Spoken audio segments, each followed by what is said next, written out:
deconstruct to take them into a deeper, um, you know, deeper way of No, understanding and showing where it come from. Because the people, the believers, and you tell them this, well, they don't study Hebrew, so I don't they agree with gonna look that. at it as if you lying. I don't agree with that. They always the first one saying you got to go to the original language to even understand it.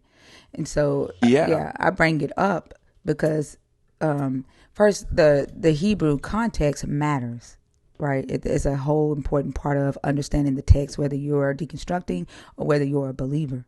But a believer will try to justify their explanation by saying, well, if you understood you got to go to the original language, all while they don't. So I don't agree with not bringing up the Hebrew scriptures. What's up, Stimuli God? Hello. What's up, Chuck Norris? What's up, Satan was framed? If you're over there in YouTube land, make sure you say hi in the chat. Chuck Norris said hello, Mr. Nelson. Um, oh, he go. say hello. He said hello, y'all. Make sure you say hi in the chat, smash the like button, and share the stream out. I did start late, so my apologies, but we just getting started. But yeah, I'm going to forever bring up the Hebrew because it does add context when we are explaining what the author is trying to convey, and then still go to the Koine Greek to pull up the lexicon. But that's the right way to study this, even if you're not deconstructing. I'm talking Yeah, about arguing about homosexuality and what the Bible say. Like I don't give a fuck what the Bible say about homosexuality, even if the book did say it. That's what I'm saying. Like spending time on that with bigots, I feel like it's a waste of my time. yeah, and it's hard to, they won't accept, that is a mistranslation. They won't accept that, because like I said, they're going off the, I guess, the reinterpreted translation. Oh, and the crazy thing about it is that they'll get up here and say the Bible has been edited when it comes to slavery, right? Yeah. When it comes to slavery and laws regarding sacrifice and genocide or how to treat women, they'll say the Bible has been edited and manipulated. Except but no, it wasn't edited or manipulated when it came to the LGBTQIA community. That's real. That's right. They got that right. There no room for error. And then they say, we're not under the law. Jesus fulfilled the law. But that law, he went and took that one out and put that one in his pocket and held it on the cross. He took Leviticus 20 and 13 with him to the cross and took that one to Mm. heaven. It don't make any fucking sense that they will discredit anything that has to do with them and their fucking life lived experiences to make sure that their God looks good to them and feels right to them and they can, put their God on and wiggle around in it. And so they'll they'll make up um, um, mistranslations to justify that. They not one time have they ever been able to bring a different set of texts or point to the Hebrew or the Greek to say, see, this was a mistranslation. This didn't have anything to do with chattel slavery. This had nothing to do with lifetime slavery. This had nothing to do with slavery based on discrimination. They can't do that. And despite the fact that we can point to the Hebrew and say, see, it doesn't say as one lies with. It doesn't say that. Right. And they will look at that and straight deny because they don't care Exactly. about truth. They don't care about truth. Exactly. That's When it's a my when it's point. They don't. I'm talking about when it's a bit when they're a bigot. When they are a bigot, they like or misogynist or racist. Like they don't care about truth. They make up shit and they will look you dead in the eye and they will deny, deny, deny, deny, deny, deny, deny. I've had these discussions with Christians, even on the God lying, the God being deceptive, the God, and the first thing they'll hit me with is, well, what version of the Bible are you reading from? And that lets me know right there that it don't matter what version I'm reading from, they're not going to accept that. It could say it plain as day, but they're not going to accept that. Now there are some believers that will go, I didn't know that, or damn, it blows their mind. But for the most part, they're going to have some type of apologetic for the verse, you know, to keep their God on the high and mighty narrow path and the loving whatever they think he is. Most of them don't even know how to do apologetics. They just outright lie and manipulate. I Yeah. think apologetics is different from outright lying and manipulating. Apologetic looks for a possible answer or a plausible reason and Mm-hmm. doesn't care if there's evidence. So um, they don't necessarily just outright lie in apologetics. The Most of these people in here, they just outright lie and deny. They'll look at a word. They'll look at a scripture, like that guy who added the word "not" in Ezekiel 49. He kept Right. asserting that Ezekiel 49 was the God saying, if a prophet is deceived, it was not I, Yahweh, who deceived that prophet. That's just outright lying. That ain't an Yeah, I apologetic. remember that. Yeah. And then the guy that came in here and started whining because he said, I don't care what version of the Bible you read. And I said, okay. So I read it in Hebrew, and then he started whining about how that's not fair. Like, What? yeah. He started whining and saying that it's not fair that I can read Hebrew, and he wasn't expecting that. And he said, "Oh, so this what you do?" He said, "You study and you study." He said, "You study the Bible and you learn Hebrew, and then you come in here and question Christians." Yeah, like I'm supposed to feel bad because I did something as a believer, trying to like really see if I'm what I'm worshiping that you could do. Like you could do the same thing. Right. I'm not an Exactly. But expert. his ego got the best of. Yeah, yeah. No, I don't consider myself an expert at all. I'm a student. Like I still stutter and sweat trying to read the Hebrew. Mhm. I'm not an expert. Y'all, the guest box is open. We are at 40,000 likes. I appreciate y'all. 156 shares in the room. Keep tapping up the screen. Keep sending your heart me's if you're a part of the team. Make sure that you have a red nerd badge. If your nerd badge is grayed out, that means you haven't sent a heart me. Let TikTok know that y'all are awake in here. It is Maddie's hour. It is Maddie's night. If you are 18, 19, and 20, and you don't normally get to participate in these discussions in here, but you have something to say, um, tonight is your night to do that. Don't come tomorrow night because I'm not going to let you up. Don't come Sunday night or Monday night. It's tonight. So if you're in here, come up and talk to Maddie. Talk to Spider. Say what's up, Spider. What's up, guys? I thought you walked off. I mean, technically, I did walk off because I was smacking my boyfriend, but like, Why are you so I'm abusive? here. I'm here. I'm here now. Are you abusive? No, are you abusive? Mm-mm. That's No, so then cute. I'm not abusive. I'm admitting you. Would Uh, I be abusive? Not if you smacking your boyfriend. Well, I take that back. I did smack my husband in the face with a hot piece of Little Caesar pizza, but that was only after he mugged my head. So, I but mean, it's for a good reason. okay. It wasn't like on his head. It was more like like the petty little smacks that you be smack, like Oh, smack somebody on their arm a couple like a times. love tap. Nah, it's a little bit harder than a love tap, but yeah, I'll take that. Oh yeah, Maddie. Maddie ass is abusive. What if Every Maddie man was in my life told me abusive? I don't know how to play fight. Why? Cause And you I be don't hitting get them it. hard. That's just me. I can't help it. You be not. You I'm be punching them in serious. the eye, trying to play fight. La la. Huh? You be I'm blacking serious. eyes I play can't help. fighting? Huh? I don't know. I put mine in a headlock, so like I'm not My passing brother no won't play judgment. fight with me. My son, like nobody will. He said I'm too strong. You strong. What Don't strong get it. woman? What's that K drama strong woman? Uh strong woman Kim Possible? Oh no. Strong woman Kimmy Kim? I can't remember.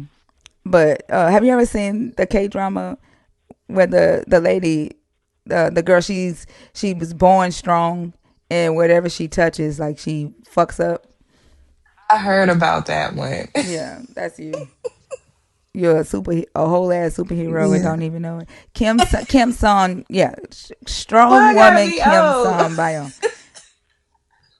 Yeah, I know. I said you a whole ass, not old ass. Oh, I thought you said I was that No, old. I ain't call you old. I said you're a whole ass superwoman, and you don't even know it. Yeah.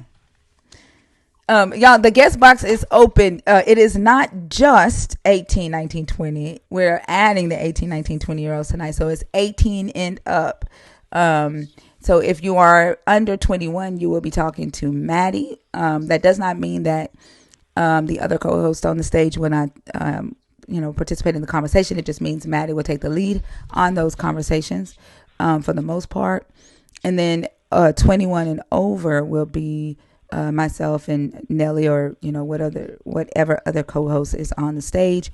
Want to just reiterate to those of you that are deconstructing, this is the perfect time for you to come up and talk about what you feel you were deceived about from this God, as you were going to church, like what you were taught, what you've learned in your deconstruction, and how you felt, whether you felt deceived or not.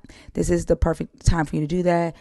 Vici came up later in the live yesterday and was a perfect example for that type of conversation for someone who's deconstructing or an atheist. And I think maybe y'all might have been trying to figure out like where y'all fit in the conversation. That's how you can approach this. And then y'all know how y'all can talk about the Adam and Eve story being patriarchal bullshit from a deconstruction standpoint. So yeah, let's go ahead and get started tonight. What's up, everybody over there in YouTube land? Well, I thought we had somebody on stage. Lazarita's Way, are you in the box on purpose or on accident? Y'all don't let Maddie's Hour start off with me begging people to come up here. Every Maddie's Hour, we got to beg people to come up on stage. Like by when I get it though, cause I'm tired like a motherfucker. Well, I haven't woken all the way up yet, but on Wednesday nights, I think by Wednesday, everybody just be, I don't know, and then Thursday come, it's the day before the weekend. Y'all get your energy back. Wednesday really is hump day, even on TikTok. That stop asking that stupid ass question. How do you think I know I don't believe in it? How do you think I know? Like y'all, like do y'all think before y'all type that? God They damn. don't read Nope. neither. They don't Mm-mm. read neither because nowhere up here does it say that God isn't real. Like I'm lost. But I hate that damn question because it's like, how the fuck do people know whether or not they believe in it or not unless they fucking talk about it? Like y'all sound like that's a whiny question. That's a whiny ass question. Her back. Yes, ma'am. I'm trying to find my What glasses. the hell is I'm this? 48 years old. You What? can't even hold character. 0 out of I'm just 10. saying, I'm 48 years old. I can't find my damn glasses. I'm trying to read the prompt. It's very small. Hold on, Ivy. What 0 is out of 10. I heard you laugh. Ivy? What is this? That. What the fuck is that? Is that a turkey?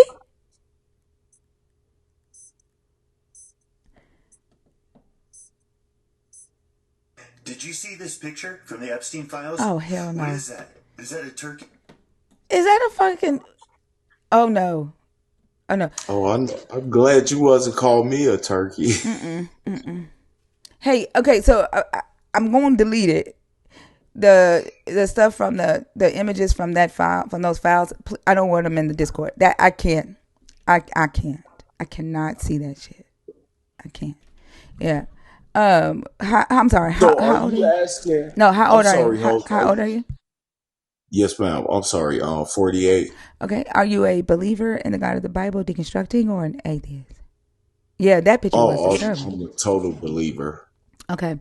This is not a debate, okay? I'm not here to debate with you. Okay. I'm here Yes, to ma'am. discuss these topics. We may get to an understanding. Understanding doesn't necessarily mean agreement. Like you're not here to convert me, but we're here to understand each other. Okay. And we may, and to understand the God and the text. All right. We may get to an agreement or we may agree to disagree. All right. Once we get to an agreement on the main topic, which is in red, there's two topics you can choose from. Is the main ones are in red. Once we get to a understanding on the main topic, then we move to what's in black. So this is step 1, step 2 of this topic, step 1, step 2 of this topic. Okay, that's how it works. We won't interrupt you unless the host, which is there's 3 hosts on stage. Okay, the host reserves the right to interrupt you if you're not answering questions, or if you're going off topic. Okay, other than that, we plan on hearing you out, and we ask that you don't interrupt us when we're talking. But keep in mind that we are hosts, and our job is to manage this conversation in this space. Okay. Yes, ma'am. All right, cool beans. Which topic do you want to do? And I'm gonna let you start off with Nelly now. The God of the Bible is the God of deception. Okay, what are your thoughts on that?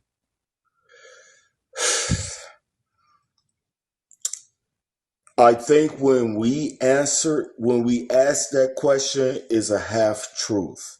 So it's half true and it's not. Explain. So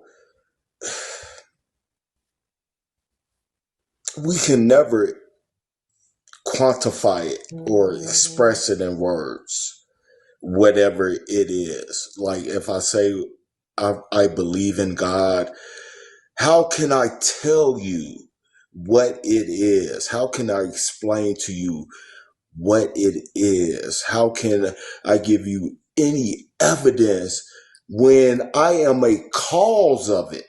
I'm an effect of it. You know what I'm saying? So, me being like a plant, how can a plant explain to you what God is? How can a dog explain to you what God The God is? is explaining what he is. I mean, we I didn't get just, that. hold on. We didn't just pull that out our ass. I'm not saying that. So I don't understand what you're saying. I'm saying is that nobody can say what it is. You know what I'm saying? Okay. Or what its expression is. We are the expression. Okay. You know what I'm saying? I don't understand what you're talking about, but let me say this. Do you believe what God says in the Bible, supposedly? Right. That is my major question because you're saying to me what I believe, right? I validate your question. I give your question precedent and say it is a valid question, but I also have to say at the same time, who are you to question it? To I'm say not. what it is. Hold on. Who am I to serve it then? If I can't fucking question it, then who am I to fucking serve it? That's what I'm seeking then, for you to give me evidence of if you're trying to explain it to me, how could Where you am I? express it? That's what Where I'm am I saying trying to? because you What am I think trying to it explain? can't be What are expressed. we trying to explain to you? The unexpressible. What? Tell me. What God. have I? What have It anybody? can't be Hold on. Hold on. expressed. What has anyone on this stage tried to explain to you? The brother just What asked have me, what do I believe? so that's You know, him explaining what should something I to you? believe? What Wait, should I hold have on. faith in? Hold on. Him asking you a question is him trying to explain something to you? I think, right? Not saying that he is, but I have to ask the follow up question then, because if he's just asking me to have faith and belief, then I have to ask, what do you have to prove We to are me that I have atheists. to have No faith and one in belief here has in? asked you to have faith in anything. We are atheists. Well, then you the worst off then if you're an Well, then atheist. fucking prove it. Then you believe in something that you can't fucking explain. I can't. I'm saying I can explain Then it. You fucking can't explain it. You explain just it. sat here. You just sat here and wasted 5 minutes of our time telling us No, that I you can't explain the God that you didn't. believe in. You did like damn. Okay, Just now answer that I the know you prompt. an Answer the atheist, prompt. God damn. I didn't Answer the know you prompt. was an It doesn't atheist. fucking matter. You spent five It minutes does telling matter. us. You spent 5 minutes telling us that you can't explain the God you do believe in. No, he asked me what I believe, so I'm asking if you can't tell me what I believe, how could you explain it? What? No, what I asked you was, do you believe the words of God in the Bible? In the Bible. Yes. Yes, but you Okay. won't. So, Hold on. But you won't believe why I believe. I told you that you so, cannot interrupt the host. Go ahead, Nelly. so now that we have an understanding that you believe that the words this God is supposedly saying in the book, you believe the words. And that's what I was just trying to get an understanding. I don't care why you believe them. I just want to know, do you believe them? Is pertinent to why I believe it though. It's not. It's not a question of whether I believe it in faith or belief or heart. It is if I can explain to you why I believe it, then I Okay. can. Okay. So let me ask you this. What if I could show you a scripture in the Bible where your God is deceiving someone else? Nelly, this man ain't all there. I don't even think he You I reads. can don't say think he what you is. want to say, He ain't but gonna be like going what to the if I can Bible. explain to He don't you? he thinks you asking him if what he believes means that you supposed to tell him what he believes. And then Mm-hmm. like him he spent 5 minutes telling us You that he supposed can't to be shut the up. I'm teacher. talking. I'm talking. Nobody told your ass that I'm no fucking teacher. He spent 5 minutes telling us what he can't do. Like honestly, he is play food. Right. Yeah, going to the scriptures is gonna be a whole ass waste of time. Like That's not true, he's a plate of ma'am. food right now. That's not true, ma'am. Can I get 30 seconds? So my position is when I look at the scriptures, it's cosmology. It has to do with the stars. It has to do with the movement of the sun, the moon, and the other planets. Wait a minute. So, Stop. You well, telling me, yeah, it hold on. involves the conversation, Stop right? for a second, sir. Stop. You're telling me that when your Jesus and your God speaks in this Bible, you telling me they're talking about the fucking stars and the fucking sun?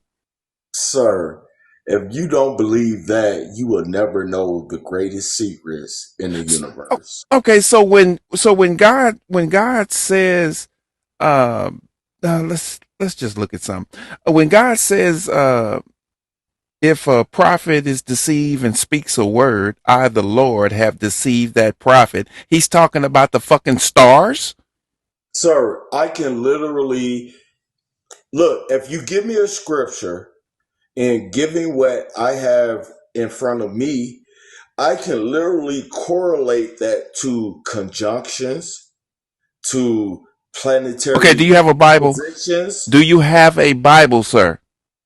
I have multiple Okay, Bibles. great. Get your multiple Bible out and pull up this scripture. But it's on you to No, we're give not me the going there. Nope, scripture nope, nope, that nope. I must Go get, disprove. stop. Go get your Bible, sir. All right, that's the wrong one. Hold on. Let me get Ash, Ash. And I This have motherfucker the said first Bible. I have the conjunctions. Masonic Bible. I Fucking have the Masonic conjunctions. Bible. The You have a Masonic. what? If you He don't know got the what that shake the means, see, table. this is the problem because a lot of the things you We don't don't know. care about that. Just get the Okay, fuck you don't get care. just get the Bible, Exactly, you don't please. care. Does your Bible have Second Thessalonians in it? It absolutely does. Okay, great. So go to your Bible, pull up Second Thessalonians 2:11 through 12, and read it. You want me to read it? Oh Lord, have mercy. Just read it. Hold up. Nelly, I, your mic I'm, is clipping. I got it. It's oh, a it's big Bible. probably I too mean, come loud. on. Is that better? Y'all think I'm Yeah. gonna find it right away? All right. All right. Second Thessalonians. All right. So that's 204.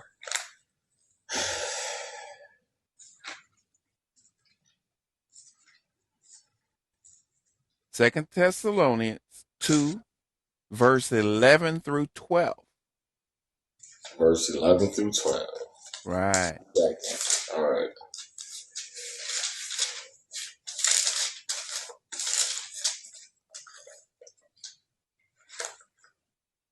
All right. Give me a second, bro, because you got me doing some research. I ain't feel like doing no research at 11 at night. Well, you just got on a research live, sir. At 11 That's at what this night. is.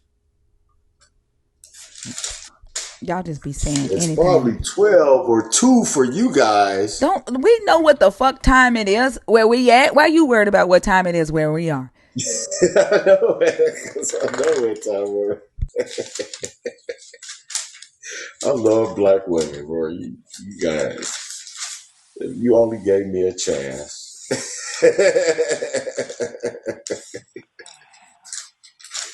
I love that fire. I swear to God. Hold up, man. I gotta go look through my damn thing.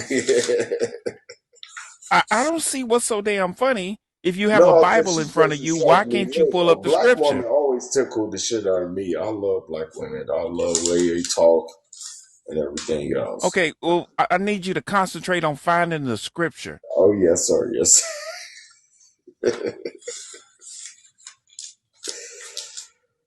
All right. Second Thessalonians 2, 2, verse 11 through 12. 11 through 12. All Mm-hmm. right. Read it. All right.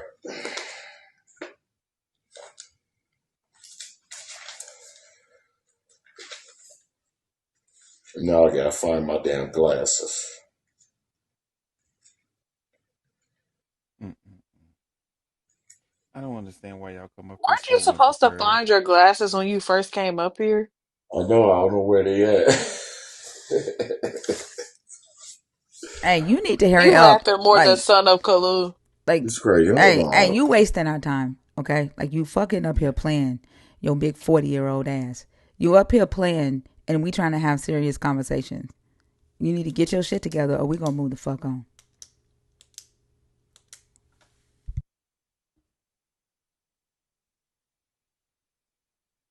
What's up, one love?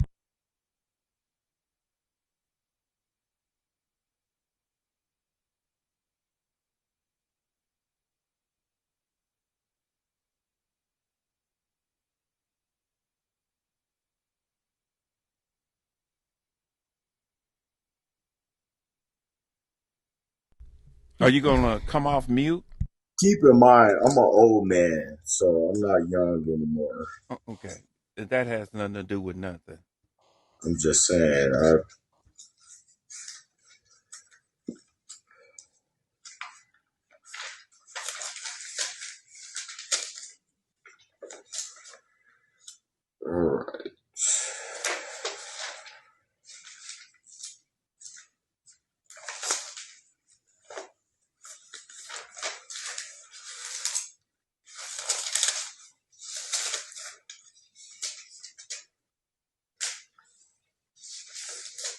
I guess my book don't have Thessalonians in it or something. Let me go back in Okay. here and Well, look there's over no it sense again. in going no further with you. All right. 204. All right.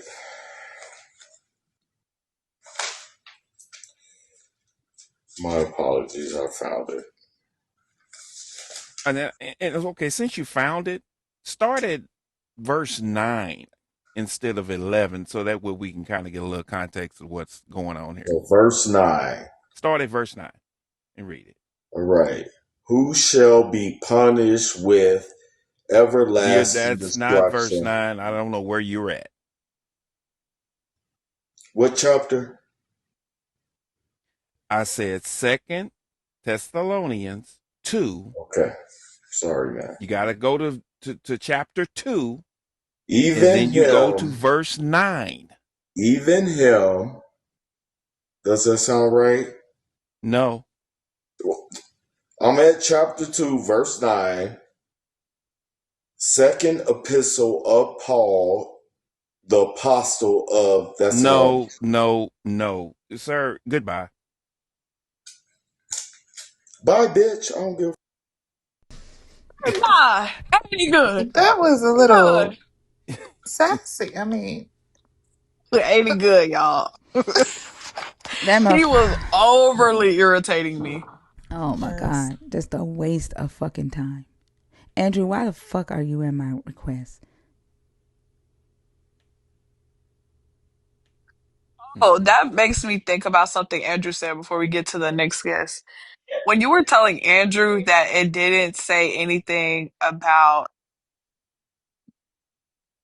that the scripture is a forced interpretation, in Hebrew, there's no direct translation, and then he asked you to read it to him in English. Like we did just say it was a forced translation. Like that literally had me dying for a couple seconds. Andrew Maynard, don't type in all caps, okay? I was about to bring you up and then you typed in all caps, screaming at me. Like, don't do that, okay? Don't spam either. No, I was about to bring you up. Like, you doing too much. Like, no.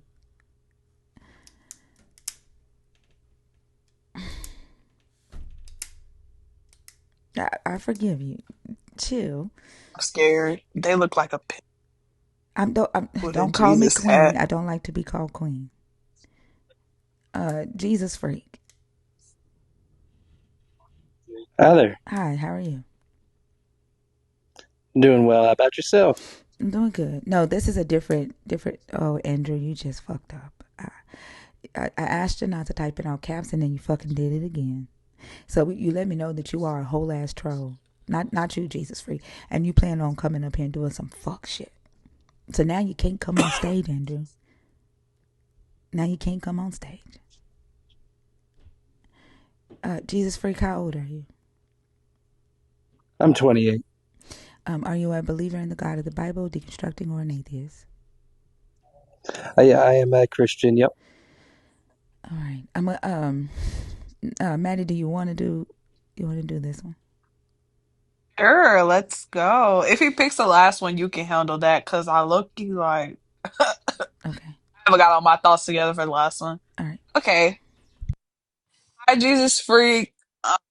Which topic do you want to talk about today? Oh yeah, I wanted to talk about well, mainly that women should be Christians is my position. I Well, knew it. it. The way this works is, first off, this is not a debate. Okay, it's a discussion. The topics are in red. What's in black is step 2 of the discussion. So you have to start with what's in red first. Once we reach a understanding, not necessarily an agreement, on what's in red, then you can move to what's in black. Sure, absolutely. So let's get into the Adam Eve story. Okay. Nelly, do you want to? Nelly, are you there? Yes, I'm there. All right, go ahead. Nelly, if you get tired of them, y'all get further down in the conversation. I can hop. I gotta Okay. go get. I gotta I go just get don't some. like starting it. I gotta go get something to eat so I can get some energy. I haven't ate Okay. all day. I'll be right back. Go get a garlic parmesan spider. Girl, fuck Uh, that shit. okay, can you go ahead and read the topic for me? And Yeah, the Adam and Eve story in Genesis is patriarchal BS. do you agree or disagree? I disagree. Okay, and why? I don't think it's BS. I do agree that it's patriarchal, but I don't think it's BS. Okay, Do you think that patriarchy is okay? Yeah, and I think that it was made that way for a reason. But it wasn't made that way because Eve was supposed to be an Azer. Do you know what an Azer is? How do you spell that? Honestly, you know what? I couldn't even tell you. But she's supposed to be an Are you saying Azer. like a naysayer, or is like a zayer with a Z? Azer, not a naysayer. I can't say that I've heard that word But before. Let me see. it's supposed to be a helpful guide in support. The God is to the Israelites. Well, so That's what yeah, well she that is. that's in line with And New Testament theology as well. when they were at the tree, the she literally made the decision for both of them, and he followed behind. So it clearly wasn't like that, because then that wouldn't make sense for her punishment to be she So a has to be subjugation under of the him now. design given to them, yeah, that follows the narrative that Christians follow. But like, did you listen That to it my was a last point subjugation though? of the design But about like, him did you? following. No, no, no. My last Oh, point. what was the last part? If women were always meant to be under a man, why Hmm. was her punishment to be under a man if she was already made to be under a man? That the punishment wasn't to make her under a man. Where does it say that's her punishment? But it quite literally made her be under a man. Like she's no longer the head of the house. That's quite literally what it Well, was. she was made to be under the man, Okay, so she was not to made to lead. be So she was under already. the man. If she So was made to so be then, what's under the the man, punishment? it, you know what? You're so close. Like you're right there. If she was Okay, well, made to lead be me there. under the man, hold on. If she was made to be under the man, why was her punishment to be under the man? If she was already made that way. Do you get what I'm Is saying? it a verse that says her punishment is to be what she already was? have you Nelson, read the like, story, sir? Have you read the Well, Adam and last Eve I story? checked, the punishment was being cast out of the garden, No, that wasn't her that only punishment. birthing Have your pains, uh-huh. What else? you're on mute, sir. disease, sickness. I'll tell you what. Do you have your Bible, sir? I don't have my Bible on me. I'm seeing if I can get it pulled up on my Okay. And laptop here. when you do, I want you to go to Genesis 3, start at verse Yep, I'm in 16. Genesis 3, Verse 16. And read it. verse. This is the Yes. woman's punishment. Because you've done this, cursed you are above all cattle and above all animals. Upon your No, belly you I shall said go. 16. This is, I like context, so I'm reading right before. This is 14 to Okay, I go 16. mean, ahead. sure, it And won't change anything, but sure, go ahead. I'll put in between the demon woman, and between your seed and her seed. He shall bruise your head, and you shall bruise his heel. To the woman he said, I will greatly multiply your pain in childbearing. I pain you, in pain you shall bring forth children. Your desire shall be for your husband, and he shall rule over you. Okay, stop That's right not there. saying that his ruling over her is a Stop punishment. right there. Is You she made the under claim that it's a Adam? punish. That's He's made the claim that the husband being ruling over her is a punishment. That's not how that reads whatsoever. That is That's a exactly how that punishment. reads. It's literally a punishment. And And for yet her desire your to be that he desire shall be rules for your over husband, her. and he shall rule over you. How does that read as a punishment sort of statement? That's Because not like a it's okay. prescription. Well, look, Hey, look, look. listen, Jesus freak. I really feel like you're not connecting, and I'm not gonna lie. I don't have the patience. Like you're grown. Well, I feel like you're You have not context discerning, and I have clues. the patience to Fine, be go ahead and guide quiet. you through Hey, this. hey. You're not guiding me through shit but ignorance. Down real quick.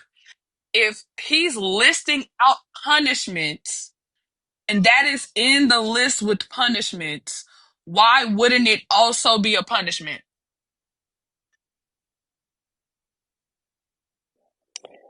Well, it's not reading as a punishment. It's saying, yet through this punishment that you're given, you're still going to desire for your husband. So one is a prescriptive claim, while That's the other not is what it says, descriptive. and you still will. It Are you this is able to discern between a prescriptive and a okay. Stop, descriptive claim? stop, stop, stop, stop. You want context. Can you answer the question instead of just obfuscating?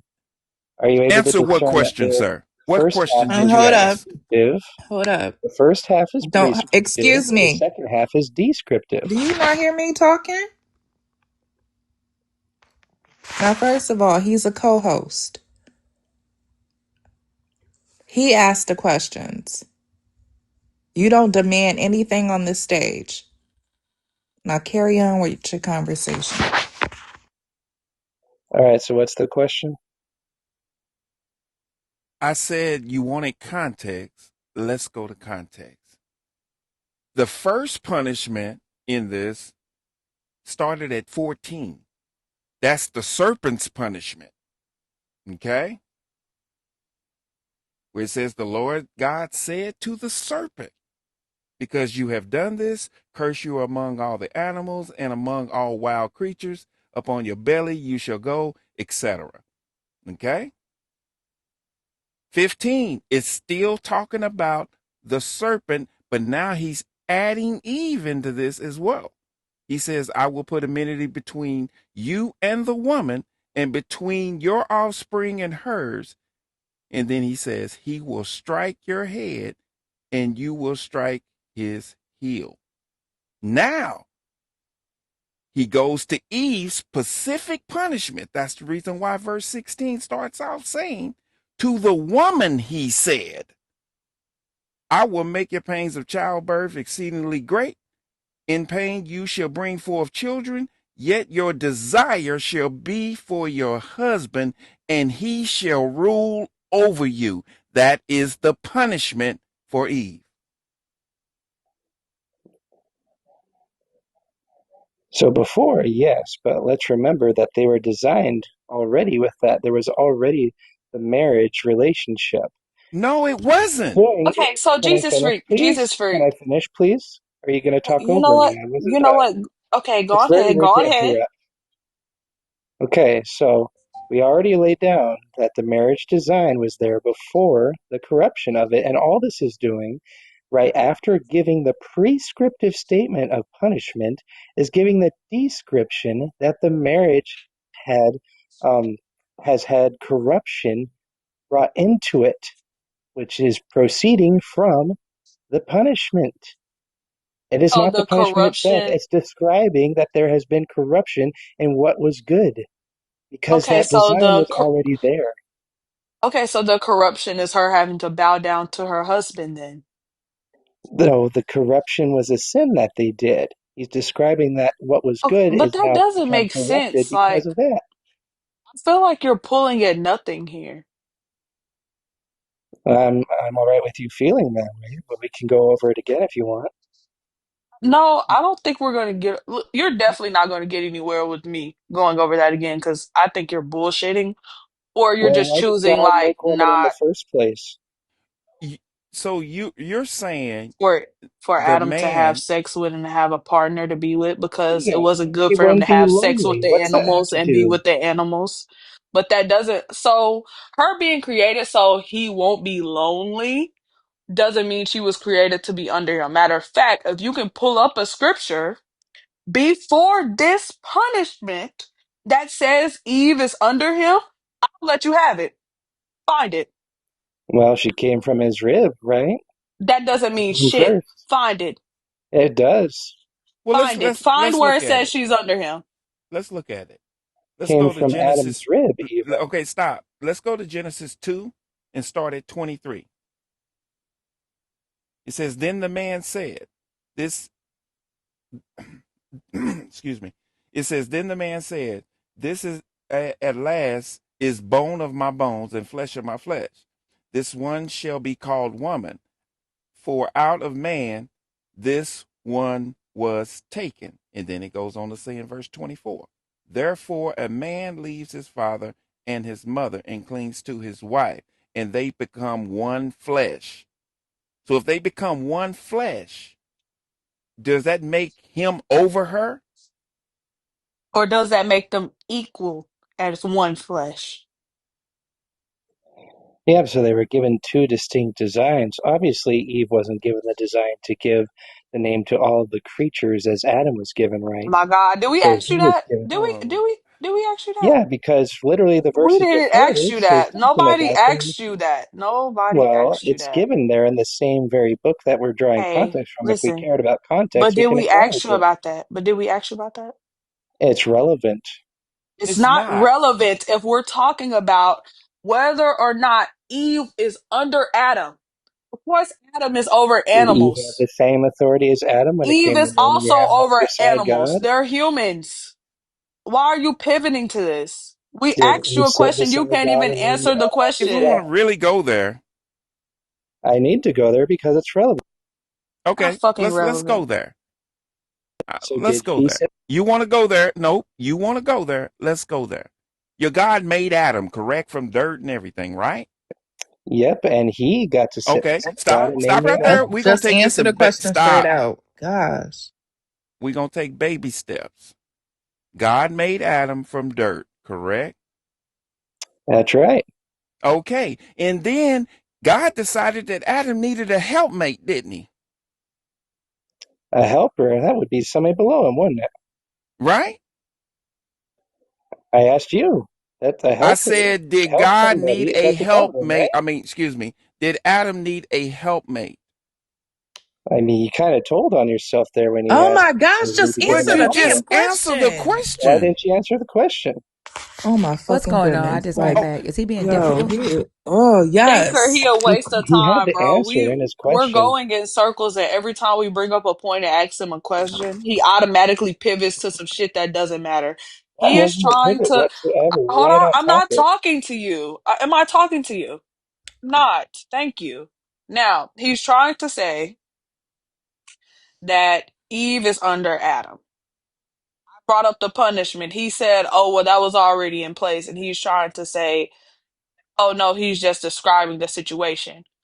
Some to pull up where it says that she's under him. He brings up the rib. Nelly read that they're supposed to be equal, as in one. He then says, "Well, Adam got to name the animals." You're caught up. That's all, and he can't answer questions. So there's like a I mean, the fact that he's saying that Eve was under Adam, that's patriarchal bullshit. Like the topic is about it being patriarchal bullshit. But it's So patriarchal, but it's not it BS. is BS. First off, Okay, there then is how's it no man BS? because there is no man that can birth any human ever in history. Like the only thing you have are gender genes. That's it. Is that the thing The about it? only motherfucking thing you can do is decide whether a motherfucker has a pussy or a dick. And you don't get to decide in your body. Nowhere in your body do you decide the human function of a human being. I decided that. If only men created humanity, everybody would be walking dicks. And that's it. That's it. So it is patriarchal bullshit. Nowhere in nature can a man produce any motherfucker without a female. Nowhere. Well, This story doesn't even match biology. It is patriarchal bullshit. And the fact that you come up here to assert that Eve is under Adam is proof that it is patriarchal bullshit. You motherfuckers y'all can't even oppress women without women. You have to go and get women on your side to even hold up your fucking patriarchy. You can't even do that shit alone. no, we don't. wow. So what I was saying to you was I was trying to address because you kept going to Adam. naming the fucking animals when I asked you about God decided Adam needed a help. And what did you say? Was that then that's a yes or no question. I was given the distinction that Adam was given that distinct authority to sit beside God and name the animals below. And that's something Okay. that he was not What given were any the authority animal? to Wait, do. Okay. wait, Oh, wait, wait, wait a minute, Nelly. Where does this text say that Adam sat beside your God? This is why I say it's patriarchal bullshit. Because what y'all do is you elevate yourself to the God. Like y'all think that y'all are Adam and you think Adam is divine. So I need you to show me where in this text does it say Adam sat beside your God? Yeah, that's generally coming from Genesis 2:19. Yeah. What does it say? Genesis 2:19. So out of the ground the Lord God formed every beast of the field and every bird of the air, and brought them to the man to see what he would call them.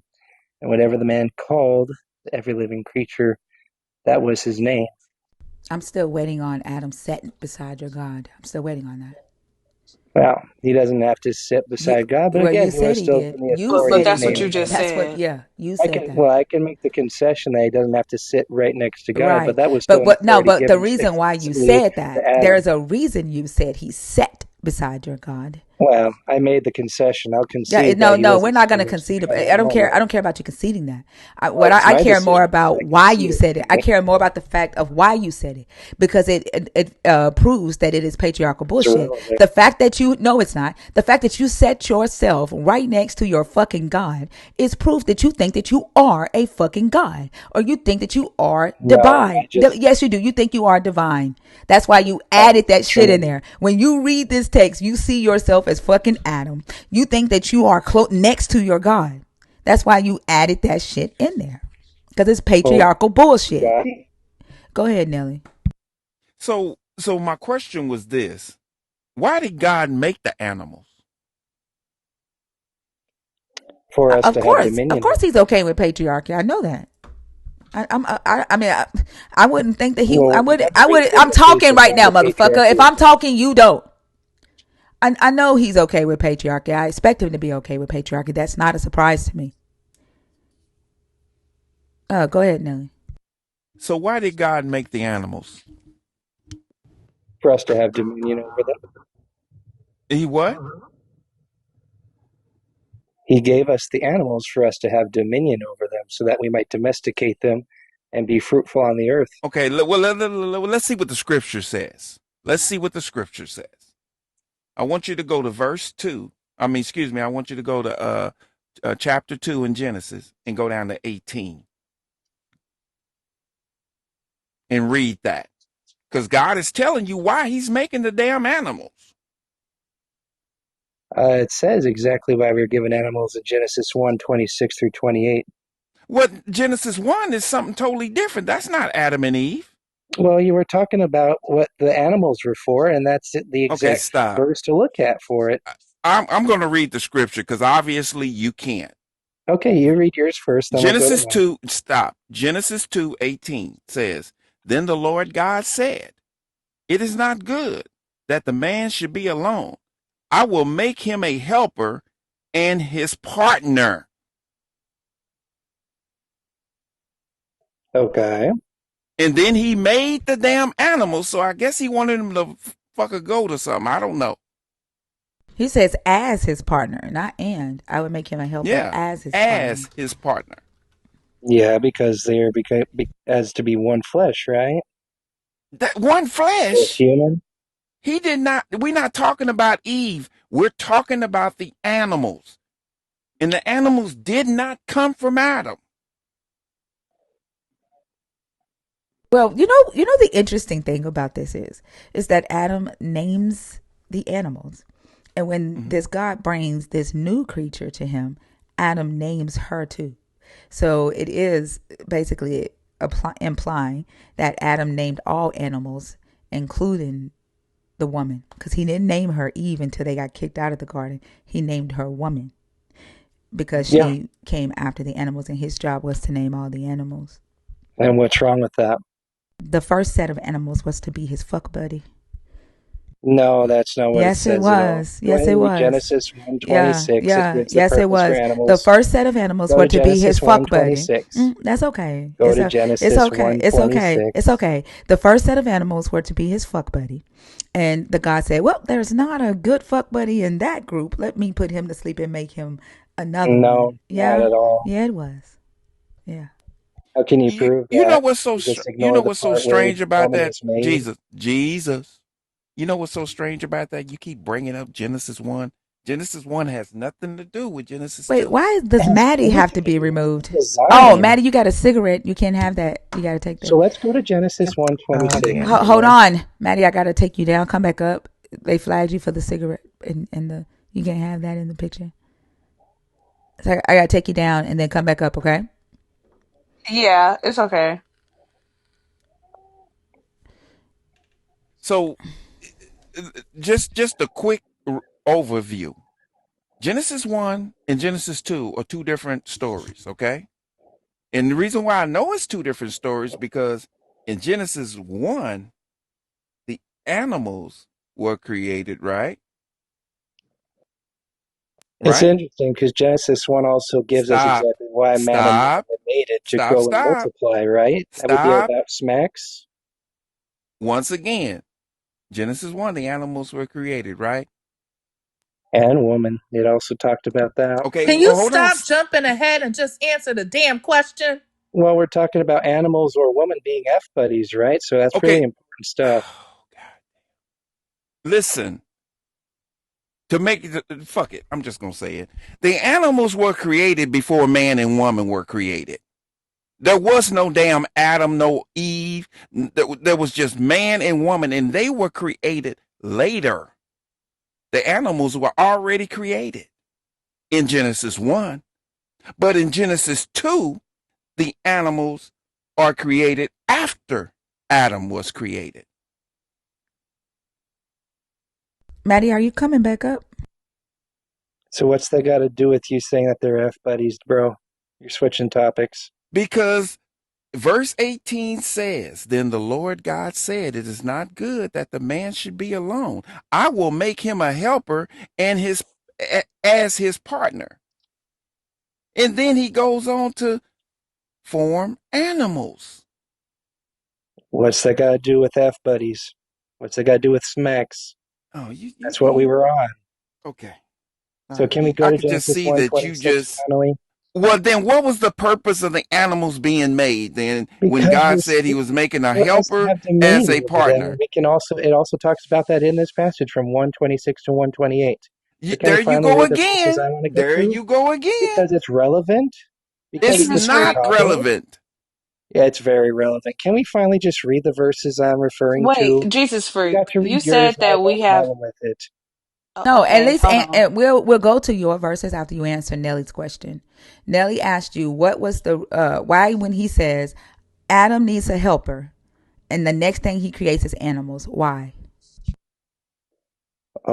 It doesn't mean that that was meant for them What? to be his Why did he pieces do at it? the Is the church. question. I'm getting, Hold on. getting there. Hey, I don't want you to tell Immediately me what it after that. doesn't mean. I don't want you to tell me what it doesn't mean. Yeah. Well, it Hey, does I mean want to know what the fuck it does mean. Adam needs a helper. Adam needs a helper. The next thing he creates is animals. Why? yeah, so Adam needs a helper. Oh boy, God did this, and then he made that helper that he was talking about right Oh, why before. were the animals next? Because he felt like it doesn't really matter. The Oh, because helper he is felt Eve. like it. So It is your does God not matter. smart? God's capable Is of he not how smart? is that not smart? How is Only that an not ignorant smart? person would do that.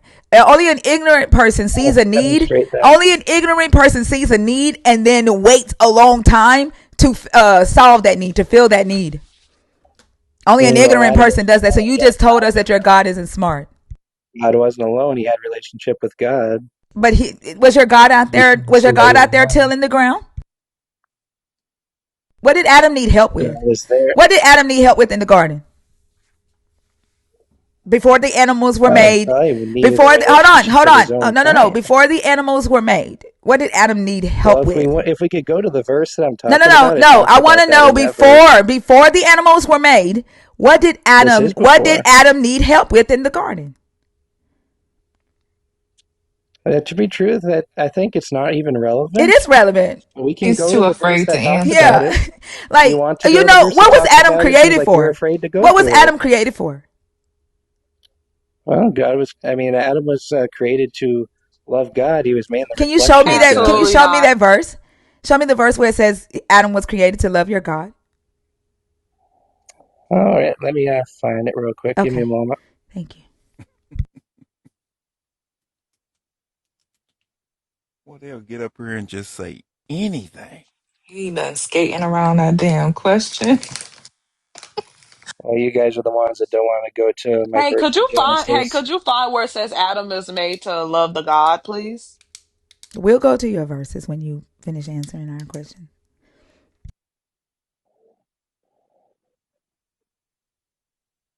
You want to come off mute to say some shit that ain't the scripture. I'm actually calling you to go to the scripture, but okay. But that's not what you said when you came off mute, smart ass.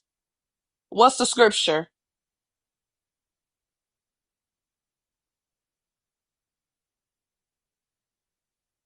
Now he can't click his mute button. Okay.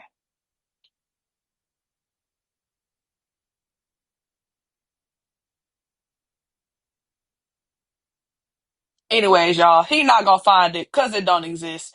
Adam was Yeah, created to guys, till the it's land. It says Genesis that in the 2, Bible. starting at Genesis 2:4. Let's go. Yeah, read Oh, it. okay. Read it. Oh, I'm allowed to read it now? Oh, I thought maybe you guys were going to bring it up. That's all right. Let me go ahead and get there real quick. Wait, you spent all that time and you're He not was there? What were you he doing? chat GBT'd it. He said Genesis No, I 2 didn't 4, right? actually. You said Starting at Genesis 2 Genesis 4, 2 right? 4. Okay. Yes, These are the generations of the heavens and the earth, and they were created. I can see where that says Adam loves God, was made to love God.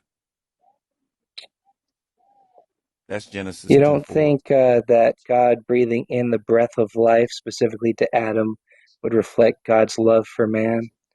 No, because it literally says that he created Adam to till and work the land. That is in your book. It So literally says you, that. so you, somebody that creates something doesn't create something with purpose. Just Right. make it His out of chaos, purpose so it would do was nothing. no, no, no. Perfect. You're literally on the right track because I feel like we get on the I right am on track the and right then you track hop because we're off. given Exactly. purpose. So shut up. Right. Purpose, Adam's purpose was to till the land. You're right. He gave him a purpose to work. That was his purpose.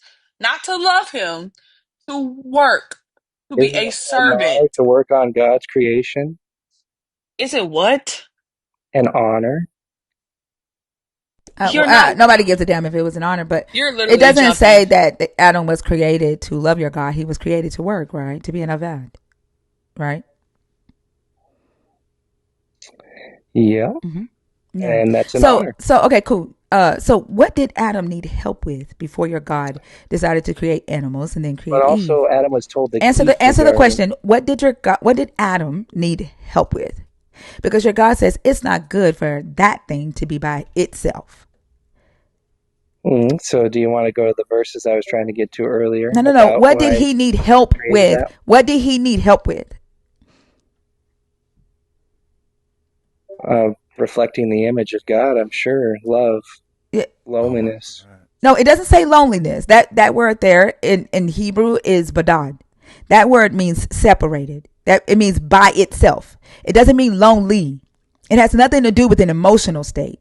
It has everything to do with a state of state. He doesn't need to be by himself. He doesn't need to be separated. That same word is used when it says in Deuteronomy 32 and 12 when it says the angel alone will guide you. So it has nothing to do with loneliness. So she was not created to feel your fucking emotional state. What did Adam need help with in the garden?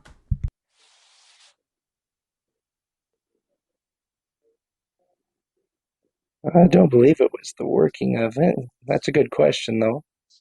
Do you have the answer for me? I mean, if Adam couldn't pull weeds without a woman, if he couldn't pull plant seeds without a woman, like I mean, he was only created to till the ground, to keep the garden. He was a garden keeper, a landscaper. Well, I think if we finally go to the verses in Genesis 1 to talk about it, we would know. Genesis We're 1 going to talks a whole about what different Adam. creation story. Hold on. Genesis 1 talks about why your It's God. about Hold why a on. woman Hey, was going to hey, be married hey, to a hey, man. hey. Genesis 1 will answer why Adam needed help in the garden. Is that what you're saying? You're on mute. You obviously need help coming up off that Yeah, motherfucking sorry, I mute wasn't button. looking at my phone screen. Yeah. Are you saying Genesis 1 will answer why Adam needed help in the garden? Yes, it's precursor. I Yeah. think What does it's it say about the definitely garden in giving us the Genesis 1? context. Yeah. What does it say about the garden in Genesis 1? Well, it talks about dominion over the earth, right? So Adam needed help with having dominion over the earth? Well, I had to close my tab because we were going on to a Oh, different okay. subject. So I got to find my spot again real quick. Give me a Okay. moment. Oh, so these are not your thoughts. Are you reading somebody else's Mm, thoughts? Yeah, he's reading No, ChatGPT's I'm just thoughts looking or up the Google I'm just looking up Gemini's. the verse. No, I Hmm. don't need the verse. I'm asking, are you saying that Adam needed help having dominion over the earth? Well, I'm bringing up the specific verse so we can dive into it if we're I going to mean, end the up verse doesn't say specifically, the which verse is doesn't important. mention the So, garden. anyways, I'm going to The unpack verse that doesn't verse. mention the garden. The verse doesn't mention Adam and Eve. But if I give it to you that when your God tells male and female to go forth, subdue the earth and have dominion over it, are you saying that Adam needed help having dominion over the earth? Is that what you're saying?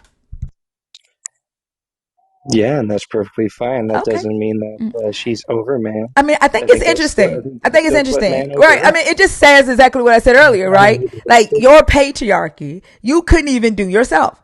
Like you even need women to hold up your fucking patriarchy. And your God Yeah, but says, they still appeal to man. I'm going to create a man so that he can have dominion over the earth. And then your God goes, man, that motherfucker don't need to be by himself because he's fucking stupid. So let me create a woman to help his ass have dominion over the earth. Yeah, but not to rule his ass.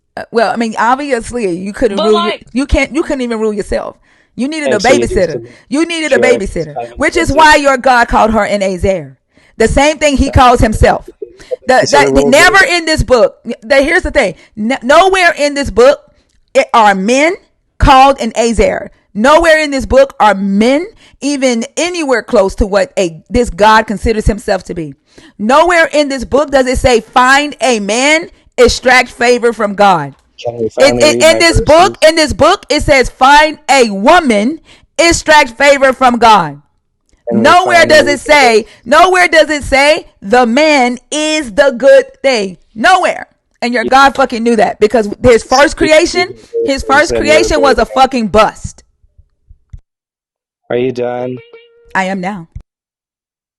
So can we finally read the verses that you've been Sure. avoiding this Yep. whole Go time? no, ahead. because wait, Yeah, go ahead, can I man. say something first, Thinker? So you said that, well, that means it, but that doesn't mean she's over him. But nobody on this panel ever said that. It's the crazy thing. We said that they were So if she's equal, not and over her him, then there's still punishment. patriarchy. Okay, that's not. Bitch, are you listening to me? Cause like you've really been threading on that thin line. Like I'm really about to cuss your ass out and take the flag. Listen to what the fuck I just said. You are trying to say that we have been saying that Eve was over him, and nobody has said that. We said that they were equal.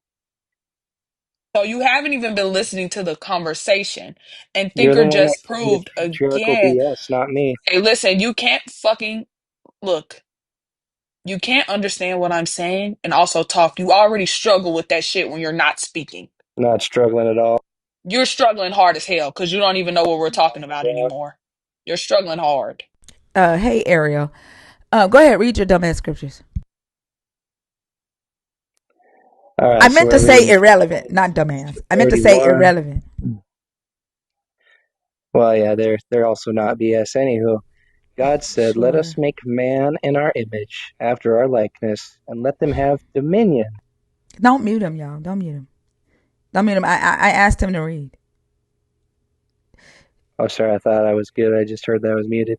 And God said, "Let us make man in our image, after our likeness, and let them have dominion over the fish of the sea, the fowl of the air, and over the cattle, and over all the earth, and over every creeping thing that creepeth upon the earth." So God created man in his own image. In the image of God created him. Male and female created he them. And God blessed them and said unto them, "Be fruitful and multiply and replenish the earth and subdue it, and have dominion over the fish and the fowl and every living thing that move upon the earth." So that's what Eve needed to help Adam with. Okay, so Oh, but Well, hold notice on. how We it are doesn't like, say in wait, that. wait, hold on. You reading any of that didn't change anything that we've already said. Adam couldn't have Oh, how dominion. not? Adam could not have dominion over an earth he couldn't populate. Adam don't have shit in his body that can populate an earth by his damn self. Good job. That's why there's a woman Exactly. with a womb, Exactly. right? Right. Right. Which means Because that he Yeah. can't do it which means himself. exactly which means that Adam was not created first. Adam couldn't populate shit. This is patriarchal Adam bullshit. wasn't Like, created let me ask you a first. question. Let me ask you a question.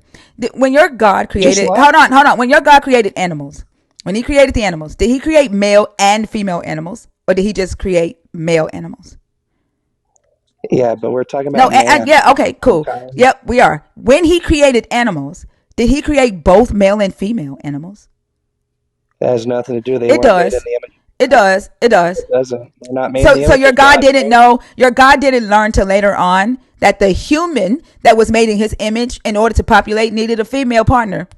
You think Like there's a deeper? hold on, because like when talking to ignorant people who serve an ignorant God, it's kind of hard. So you need to like listen, okay, and stop interrupting. Your all knowing God, right, did not know that the human he created in his likeness, who he wanted to populate and have dominion over the earth, before he even created animals, he told them to go and have dominion over a blank ass earth. He didn't know that the human needed a female version in order to do that. He learned that later the fuck on. Am I understanding this correctly? We just read that in Genesis 1 that he knew that. Oh, That came before really? Genesis 2, right? Oh, really? 1 comes So in before 2. Genesis 2, what did he create Adam before the animals in Genesis 2? He created Adam before a woman, Did he whether create like Adam before this animals in time. Genesis 2? What's that got to do with Oh, anything? but in Genesis 1, were the animals created before Adam?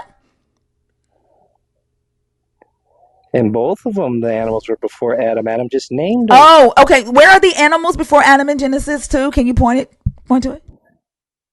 Where he was naming them because God Oh, brought hold them on. to The him. animals. So, That's what hold it on. said. Does it say your God created the animals before Adam named them?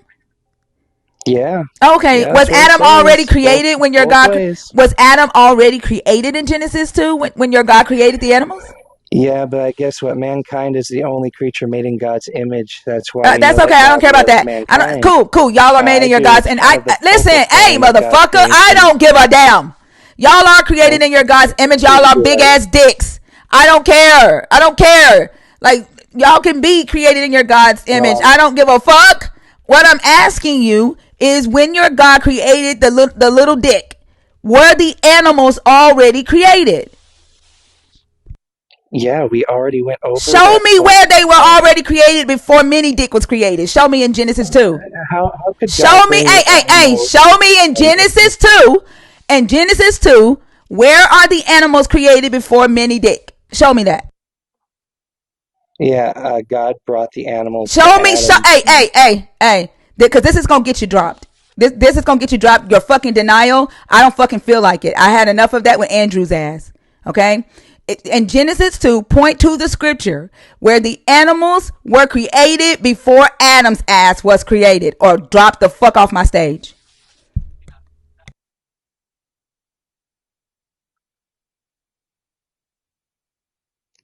Oh my goodness, it just brought up results for Ark Survival, not the Bible. That's funny. Give me a minute. What? Like, I don't know. but while he's on mute, I want to attack a point. Before earlier in the conversation, he said one of the reasons Adam was over Eve was because he had dominion over the animals and he could name them. But in the scripture he read, hurting himself, it read that God gave them both dominion over animals. So he ended up hurting himself. He hurted his own argument bringing that up. Like, that didn't get him anywhere. I want him to Letting the answer wife Thinker's run a question. ranch. Answer Thinker's question. Show us in the Bible where the animals were created before Mr. Dick. Is that Adam? That would be your Adam. That would be your Dick right there. It's like he Yes, doesn't know because he's in a dick cult, though, Genesis Nelly. 2 picks up You know after that? the end of the He creation. he So, doesn't like, know he's in a dick cult. Genesis 1, we already went over Nobody this. cares. Show us in Genesis 2 where the animals existed before Adam's ass was made from fucking dust.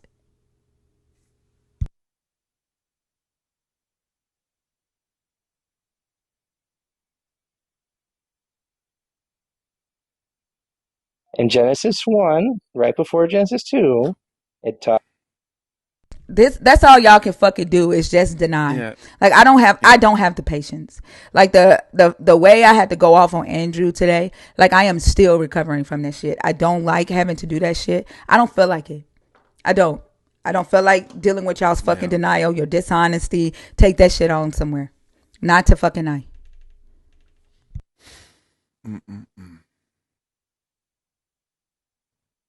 I was trying to bring somebody else up. Papa Perkins, Andrew, I'm not bringing your ass up. I don't know why the fuck you in my box. Keep in mind, if you are a subscriber and you're in the guest request, unless I see a comment that says that you are in there on purpose, I will not bring you up. Other than that, I'm going to think TikTok just threw you on stage.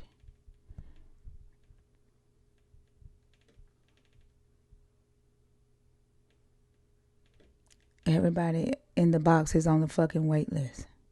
This look like a kid. I don't talk to kids. I don't know, and you don't even have a username. You need a username to come on stage. I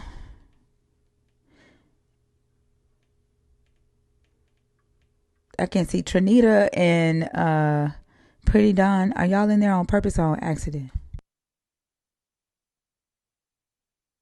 No, Andrew. No, I don't want to talk to you. There is somebody in the guest box with like a I don't know. You have an emoji for your username. I need to know your age before I bring you up because you look really young. You look younger than 18. I need to know your age before I bring you up. Okay, thank you, Pretty Don. Y'all, the guest box is open if you are a believer in the God of the Bible, deconstructing, or an atheist. Who is Ladybug, Selena? What? Who is Ladybug? Alpha, are you in the box on purpose or on accident?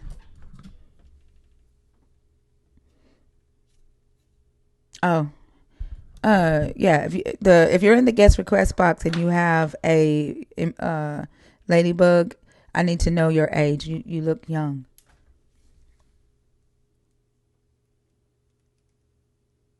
Hey, Alpha, how are you? Hi, Thinker. Hey.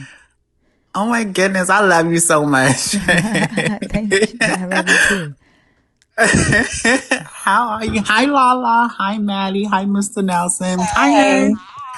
Oh Hey. my goodness, Thinker, I've been so scared to come up here, but I'm glad I came up here now. Why? Cause you have a lot of people. But I'm 36. I'm an atheist, and I don't really know much about the Bible. Oh, I'm also a trans woman, so my pronouns are she and her. And I do think the God of the Bible is the God of deception because I just think the shit doesn't exist.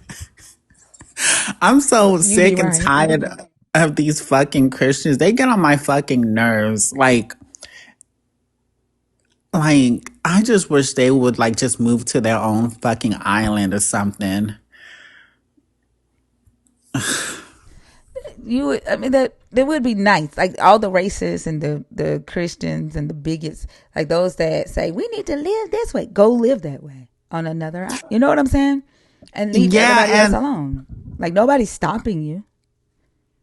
right, and it's like so annoying because my actual name is Alpha, and they automatically assume that I'm a Christian, and it pisses me off. And I've also had like people requested that like I should like change my name or something like that, but I don't want to change it What? because I feel like Alpha is like a unique name already. So I'm like, I don't want to change it and anything like that.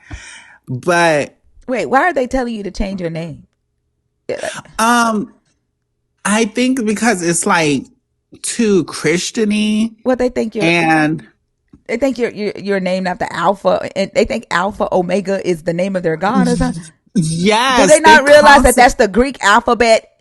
Alpha is the right. A. Like, are they that done? Thinker, Oh my please. Oh god! my goodness. I wish you were with me. Like, this just happened to me the day before yesterday. This lady, she was like that. She liked my name. And I was like, oh my goodness, here we go. And cause this is not the first time this has been happening to me ever since I was like fucking little. And it's so like annoying. And like, she was like, I love, Alpha because of Alpha Omega. And I'm like, girl, I was like, I'm not a Christian. You know, I told her straight up because like I try so hard to be kind, but they just keep pushing my buttons, thinker. Like, oh my freaking and I yeah, I was like, I'm today oh, years old. Today years old when I learned that Christians think that Alpha Omega is a name for their god. They think that's a name. yes. Yes, people, oh my god, think this has happened to me constantly growing up. And I would always just be like, oh, okay. You know, it's so annoying. I'm also in the process of I also filed a complaint against this clinic because there was this nurse because I go to this clinic to get my hormone shot, and this nurse, she was like asking me questions like, is this my real name? Is this a nickname? And like, she also burst out into a prayer and everything like that. And I was like, what the fuck? You motherfucking slave. Like, what the fuck? Like, this is some fucking bullshit. And like, it was just crazy. And like, today in class, cause I currently go to a community college and, my professor, I take this African civilization class, and my professor said that all religions are myths, right? And and in the class, um it's very diverse. You have Christians, atheists. Well, I think I'm the only atheist in there, and then people that believe in science, and Muslims, Jewish people. And when he said that, this Christian lady got upset and was like that, oh, she feels disrespected and everything like that. And then she started preaching. She was like, if y'all want to come to Jesus. And then you know what I did? You know what I did, thinker? What? I said, shut the fuck up. Shut exactly just like that. I'm so fucking sick. Like, thinker, you don't know how my blood boils Oh, when I hear oh, I that can shit. only imagine. I was like, shut the fuck up. And then she turned around and looked at me. And then I was like, girl, your Jesus is not real. And then she was like that because she was telling the professor, she was like, I don't think you should say all religions are myths because you don't have the science to back it up. And I was like, I was like, look, let me look it up real quick because I was on my iPad and I looked this shit up and I was like, it says there's no archaeological evidence of a Jesus, bitch. Like, there's no fucking Jesus. And then she turned around to me and she was like, oh, I rebuke you in the name of Jesus. And I was like, bitch, you can't In rebuke shit, class? nor can your Jesus can rebuke any fucking thing. Wait, And she that's rebuked exactly you what in I said. class? Yes. And I was like, your Jesus is trash, bitch. Like that's exactly what I said. Cause I'm so sick and tired, like thinking like it's so disrespectful to me because I'm West African and anytime someone like assumes that like I'm part of like these religions, I just get so disrespected because I'm like, what the fuck do you think? Why the fuck would you think that my black African ass will worship this fucking colonizing shit? Yeah. You know, it makes no sense. Like, even when I see Africans today so religious, I'm like so fucking embarrassed. Like, oh my goodness. I call them Africoons because it's like, why the fuck? Like, why the fuck? Y'all know the history by now. Like, why are y'all Christians or Muslims and shit like that? You know, Yeah. it is so crazy. I'm like, us as That's Africans, a good like, ass name though. our ancestry is older than all this bullshit. Yeah. Why the fuck do you think foreigners coming into our land telling us, like, why the hell do you think they're going to give us a God that has powers? You know, it's all a fucking mind control. Like, they're just like trying to keep you docile and shit. It just never made any sense to me, you know? And like, I'm sorry, I'm going off on a tangent, but No, I always I'm like, oh listening my to you. goodness. Like, it's just, they're just so fucking annoying. Damn you Christians in the comments. Hi, nerds. What's up, nerds? I'm still on classroom, like these classroom Yes. chronicles. Like, oh my I god, was no thinking, let me tell you something. I don't know if it was your life or someone else's life I was in, and I remember hearing y'all talking about it. Like, it happened recently at some school. Like some girl just stood up in her class and started yeah, preaching. Yes, and I was like, oh, let that be the day that happens to me. And today was the motherfucking day it happened. And bitch, I was ready. I was ready. man, I wish Excuse you my would have language, but recorded that I was shit. ready. Man, that would have been something to see. Like, I'm so sick and tired because Like, think about the fact that you like, said that the class was diverse. There were other belief systems in there, and the yes, only but belief system that got up that felt what's the, so disrespected was a yes, Christian. but let me tell you, I think some of the people in the class, they don't like me because I'm very outspoken about it. Like, I'm like really straight up like, religion is bullshit. There's no such thing as a God, you know, and they've been like holding like their anger. Like, I know there's this guy in my class, like, he was like speaking indirectly to me, and I was like, yeah, bitch, you know better to like mention my name because you pussy. You know, he was telling the professor that like, oh, there's like everybody in the class that's so like outspoken and everything like that. And I'm like, nigga, put a name to it. Like, come on, like, you know, he was basically talking about me because like I'm the main person in the class that like mostly knows like a lot of like information about like African history and stuff like that. And I don't know, it's just too many damn Christians at that damn school because you don't know how many times I get approached by these damn Christians. I remember one time this guy walked up to me and he was started talking to me about the Bible. And I was like, I'm not a Christian. I don't believe in that. What are you talking about? You know? And like it's just so like sad how they try so hard to like indoctrinate you into this bullshit. You know, it's all over the freaking school. Like, I even saw flyers about how they were talking about how Christian Nigerians were being slaughtered and shit. I was like, what the fuck? Have y'all looked like into that before making this stupid ass flyer when it was known that like it was mostly Muslim like little girls and stuff? And like, I don't understand how like women could be part of this like religion. Oh my goodness. Like I fucking hate patriarchy. Like, oh, like you don't like thinker. You don't know like how like I think this is why my blood pressure going up because I just be so irritated. Like I don't understand how people could just hate women, you know? Like, oh my goodness. Like I just don't understand I it. think it's from a place of jealousy. I think so too. Yeah. Oh my goodness. Like it just doesn't make sense. And like how does a God like create or give birth and shit? Like how are you calling this thing father and shit and talking about it birthed you and created you? That shit don't make no fucking sense. And I remember growing up, I used to try to find like a female deity to worship because I felt like it just never made sense. And at one point in my life, I got into like African spirituality and I started to worship this West African deity called Mami Wata. Cause I was like, okay, this is a black woman and I love like the meaning behind it and everything like that.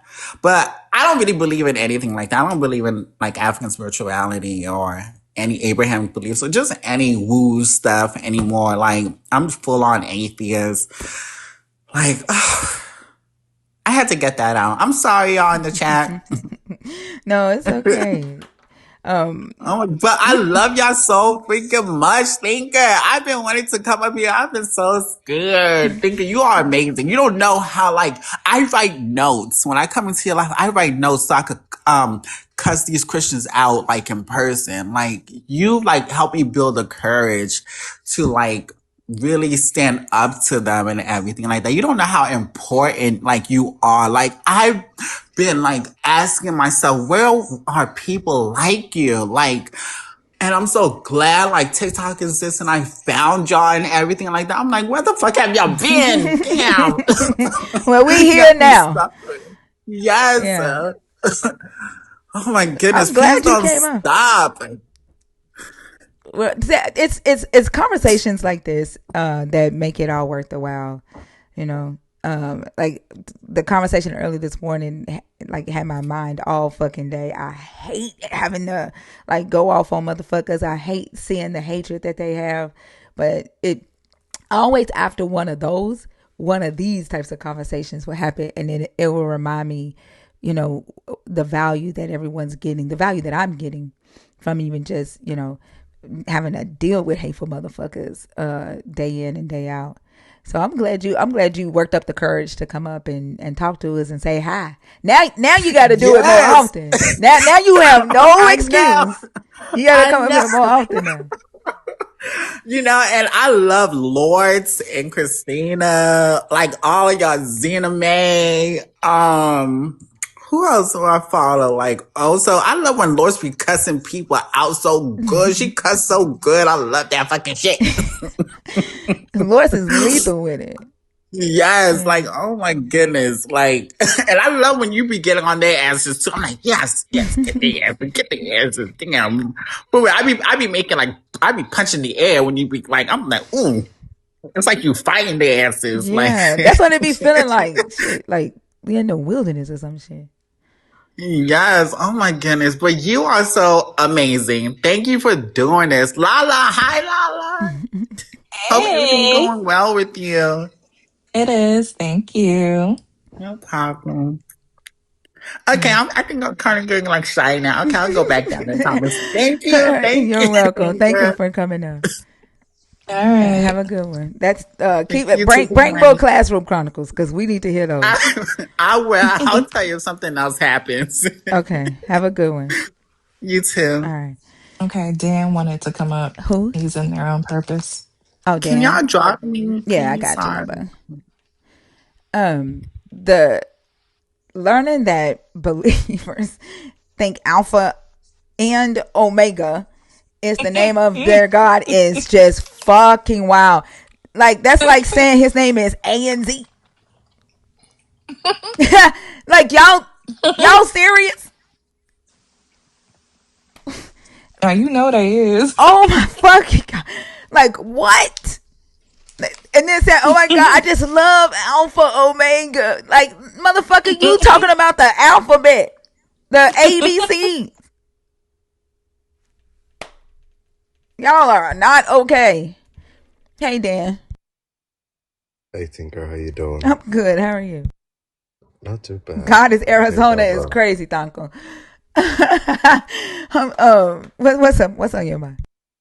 no, not a problem. I don't know how I'm gonna go after Alpha because she was a whole vibe, but I'm Yeah. just gonna talk about the God of the Bible being the God of deception. I don't Hold on. know. I'm sorry. Dragon. No problem. Dragon. Why you coming at me like that, Dragon? Damn. I thought we was friends. Dragon. You see what Dragon saying? That's funny. I thought we was friends. I thought we was homies, man. Like, damn. I'm sorry, El. I am so sorry. Go ahead. No, don't worry about it. I'm just going to talk about the God of the Bible being the God of deception. I've heard a lot of points, but of the points that I've heard, I don't think I've heard people talk about Jacob and Esau and the God and how the deception that is in that.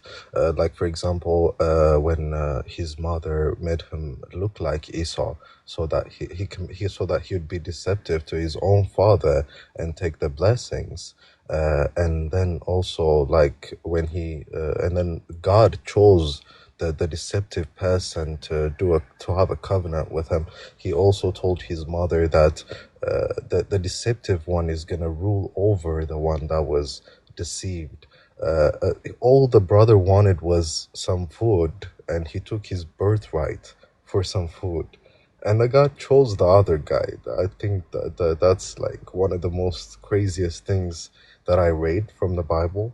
And from Genesis, you can clearly see that the God chooses people who are deceptive, and he works his way through them. So, like, I don't know how anyone else can see that he's not the God of deception. Like, when you can clearly see that. Yeah, we have talked about that in here. As a matter of fact, it was one of the bullet points from the previous post that I had up, but believers kept getting confused. Let me see if I can find it here. There we go. Do you see where it says he is the God of deceivers? The second bullet point under there. Yeah, yeah. Yeah, like he's the God of Abraham, the God of Isaac, and the God of Jacob. And whenever I would talk about that point, we would talk about how Abraham and Isaac were both deceived the Abimelech and the Pharaoh when they pimped out their wives, and God protected them. And then Jacob deceived Esau and his father Isaac in order to get the inheritance and the birthright. And God chose Jacob, the deceiver, and he actually used that deception to push his plan forward. And so, because Abraham, Isaac, and Jacob were all deceivers, and they say he is the God of Abraham, Isaac, and Jacob, to me, he is the God of deceivers, i.e., the God of deception. So, yeah, I agree with you. So that is the specific reason that you said he is the God of deceivers. I did not know the reason as to why most of the time I don't have time to stay on a long time and listen to the conversations. But when I do, like I hear people talking about, especially the Ezekiel and Mr. Nelson also bringing up the Second Thessalonian verse as well. So like that's most usually what I hear. But I'm glad that you do bring this up, like because I think what I see the biggest deception in is from the beginning. Like if you show that you choose such type of people from the beginning, then how am I gonna trust you in any other way? And like even like to me, especially this Jacob and Esau, and the fact that he hated him from the start, like there was literally no reason us to be doing that. Like the guy only wanted food. The guy only wanted like his mother's love, as obviously she chose the other guy over him. Like and like clearly you can see like that he's choosing the wrong type of people. And now you come to me and you tell me he's the God of love, he's not gonna deceive you, he's gonna be there for you, he's gonna be doing all these things for you. I can clearly see that he's not. From the get-go he's totally a different person. So like I don't know how other people do not see that he's the God of deception. Yeah, they always say, hold on for a second. Lala, I don't know if it's TikTok reordering to make sure that there's no spaces on the stage because I think it's either happening automatically or another mod is resetting the order. But I think TikTok might be doing it automatically. But you know what they say, L is he chooses the people with the who are the worst and forgives them and shows them mercy. So that it lets us know that he will forgive us and he wants to forgive us. They say David wanted to do right. David did bad and he wanted to do right. And so God chose David. The same thing with Abraham and Isaac and Jacob. And then they say, well, he changed his name. Like his name went from the usurper or one who deceives to Israel, and so they justify him choosing deceivers in that way. But even the thing is that when he chose them, they didn't stop being deceivers. They didn't stop doing fuck shit. It's like he protects them in them doing fuck shit. Like their argument would stand if when this God chose them in their deception, they actually changed and became better people. Not they became protected deceivers. You know what I'm saying? Who was always forgiven by the God. And like what we see is this God being willing or threatening to kill people who were innocent or who acted in with integrity. A person with integrity doesn't matter as much to this God as his chosen. And his chosen can be doing the most egregious shit. He will kill the person who is innocent and has integrity if that person is offending or violating his chosen, who is acting wicked. Does that make sense? And so like it sets this precedent that deception can be seen as good and just, and then integrity can be seen as evil. Yeah, he don't. Sometimes he doesn't even see the innocents doing something. He just wants to transfer the punishment onto the Mm-hmm. innocents. Like with David, especially with the 70,000 Israelites that he unalived for David taking the census. What did they do? They did nothing. His son, his wives, they did nothing. Like he just transferred the punishment onto them. Like Mm-hmm. there was no part in that story that says they did this, so they deserve that. He's just he sees that the person he sees a person making a mistake, and he's like, "Oh, you're my chosen one. I won't make a problem for you, but I will do a problem to the ones that are close to you." I mean, that's just psychotic. That is just the least I would say to him is just that he's psychotic than anything else. Like the deception comes after that. I would say, like I think he's the most psychotic being to have ever been written about. By the way, like I don't know how it can get worse than that. So, like that's a whole different thing. But talking about coming back to the deception part, like even with the Pharaoh and the Moses thing as well, especially like from the get go, he told him that he was gonna, his heart was gonna be hardened, and that he was going to be the one doing that.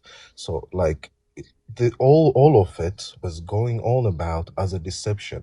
Like for everyone else that was watching, they're like, "Oh, how are we gonna get through this? God help us."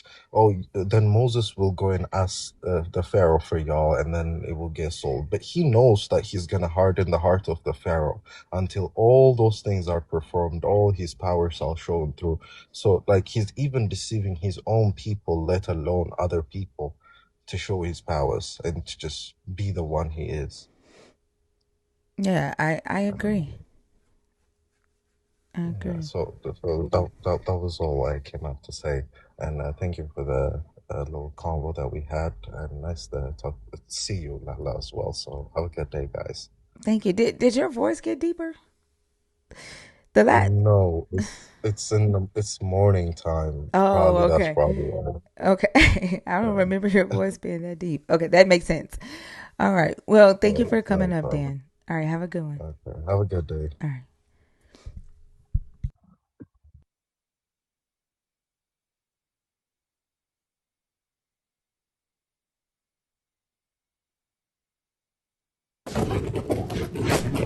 Ooh, goodness gracious. Howard, are you up here on accident or on purpose?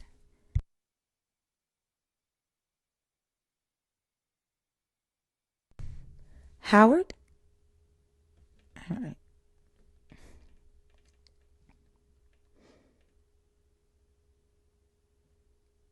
I tried to bring up that Andrew, that other guy, and somehow it brought up this person. TikTok is glitching like a motherfucker. I don't think they're there.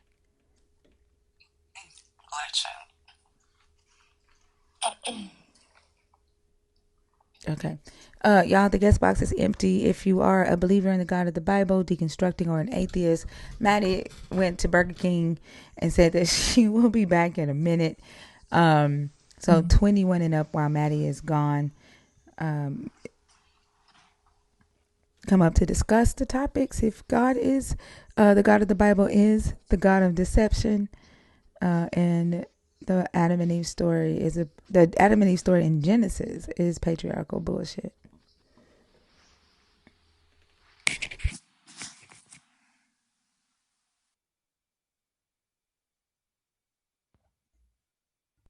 Too fast? You?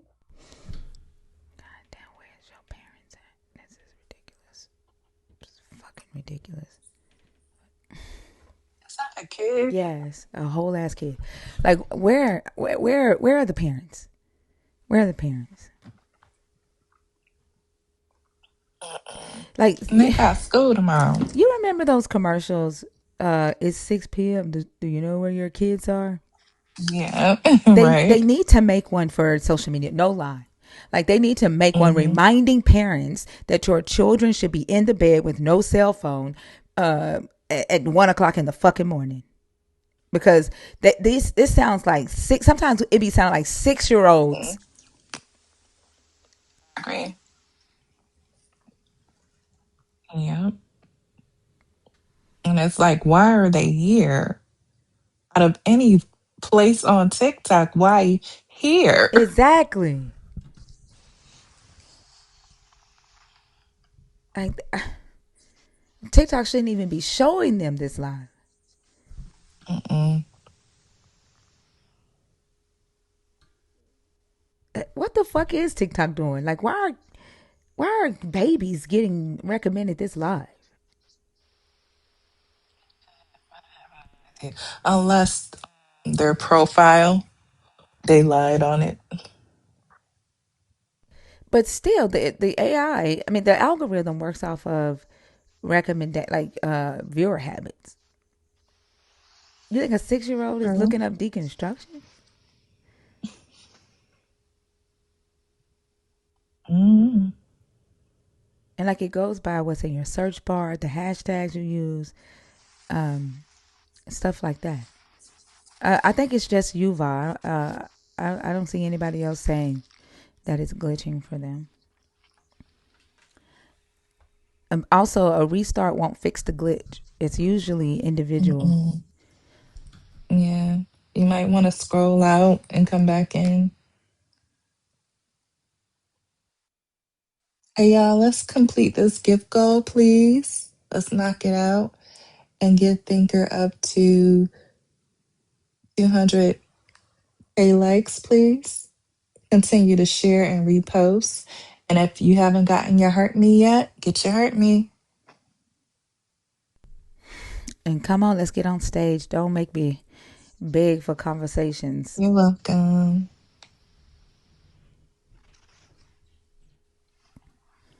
This is supposed to be Yeah. like It's supposed to be the night that the young ones conversate. Anytime I try to Mm-hmm. do something, I don't know, specific or specialized, they never Hmm. show up. Like when we were doing Freeform Friday, Oh yeah. they didn't come on stage. They didn't want to be on stage with other Christians. They only wanted one-on-one Mm-mm. conversations. And Mm-hmm. then when I go to one-on-one, they complain. Why you only let one person on stage? Like they I think Always something. yeah, they always do the opposite. They can't they're so Never satisfied. I think it has to do with like their the word, the logos changes, right? Like definitions change, meanings change, interpretations Mm-hmm. change. Like it's always moving. That's the um description that the logos was given in the Talmud, right? Like it moves backwards, forwards, up, front, all around. Uh, and at the end, the person calls good, evil, evil, good, up, down, down, up, red, Mm-hmm. blue. Like it's like the opposite of whatever, right? And so it feels like because they're so indoctrinated with the word, they're so used to Mm-hmm. shit bouncing all over the place. You know what I'm saying? That there's no real foundation in themselves. Like they'll complain about it being one person on stage when we listen to them and take their advice and allow multiple people, they complain about that. They want to go back to one person.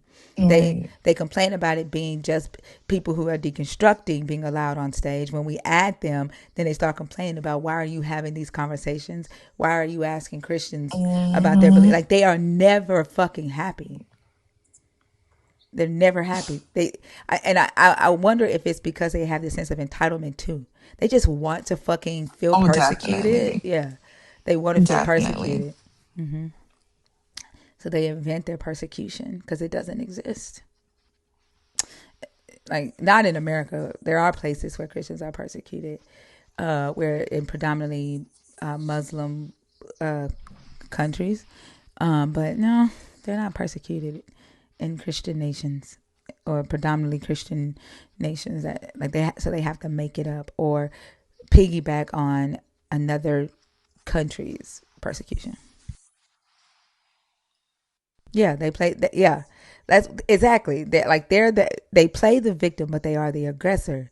Just like they say, good is Mm-hmm. evil and evil is good. Like it's always the fucking opposite. Like they've been so fucking brainwashed.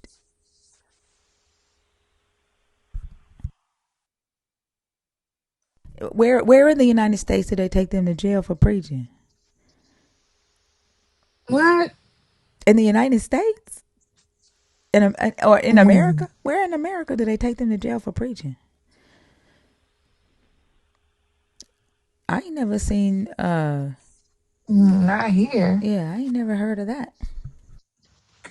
Mm-mm. Oh yeah, I said that there were other nations that where Christians are persecuted, and those are usually Muslim nations, predominantly Muslim nations, not a predominantly Christian nation. They're not being persecuted. Yep. But Uh, not and not to hold, justify hold it, on, but hold on, hold on, hold on, hold on, oh, hold sorry, on. sorry. Mm-hmm. I've seen your name in the chat, but you're not a nerd. Are you an atheist? I can't remember. I'm sorry. I've seen your name before. I'm atheist and anti-theist. Atheist and what? Anti-theist. Atheist. Okay. All right. And did you come up to talk about one of the topics? Uh, but you still worship the God of the Bible who was a deceiver, did the things you believe the devil does did. I mean, he does do the things that they ascribe to the devil. He condones rape, he condones pedophilia, he condones mass unaliving, he condones slavery. Uh, but to them, they have the mentality that if God does it, then it's okay. Mm-hmm. That's where the morality being subjective thing comes on. If God does it, it's all good. Anybody else? Nope, can't be done. But if God does it, it's all good. I would That's why even they say, justify. I would even say not even just the God. I think the Israelites too. Like if or the apostles. Like if they're Right. chosen, if Fair enough. yeah, But the point is that it's good as long as God is the one that's condoning it. Like look at a passage like, let's say, Deuteronomy chapter 22 verses 28 and 29, right? The one about, if you come across a woman who is not betrothed and you grape her, you pay her 50 coins, and then you have to marry her. And I mean, there's no consideration for the victim whatsoever. Screw the woman's feelings. It's all about, she's property, and she just gets transferred from one guy to the other. Simple. So in that's supposedly the word of God telling you, yeah, that's what's up. Just give her to the guy who raped her, and screw her. Yep. So and they consider that okay, because to them, if God said so, then it's all good. So that means that grape is okay. yeah. I agree, and we talk to them about that all the time. And their excuse is, the God had to work with humans. He had to go on human time because it's hard for humans to change, and that was him having mercy and showing grace by giving laws that fit the culture at the time. Yeah. And they don't realize the impact that it's had on our world today by them justifying that and turning a blind eye. That's why I wrote Lot's daughters and lots of daughters, because it has left a huge impact, and why we're dealing with things like the Epstein files and why they were able to get so big. So I agree. Did you have anything else, Sinner Saint? Not at the moment, no. All right. Well, thank you so much for coming up. I hope you have a great rest of the night. Thank you. Mm-hmm.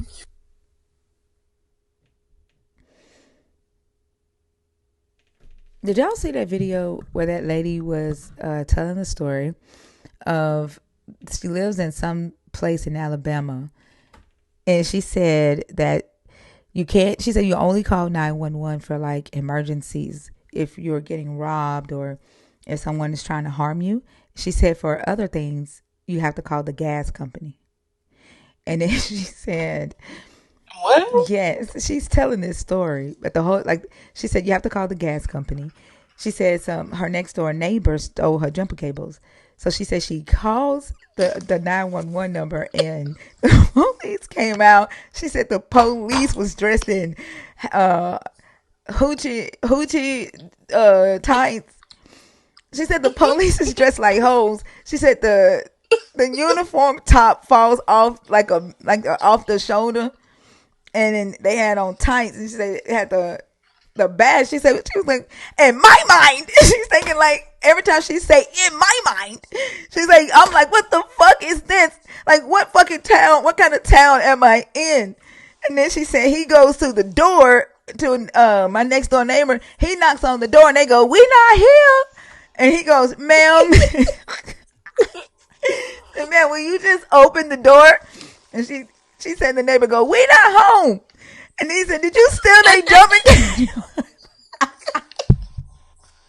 Yo, what part of Alabama? I gotta see Man, this video. Cause come on, ain't never heard. she said, she Yo, said, then she was like, then like when you call the gas company, like if you need like an ambulance ride or whatever, she's like, the gas company is the paramedics too. She's like, I was like, she said, she said, and then I'm taking my kids out of the school. She said, I've been here for a couple of months. She said, today I'm taking my kids out to school. She said, who the fuck goes to lunch at 8:15 in the morning? And I was like, man, I'm like, where the fuck she yo, live at in Alabama? yo, you gotta send me that video. I gotta ask her. Hold on, let me see. I'm gonna see if I can Cause find that's it. That shit was funny as fuck.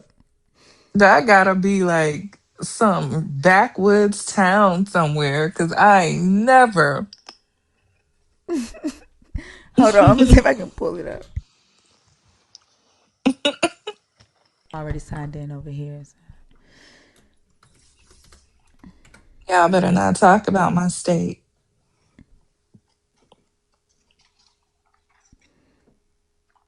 Reno 911 type shit. Okay, here you go, y'all. Here you go. Hold on. Let me make sure YouTube can hear it.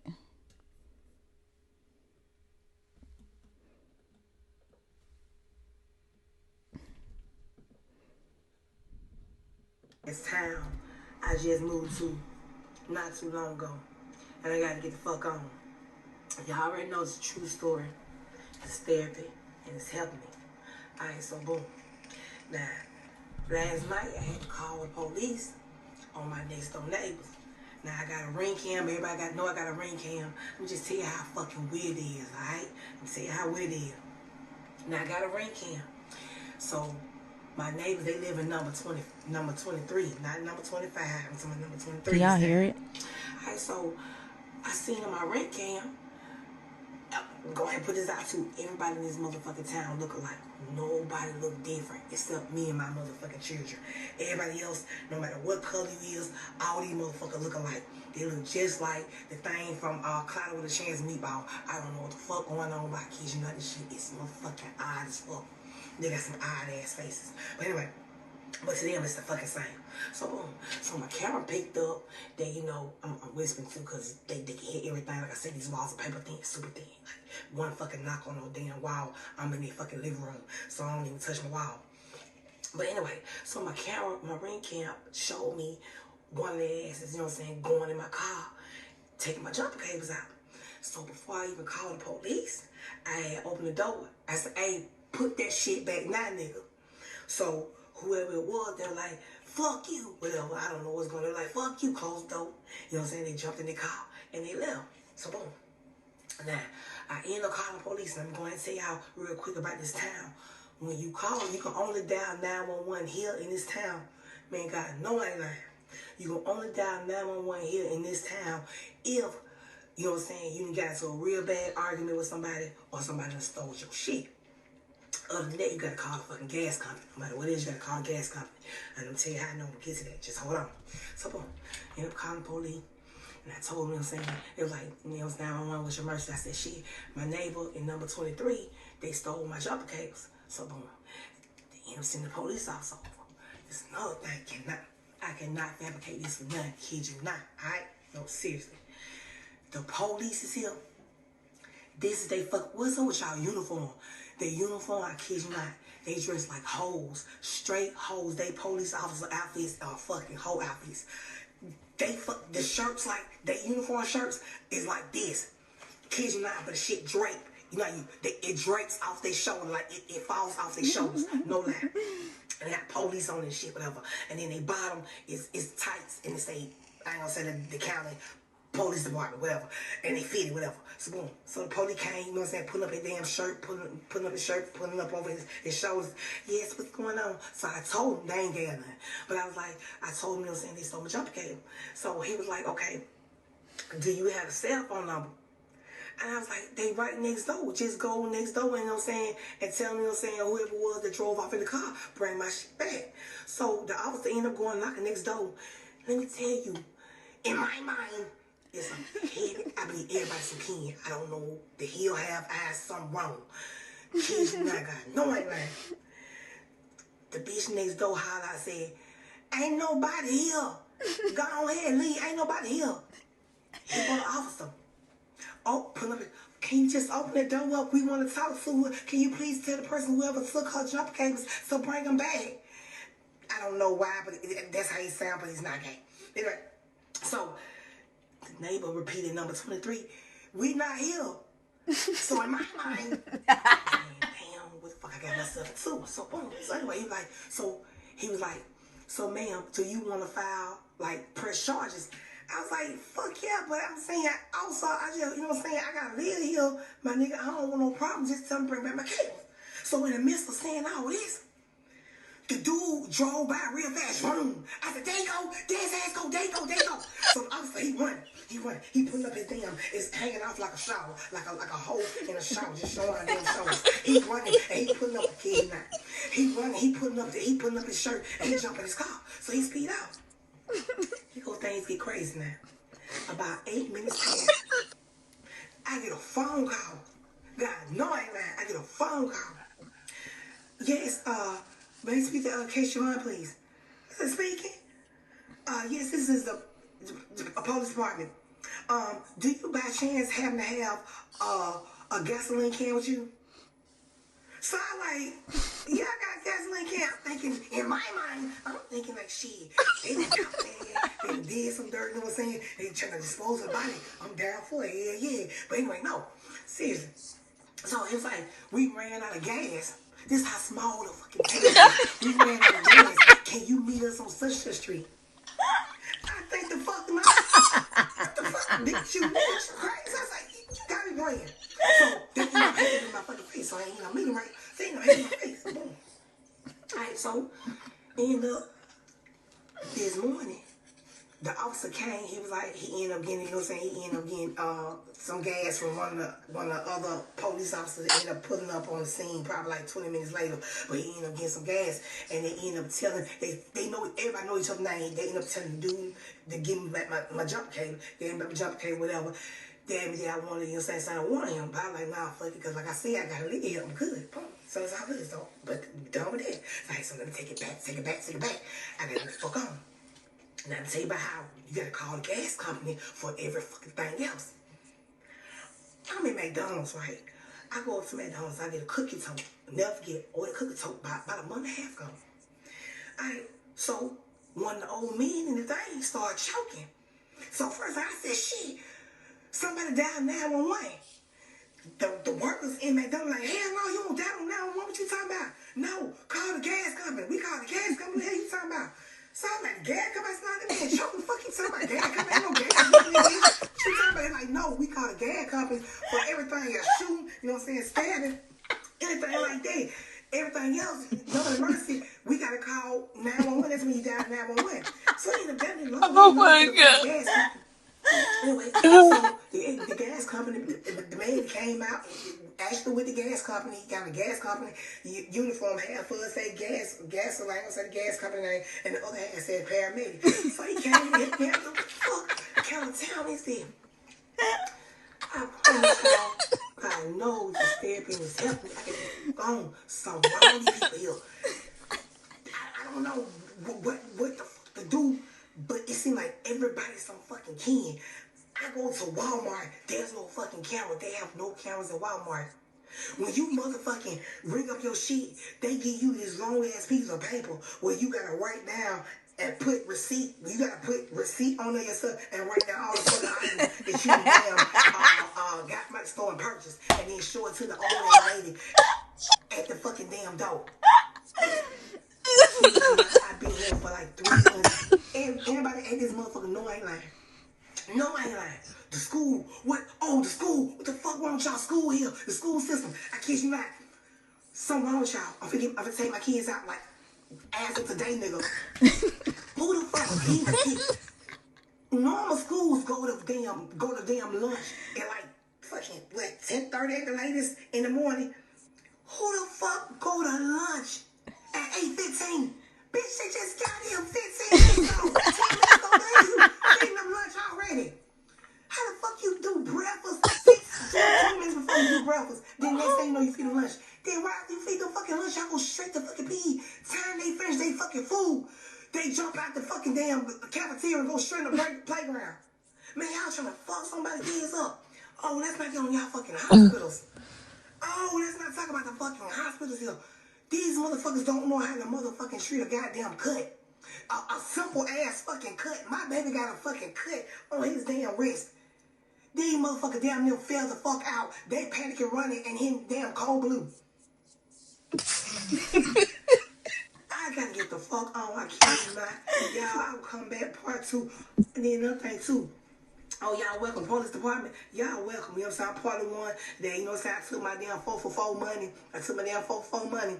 And I helped, you know what I'm saying, donate to y'all goddamn uniform so y'all can start wearing them damn hoe tops and shit. And your shit fit right when you button up, your shit fall off your shoulder like a fucking hoe in the wind. But anyway, man, I'll be back. I'm about to say, now I'm gonna say the name when I move. But these motherfuckers, they weird as fuck on light numb.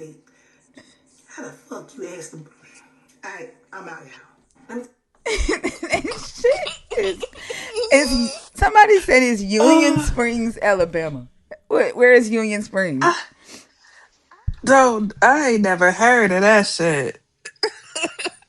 I've never heard of it. Shit is wild.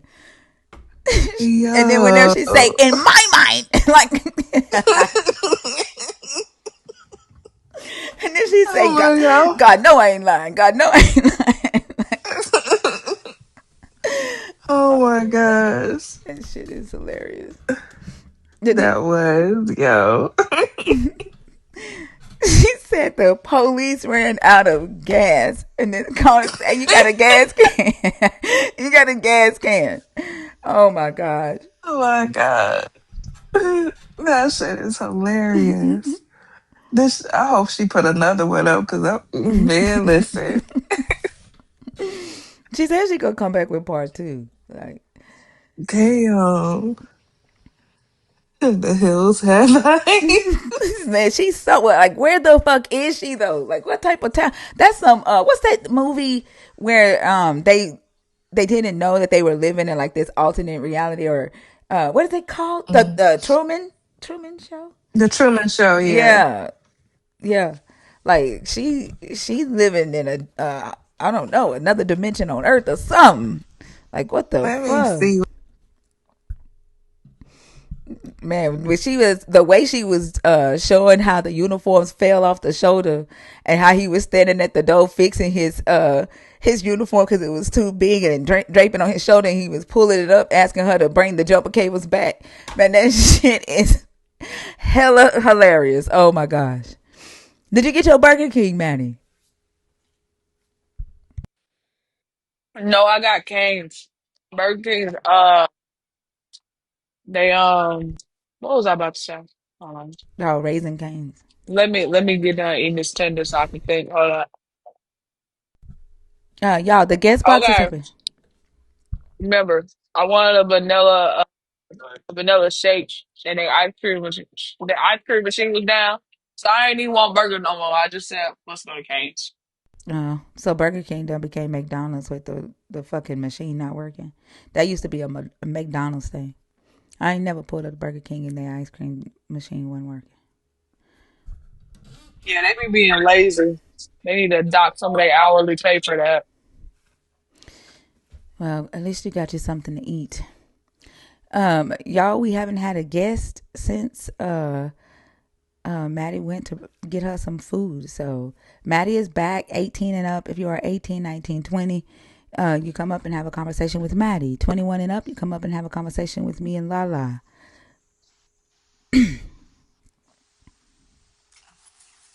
That probably is the case, but they had a fucking reputation for that shit.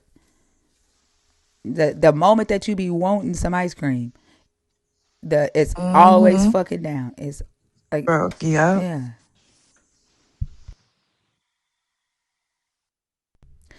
Yeah, they don't clean them. It. I remember when I was younger, I used to work at McDonald's. It did take a lot for them to clean them,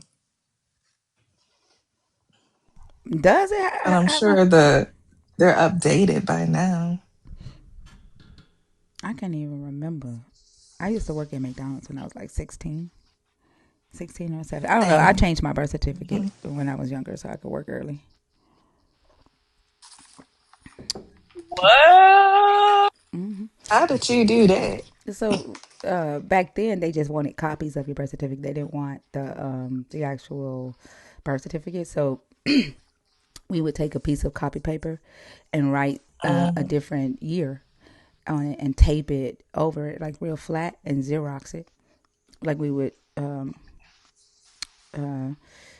use like write it like typewriter style and Xerox it, and Okay. that's how we worked early. A lot of us had to do that when we were younger because our parents had a hell of a lot of kids and we couldn't get clothes or Mm-hmm. shoes, so we had to work.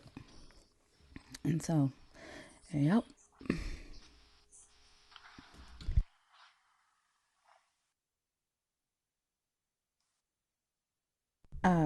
GWTV. Good morning. How are you? I'm good. How are you Can I this get your morning? age, please, and let me know if you are a believer in the God of the Bible, deconstructing, or an atheist? I am 27 and I'm a believer in the Bible. All right. There are two topics on the board in red. This is a discussion, not a debate. I think it's interesting that I have to tell believers that.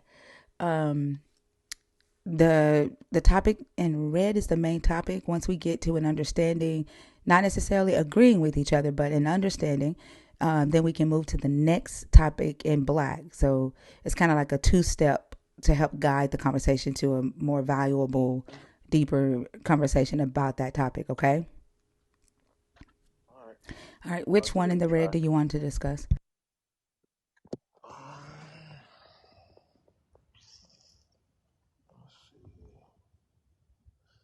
Let's see. Let's try the first one. All right. What are your thoughts about the God of the Bible being the God of deception? You agree? Disagree? Why? Why not? I don't think he's deceiving anybody. I think that would just make him to be not who he is. It doesn't make sense to me for Can you speak up for God. us, please? It's hard for me to hear you, and I know it's harder for the chat. Can you hear me now? Oh, so much better. Thank you. Yeah, I have the phone to my mouth now. But I don't think it would make sense for God to deceive us, or I don't think it would make sense for him to have to deceive us. Um, because I believe he has good intentions for his creation. It's interesting that you talk about the God's intentions when you can only know his intentions from another human or from yourself, right? And typically, what I have seen from talking to other believers and from being a believer myself for 28 years is that, typically the God's intentions match our own. Um, like, I don't know how you would know a God's intentions while also holding that he is incomprehensible, that you can't understand the mind of a God. You can't even explain what it is. Has there ever been anything that you were taught about the God of the Bible or Jesus or however you see the God that you found out later the Bible doesn't actually say, or it says it a different way? I think sometimes in churches, we could have our religious I push that off, and it's not necessarily in the Bible. I think I've ran across situations like that. I can't really pinpoint one in my mind right now, um, but I don't know if I can answer your first question about the how can you know. You said something like, "How can you know his intent if you only get his intentions from other people?" Yeah, because you said that that's not his intention, and then you alluded to me saying that the God of the Bible is the God of deception, as if that was like a crazy thing to say. But like if you don't get this God's intentions directly from the God, it's usually being communicated from other humans. How do you know? Okay, so when you were, can y'all hear me now? Hmm. Okay, so when you were a Christian, did you believe in the Holy Spirit, or you believe in something else? I did, but I'm a human. I'm a human.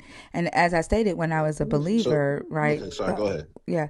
As I stated when I was a believer, the intentions of the God typically matched myself. Like this God has never told me to do something that I would not be okay doing.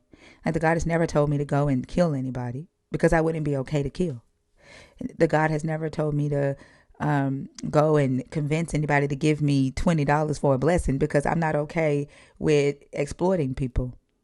Right? The Holy Spirit told me to do things that I normally, would see as moral to do, or it would convict me of things that I would normally see as immoral to do. So that his intentions or the Holy Spirit's intentions typically matched mine. Hmm. It's interesting that you say that because the way that I lived before, I didn't really have. Everybody has like a moral, I guess, a moral compass, which I believe comes from God, right?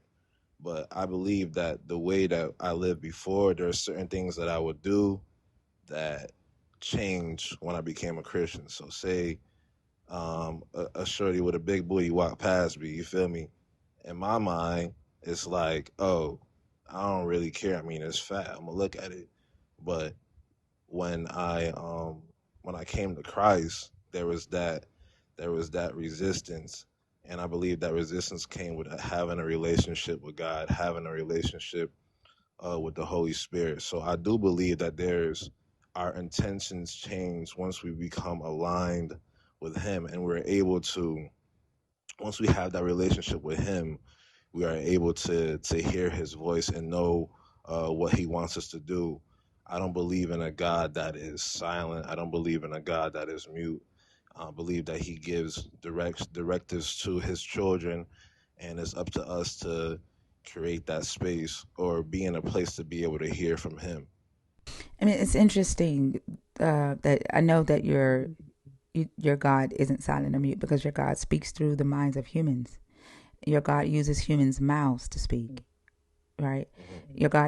Your God can't and doesn't speak outside of a human being, which is what I originally said. And like when you said prior to you becoming a Christian, you were not convicted at looking at a woman's body. And then after you becoming a Christian, you began to change that and decided to respect women in their body. It's interesting because that intention didn't come from the God in this Bible. Because nowhere in this Bible does this God tell men to respect the bodies of women. In fact, this God uses the body or allows the bodies of women to protect men, to please men, to serve men. Nowhere are men told by this God to protect, to respect the body of women. In fact, the God doesn't even require men to be virgins before they marry a woman. In this Bible, the men were allowed to be married and sleep with another woman as long as that woman did not belong to another man. Because adultery wasn't about being unfaithful to your wife, it was about disrespecting another man's property. So, for this new intention that your God has that is not on record in this Bible, which is supposed to be His word, where did it come from? I'm sorry. I just want to go point by point. So you said God doesn't. You said God doesn't require believers to respect women's bodies I said or men. I to. didn't say believers. I said men. There's nowhere in this book where your God tells men to respect women's bodies and not to So look at women's bodies sexually or nowhere. all right. Let's do a. Let me see if I can do a quick commercial break because I'm sure that God. You I mean know that commercial God. break? Yeah. Let me do a commercial break What's a because I don't commercial want to just. break? A commercial break is me just looking up the verses because I don't want to just say something. I like to bring up the verse and actually read it. Okay. If that's okay with you. Mm-hmm.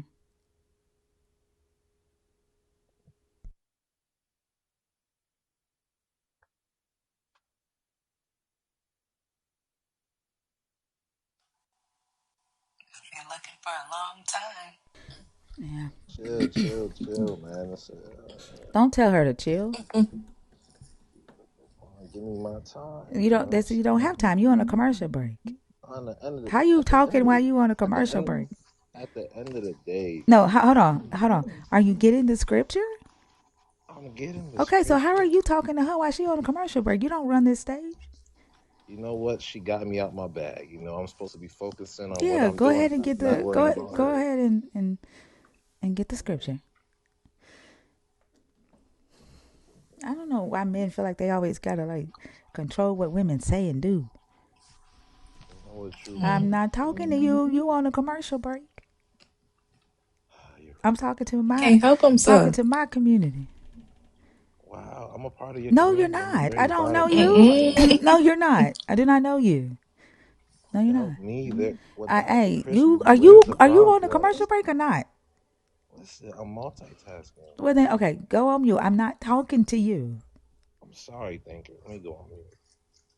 Goodness,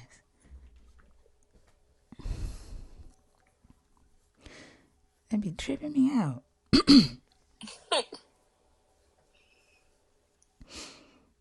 I Yeah, thought. let's get the what? No, go ahead. I was gonna say I thought a commercial break, man. He was like he was gonna be. I thought he was gonna go teacup.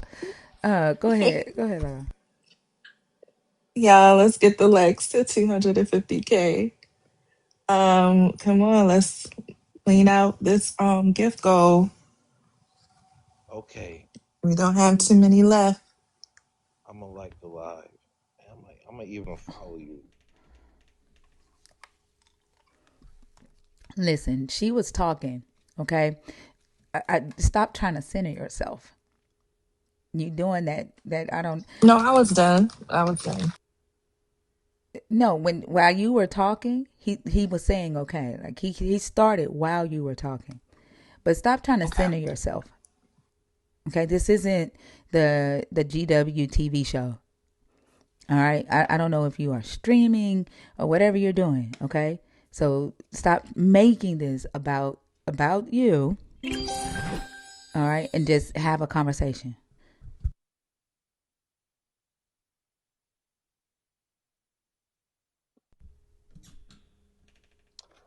Sorry, I might have a slight case of main character syndrome. Maybe Yeah, you need to not have that here. This isn't about you. isn't. I mean, it's about me, but it's not It's about me. not. It's never about you in here. Did you find the scripture? Okay, so um, this is actually a crazy verse. This is Matthew 8, or this is Matthew 5. Um, I think we're going from 27 to 30. It says, but I say to you that whoever looks at a woman to lust for her has already committed adultery with her in her heart. If your right eye causes you to sin, pluck it out and cast it from you, for it is more profitable for you that one of your members perish than for your whole body to be cast into hell. And if your right, Why don't y'all ever pay attention to the word adultery there? Can a single man commit adultery? hmm, can a single man commit adultery? Let's look that up. You don't know that off the top of your head? So you're saying you have to be married to What is the to definition of adultery? let's look up the definition because I mean, we this is a teacher. You one of my I favorite no, I'm teachers. not your teacher. I'm not your teacher. Yeah, Y'all always you no, I'm teach me not. I something. am not your teacher. Y'all always want to make no. Stop. Y'all always want to make women, especially black women, put us in positions of having to fucking nurture you or teach you. I'm not your mama. I'm not anybody that you gonna fuck, and they shouldn't be teaching Ooh, your ass. I'm not your not teacher. even. I don't fucking know you, and you should already know what adultery means. This makes no damn sense. And this is why I say, this is exactly why I say that the so called intentions that you are calling your God are your own, because an all-knowing God would know that a single man cannot commit adultery. And what Jesus is talking about here is some lusting after another man's property. Because if that woman is a slave and she belongs to another man, but she is not even married, that is still lusting after another man's property, and it is still adultery because she belongs to another man. And that was the law back then. He is not talking about respect the body of a woman and don't look at her big ass. Okay, so I got to use another verse. That's what you're saying. Let me ask you a question, and this is a real question.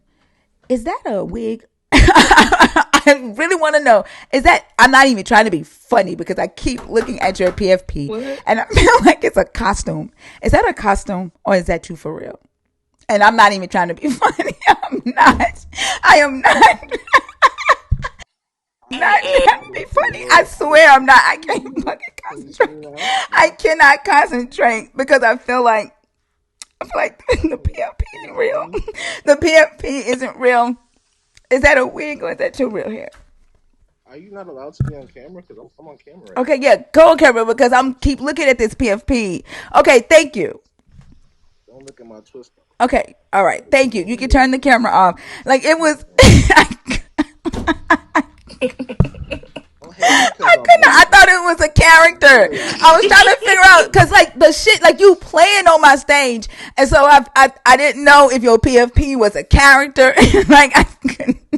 Okay, stop switching the subject. Okay, let's No, stay hey, on I don't topic. have Okay, to. I don't have. Hey, you ain't said shit for me to run from. you trying Like to I don't. No, befuddle me. stop. I don't. You haven't said anything for me to run from. I couldn't. I couldn't take you serious because you playing on my stage, and then your PFP looks like a fucking character. So I didn't know if you was being a character. But now I know that it's not a wig. It's not a costume. This is I too didn't late. know. Okay. Adultery is cheating on your spouse. Adultery is being unfaithful to your spouse. Single men, single women do not have spouses they cannot commit adultery. And the fact that I know that you are being serious about that you didn't know that. Well, I feel like, well, I could be wrong. Feelings is not facts. But I feel like the Bible could be talking about committing adultery in your heart, if that makes sense. I could be wrong.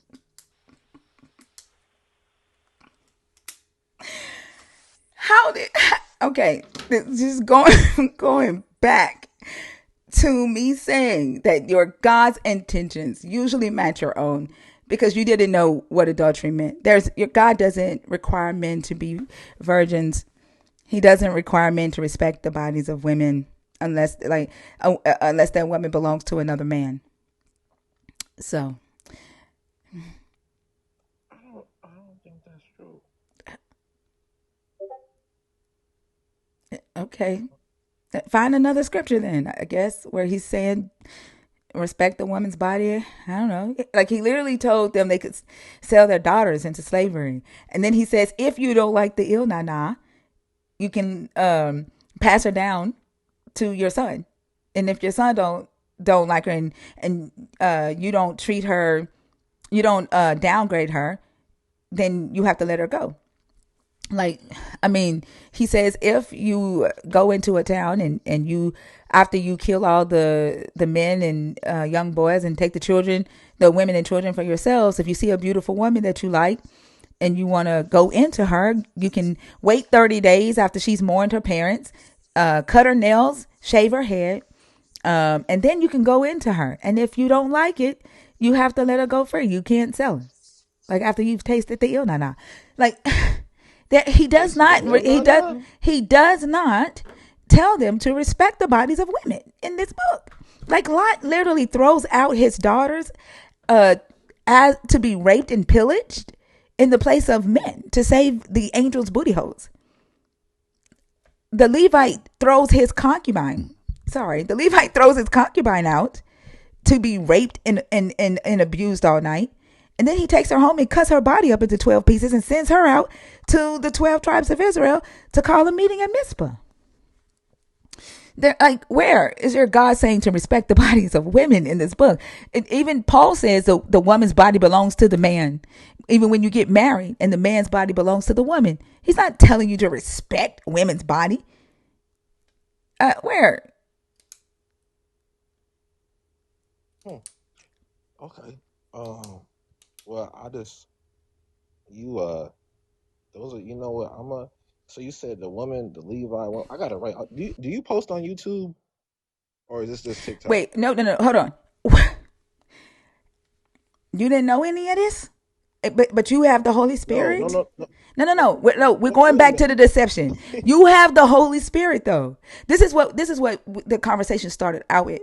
And me saying that even when right y'all are claiming that your God speaks because you said you don't believe in a mute God. You believe in a God that speaks, yet your God didn't tell you all of this? You need to go back to my YouTube and write all this down? What is your God saying to you? Okay, I'm just saying you just threw a lot of stories at me, and I'm gonna have to go back and really look at them. I can't respond to all the stories that you gave me. That's basically what I'm But saying. what does your God say? What does my God say about what? 'Cause you said a lot of things, so I'm just trying to respond to like. go like one by one. You said you Like, believe in a God that speaks. You don't believe in a God that's mute. yeah. This right here is the deception because you claim things that you cannot back up Okay, so what is you asking me? What does God say about what? Which one? about the stuff that I just said. Give me the topic because you said like five things. Your God What can't does keep God? up. Your God can't keep up with me. So what does God say about rape? Is that one thing that you said, No, right? no. Your God can't keep up with me, and that's sad. And the reason why Okay, your God, God and God the made you. He made you. hold on. The reason your God can't keep up with me is because you can't keep up with me. Because Yeah, you Your do. God's Like, thoughts are your thoughts. You speak for your God. Your God's intentions are your intentions. Your God does not know what you don't know. Your God can't speak on what you can't speak on because your God is you. mm, I would think that your God is you. I believe you made yourself your own God, not me.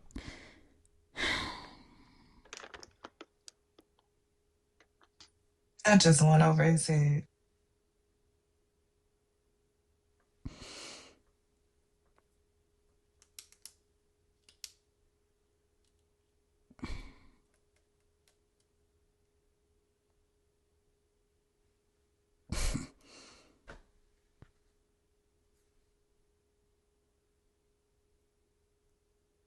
Are- I'm lying.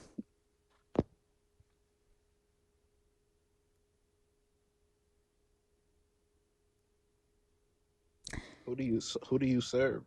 You serve yourself.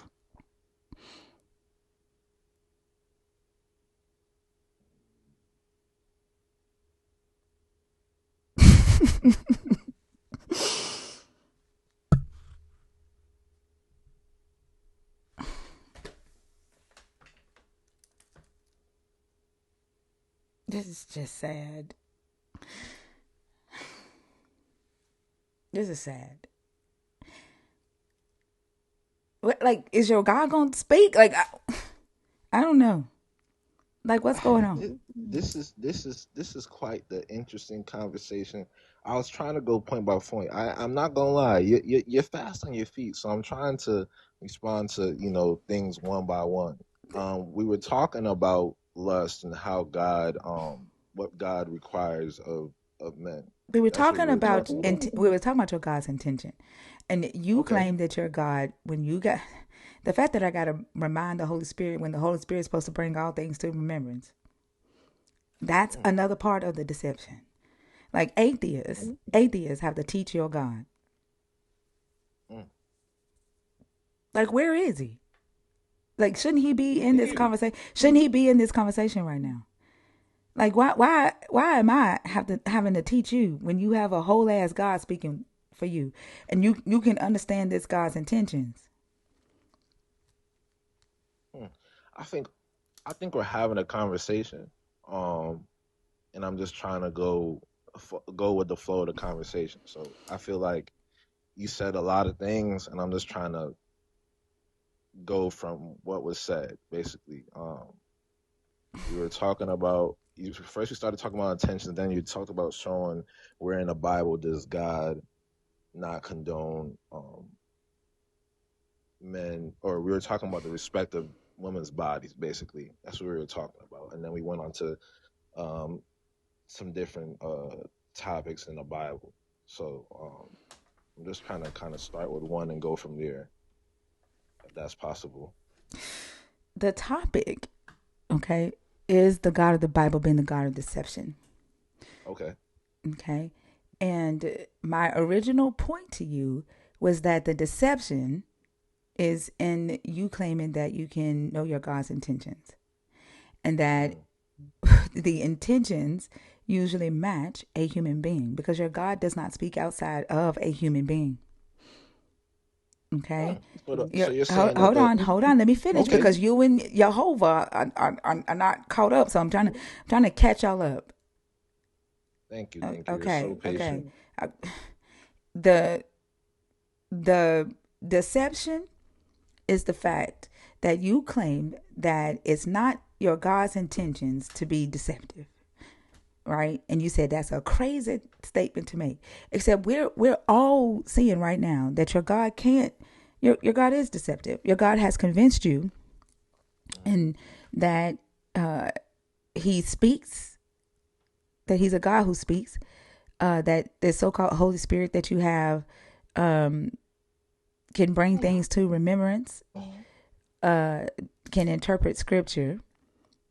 Has convinced you that adultery, that a single man can be adulterous. That He has stated in His word for men to respect the bodies of women. And all of this is just from a misunderstanding of your own and a lack of ignorance. A lack of knowledge, right? From a place of ignorance on your own. And your God can only say and do what you can say and do. Your God only knows what you know. That's the deception. And His intentions match your intentions. You no longer wanted to disrespect the body of women, so your God said, "Don't disrespect the bodies of women," and it was your God who stopped you from disrespecting the bodies of women.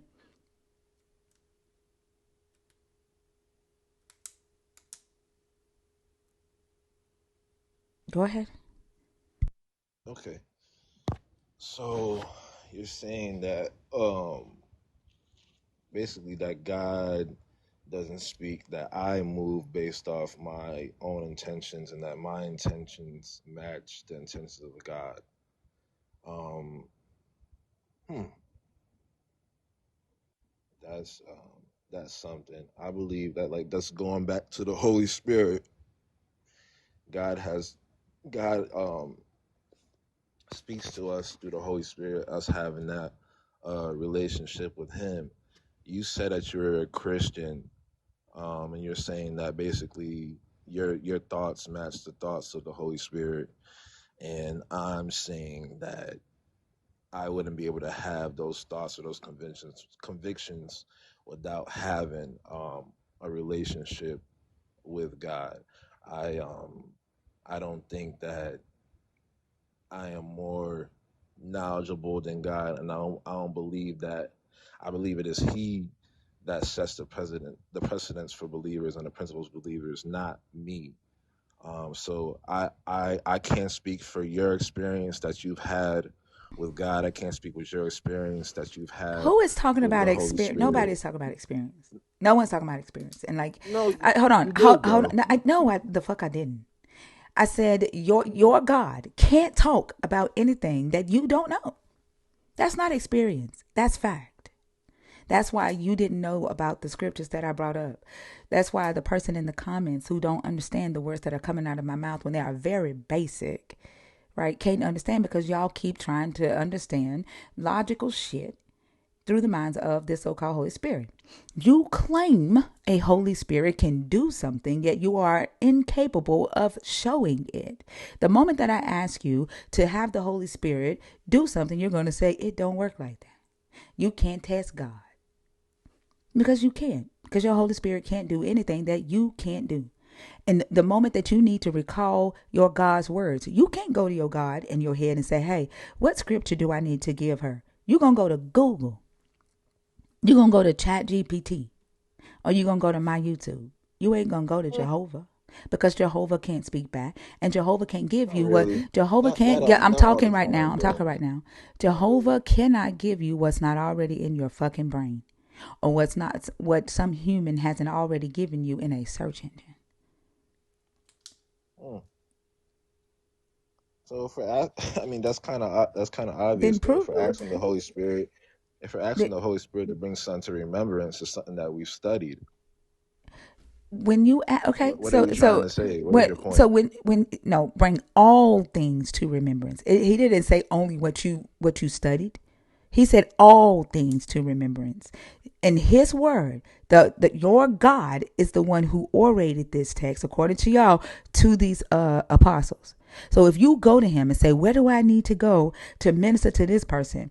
In your word, bring a situation to my mind in your word and your experience, God, so that I can help minister to myself or minister to somebody else. Your God can't do that. You got to go to Google or a Bible app or Chat GPT or another human being. Your God can't even Okay, so remember what the how fuck he can you said. say? Your God can't even recall to you what the fuck he said to these so-called apostles who wrote this shit. So And you know every and verse in the Bible. he's living in your head or heart or kidney, wherever the fuck it is. He inside of you. And you can't Mm, go straight to it and ask it for a scripture or a situation in this story. You ain't even gotta say, hey, give me a scripture, the book, chapter, and verse. He don't even bring it the situation to your remembrance. Half of y'all don't even know what half of this fucking book. But you got the whole ass God living inside of you. yeah, I don't. I think even the best theologians don't know every I'm not scripture in talking the about a Bible by theologian, I'm heart. talking about your God. I'm not talking about a Okay, human. I'm not talking about a human. I'm talking about your God. I'm talking about your God claim.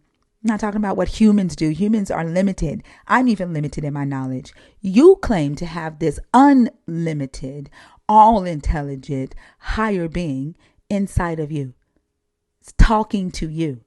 You have a super pack extension. I don't. I'm not claiming that. You are. So I don't want to hear I about never the seen no I don't want to package hear about the extension. limitations of a human. I'm talking about what your God can't do without you. Okay, what is the point you're trying to make? Am I I mean, supposed to the know fact that you everything? don't know Am I that, all knowing? the fact that you don't know, the fact that you want me to spell it out for you, and like I shouldn't have to spell that out for you. So your point is that because I don't I'm not able to pull up a verse for every situation. What is that? What is that? What is the point you're trying to make? I mean, I don't know. I refuse to dumb myself down any further. You're gonna have to ask the Holy Spirit for help on this one. Tell the Holy Spirit. Go to your Holy Spirit. Tell the Holy Spirit that you're dealing with a cocky ass demon who is intelligent as hell, and she's challenging him. Ask him to just give you the point made. I think this is what he gave me Mm-hmm. for you. First Corinthians first eight No, no, no, no, no, verse no. one. Ask him to tell you what the point was You that know I was what? making. What was okay, God Do it in your secret opened closet. okay. This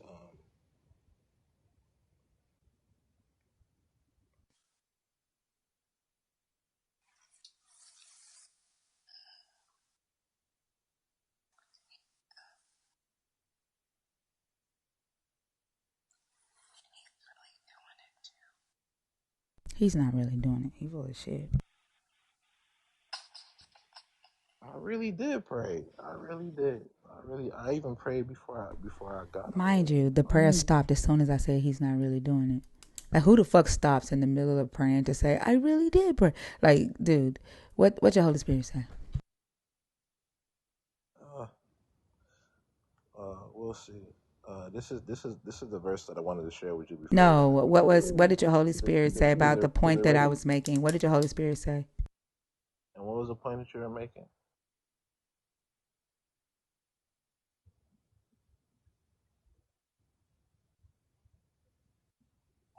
Playing right.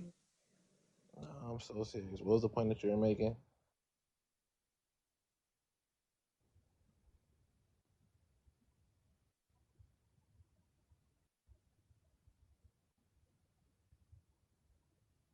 This time I'll be able to. Debbie, why are you making excuses for this man? Like, y'all just be excusing any old fucking thing. Like, What was the point that you're making? I'm sorry. Let me ask him again. Let me call the Holy Spirit. Let me call his phone. nope, I'm done playing with you. Like, you've already shown us how deceptive your God is. How is he deceptive? How has he deceived you? Let's go there. Like, how are you praying? And then you gonna turn around and that, you know Just, what? just like I'm having a conversation with you. I can have a Oh, conversation with God. I could stop in the middle of my conversation and have a conversation with somebody else. I was talking about when you were praying.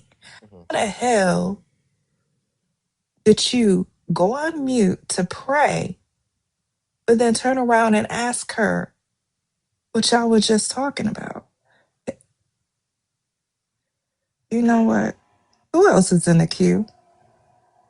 Ain't nobody in the queue. You got to see Woo. You That feel me? who's You got to responsible see for Woo. him being incapable? I'm not responsible for his incapabilities. I didn't raise his ass. I'm not Well, responsible for somebody that. said you.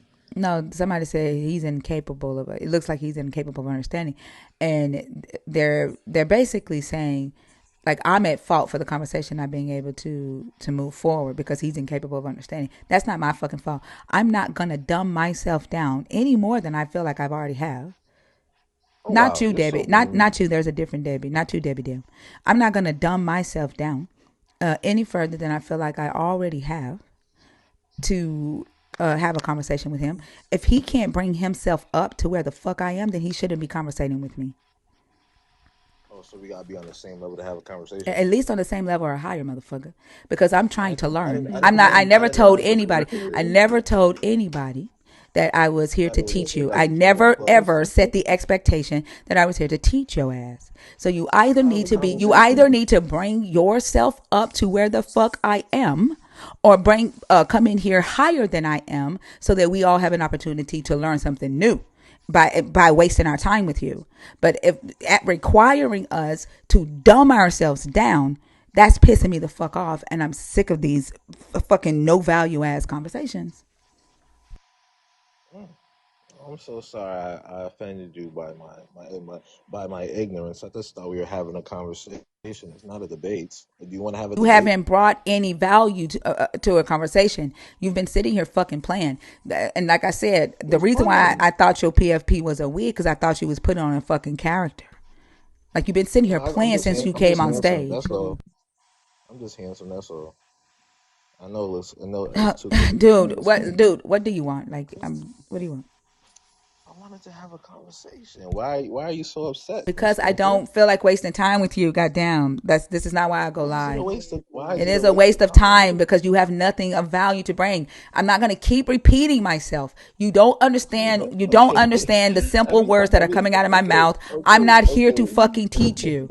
You got to go back to the Holy Spirit. Go back to the Every Holy time Spirit. I try to, every time I'm bringing up a verse or something, you move on to You're a not, different because you're point. off fucking You're topic. spitting You out haven't five even points for addressed the you're shit spitting that we out were 5 points talking for about. something. You haven't even addressed what we were talking about. Why the fuck would you bring up a different verse? You didn't even address the points that we were already talking about. I did address the No, point the that you were fuck you talking about. didn't. Okay, what was the point I'm that you not made? repeating it. I repeated it multiple times. I'm not doing it again. Let me write it down No, so I can bye. address Bye. it. Goodbye. This is crazy, man. Yeah, it is. So are you Goodbye. hosting? Goodbye. Next time, Oh, come don't in you here have? with some motherfucking sense. Oh, Oh, Lord. I got sense. I got sense. I think it's you that don't have sense. I think being a atheist is nonsensical. What do you think about that? I think I don't give a fuck what you think. Goodbye. Can't you just kick me off or something like that? Is Yeah. that how it works? Thank you. The fact that you couldn't even leave, Mister, the Holy Spirit taught me to respect the body of women. You can't even respect the fucking Mhm. digital space of women, motherfucker. Like you are the deception, and your PFP still look like a fucking wig.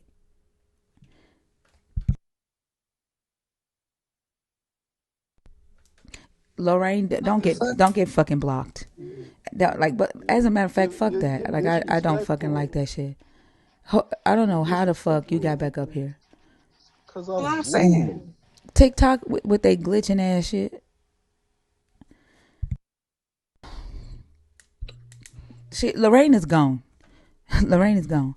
D-Mac, Yes, I do believe that hold on. How old are you for TikTok purposes? I'm 50. All right. Are you a believer in the God of the Bible, deconstructing, or an atheist? I'm not a believer in the God of the Bible for sure. Are you deconstructing, or are you an atheist? Like, what are you? What's deconstructing? Deconstructing. Deconstructing is when you have or had a belief in the God of the Bible and you are analyzing that belief, tearing it apart, asking yourself why you believe what you believe. Uh-huh. You're researching, you're reading, accepting facts.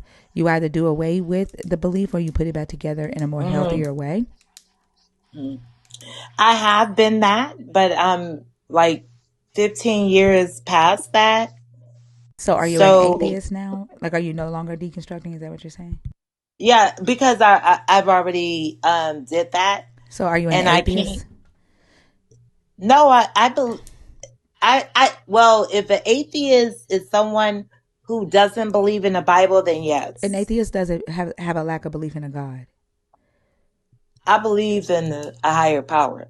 Okay, so I only talk to people who currently have a belief in the God of the Bible, people who are Okay. actively deconstructing their belief, or atheists. I don't go into like spirituality or agnosticism, Uh, because that, like, those belief systems don't directly affect my life, or laws, and causing a lot of harm on the earth. So I'm not can I? really, no ma'am. I only talk to those three types of people. uh and so I am going to put you back down in the But in the I have. ma'am, Can I ma'am. ask you No, one question does it have to do with how with that? deconstruction? Yes. No ma'am, I don't answer random questions. um I I, wanted to share my ma'am, experience are you with gonna cross my deconstruction. boundary? You're gonna cross my boundary? No, You are. no. I set the boundary, and I'm asking you to respect the boundary. Now, one thing that you could do in the future, if you want to come up and talk about your deconstruction journey, if you want to come up and participate in the comments, do you see the nerd badges that people have next to their names? hmm You can join the community. That gives you stage privileges. Okay, so if you become a member of the community, which we have a deconstruction community that goes large on TikTok across multiple channels, then that gives you the benefit of coming on stage and sharing your deconstruction journey, even questioning guests, participating. But because I don't know you right now, and you're not one of the three primary categories that I talk to, I am going to move you back down to the comments, okay? Can I join the? If I press join, You would have I be able to? not today. No, ma'am. There's a 30 day. Okay. There's a 30-day wait list because I don't want people doing it just so they can hop on stage. I need to know that you are serious about being a part of the community. So once you become a member, there's a 30-day wait before you get the stage privileges. Okay. Okay. All right. Okay. All right. It's good. Okay. It's good meeting you, and I hope you have a great rest of the night. Okay. All right. Thank you so You're much. so welcome.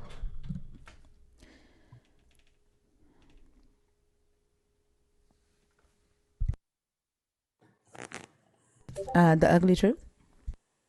Hello, how you doing? Good. How are you? Hey, you handled yourself well. I have to say that that was nice. Well, thank you. I appreciate that. I hope that we can have a We civil conversation. sure. I jump straight to it. I'm in the deconstructing stage. Okay. And how old are you? I'm 32. Okay. Ain't his name the ugly truth? Did I say it wrong? Don't they say the ugly truth? Nah, that's my name. That's Yeah. my name. That's what I name myself. You you Oh, okay. do you do understand that people consider the truth ugly, right? Yeah, but yeah, I normally fuck up names, and so somebody in the comments asked if what did I call you, so I thought I fucked up your name. Um, No, yeah. you said it right. You said Okay. it right. And I'm sorry. How old did you say you were? I'm 32. Okay. And which of the two topics did you come up to discuss? Well, you said the deconstruction. I'm in that stage. Okay. So there's two topics on the post. You see that in red? The God of the Bible is the God of deception, or the Adam and the Eve story in Genesis is patriarchal BS. The red topics are the main topics, and then once we come to an understanding of the main topic, then we move to what's in black. Okay. Which one do you Okay. want to discuss? The God of the Bible. Is the God of deception? Correct. Okay. What are your thoughts on that? What do you mean by deception? Like, are you saying everything that was told to us was a lie? I wouldn't say everything. He deals in deception. He is deceptive. Um, his so-called chosen patriarchs were deceivers. He protected deceivers. Um, but where? Why? Baby, it's 2 o'clock in the morning. I don't need you to do that.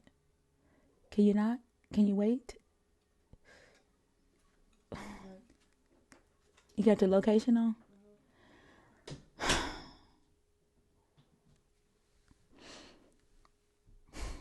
Okay. You good? She's going through a breakup and she can't sleep. And now she's gonna go for a drive at 2 o'clock in the fucking morning. Oh my god. I swear these kids. And then when they like, because they're adults, you can't tell them nothing. Like, okay, yeah, and that I get it. The shit hurts. I get it. And it's her first Mhm. breakup. Like I get it, but god okay. Oh, your daughter too, Dad? Understand. Gosh, like seeing your daughter go through a breakup, that shit ain't no fucking joke. That shit ain't no joke. It's like it's different when your son go through it because they tend to get over it a lot faster, or at least they show that they do. But the girls, no, Hmm. yeah, um, yeah. But he protects deceivers, and then it goes even further, right? When we are in church, we are taught about God and Jesus as if he's all love, right? Mm-hmm. Deb, I'm so sorry. Give her a hug for me because I know that is fucking painful spending that much time. um we're taught that he's all love, peace, right? He wants to bring peace on earth. um we're taught that he's what the world needs, and we have to have him so that the world can be a better place, right? We're taught that we are born wicked, and he was so innocent that he died for our sins and he suffered on the cross and we owe him. And then we're taught that we're going to, if we do all of this, then we get eternal life and we go to heaven. uh, but none of that is actually in the book. Like the God that we are taught in church, it Mm-hmm. doesn't match the God in the book. Like in the book, you can basically build the God that you want. It's like a build a Jesus program. Mm-mm. Wow. Wow. And the reason I I think it don't. is a build a Jesus is because he literally has taken on the characteristics of multiple gods, starting from gods in the ancient Near East all the way to Rome and Greece. Wow. Mm. So you feel like he's a deceiver because he helps bad people? I Like, didn't say helps you know, bad people. Bad and deception are not synonymous. well, well, you call them deceivers, right? Yeah, they because they deceived. They lied. They tricked people. That's a bad thing, right? Yeah, but bad. I didn't say bad people. I said deceivers. Okay. Bad, and deceive are not synonymous. A person can be bad and not be a deceiver. Hmm. Okay. But he That's right. prioritizes his chosen. And who is his chosen? And, well, why don't you tell me? Like, have you read this book? Like, what are you deconstructing from? Let me ask you that. What are you deconstructing from? From the Christianity that was forced upon me. Okay, but are you reconstructing into Hebrew Israelitism or something?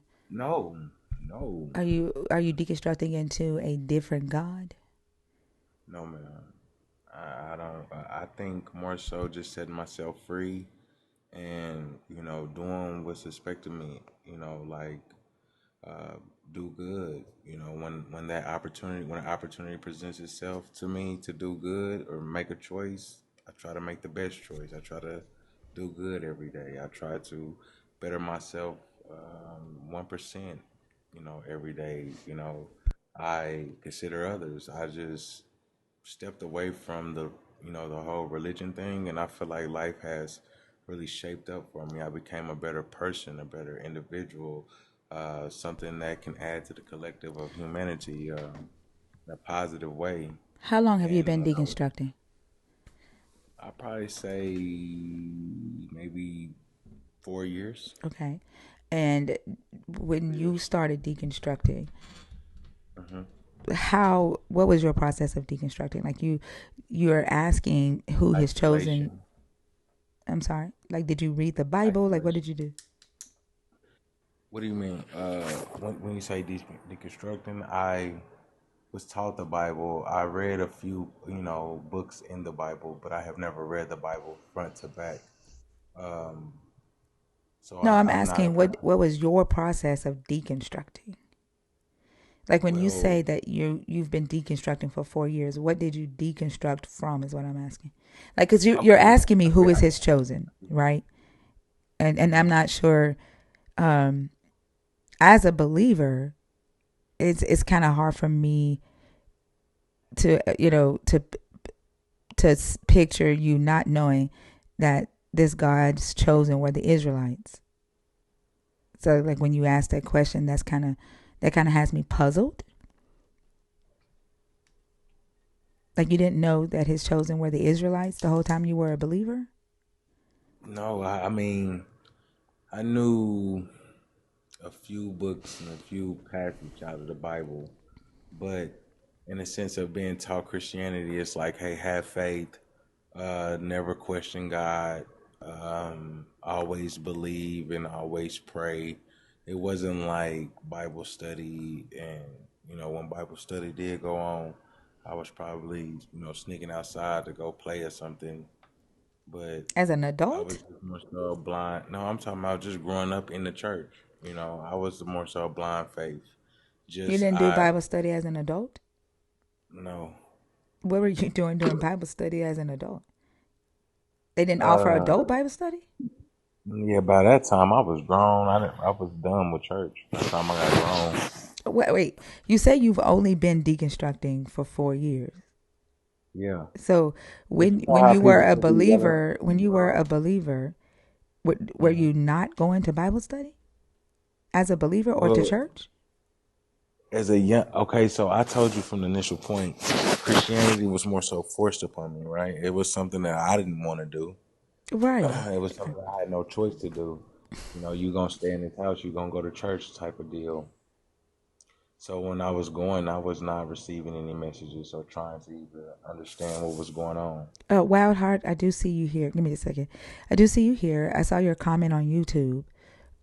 I don't know if TikTok is going to allow you to come up since you are new to TikTok and you don't have any followers.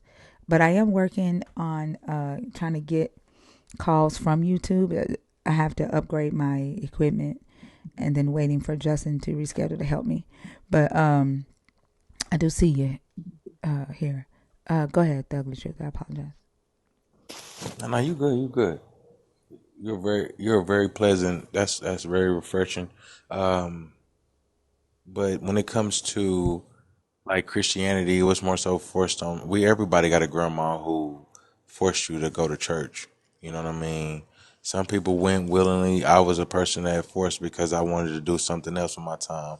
So after just growing up around a bunch of Christians, you kind of take on that belief system. But I kind of like realized that it wasn't like making me a better person. It wasn't making me, do good things. But more I got away from that way of thinking, I became a better person. Like, so how active of a believer were you though? So, like, I know you're talking about how in the Black community, this God is handed down uh, like a family heirloom, um, Right. right? And I agree with you on that. But what it sounds like you're saying as an adult, you didn't go to church, but you still believed in the God. And I guess what you learned in church was making you be bad, was making you be a bad person. Is that what you're saying? It wasn't. It was more so me being rebellious for someone forcing me to do something I didn't want to do. How did I'm trying to figure out how Christianity affected your life that made you want to deconstruct from it? That's what I'm asking. Because it Okay. doesn't sound like you were, active in church, that you were like an active believer, but more so an inherited believer. Correct. That's very correct. Okay, so Um, what led you to so deconstruction is what I'm asking. it was just I feel like it was a bunch of hypocrites. You Oh, know what I'm so the saying? people did, the people, Yeah, not the it was a God. bunch of. Well, from what I do know about God in the Bible, um, I will say it always left me puzzled where it was like, you know, you know, I don't know how to say this on TikTok, without, but if somebody didn't put a mark on their door, then something bad happened the next. You get what I'm saying? Um, when he flooded the earth, it was innocent children. You know what I mean? So I definitely know. That, Yeah. Okay. You're talking about the plagues in Egypt where he told them to yeah, put the you blood on the can't. door and he sent the death Yeah, angel. Yeah. Okay. So you're thank you saying for the saying things that he did, like the was things that you wrong. did know he did were Was wrong. was wrong. Okay. And that's what led you to deconstruction.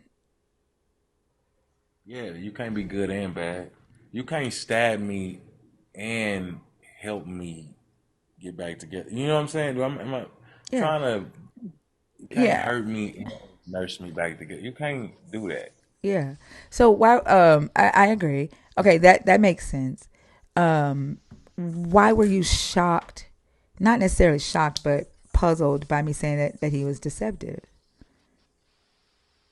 Well, because how it's like someone more powerful than me having to deceive me versus just using their strength on me. They don't have to deceive me when they can just like a bully never deceived you. He just bullied you. You know what I'm saying? So this being is more powerful than us. Why would he have to like deceive us when he's more powerful and he could just. Why wouldn't a bully have to use deception to bully you? Because all the bullies I know, they just hit you and what I'm saying? They ain't no, hey, I'm gonna play like we're cool, then hit you, and then play like, hey, I'm sorry, I don't know what went over. No, they just bully you. That's not They true. see, oh damn, what type of bullying? Then what type of Like bully you? you can see, and I've never been bullied. I wouldn't even allow, I'm talking about uh, growing up. like What you see? other than at work, what my director at work did that workplace bullying shit. But that was me being while I was a Christian and a single mother. I had to fucking work and I had to deal with her shit. But I ended up getting her ass in the end. But That's what's up. I'm but glad to hear that. but even like you can look at these movies, like these teenage movies where the somebody will befriend a child who is otherwise considered not cool. They would befriend them, right, for the purposes of making them the butt of the jokes, uh at the prom. Or isn't that movie where the blood falls on the girl, didn't they use deception to get her there so they can pour pig blood on her? What's that movie? Mm-hmm. What? Carrie, Yep, Yeah. Carrie. Yeah, like deception and bullying. Like I don't know why you're saying that bullies I'm don't just have saying more so. I'm deceive. more so not. Don't get hung up on the bullying part. I'm just more so saying, isn't this being supposed to be more powerful than us? I mean, well, you're talking about a being that killed babies Yeah, because he wanted his so-called chosen to be set free. that is true. But I'm saying, at the end of the day, yes or no, is this being more powerful than That's us? my point. If an all-powerful being killed babies because he wanted his chosen people to be set free. I don't agree with that. I mean, I'm with you with that. I don't agree with that. But that's what he did. So like That's questioning whether because he's all powerful, why would he have to use deception, right, to harm us? Why would he have to kill babies to set his so-called chosen free? Real quick, y'all. Thinker has 30 minutes to complete her gift goal. So let's help her knock this out real quick. Go ahead.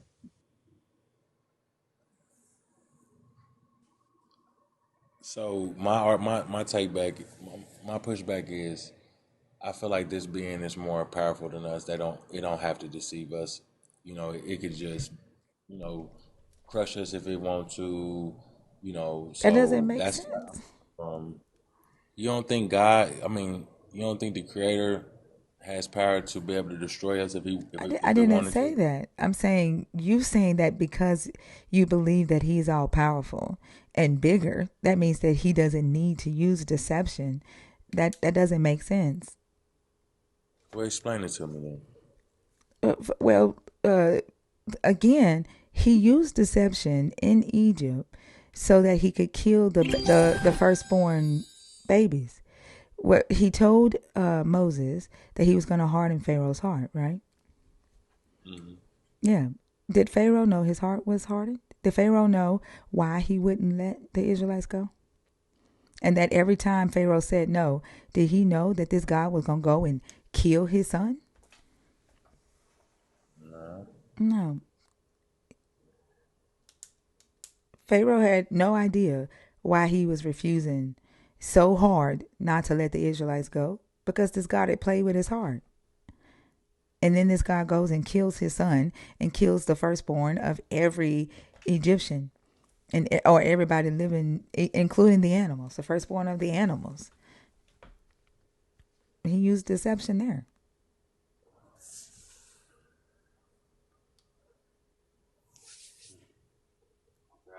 I get your point. I get your point.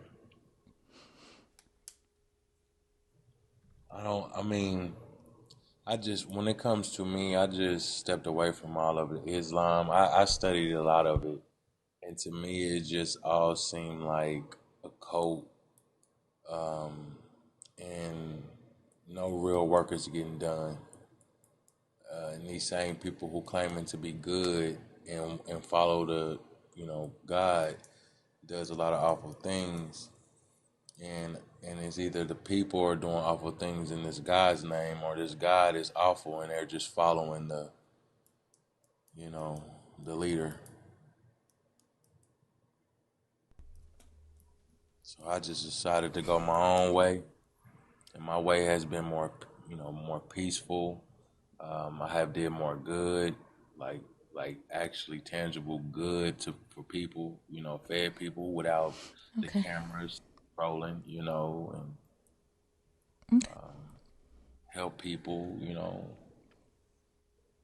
like I just feel like everybody is lost behind this religion. They need to step back from it. They need to get back from it. It has not. It has not. Religion has been around for a very long time, and it has not fixed anything. Why are we still using it? It's a tool that's useless. Yeah, so like I'm not. I don't necessarily talk about religion per se. Religion has had its benefits. I'm talking about the God. Like a lot of people think that you know when I say that the God of the Bible is deceptive, that I'm saying Christianity itself is deceptive. While I do think that there are some aspects of Christianity that is deceptive, but I don't think that every Christian is deceptive. I don't think that every denomination of Christianity is deceptive. I don't think that there were no benefits to religion. Religion has had its benefits in our history of society. I'm not necessarily speaking on religion itself. I'm talking about the God of the Bible So, and the do you feel beliefs like that the come God with of the it. Bible is the devil, or do I you don't feel believe in like the devil. The devil belongs to this story. I don't believe in the story. The story is a myth with mixed with. The story is a collection of mythologies, historical fiction, polemics, um, parables, um, limitations. So like uh, I don't believe in a devil. But if mm, believers say that the devil in their story, that their devil is a deceiver or the great deceiver, and I look at the characteristics of the God of the Bible, that God deceives. I don't see a devil in their story that deceives, despite the fact that they have outside of the book constructed this character and it's the narrative around this character, but I that lives in their heads and their minds. Like I can't verify this character, this devil character, doing the things that they say this character wants to do. So if the devil is a deceiver and I see this God doing the deceiving, then 1 plus 1 equals 2. And then they say that the devil comes to rob, kill, and destroy. And they believe that the devil influences humans to do those things, to rob, kill, and destroy. The devil or his demons. But the only entity in this book that I see either influencing or commanding humans to rob, kill, and destroy is the God in the book. And So so, you do believe I'm God sorry. exists? I'm sorry. No, no. I'm talking about the characters in the story, and the I got characters you. that are uh, in the story, the Christian narrative, right?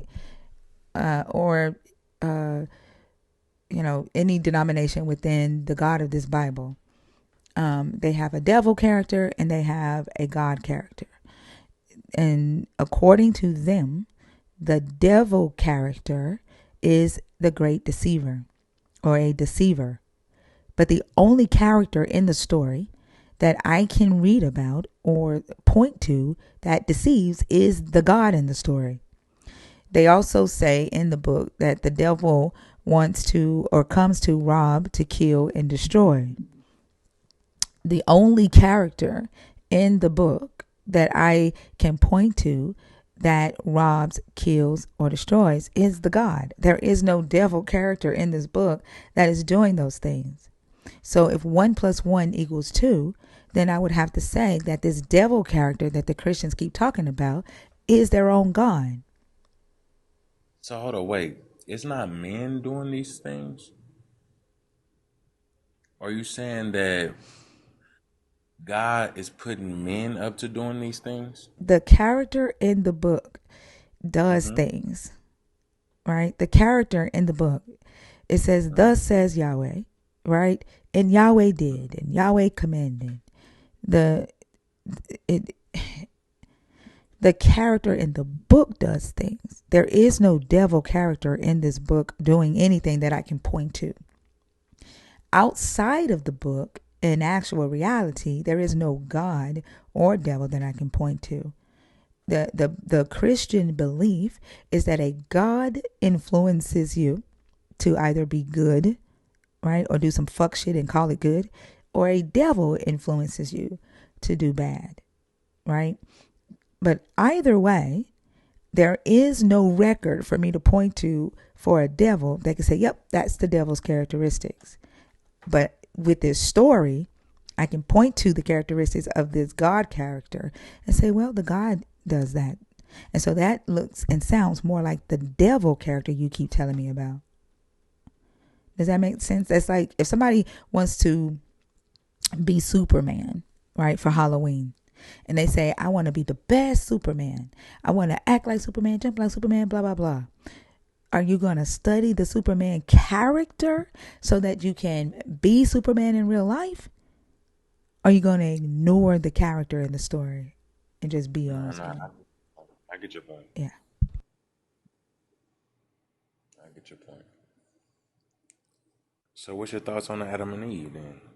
I only do one topic per person. Okay, okay. Well, this was wonderful. This was wonderful. I definitely hit the follow button. I would definitely be supporting. Thank you. I appreciate you. Right. All right. Have a good night.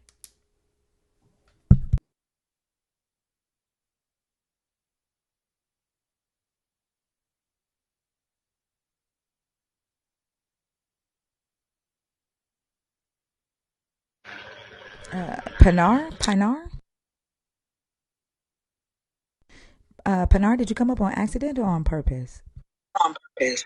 Huh? Hello, how are you? I'm good. Are you up here on accident or on purpose? On purpose. Okay. Can I get your age for TikTok purposes? And are you a believer in the God of the Bible, deconstructing, or an atheist? I my age is 35 and I believe in God. Did I, did he say I'm an atheist, 35, and I believe in God? I think, yeah, that's what I heard.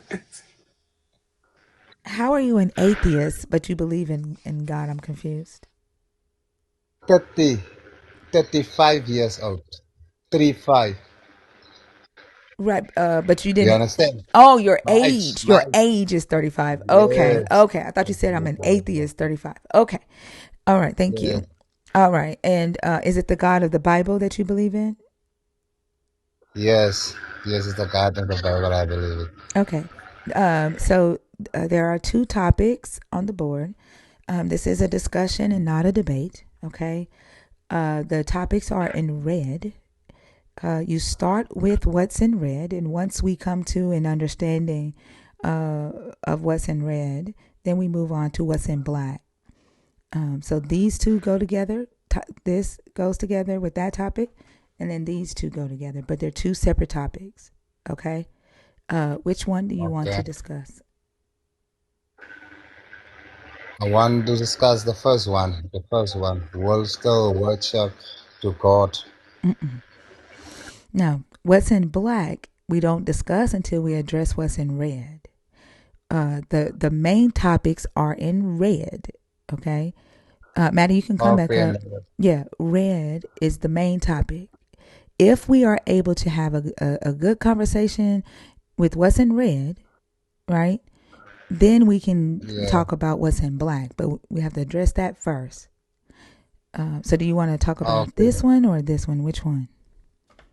I want to talk about the God of the Bible is the God of the destinies. The God of the Bible is the God of deception. Yeah. Yes. Deception. Okay. Go ahead. What are your thoughts?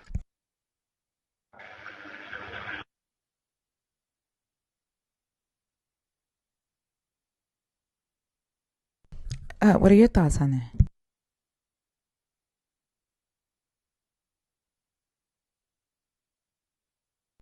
Are you there?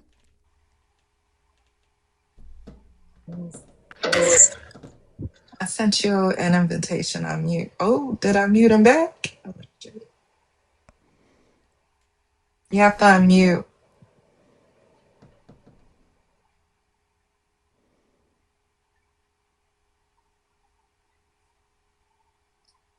You're sent an invitation to unmute.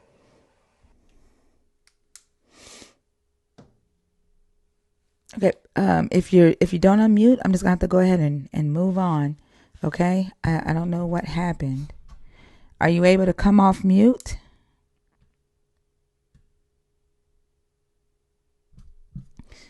All right. I don't know. Mm.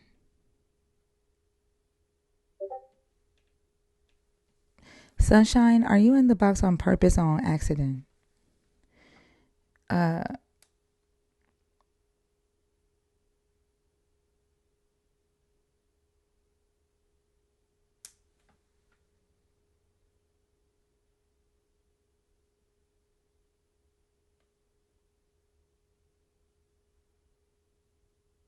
Okay. I don't know.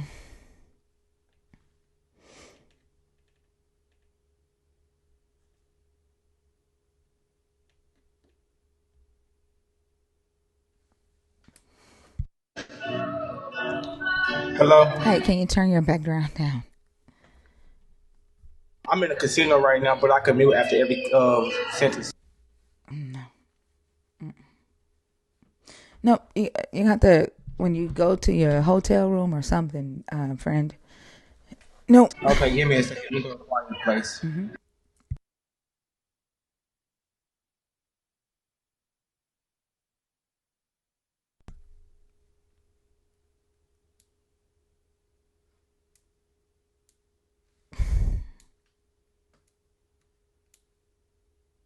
Yeah, isn't he Maddie's age? I think I've seen him on Zena's live before. Like he's Maddie's age, right?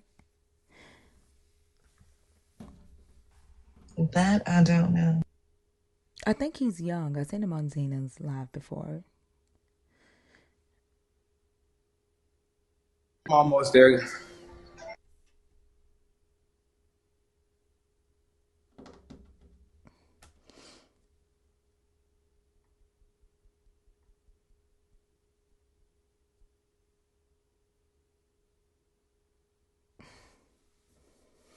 Goodness gracious.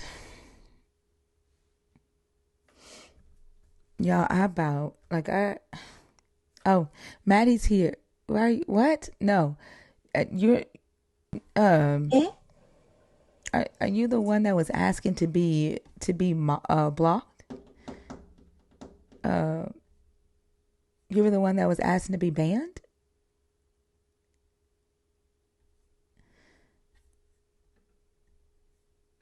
What's going on with this person, y'all? Dan I'm on the elevator now. uh I'm on the elevator. Dan, thank you so much for the 6.99 super chat. Says hi thinker, I love your badass attitude. Thank you, Dan. Not that Bible Jason, thank you so much for the $5 super chat. I'm proud of your savage raw protege gay. Oh, I'm proud to be your savage raw protege gay. Okay. Um Rich young ruler. You said, is it too late to summon Maddie? No, Maddie is here. Hello? Yes. Oh, you're JMR. Okay. Is that better? What's up, JMR? Yeah, that's a lot better. How old are you? I'm 27. Oh, okay, 27. Okay, I'm still gonna let you talk to Maddie because I think she can handle the conversation on she's mentally mature. You are a believer, right? Because I've seen you on Zena's live before. Yeah. Okay. All right. Go ahead, Maddie. What's your Which thoughts topic? on Which topic do you want to talk about? is God the Bible a God of deception? Okay. What do you think about that? I think if God was the God of deception, he would want a sacrifice. But didn't he take a sacrifice? And he didn't even need to his own son? He said it was stated in the Bible that his own son was the only one that could fulfill the sacrifice. Right. So he still wanted one and he made that his son. And he didn't even have to do that because he forgave people before that without a sacrifice. Okay, so what kind of sacrifice you talk about? A burnt offering sacrifice of an innocent, or you talking about sacrifice in like he wanted it to himself? Okay, like, so which one are you talking about? Because you just said sacrifice in general and now you're making it specific. So which one are you saying? I'm saying Jesus wanted to go on the cross himself. He wasn't Nope, forced. that's not true. That's not true. He literally didn't even want to die. He quite literally called out to God for help. And he didn't want to go through that. He was scared. Yeah, it was stated that human flesh naturally have fear within it, and that's why he felt that fear. But he wasn't scared in that same way humans was, like me and you would be. Absolutely, he was. Pretty sure he even Didn't he begged go for to the like God mountain to. and pray and all that Yeah, before all that stuff happened? he was begging not to die. That has nothing to do with human flesh. Like he was dead ass scared.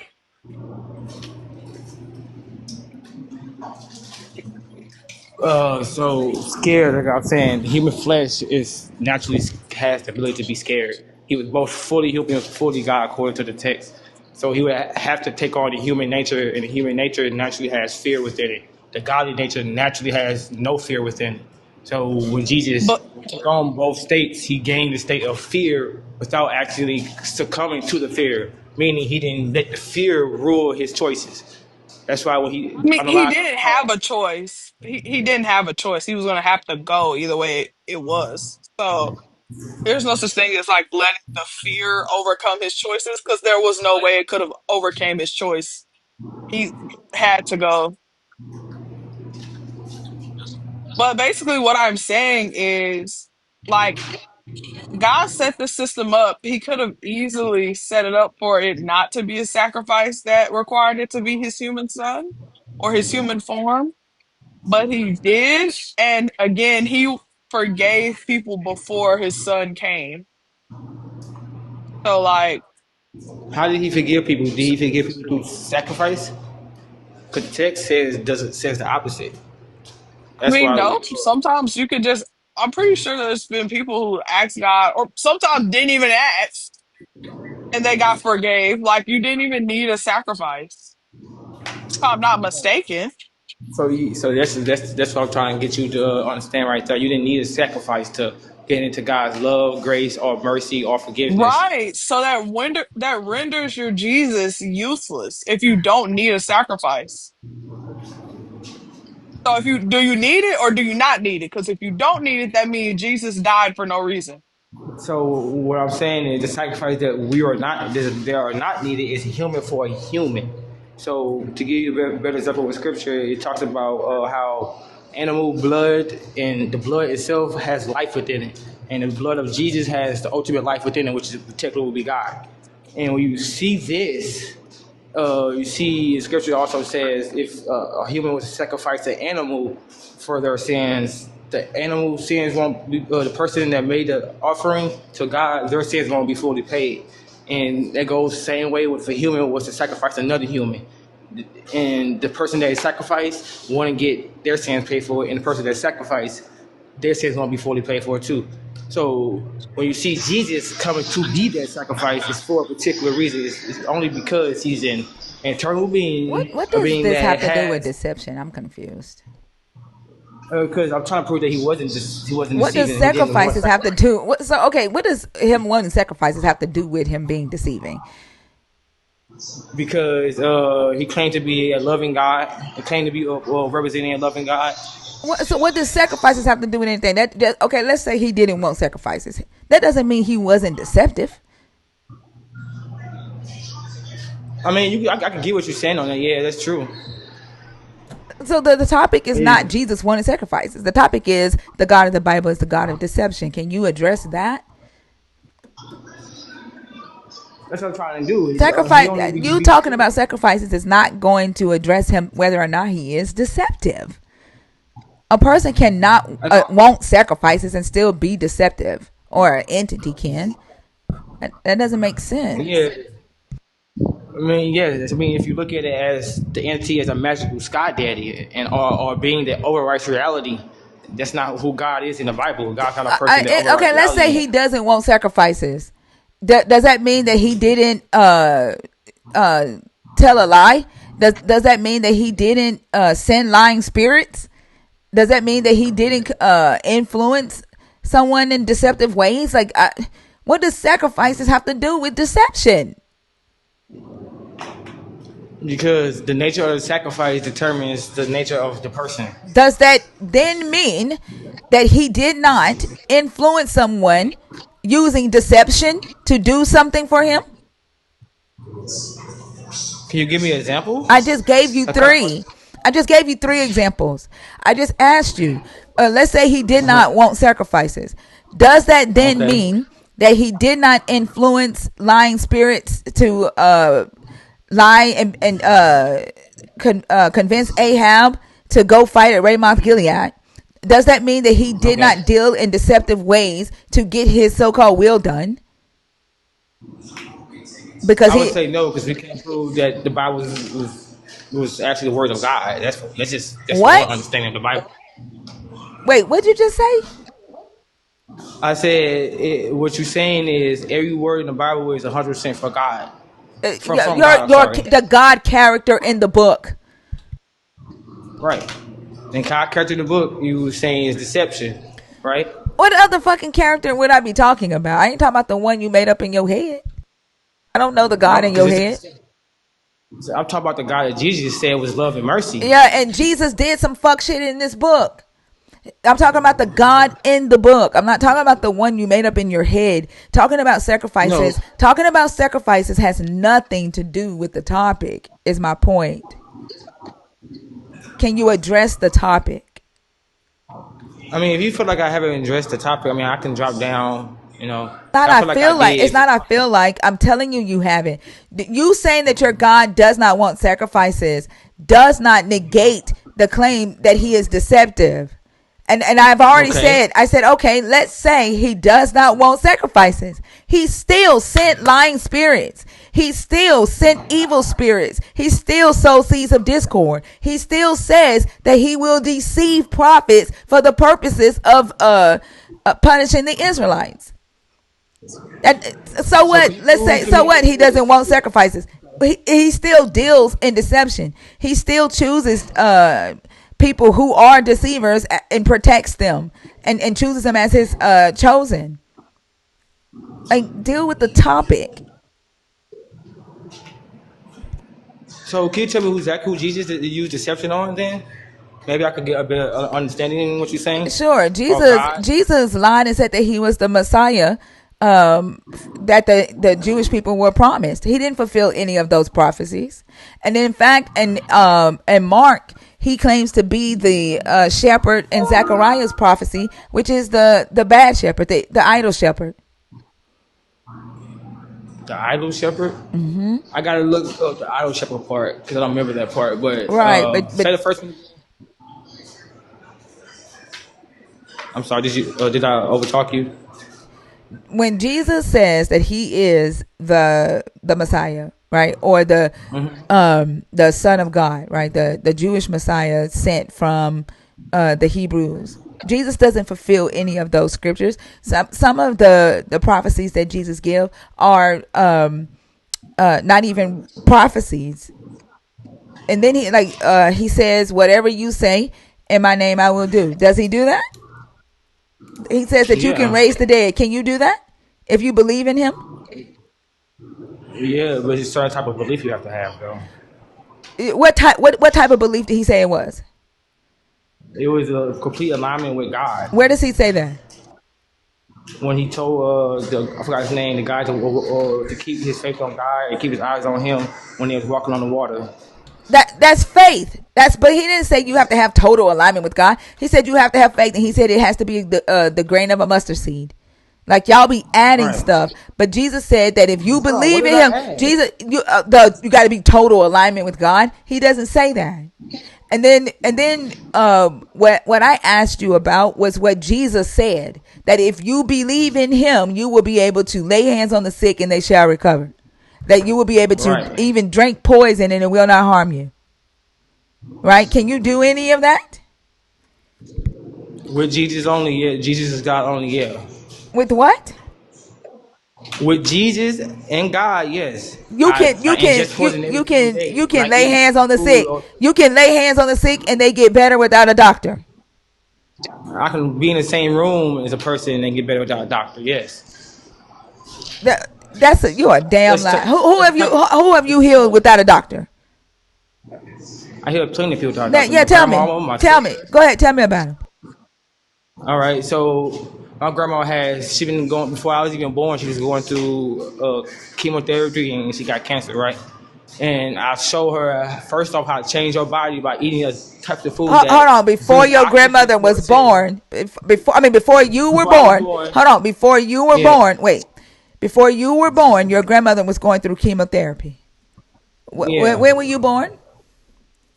1998. Okay. And so your grandmother had cancer. How long was she going through chemotherapy? I don't necessarily know the exact time. You don't know how long she had been going through chemotherapy? I gave you the best estimate. She when I first came out, I already knew she always been sick when I first came out, so I don't really know the year. I haven't, No, I said how long because I has do she know been going through chemotherapy? How long? my whole life since I know her. Oh, so your That's what whole I said. life, your grandmother had been going through chemotherapy Yeah, see, not the whole for for my how whole life. what age were you when you healed your grandmother? So I was 17. Okay, prior to you being born, your grandmother was going through chemotherapy. So I'm gonna say let's say maybe you were born in '98. You said. Yes, ma'am. So I'm gonna say, do you know if she was if she was sick? She had to have been sick prior to you being born. Was she dealing with this Yeah, sickness for a long time before you were born, or did she just get sick yeah. for a long time? I would say she had it before I was born, but it was I guess it was like in the early stages. it was in its early stages before you were born. What type of cancer did your grandmama have? Breast cancer. So she was in the early stages of breast cancer before you were born. What stages was she in when you healed her? What stage? That I don't know. I just know it was cancer. You don't know what stage she was in. Did she still have No, ma'am. breast? Did she still have breast? Yeah, she didn't. She didn't get. She didn't have to do the treatment. No. So, so your Well, she had grandmother, breast, your but she never. grandmother, your grandmother. That I'm gonna tell you one thing about breast cancer. The doctor is going to do a mastectomy to get the cancer out. There is no doctor that's going to do chemotherapy for over 17 years for a breast cancer patient. No doctor. I didn't say she was doing it over Oh, 17 you said years. that she was doing chemotherapy before you were born and you healed her at 17. So that's over Yeah. 17 years. I don't know how long, like specifically when she's on or off, chemotherapy therapy or what, but I know it was before me. That's what I'm saying. I didn't give you a specific, how long it was. That's. I don't. We That's just kind of dogma interesting. right now. That's interesting. So you healed her of breast cancer, and tell me the process of her finding out that the breast cancer was gone. Tell me the process. So, first changing her diet because No, we learned not no no about no cancer. no of her finding out the breast cancer had left her body. Tell me about that. So, what was her reaction? No, what was the process of her finding out the breast cancer was gone? Going to the doctor. Yeah, tell me about that. I didn't go to the doctor with her. So your grandmother had chemotherapy for 17 years, and she goes to the doctor, and the doctor says the cancer's gone. Is that what I understand? Basically, yes, the gist of it. Okay, and so she's going through chemotherapy. She changes her diet. You touch her, and then the cancer leaves. What It did wasn't what just did the me just doctor touching it. say? It was my presence. Okay, It cool. was the presence Oh, too. all right, cool. What did the doctor say? It was unconventional, and they couldn't explain how it happened. Okay, they could not explain it. What's your grandmother's name? Rosie Morgan. Okay, and so I should be able to see the unconventional breast cancer healing of Rosie Morgan in a medical journal. I would assume. I don't know. I don't Okay. know how that stuff works. Yeah, like when doctors can't explain certain medical conditions, like they don't have a answer for why the body did a thing, they log that in medical journals for other doctors, right? Um, Yeah. yeah. So I want to see if I can find the record. Is there for all cases? Yes. Let's see. Well, her name isn't coming up in for any. Let's see. There's a Rosemary Morgan who is a doctor herself. She's a surgeon. That's not her, right? No, ma'am. She's not a surgeon. Let's see. One second.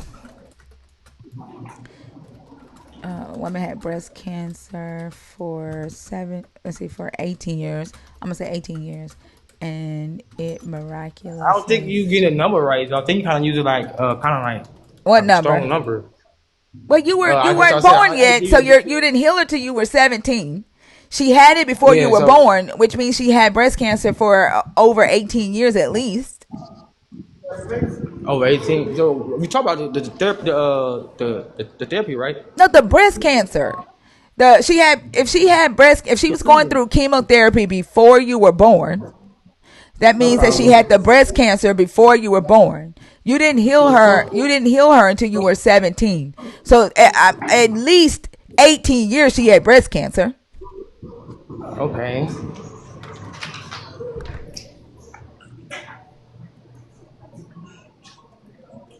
Oh, my bad, OG. Was it in both breasts or just one? One.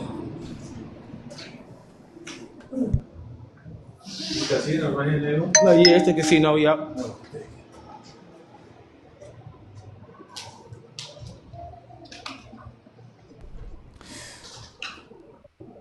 Well, the expectancy rate without a mastectomy is usually 24 months. Um, I don't see any cases where a woman had breast cancer for 17 years. Um, let's see. Uh,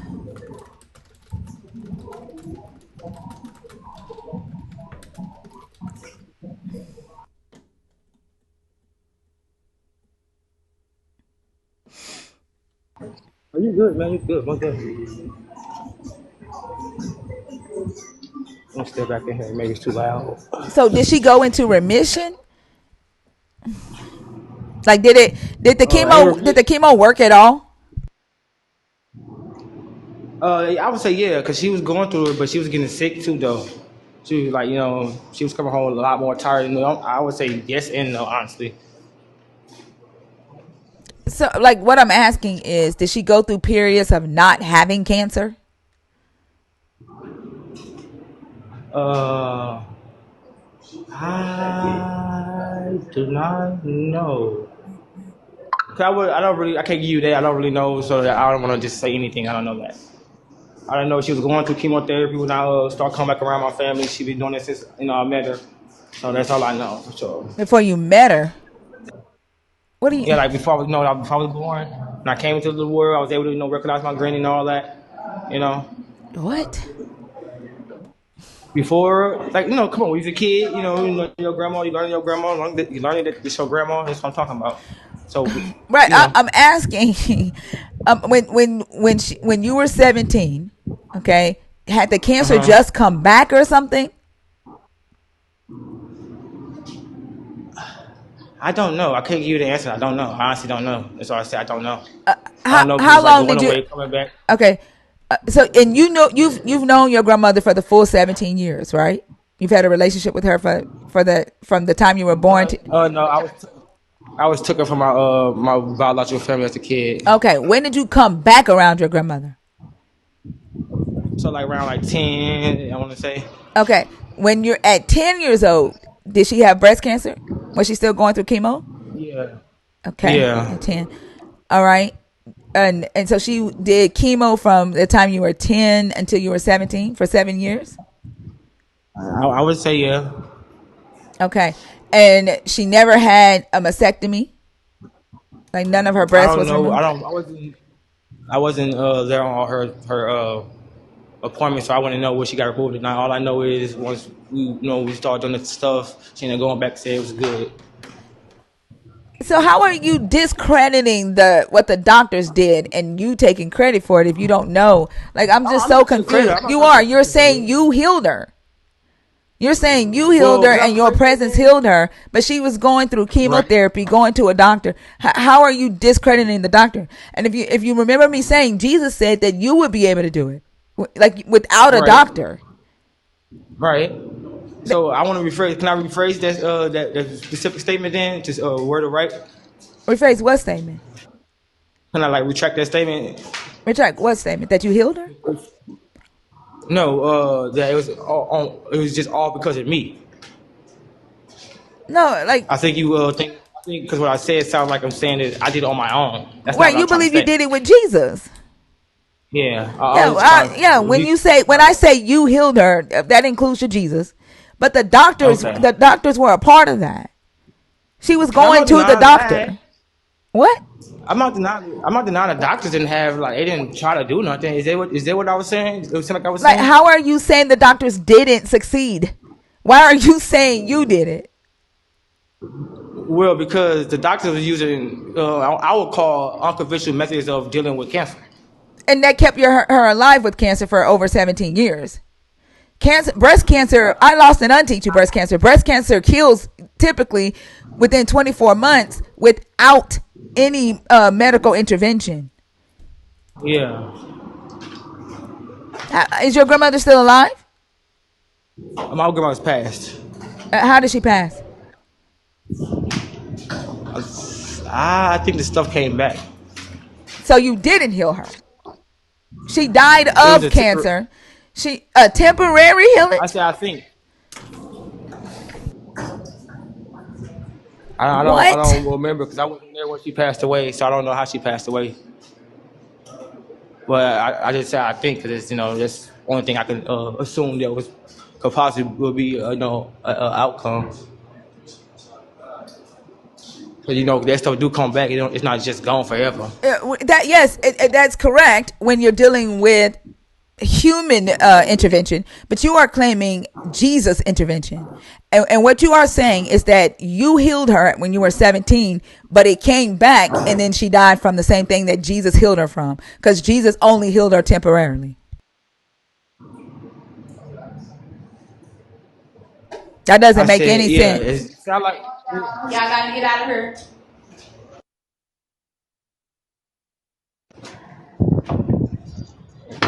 shit.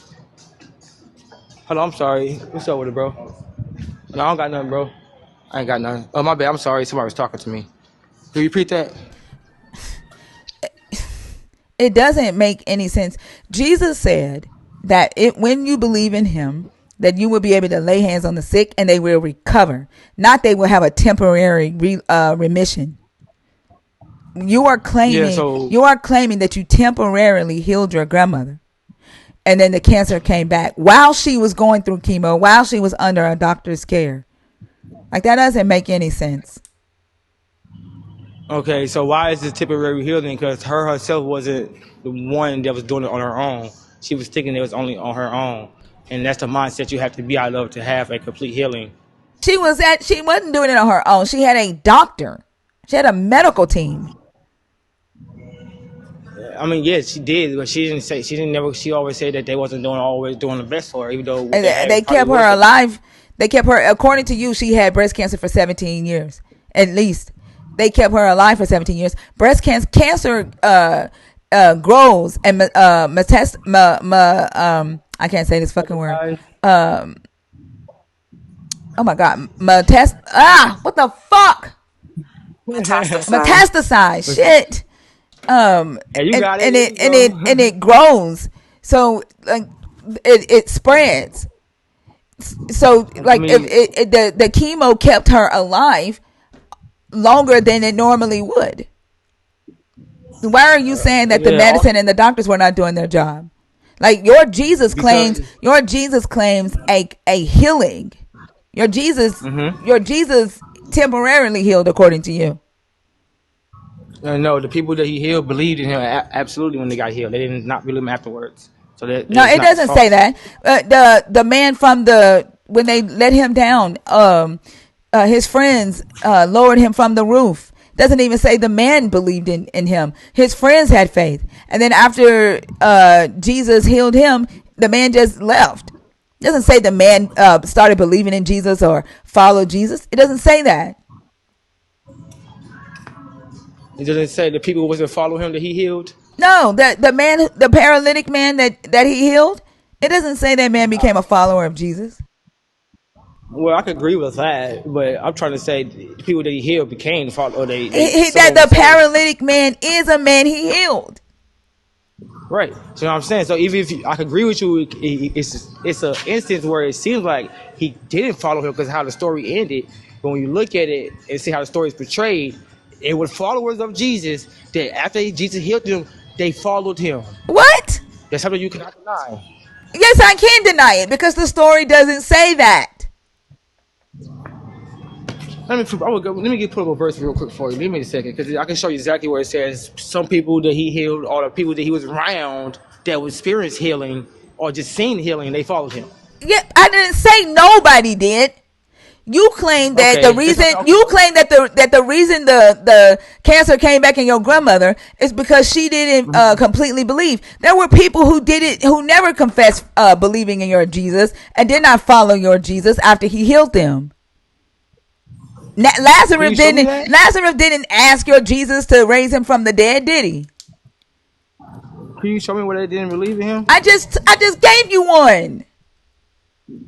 In the end time, at the end of everything, will Lazarus believe in him? Yes or no? I don't The fucking know book it. says Where it. the hell is Lazarus at? I don't Well, know. the book says every knee, every tongue should confess That's and love that's and your worship. belief. Don't ask me what Lazarus No, doing. Hell, I don't even know if Lazarus no, died it's not my again. belief. You we're are trying to make my asserting, point. no, you are asserting shit that you can't answer. The book does not say that the paralytic man that Jesus healed started following Jesus. It doesn't say that. It doesn't Yeah, I say agree it with you doesn't on that. say what happened to Lazarus after Jesus rose him from the dead. Lazarus didn't ask Jesus to raise him from the dead. So I agree with you on it. I agree that the text couldn't be interpreted in that fashion. But what I'm trying to get you to No, what you understand what? No, is I didn't say nothing about the text being able to be interpreted in that fashion. I'm talking about what the text actually says. what the text actually says.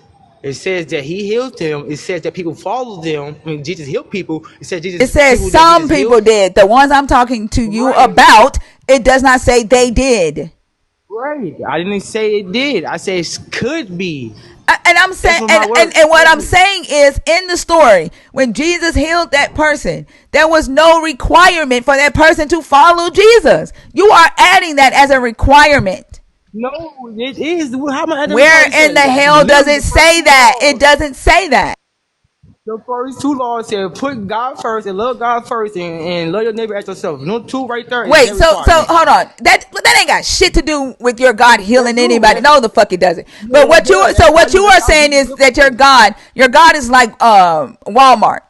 If you don't have enough money to pay Walmart, you ain't walking out that store with food, with groceries. So if you don't have I enough mean, faith, Jesus ain't healing you. Kind of like the insurance companies. If you don't have insurance, you ain't getting that surgery. Your ass just gonna be sick and die. Jesus is saying if you no. don't have enough faith, you just gonna be sick and die. That's what you're saying. Actually, he's saying the opposite. He's saying if you have ultimate faith No, if as you a don't, size of a mustard and if you don't have enough faith, is he gonna heal you? If you don't have enough faith, is he gonna heal you? seed. So that's if Jesus giving him the power to heal. Jesus not Hey, giving anyone the answer the power to damn heal. question. If you don't have enough faith, is Jesus still gonna heal you? Yep.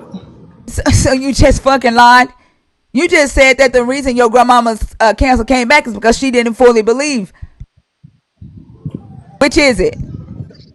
If you let me finish, I can break it down for you. I But you don't need still you to never break let it me down. finish. I just need you to be concise. Which is it? Do I'm you trying. have to have If you enough? allow me to be Stop. concise, Stop. Do you have to have I'm asking enough faith? questions. Do you have to have enough faith in order to be healed?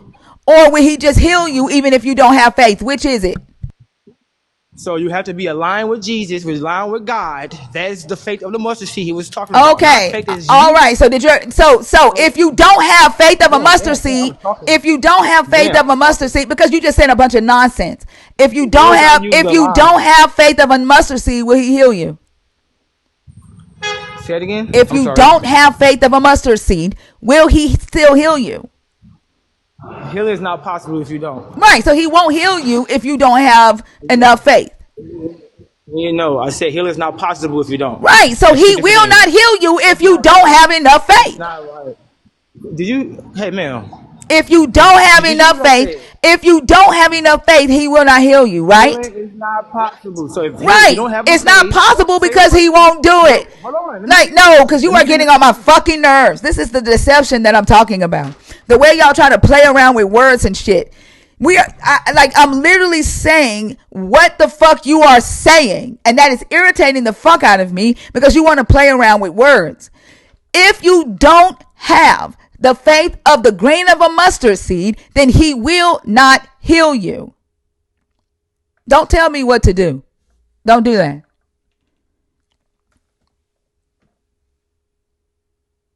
Come off mute.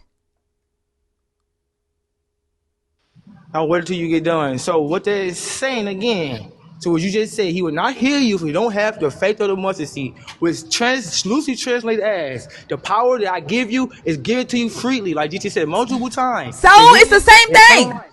Come on, can I finish? No, because you Please. I gave like you the respect it of time. doesn't matter Come how on. you word it. It doesn't matter. Is that going to change the fact that if you don't have the faith, you can't get healed? So I'm trying to identify where you were saying that Jesus is restricting you from I didn't say healing. shit about That's what. restriction. So you said if you don't have the faith in the mustard seed, you will not get healed. Correct? Right? Who's supposed to do the healing?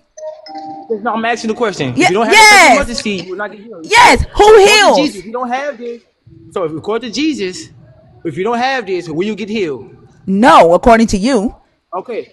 Okay. So if I have the faith of the mustard seed and I lose this faith of the mustard seed and healing is already given to me freely, as long as I have this mustard seed inside me, is Jesus restricting me or telling me that I can't have the I mustard don't seed? fucking know because I ain't never heard of that shit. What the fuck are you Oh, talking about? so what's your argument? Like, Your you argument don't is based off fucking that. listen because you don't fucking listen. You are the one who said that your grandmama's cancer came back because she didn't fully believe. You introduced this bullshit. You did. And when I asked if Jesus, you don't like the fact that I compare Jesus to fucking Walmart. You don't like the fact that I don't have a problem your with Jesus is it. collecting faith, and if you don't have enough faith, your ass just gonna die. You don't like that, but saying that you cannot, that you have to have faith in order for Jesus to heal you, that's a fucking payment. Just like going to Walmart, you could be hungry as fuck. If you don't have enough money, you ain't walking out of Walmart with groceries unless you fucking steal it. Like the woman with the issue of blood stole her fucking healing. So would Jesus be God's son if he didn't have the faith of mustard seed? What? If it says Jesus, I'm trying to see, can you stick to your logic real quick? So if I don't Jesus even think is you the son of understand God, fucking always. logic. Oh, I mean, you the only one spinning dogma right now. I'm not spinning dogma. Motherfucker, you are dogma. This is your belief system. I'm repeating the shit that came out of your fucking mouth. Yeah, did you let me finish my whole statement You though? don't even You understand what repeated the fuck you're parts of my saying. statement. I mean, if you repeat parts of my statement, I then saying is repeated every right. fucking thing you said. Right. So what did I say? Alignment is with God. Then. You didn't say what alignment is with your God. You said you have to be fully aligned with your God Okay, I in said order. You said you have to be fully aligned with your God in order to be saved. And then you tried to talk about walking on water. Walking on water didn't have shit to do with your God healing. You said that your God took back the healing that He gave your grandmama because she didn't fully believe. That's what you said. So for God to take something back, I mean, you never had it. Are I you didn't aware of say. that? I didn't say she never had it. He took All it right. back, which means So she was not healed. if the attributes of my grandma being healed is already existed, meaning she always capable of being in a natural healthy state, and so God made her Was body she to be in a healthy when natural she healthy died? state. Please, Was she healthy when so she I told you died? I don't know this for I wasn't there when she passed You away, literally so I said can't she tell you. died of the cancer. You said it came back. I said I think. I said she think. No, no. You want to bring up the Now recording? you don't know. No, you We can bring. you said We that can bring shit up the after. recording. You said that shit after I said your God took the healing back. It was a temporary So I healing. said, or Then you you said I changed was it and going. said, "Well, I don't know." So I just said You what I just said. originally said that she died of the cancer. You originally said that it came back. We And can then go once back I on the found, yeah, standby we can, recording. yeah, we sure can. So we can do You that. originally said that it came back and that she died of the cancer. And then after I said, so it was a temporary healing, then you changed it to, well, I don't know. I don't know how she died. Like you So claim I that said I think she got cancer back. you I claim that wasn't you aware healed how your she died. That grandmother. was my You claim. claim that you healed your grandmother, but you don't know shit about her fucking illness. That there were doctors there. Then you don't like the fact that if you don't have that, according to you and your fucking belief system, that if you don't have just the mustard seed faith, your God ain't doing shit. And that So allows y'all to say it's your fault. It's your fault that you didn't get healed because you didn't have enough faith. And if your faith relies on you getting healed, on your Jesus healing you, your Jesus is just like fucking Walmart, who will allow someone to fucking starve because they don't have money to pay, making people steal shit. yeah, Jesus don't heal you. It was stated that the healing comes from being in alignment with God. So your dogma that Well, you he spitting still is said a it's payment. totally I don't care. it's ignorant, honestly. No, it's not really because you Yes, it read the is. text and stop Do you have to putting do your something to dogma. get healed from Jesus? So according to Answer what the Jesus question. said, if you Just yes or have, no. Just yes or no. Do you have to do something in order for do you Jesus want to me to heal answer in you? the way you want me to Answer answer it, yes or or can I answer the way no. that you Do asked? you have to do something in order for Jesus to heal you? You have to have a faith of the mustard Is that seed doing something? that's naturally being. Is that doing so? So It's naturally people being. are naturally created with this mustard seed faith. Yes, man. That's what So then, God so said in the Bible. okay, so then everybody is born with mustard seed Not faith. only that, not only that, it says that Jesus was giving His faith to us with Okay, us through wait. God. Did he give it to us, or is it natural? So through God, Is it natural, or did he give it to us? it's naturally given to us. What? Yes, How is it naturally given? Explain that. because we were always meant to be in God's love, in No, relationship no, with no. God.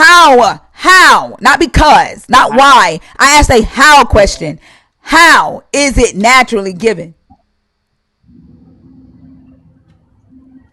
Because God's loving, I would say. Motherfucker, I didn't ask you a why question. You answer why questions with because. I asked you a how question.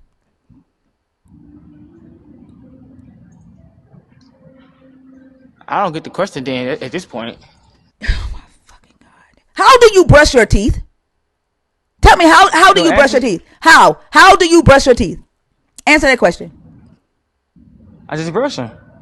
How? Left, right, up, down, Yeah, you see how you didn't start off with up, because I up. need white teeth. You see how you didn't start off with because. How does your Jesus give everybody natural mustard seed faith?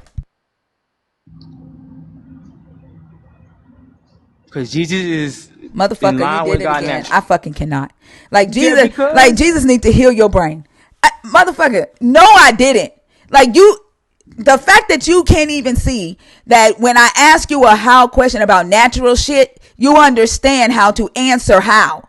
But whenever you get to your Jesus shit, your fucking brain just breaks. You don't understand that how is me asking you to give me the process of some shit, an explanation of the process, Right. So I gave not you. a fucking justification, not a why you did something. I'm not asking you why Jesus gave you natural faith. I'm asking how did Jesus give everyone natural mustard seed faith? How? Again, how? It's because Jesus and God are in the same relationship. How does that make sense to you? That's a process of him being in a relationship. That's an act of him being in a relationship. Y'all, That's a y'all are some, repercussion y'all of are being in a some relationship. illiterate ass motherfuckers when it comes to Jesus. Y'all are illiterate as fuck. I mean, you the only one to And the Dogma. You the never fact said that nothing y'all that was can't see right it, there, the man. fact that y'all cannot see how stupid Jesus makes y'all. Like Jesus literally dumbs y'all Do you down. see how not you did Jesus make you look stupid though? Can you Yeah. see that? Because you You haven't said you nothing just made me look fully stupid. intelligent yet. You just made me look No, I stupid. ain't saying you look stupid. No, I say you looking making yourself look that I way. made myself. I ain't agree with you. I made myself look stupid. Yeah, because your dogma you spit it has no Sure. foundation, man. It Yeah. does not. Sure. Your Jesus is collecting faith, and if you ain't got enough, he gonna let your ass die. So can you show me how Jesus is collecting faith Yeah. then? What did he say when they said we couldn't heal nobody? He said, "Ye of little what?" What did How he is say? he doing it? How is he doing it? Hold on. When the disciples went to him and was like, "Why we can't heal nobody?" and he said, "Ye of little what?" Go on, this is your Now room. answer it. Answer the fucking question. They couldn't heal. There was no They could question hold on. there, ma'am. They could wait. No. There was No, no hey, space. There hey. was no They could not heal because they didn't have what? the mustard seed, here can occur. I'm sorry. I'm sorry. The Does not disciple. mean You see how it's not deceptive you're already being. there. You see how deceptive you're being right now. Explain to me, tell me exactly what I was being deceptive Yeah. about. How about that? Identify the deception. Answer the fucking question. The disciples couldn't heal So, Kia, people. I They just could did. answer the question. The disciples couldn't heal because they didn't have what? Again, the faith of the mustard seed, which allows a healing to occur. Right. So was Jesus? Not the word to be Hold on, given. hold on. Was Jesus's presence still omnipresent at that time? Did Jesus know that they were off somewhere trying to heal somebody without enough faith payment? Did Jesus know that? Yeah, I would say yeah. Yeah, and he just watched them do it without enough faith payment. He showed him the way to do it. That's why he says he's the way. Wait, I was the mean, way come to on now. have faith? Yeah, to Okay, hold it, but to did know he? what to Hold do. on. When they didn't have faith, did he still heal the people anyway? Because they did. Why they didn't have faith? Like, was he You was said was healing with a Jesus purpose, yeah. benevolent? Was he benevolent and say, man, you need to be healed. You don't have to have faith in me. I'm going to heal you anyway because you need to be healed. And the Bible says that even the devil will give No, that no, no, no, no, ability. no. Did Jesus heal anyway because the person didn't have faith? Like they were short on faith, and he Uh huh. healed them anyway because just Yeah. because they needed. He did. Oh yeah. Where? If you sincerely, the Bible Where? says it No, multiple where did he times. do that? Where? Give You me a trying so you want a specific moment? Oh, that's yeah. your question. Yeah, like give me a Oh no. moment where the person didn't have faith in Jesus, like they didn't believe Jesus could heal, they didn't believe Jesus was the Messiah, like they like, no, Jesus, like, no, I don't believe you can heal. And he's like, just because you need to be healed, just because your body is sick and it needs to be healed, you're healed. So Deuteronomy 29, when he speaks about the strangers, they are not part of Israelites, people that said that Jesus wasn't real, God wasn't real, Jesus not the Messiah, people that detest God, that actually didn't want God to be real. These people turned to God, and Jesus still gave them healing after the fact that they tried to detest him and commit blasphemy towards him. Yeah, Deuteronomy 29 what? I think 15, if I'm not mistaken. Yeah, let's read it. Let's read it.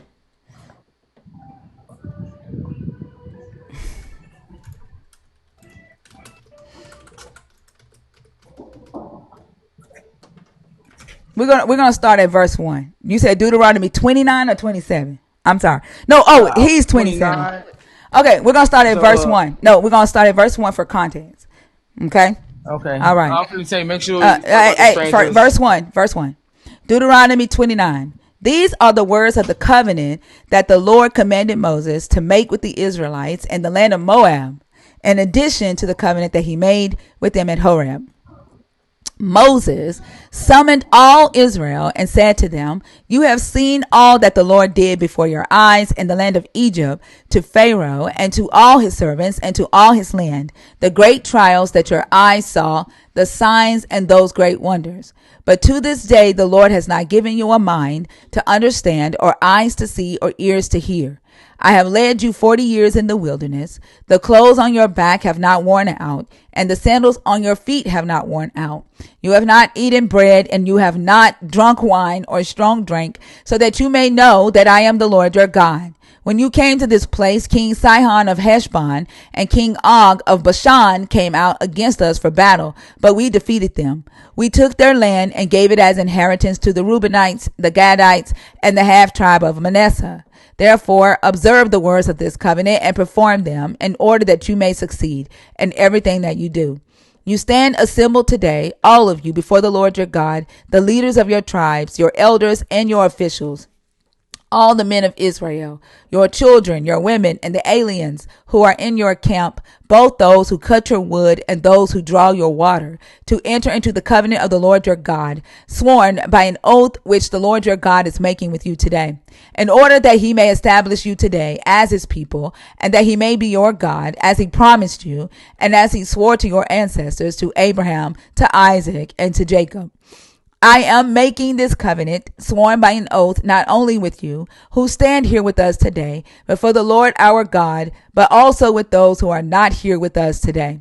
You know how we lived in the land of Egypt, and how we came through the midst of the nations through which you passed. You have seen their detestable things, the filthy idols of wood and stone, of silver and gold that were among them. It may be that there is among you a man or woman. It may be that is among you a man or a woman or a family or tribe whose heart is already turning away from the Lord our God to serve the gods of those nations. It may be that there is among you a root sprouting poisonous and bitter growth. All who hear the words of this oath and bless themselves, thinking in their hearts, we are safe, even though we go our own stubborn ways, thus sweeping away the moist with the dry. The Lord will be unwilling to pardon them, for then the Lord's anger and passion will smoke against them. All the curses written in this book will descend on them, and the Lord will blot out their names from under heaven. The Lord will single them out from all the tribes of Israel for calamity, in accordance with all the curses of the covenant written in this book of law. The next generation, your children who rise up after you, as well as the foreigner who comes from a distant country, will see the devastation of that land and the afflictions in which the Lord has afflicted it.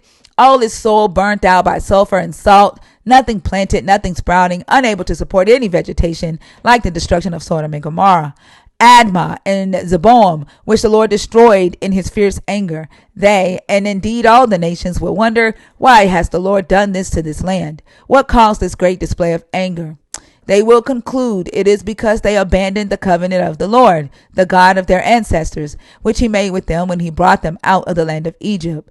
They turned and served other gods, worshiping them, gods whom they had not known, and whom he had not allotted to them. So the anger of the Lord was kindled against that land, bringing on it every curse written in this book. The Lord uprooted them from their land in anger, fury, and great wrath, and cast them into another land, as is now the case.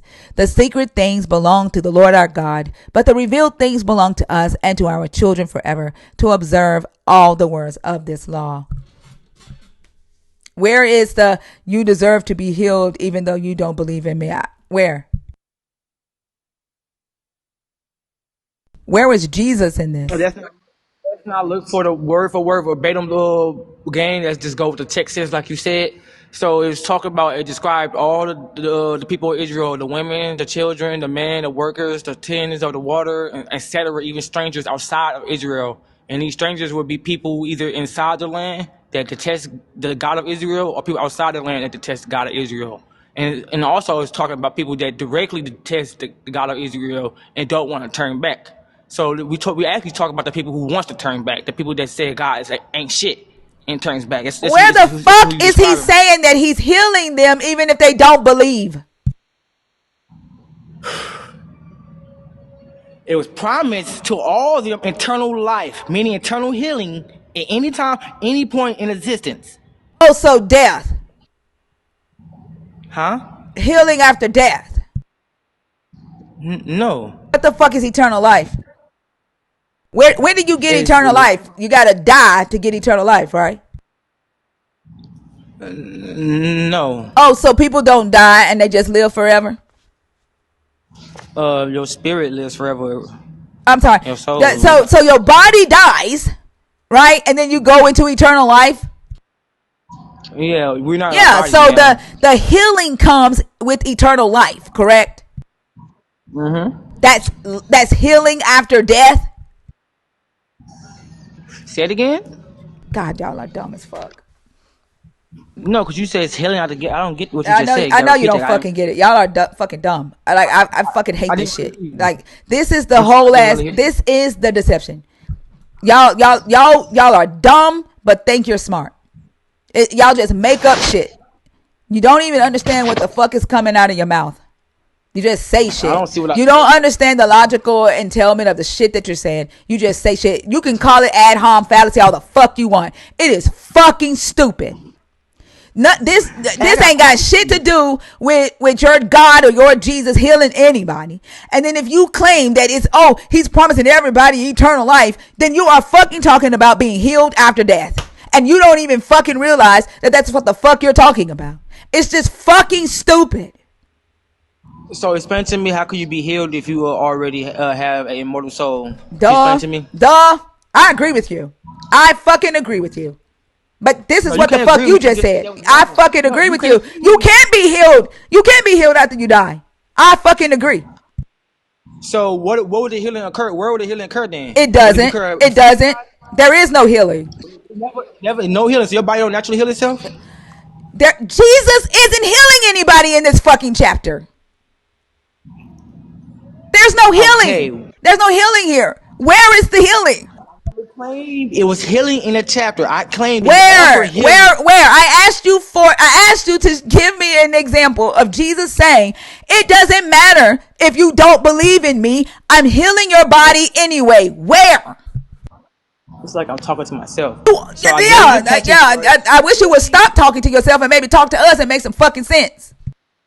see, I hope so, shit, because it seemed like I just repeated the same thing over and over again. So again, the healing that I'm speaking about is the same healing that's only allowed to occur if Jesus had the faith of a mustard Oh seed. my The fucking same God. faith of the mustard seed that Jesus had when he walked on the water. So the same way he walked on the water, it's the same way you can heal somebody. Do you agree Right. with that? Yes or Yes, and if you don't have that, then there is no? no Okay, hold on, real healing. quick. I've Okay, already said that shit, you dumb motherfucker. If you don't I have, got you if you done. don't, cause this don't make no fucking sense that you don't even understand this shit, and it's coming out of your fucking mouth.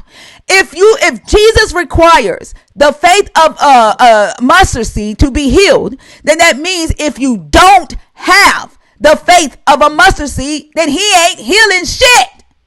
That's my fucking point. So let me tell you how that's so wrong. So the same faith of the mustard seed that Jesus had, he had that since the beginning of the creation of everything. Do you agree with that? Agree with that? Yes or no? Hold on. Jesus had it or all humans had it? No, I'm talking about Jesus.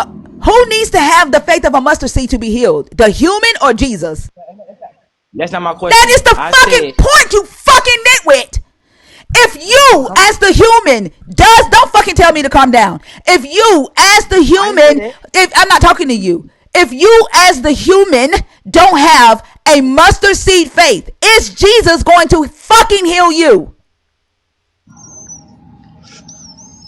Healing is not allowed to occur without it. So the answer is no, right? The answer is yes. So Fucking here you can God. still get Y'all healed are without fucking having dumb. the mustard So seed. then you don't But have to have. So then you don't have to have a mustard seed of faith to be healed. oh my God, can I just finish anything You until are you get like into you my are interruption? fucking dumb.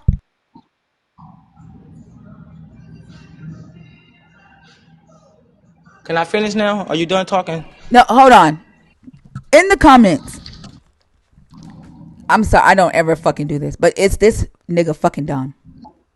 Put a fucking one in the chat if this motherfucker is dumb. I don't know how many ways I can say this shit. You don't even hear the shit that's coming out of your fucking mouth. One moment you say healing cannot occur without this mustard seed faith. And then when I say, right, if you don't have the mustard seed faith and you can't get healed, then you say, yes, you can. Like you are like you're doing exactly what I said believers do. Y'all are fucking deceiving. Y'all are so deceitful and devious at the same fucking time that my brain has created a new word for y'all motherfuckers. Y'all are deceitful. Y'all are both of them at the same fucking time. So the reason why healing can still occur while you don't have a faith or emergency because healing is always offered. Does that make sense to you? Yes or no? Motherfucker, are the groceries in Walmart always offered?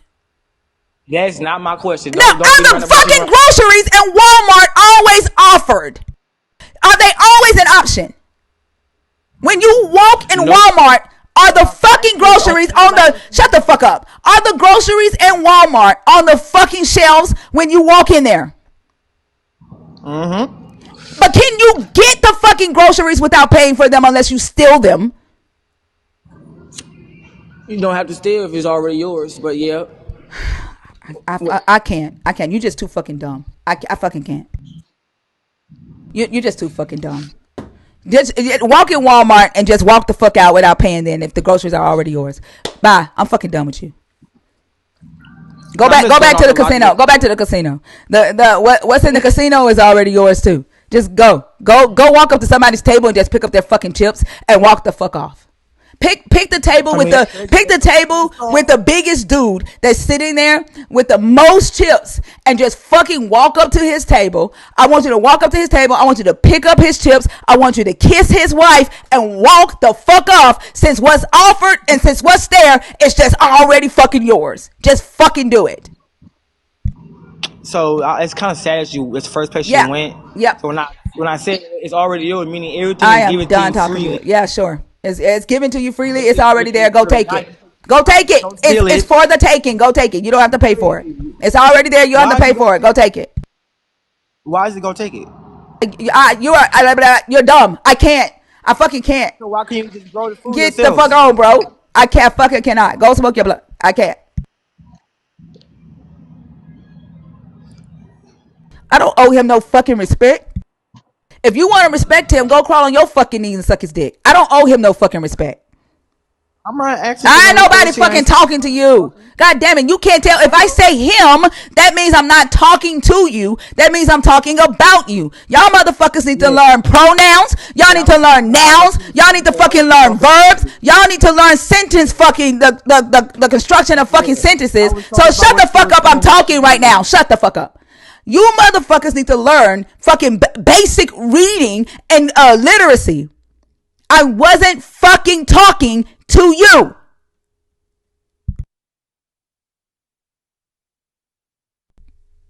Y'all just y'all think like here's the fucked up thing. Like you think that everything is fucking offered to you. Like you don't even fucking learn the definitions of words. Like you just gobbling words and spitting that shit out, and the shit don't make any fucking sense.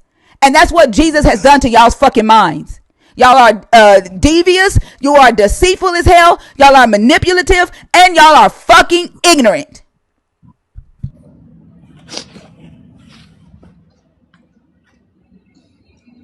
I'm done. Go back to the casino. Go I gamble. don't get it. Go gamble. Go gamble.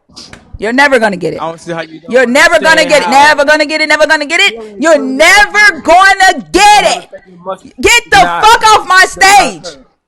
Go. You're never gonna get it. Go. You have irritated the shit out of me. It's nothing to get. I'm out here to get anything, Motherfucker, take honestly. your ass the fuck on. Hey, I see how loud she is, man. Yes, because you Emotional have control. irritated Shit. the fuck out of me. Get the fuck off my I think stage. you irritate yourself, Get man. off my I stage. think you irritate yourself. Get the fuck off my stage. You obsessed bitch. Like the fact that you are still sitting there and I have told you I don't want to fucking talk to you. I don't know how you got on stage, peace and love. I'm gonna take you down. I don't want to talk to you. But you Leave. talking to me, Get so the it makes a lot of fuck off sense. my Go stage. on. Get the fuck off my stage. Leave. Leave. This is what we call Leave. behavior. This is what we call Drop. narcissistic Drop. behavior. Yes. Call me a narcissist. I don't give a fuck. Get the fuck off my stage. Leave. Leave. I said Leave this is my what we call stage. narcissistic behavior. Leave. It's a Leave. true fit though. Leave. I don't want you here. Leave. May you drop me, please? Leave. Drop your May you drop motherfucking me, please? self. Don't want me Drop here. yourself. Leave. My hands too cold, ma'am. Leave. Like this is the abusive shit Christians do. But they preach love. They don't even have the fucking I never. they don't have the fucking power. Their ego makes them do shit like this. They he can't he won't even You leave. see how Like crazy he he won't is? even leave. There ain't false Like witness. they're abusive, Crazy. they're You manipulative, can't they're be a Christian. ignorant, and they're You can't be a liars. Jesus That's Christ what they follower. do. This is exactly what they do. I'm a Jesus Ray follower. I never claimed to I be a know you're a Christian, but Jesus okay. follower. You're a Jesus follower. Yeah, I agree. Yeah. Jesus is a whole ass So why problem. you claiming He's that spirit deceptive as then? fuck. Jesus is deceptive as fuck. He's abusive. He's a gaslighter. He's a narcissist. He crossed boundaries. You are a Jesus follower. You are showing exactly why my ass would never follow that motherfucker ever again. He creates motherfuckers like you. You can't follow someone you never followed. Okay, cool. I never followed him. Good. Great. Thank you for clearing that part of my fucking history. No more shame there. Yeah, so you shouldn't have to be, Yeah, get the offended by fuck off my someone. stage, motherfucker. You one of them motherfuckers that'll follow a woman around. Like you are a fucking stalker.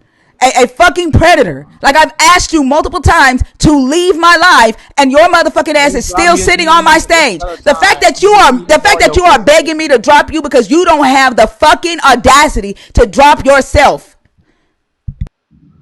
For You what? you Why am I dropping right myself exactly for? because you don't have respect. Y'all beg for respect, but you don't give You that just, shit. I didn't You beg don't for give that nothing. shit. You done said that you don't I have done to give me told you that I respect, so don't why do want you I have to here. give you I've respect, told ma'am? you that I don't Hey, fucking the you fact that just said you that. need to be here because don't nobody fucking talk to you. Nobody wants to fucking talk to Hey, you, so you need to be here. Your fucking ego is keeping you on this fucking stage. Your fucking ego is keeping you here, and your ego is Jesus.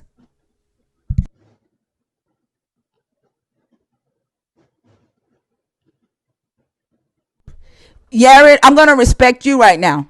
This is me respecting you, Yared. Get the fuck on. And anybody else want to speak up for him? Anybody else want to demand that I respect this motherfucking bullshit? I don't think you Shut the respect it. fuck up. I'm not You talking don't to you. even want Shut to. the fuck up. I'm not talking to you. Anybody else want to demand that I respect this shit?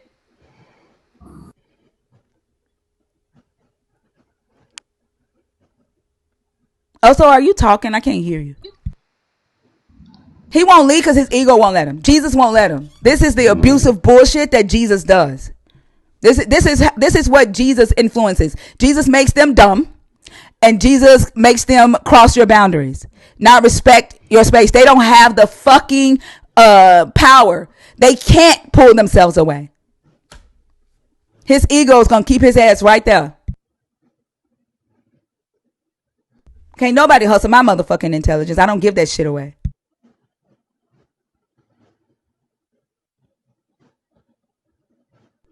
Also, are you there?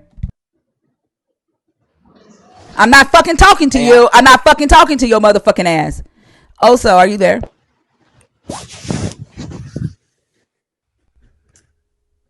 I think something wrong with your microphone. I can't hear you.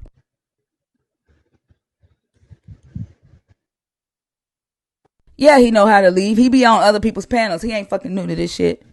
He's just abusive as I'm fuck. on stage. Yeah, you didn't know he was on stage. like the verb Mm-mm. narcissistic. The verb crazy. I'm just I'll be back in a little bit. All right. recording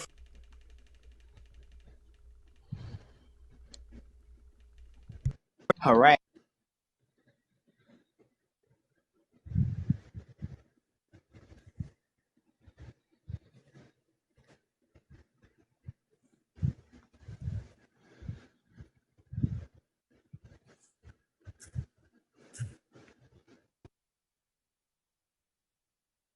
This is what these abusive men make you do.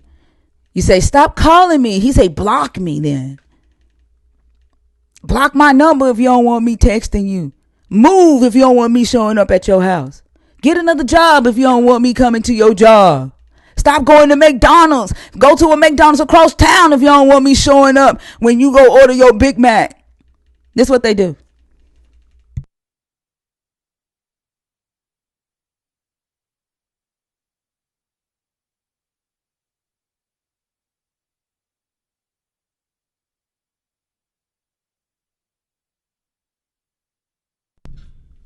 Hey, Selena. Hey, how's it going? It's going good. I'm at my wit's end with dumb motherfuckers. I told them when the live first started, like, I can't keep dumbing myself down to have these low ball ass conversations. I can't. Like, these motherfuckers gonna have to learn how to read. They gonna have to. I don't know. I can't fucking do it. Like, it's frustrating They as don't want to fuck. read. Yeah, they be dumb as fuck. Like, I can't fucking do it. Ignorant I'm than a proud. motherfucker. I'm super proud. Yeah, You and probably the crazy thing is that, like, he sits up here, he can't even talk. He can't talk because I'm muting him. He can't even fucking talk. But he has no self respect. No self respect. His ego is bigger than his fucking respect for himself. Like, a motherfucker that don't even respect himself, begging for somebody to respect him. Like, that shit is crazy. It is. And they keep putting it on display. They can't help themselves because it's And their the, fucking ego. yep. And the idiots in the comments that are of the same faith, religion, or whatever will back this 100% and see nothing wrong with it. That's why I could never ever, like, I am glad I'm out of this shit. Like, they have like, they claim that Jesus is just so good, but they are just ugh. Like, if you so good, like, why are you so undesirable? Why do so many people not want to be around you? Like, motherfuckers popping whole ass balloons the moment you say you love Jesus. Like, that shit, like, the fact that the red balloon pop has become popular with Jesus followers.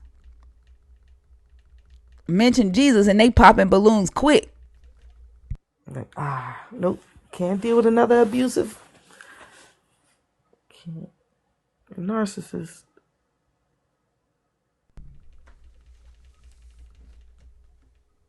Like it's Oh yeah, he ridiculous. thought you was gonna be able to type in the comments. Negative. The fact that I had to take him down. The fact that he didn't even have it in him. Like this is like it's just fucking ridiculous. And Nameless, your ass can go follow him. Go suck his dick. Since you've been in here begging. Get the fuck out. Anybody else want to go? Like I don't have time for this shit. I don't. I'm not here to fucking parent grown ass men. I'm not. I don't give a damn about your fucking masculinity. I don't give a damn about your ego. I don't stroke your fucking ego. I ain't trying to fuck now one of y'all. I don't care if you think that I'm ladylike. I don't care if you don't like me cursing. I don't care if you think that I'm emotional. I don't care if you think I'm loud. I give less than 2 fucks. I don't give a damn. If you come in here and you have a conversation with us, you will have to bring the same level of intellect that we bring in here. We are not dumbing ourselves down any fucking more for you motherfuckers, especially when y'all claim that y'all got a whole ass God living in your fucking head. We ain't doing it.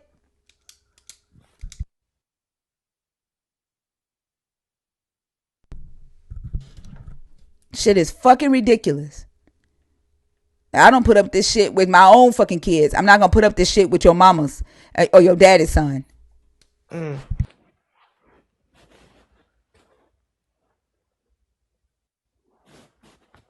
Did you have to block Andrew? No, I didn't block him. Okay, because I know before I went to sleep, my head was pounding last night. But before I went to sleep, I kept taking him out the request. I said he gonna wind up being blocked. Okay. No, I just told him I didn't want him on stage, and he stopped requesting. Oh, good. Rolena, did you come up here on purpose or on accident? Motherfucker, like dumb as fuck. Supreme Tory and Sunshine, are you in the box on purpose or on accident? Like, how the fuck you gonna say you gotta have a mustard seed of faith, or else healing cannot happen, and then say healing can still happen even if you don't have a mustard seed of faith because it was offered. Just what did he say? Healing was offered, so that don't mean you wasn't healed. Like y'all say the dumbest shit. Oh my god. Y'all hate logic. You hate logic because logic debunks your whole entire myth system, and y'all just make up shit.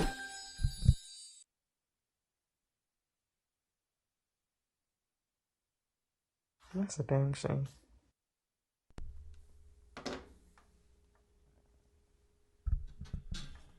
The crazy thing is that him claiming that he healed his grandmama, and then came back and said his grandmama died of the same thing. And then once he realized that debunked his original claim, then he takes it back. Y'all lied at the drop of a fucking hat. And then y'all get mad at us for calling you on your fucking lies. That's why y'all are believers, because y'all expect people to just believe what the fuck you say and not question that shit. Y'all live in this imaginary ass world, and then y'all are causing so much motherfucking hurt, so much pain. Mm-hmm. Wait, that's the one that said his I think I was in and out. That's the one that said his grandmama was on chemo for what, 17 years? Yeah, then he was like, that's a big number. Like, motherfucker, do you realize that you said she was on chemo before you were born, and that you didn't heal her till you were 17? What the fuck you mean that's a big number? Did you not think this shit through?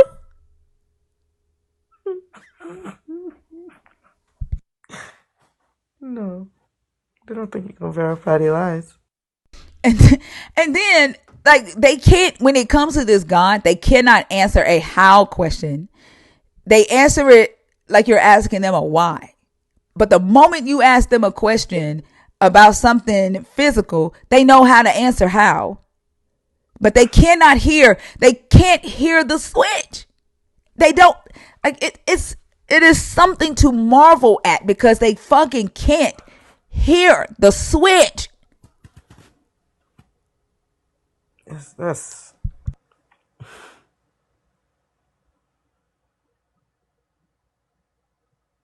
they need to be studied. It needs to be studied. I don't think they'll ever study what this belief system does to the brain because it's doing exactly what it was intended to do. They don't want people to think, because if they think, then they gonna buck the system. They gonna buck the people in charge. They want them dumb so that they don't push back on the hateful things that they are doing. I think only fundamental. The only study that I've seen is fundamentalism. That's the only thing that I've seen where it says fundamental beliefs affect the brain.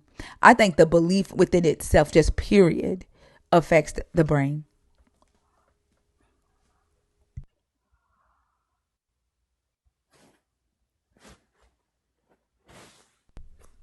T-Bull, are you in the box on purpose, on accident? Y'all, the guest box is open. If people are scared to come up now, I'm just gonna go ahead and shut it down. Like, I don't, I know, Right. like, I can't keep convincing people. Like, I don't know. I don't know. Like, if you come up here and you act like you got some sense, we can have a civil conversation. If you come up here disrespectful, I'm gonna treat you the way that you are telling me to treat you. I'm not gonna let you disrespect me. I'm not gonna let you fucking lie to me. And I shouldn't have to keep repeating myself. We are all adults in this room. The age limit is 21 and up. I don't talk to kids. I should not have to have a childlike conversation with adults.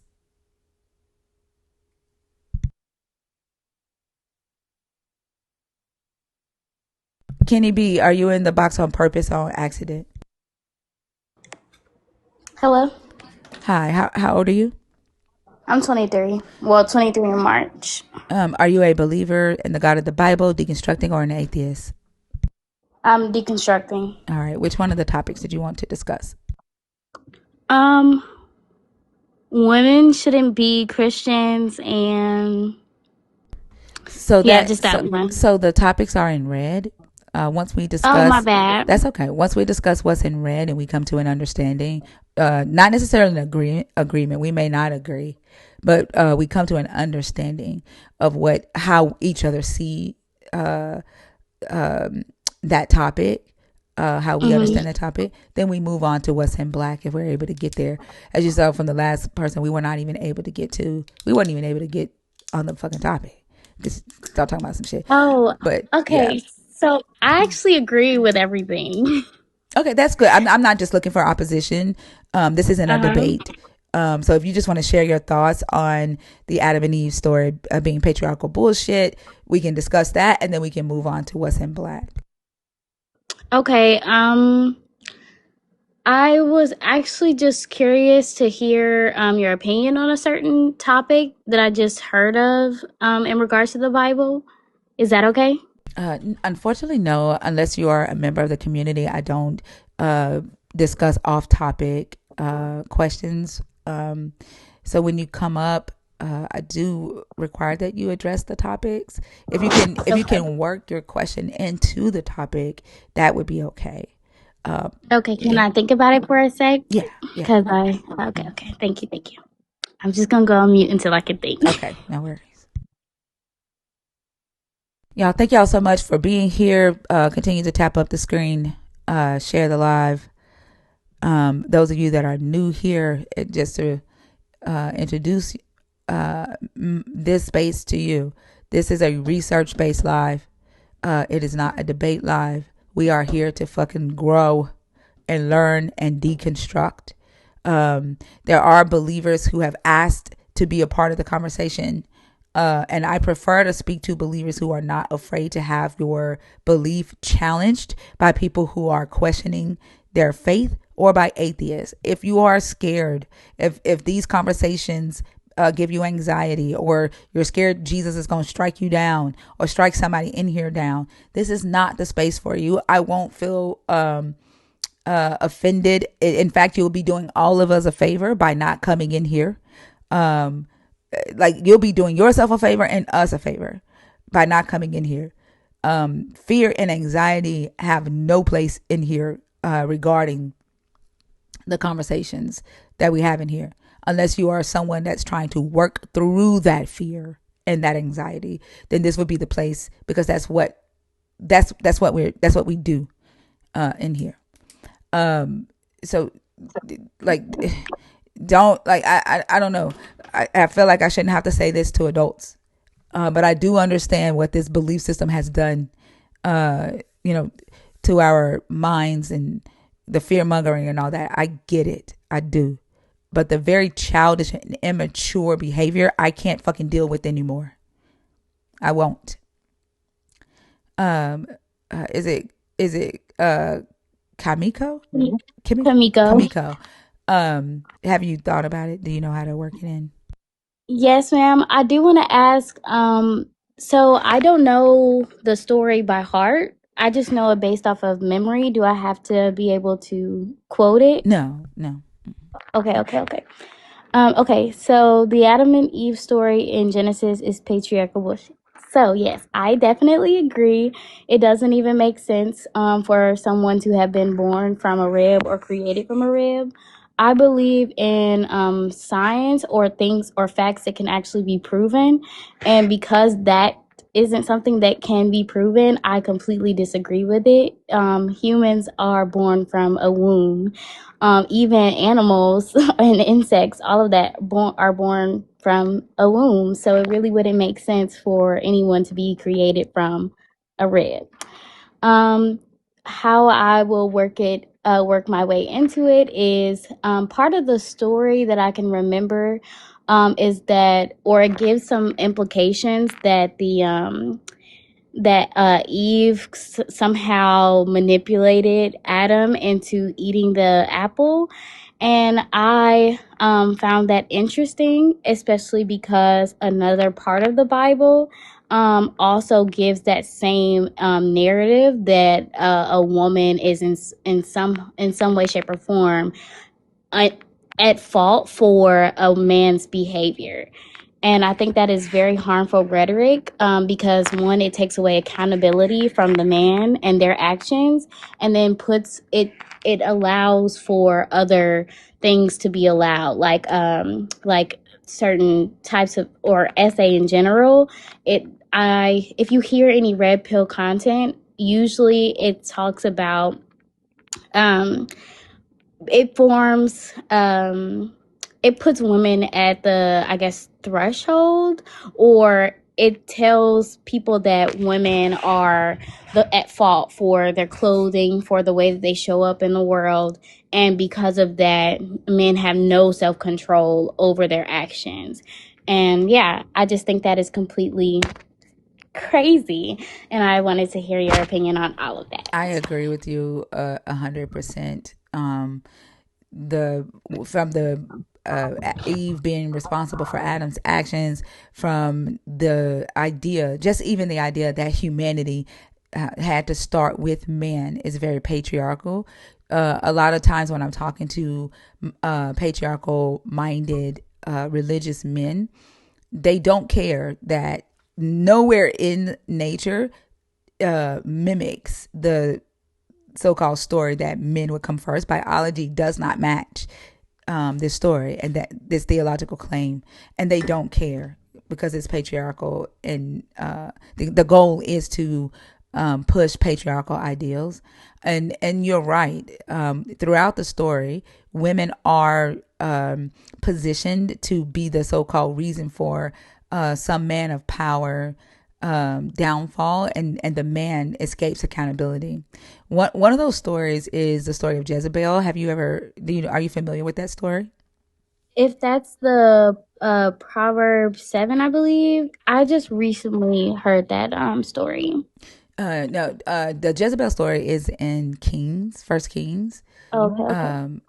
In that story, Jezebel is a queen, and she marries one of the Israelite kings named Ahab.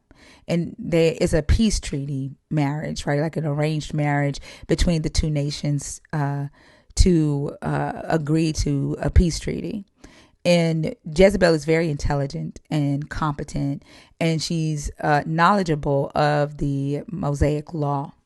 And so her husband, though, he's seen by the Israelites as like this weak, puny king, who allows his wife to have a voice and to, make decisions, and they don't like that. She's also Phoenician.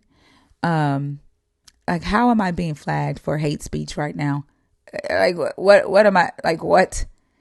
Um, she's Phoenician, and she grew up on the cult of Baal, and the gods that she worshipped was Baal and Asheroth.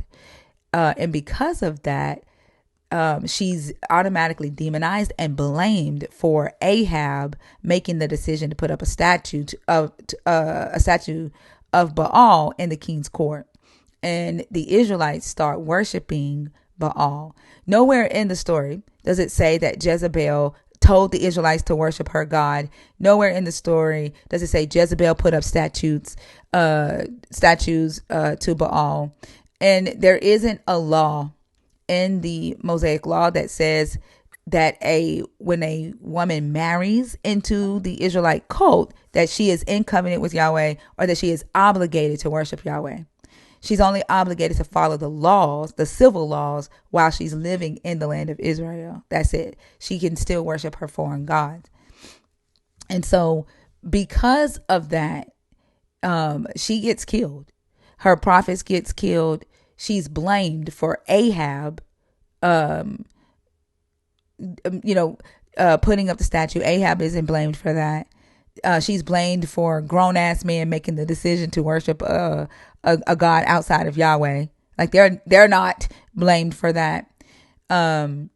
She's blamed for Naboth lying on Yahweh and invoking his name while lying on Yahweh, and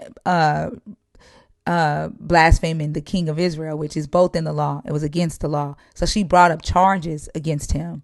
And because she used the law against him, and he ended up getting executed. Now her goal was to get her husband the land that he couldn't get as the king. Right? He went home and got in the bed and refused to eat, started whining, pulling the cover over his head, refusing to eat. And she's like, "Get your ass up. You are the king. Like, you aren't you the king of Israel?" So she takes matters into her own hand, and she damn near like goes to the courthouse and files charges against Naboth for blaspheming their God and blaspheming the king. And Naboth was found guilty and executed.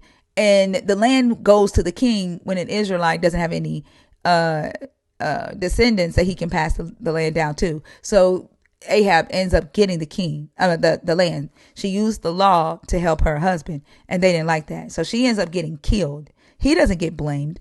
He doesn't get blamed for his fucking decisions. He doesn't get blamed for being a weak ass king. The God never blamed. She gets blamed for Naboth's death. The God never blames the judges who picked the witnesses, who held the trial, who made the decision to execute Naboth, and who executed Naboth. All men did that, but she gets blamed for it. They don't.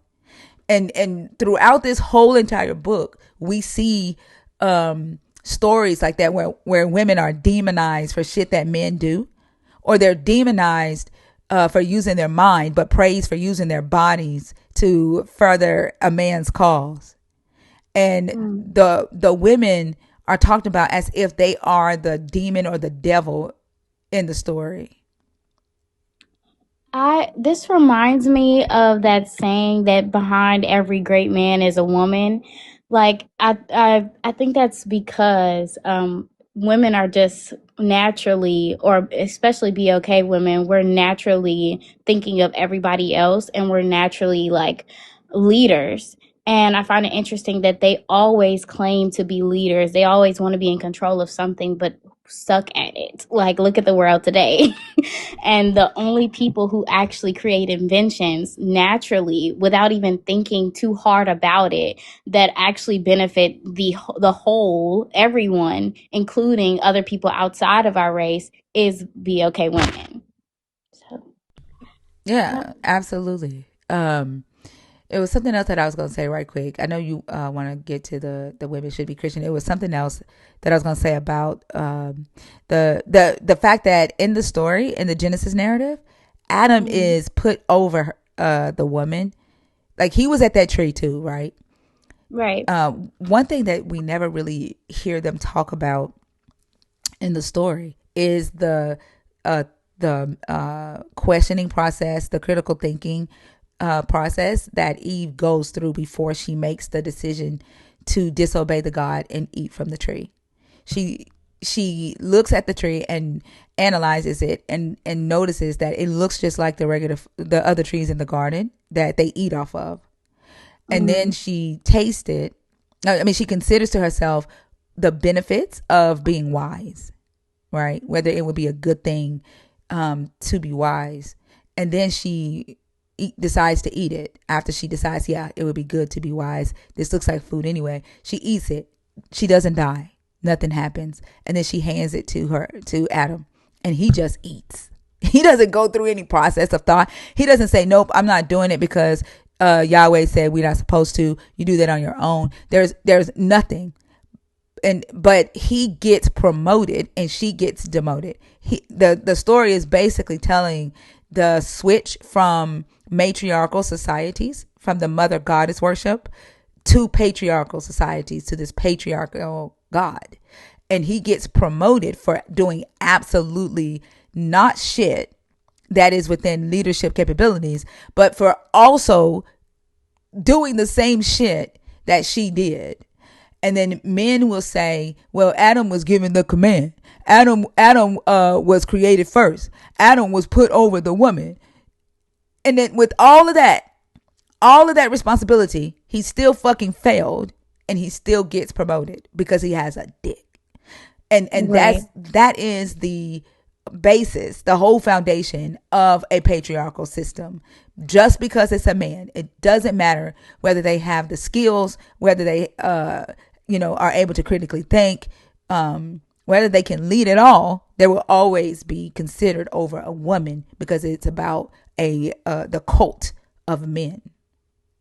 Right. That's why they have no real reason other than period symptoms Yeah. to demote a woman or tell a woman she can't be in control of things, which is crazy because there are women in power everywhere, and these things are, good women in power are definitely, these things are like thriving, and nobody says anything. They just ignore those facts and just hoot and holler about all these men doing nothing for the community.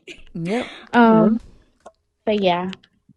And in the entrepreneurial space, there was a study that was done about Mm-hmm. the top successful high growth companies, and they put them up against the companies that started all male versus the companies that started with male and female, with majority female workers and just like the male CEOs. And the companies that had female uh, early startup team members and leadership roles did way Mm-hmm. better, performed way better than an all male startup team. Oh wow. Yeah.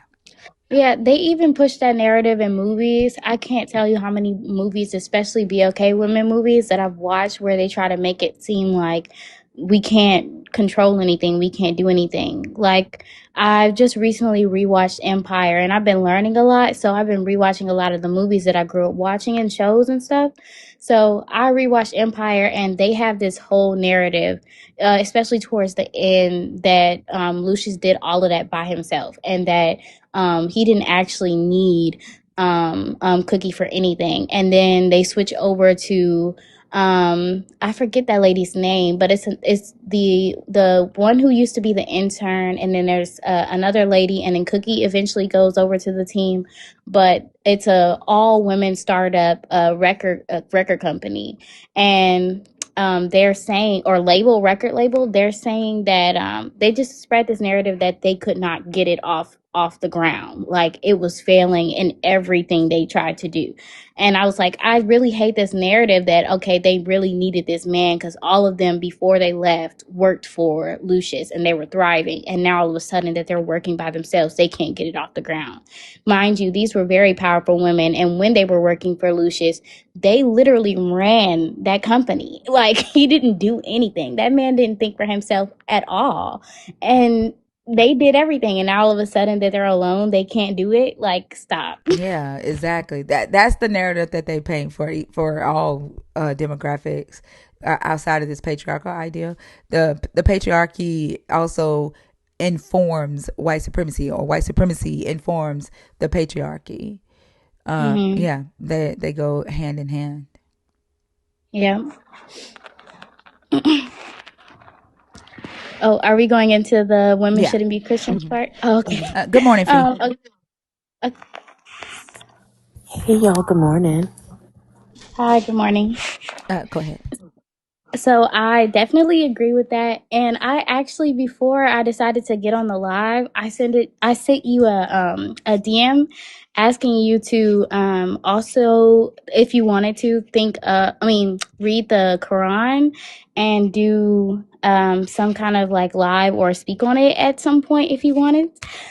Because it goes hand in hand with the way the Bible controls women. Like everything that they do, it's like they're like it's kind of like love bombing actually, where they kind of praise women and then at the same time belittle them and like tell women that they're at fault for men's behaviors, and tell women that they have to like cover up, and like they call us girls too often. I'm not sure if they do that in the Bible, but in the Quran they often, or in the mosque they often tell us that, because I grew up in the mosque, they often tell us that we're girls and they're men, and they literally have this thing where the men are called like the fruit of Islam, and the women are called Muslim girls in training. And I'm like, what the hell? And they literally teach us all the time to be slaves to men. And that's literally what the Bible does. And I'm like, if this is what you're okay with, okay, sure. I just feel like you're a bird. But if you just genuinely thought about any of this, you would notice, or even if you listen to your body, you are miserable in these moments, but you are going to sit up here and let these people and this Bible, where you don't even know where this Bible came from. Somebody just told you it came from God and you went with it. And now we're just letting all these people control our lives. I look at it like this. We really don't know why we here. But once we got here, once we were born, we had all these people in our ear telling us exactly how we were supposed to live our lives, what we were supposed to be called, what our names were, what we were supposed to eat, how we were supposed to walk, what we were supposed to do, say, think, all of that. And nobody questioned it, and you're just going with it. And I feel like I can't do that with my life. I have to evaluate everything that I think and do, and I absolutely have to decide what I'm going to do for my life on my own. So I'm into deconstructing everything that I've ever been taught.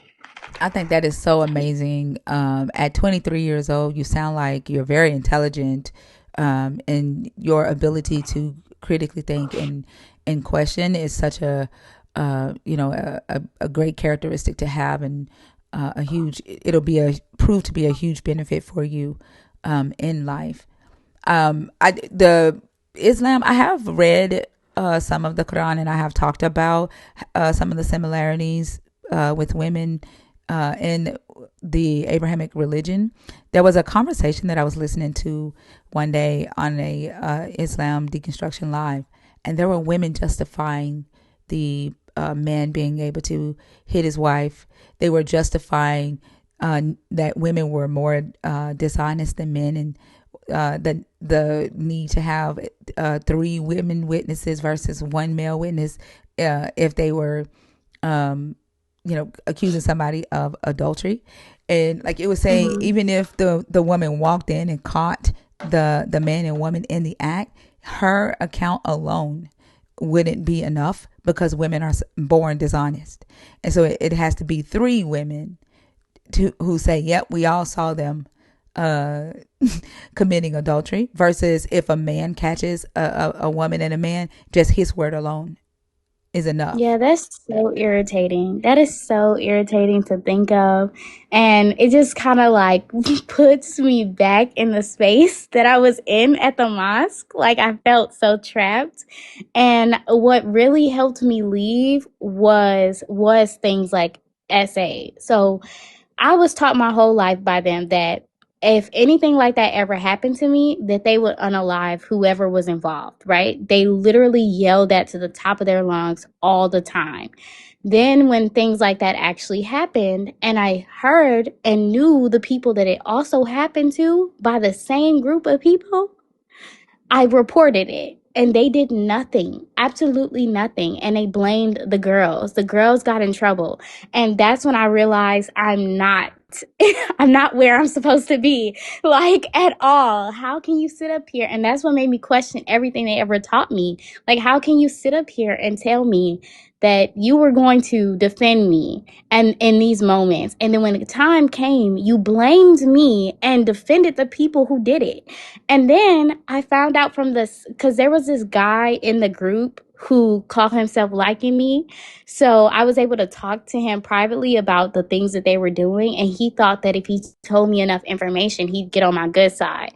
So he ended up telling me that these same group of boys would be in the male meetings, because we had like assigned meetings for the men and for the women on different days every week.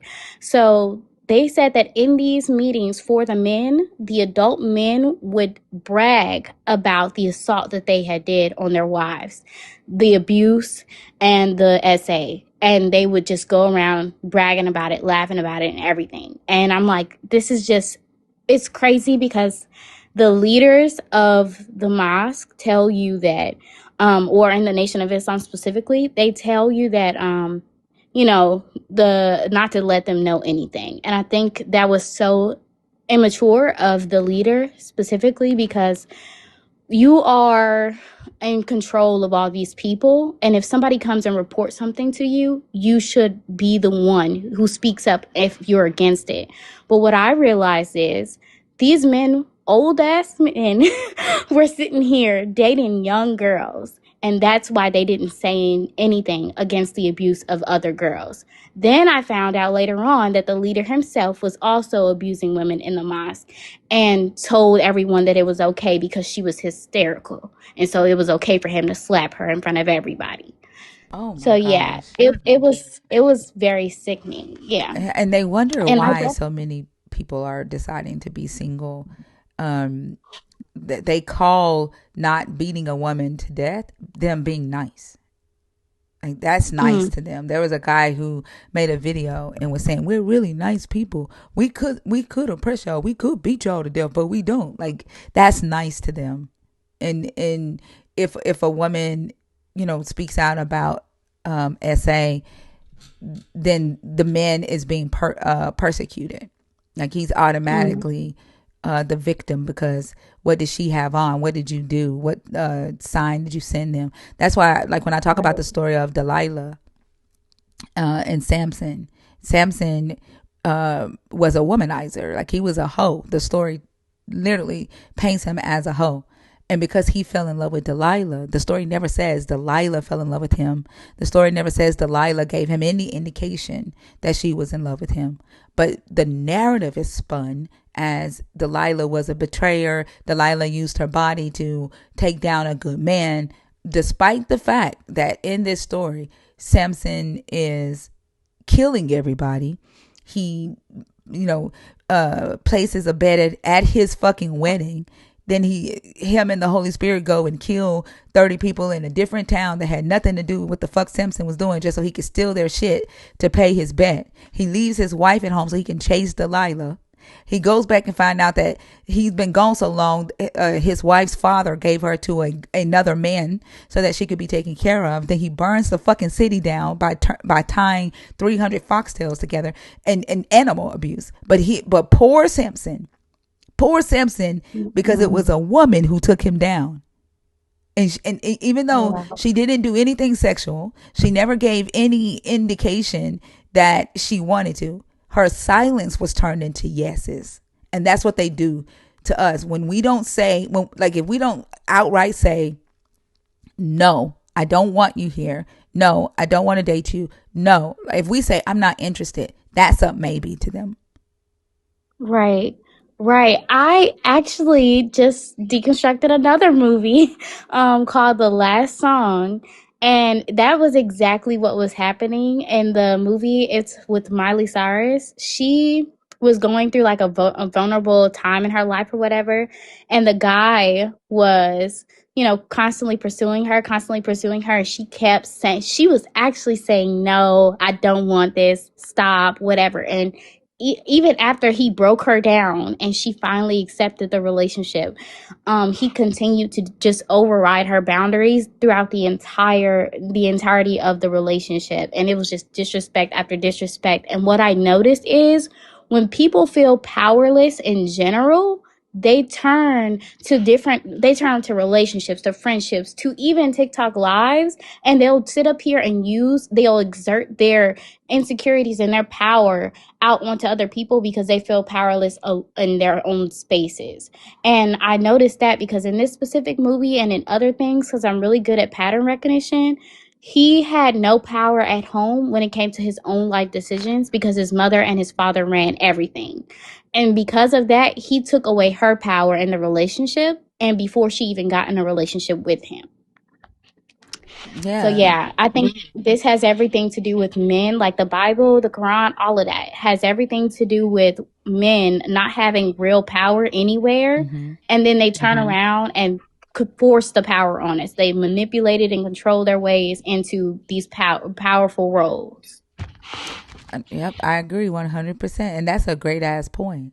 That's why we saw the last guy that was up here. I don't know if you were in here when the last guy Oh that was yeah, on I saw stage. him. Yeah, and he wouldn't leave because he felt Hello? powerless. He felt embarrassed. Can you hear me?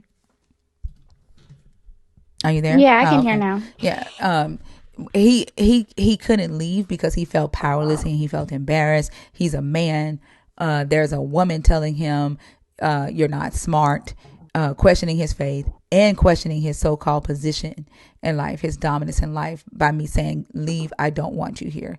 Leave. I don't want you here." He couldn't leave because like him leaving would have been him giving up that little bitty piece of power that he felt that he still had over Right. yeah, that, and that's I agree with what you're saying. That's what a lot of men who subscribe to the patriarchy in this religion, that's what they do. It's difficult to get young women to kind of see that because we come out the gate with this idea of Disney princess um, fairy tale. Like we're gonna find Yes, the talk about it, yes. please. It is so hard to get younger women to see that, and so because of that naiveness and that innocence, they have decided to target that demographic of young girls, but and Mhm. that's where they can assert their dominance because they're innocent at that time, and then they're teaching young men to do the same thing. And we were talking about this the other day, how that what we've noticed them doing, like it feels like a whole nother religion that's kind of starting, because they're working hard to restore patriarchal ideals that they feel like they're losing power, and so they're working to restore it. But one thing that we did notice is that the older men are convincing younger men to go after to target older women so that they can have the younger women pool for themselves. Like, Oh wow. yes, it is so fucking asinine. That's crazy. I have not seen that. That is wild. It makes sense though. Yeah, yeah. Um, but I was about to say something about that Disney princess part. I also just recently rewatched like the Belle musical, And it frustrated me so bad because her whole claim of and her whole reason why she didn't marry Gaston was because she wanted to go on adventures and, see the world, and she had so many goals and aspirations. And then she met this beast. And she just decided, oh, all of that can go out the window. And even her song was like, oh, I never thought that I could let go of all the things that I wanted, and be and find a man and just be married. And I'm like, girl, you didn't even get to go on an adventure. You just married this random man who locked you in a cage, and you just like And like it's early indoctrination. And at your age, I didn't even recognize that in the movie. And that's the part that indoctrinates us into this whole idea of marriage and finding our princess and I mean our prince, and right, even and it finding them like in the romanticized. the Sorry. abuse. It, It romanticizes abuse. yeah. Yeah, but like the fact that you are able to look at that movie and see that even now. Right, like, are you just Mhm. realizing it, PT? Like, I am too. Like, I'm fucking 40 fucking 5, and I'm just now realizing that. Like, that's crazy. Right. Yeah. Right. I didn't know until like I rewatched everything, because when I was younger, I didn't really click with any of the princesses. Maybe Moana, if anybody, and even Tiana. There's something I don't know yet. I can't put my finger on it just yet. Something's off about that movie, but I'm gonna figure it out. But it's like I can't. I just something about all of it just never stuck with me when I was a kid. So rewatching the stuff now is like, okay, I see why I didn't really fuck with it. I That's think because of the all of the mindset you have. Go ahead, Fee. I'm sorry. I'll be back. I'm finna Mhm. make me no, some coffee. yeah, I agree 100%. Like, I feel like all of those things that we'll rewatch from our childhood are going to be seen through a completely different lens. Like, every single one of those movies has some sort of patriarchal or position based narrative to it. Mhm. Um, and Thinker is 100% right. You don't know to question those things. You can't see the picture inside the frame. So you see these things and the narratives from story to story. Fucking Twilight. This nigga Oh yeah. is hundreds of years old with a 17-year-old. What is wrong with Oh, y'all? Like, let's not, because if we get into that, we have to get into anime, because they constantly push this narrative that there's this little oh my god, and it turns right back into patriarchy and how men constantly their beauty standards are based on PDF, yep. standards. Hmm. Like you look at women and you see children, and that's why you go for women that remind you of children, and that's why most of our movies, our animes, our cartoons, whatever, literally portray these 100-year-old women who look like little kids. Yep. And I'm like, what are we doing here? Everything, and all of this that we're talking about right now is rooted in the Bible All and in of the it. Quran. Yeah, all of They it. get And it is so, I will echo what Thinker was saying earlier. Like, it is so encouraging to hear younger people understanding these things and pushing back against these narratives.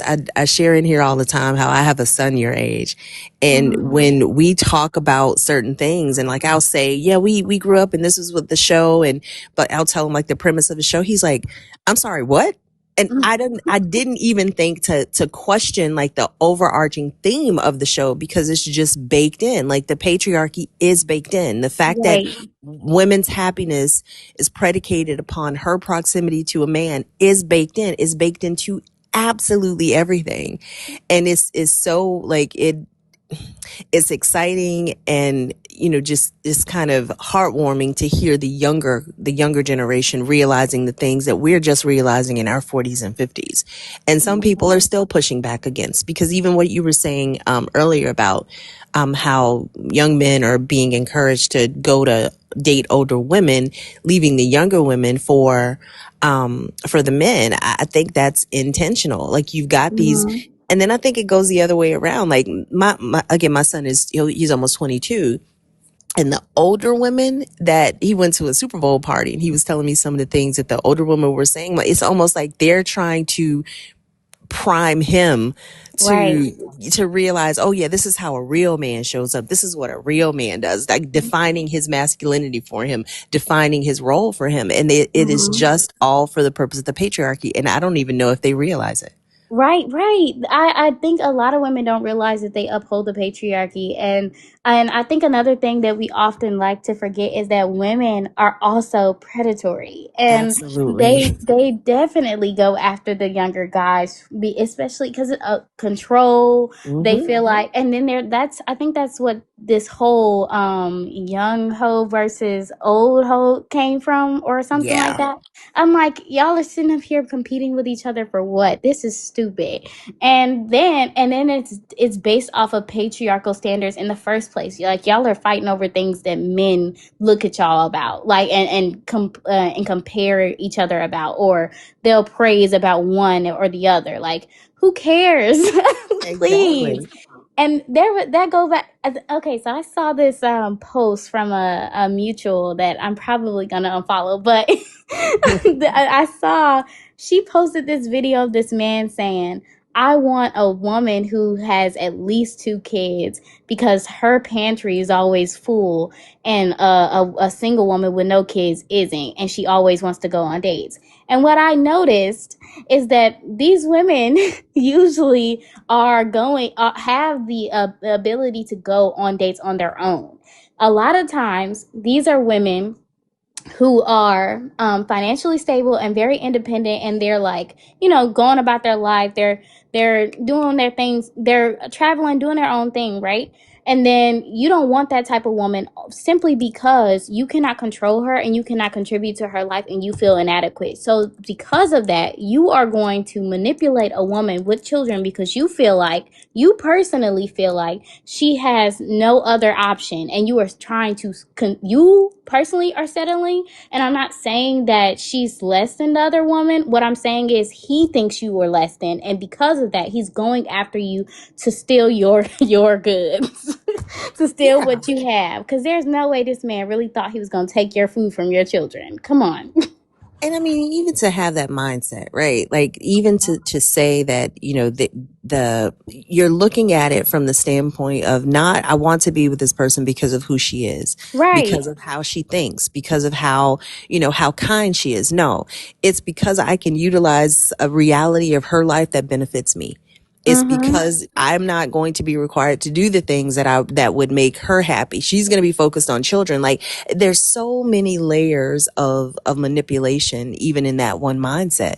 So Mm-hmm. I've been saying this for a while. I feel like this awakening to patriarchy and this awakening to the authoritarian mindset that you're seeing is Mm-hmm. can only create for more authentic relationships between men and women, or between Yeah. between romantic partners in general.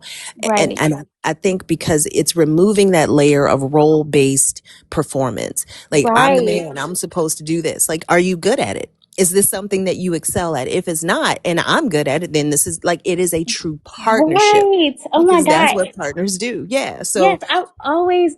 Go, no, go ahead. I'll go after you. even with the authority piece, like another thing that you're seeing in this, in this age that we're living in, people are asking questions to authority. They're speaking truth to power. And the older generation does not like that. So it's usually do as I say because I'm the person in control. And you see that in relationships too. Like the man, Mm-hmm. oh, I'm the head of the household. But why? What are you talking about? Well, Right. my dad used to say, every ship needs a captain to make a decision, but completely losing and missing the fact that cohesive agreement is going to always be more mutually beneficial for everyone, because you're taking everyone's input into consideration. So when you think about that from a relationship standpoint, if you have a partner as opposed to a dictator, you're going to have more happiness. But Mm-hmm. because this Bible has convinced everybody that the man is the head, it has to be someone at the top. All of that shit is getting turned on upside down, and I absolutely love it. Right, right. I've always believed. This is why. Okay, because this kind of goes into why I'm so heavily proud of like the trans community, because okay, I've always been someone who it doesn't believe in gender roles. So even when I looked at relationships, I was like, okay, I have a specific type of relationship that I want personally, but I don't believe that everybody should go based off of this. Oh, a man has to do these certain things, a man has to provide, and a woman has to cook. Because there's a lot of women who actually enjoy working and Yeah. enjoy providing, and there's a lot of men who enjoy cooking. And because of that, we should get into relationships where we actually, we work out, we align, rather Absolutely. than forcing someone to fit the stereotype that you wanted. Right? You could just get with somebody who wants the same things as you. And I think that even goes back to men being manipulative. The biggest reason why a lot of men manipulate the situations they are in and cheat and all of that is because they are not happy with themselves. They have not made decisions about their life that actually benefited them and actually represents what they want in life. And because of that, now y'all are getting in relationships where you're not happy and you're destroying the woman. And Yep. I don't appreciate that. I don't like that. Like, if whether you want a man or not, I don't like this narrative that every man who cheats or does whatever is a gay man. I think that also upholds the patriarchy. Yep. This man just isn't happy where he is in life, and he needs to fix that. No matter what it is, he needs to fix it, or everybody around him is gonna get the brunt. Yeah, because I mean, think we're looking at what is the fallout of a society that tells people that in order to be accepted in society and in order for society to accept your relationship or to give your relationship or the way you live the thumbs up, it has to fit it has to fit inside this particular mold. And that's just not humans. Like, you can't standardize humanity. And that's what I think the patriarchy does. I think it tries Right. to, it becomes the SOL of life. And so many people are going to fail because we don't fit inside boxes. Like my neighbor, I tell this story all the time. My neighbor to my right, military family, and husband is stationed somewhere. I can't remember where, but she said she's known her entire life that she does not want to work. She wants to be a taken or cared for woman. She does not want to work outside the home. She says she has no work ethic. She wants to be taken care of. She knows that about herself, so Mm-hmm. she defers to her husband's leadership. When the few times that we speak, she's like, I know I have my thoughts, but I'll keep them to myself because I know how men are, and I know I have to tread carefully, blah blah blah. And I'm listening to her talk, and I'm thinking to myself, ain't no fucking way, like ain't no fucking way. But that's her, right? That's what she's wanted for her entire life. I Right. don't think is healthy. It would absolutely make me miserable. And so she sees me, and I grind. I take care of myself because that's how I am. And that brings me happiness. That's the life I want to live. You could not pay me all the money in the world to be married again. You couldn't.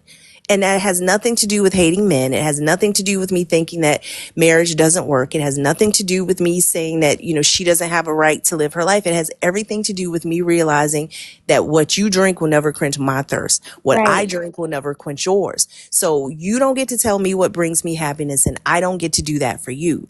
But Yes. when we look at these systems of belief that women are supposed to, who the fuck set that rule up? Who told you that? Like, it creates a society of unhappy people who perform their life and make everybody inside that life absolutely miserable because their performance is not consensual. Their performance is not preferred. They want to be doing something else, but we don't have a society that allows for something else. That's why the LGBTQIA community is just shit on the way that they are. They're targeted because Seriously.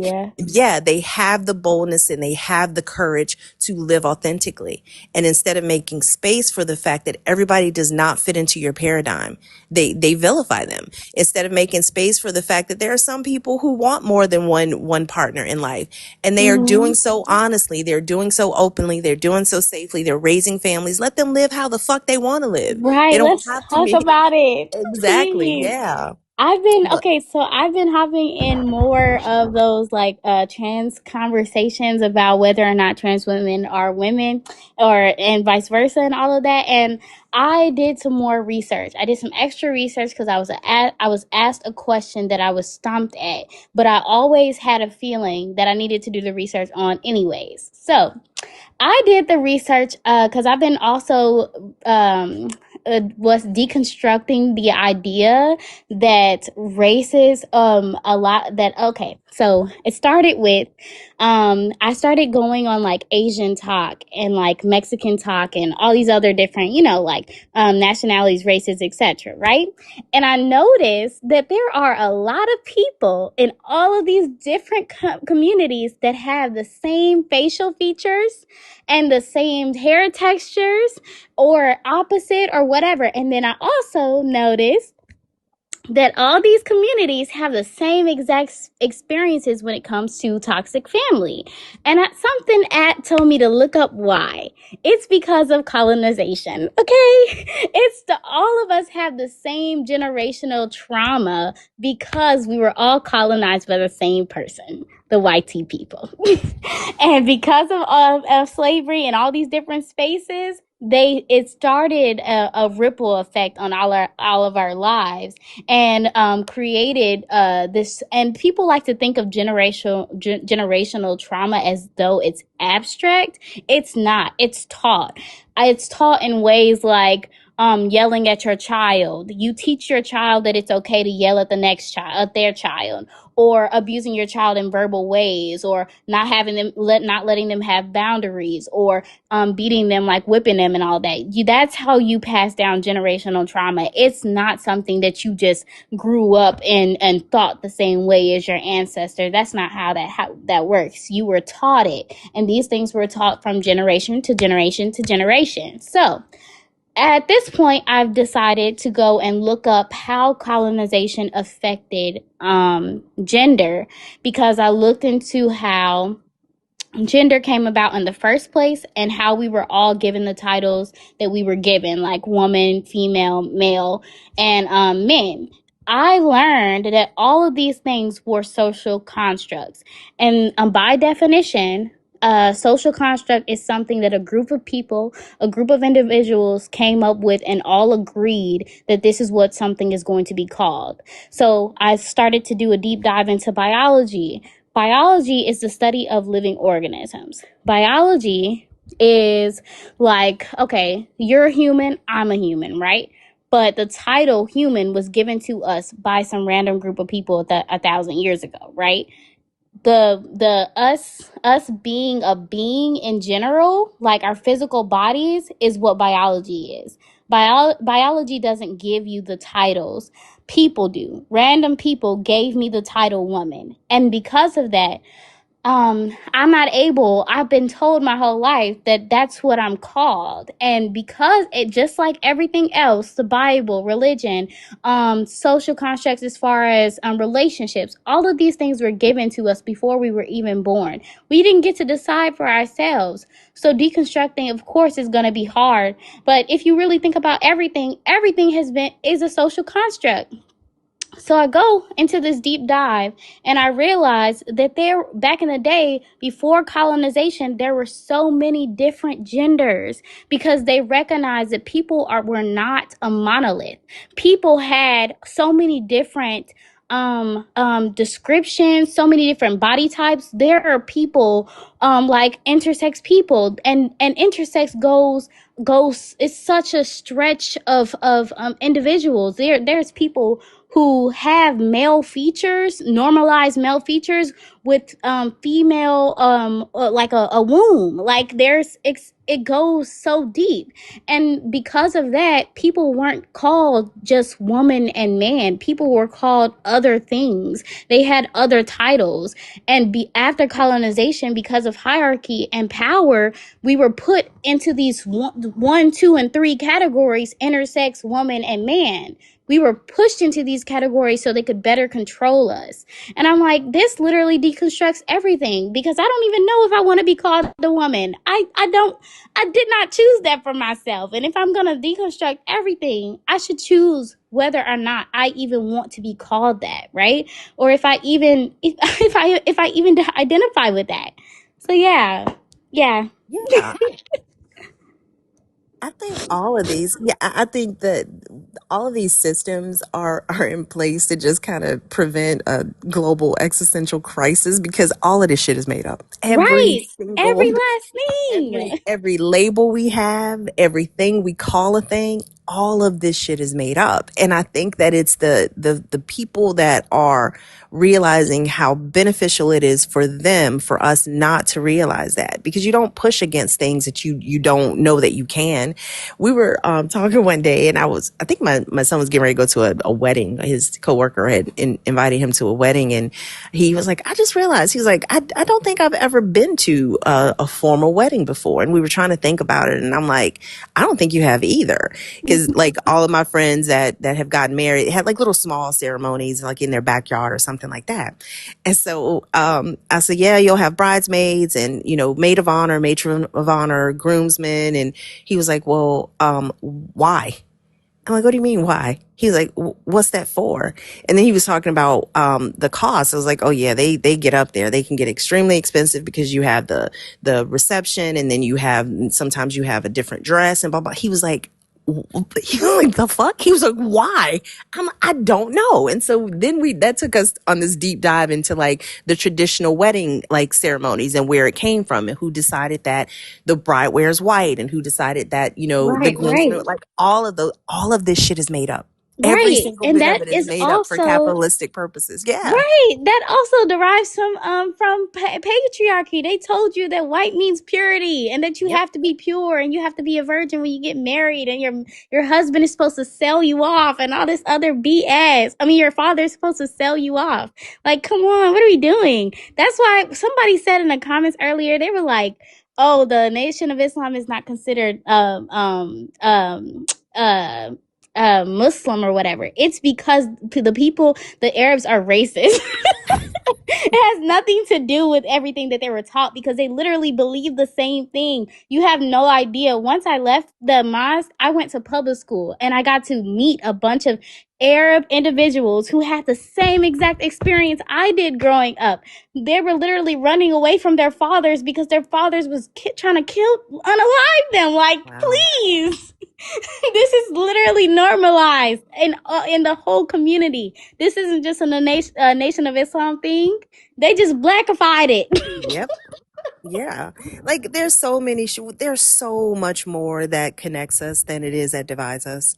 And I think there, even in our shared experiences, like the way that our in various groups, like in the Black community, in the Hispanic community, like in Mhm.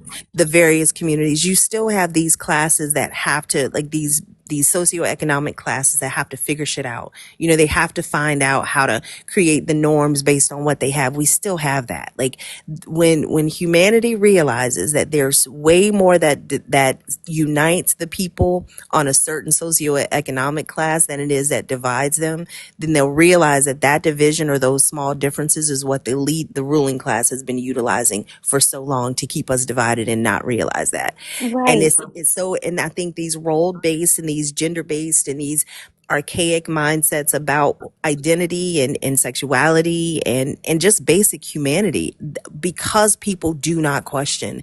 Our educational system is fucked up by design. It's not an accident. It's intentional that people are not taught how to think. They're told what to think, and they're also told not to question what they've been told to think. Exactly. You know how many times I heard growing up? I was always a very curious kid. And my grandmother, I was raised by my grandma. She would often tell me to shut up.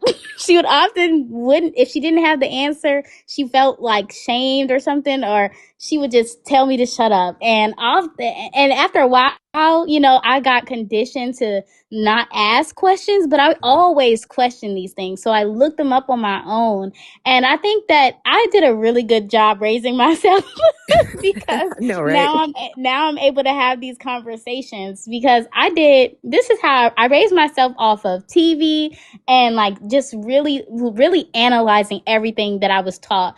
Like I think a big thing that played a part in this was, even though I went to a Muslim school, they were big on teaching us Black history and critical thinking. And even if they couldn't critically think for themselves, they Hmm. tried to teach it to us as best as they could. And I just caught on so easily, especially because I grew up watching Criminal Minds and And I've been like with able critical to thinking, analyze everything. yeah, people who think critically love shows like that. Criminal Yeah, Minds and yeah. yeah. Because it lets you, it's almost like this exercise for your brain. You're trying to figure out the pieces and, Yes. predict patterns and things like that. But the interesting thing about it is that that type of mindset is not beneficial for society. Society, they need you to believe that for society to function, everybody has to be the same. And that is Mhm. that is a religious, that's a religious mindset as well. I think Right. that cohesiveness of mind prevents like outliers. It prevents those in spaces like this, from having acceptance and community. It's almost like the concept of the Tower of Babel, where all the people that were getting together and creating systems that, oh well, God was like, let me fuck this up before they come up here where they are. I see that playing out in the with this concept of not being able to think outside the box. Because Right. if we can collectively and creatively, those who are not playing by the rules, come up with resolutions for the issues in our society, then there's no need for the God. There's nothing else that we're waiting on. We've resolved the problems, like not resolved because, nothing's ever going to be ideal for everyone, but we've created a system that creates the least amount of harm and the most amount of benefit for everybody in that society, regardless of race, regardless of identity, regardless of sexuality, whether your family has 2 wives or 3. Like, we created a society that makes it okay for those who want to do good and be a part of the society in a beneficial way to have a space. If Mhm. we as humans can collectively come, and we can, like, the creativeness of humans is just insane. It's the access and the proximity to power that prevents that from happening, because Mhm. those in power want to retain it. And the way to retain it is convincing everybody that here's the box, you are a girl, this is what you like, this is the color you wear, this Right. is, this is And how this you is who feel your special. enemy is. That's the biggest Exactly. one. Yeah. They've told you before the person has done anything to wrong you who your enemy is. And then Right. they told you that by holding on to that, no, you're not a bigot. That's not wrong. You're right for thinking that way. We had a hours long conversation with an absolutely horrible human being yesterday that was just dead set on convincing us that being gay is a sin. Like, and we take him to the original Hebrew. We talk about the original Greek word, what it meant, how it's used. We show him when the fucking word homosexual was added to the book. Nope, he's not a bigot. So when you can convince a person that regardless of what someone else does or doesn't do, you already know who they are, where can you go from there? And that's the type of mindset that it takes for this type of system to continue to function. And unfortunately, it's pretty prevalent in our society. Right. This is why I've even taken a different approach to dating, because I hear often, "Oh, I hate men. I hate men. I hate men." But it's not. It's definitely it sure is a good amount of them, But there is a certain type of man that I'm looking for. Okay. And there's I believe that everybody can't not fit into a box. I think stereotypes have a certain truth to it, but it's not as black and white as people make it seem. Like, okay, what's an example? Okay, I saw a BLK guy make a post about this Asian guy who he was making comedic comments about BLK people and saying that they need to be grabbed by the cubes that you put in your cups, right? Do y'all catch my drift? Okay. Mm-hmm. Okay. So he was saying that we need to get got by them, basically. And because of that, the BLK creator was saying, see, this is why we shouldn't, be in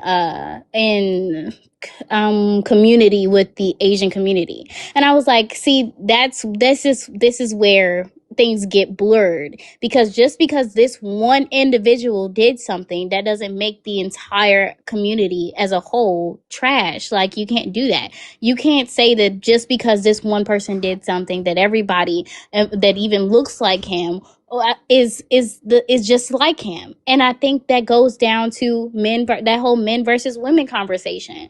I can't look at you and assume that you are the same exact person this person was just because y'all look alike, you Yep. know?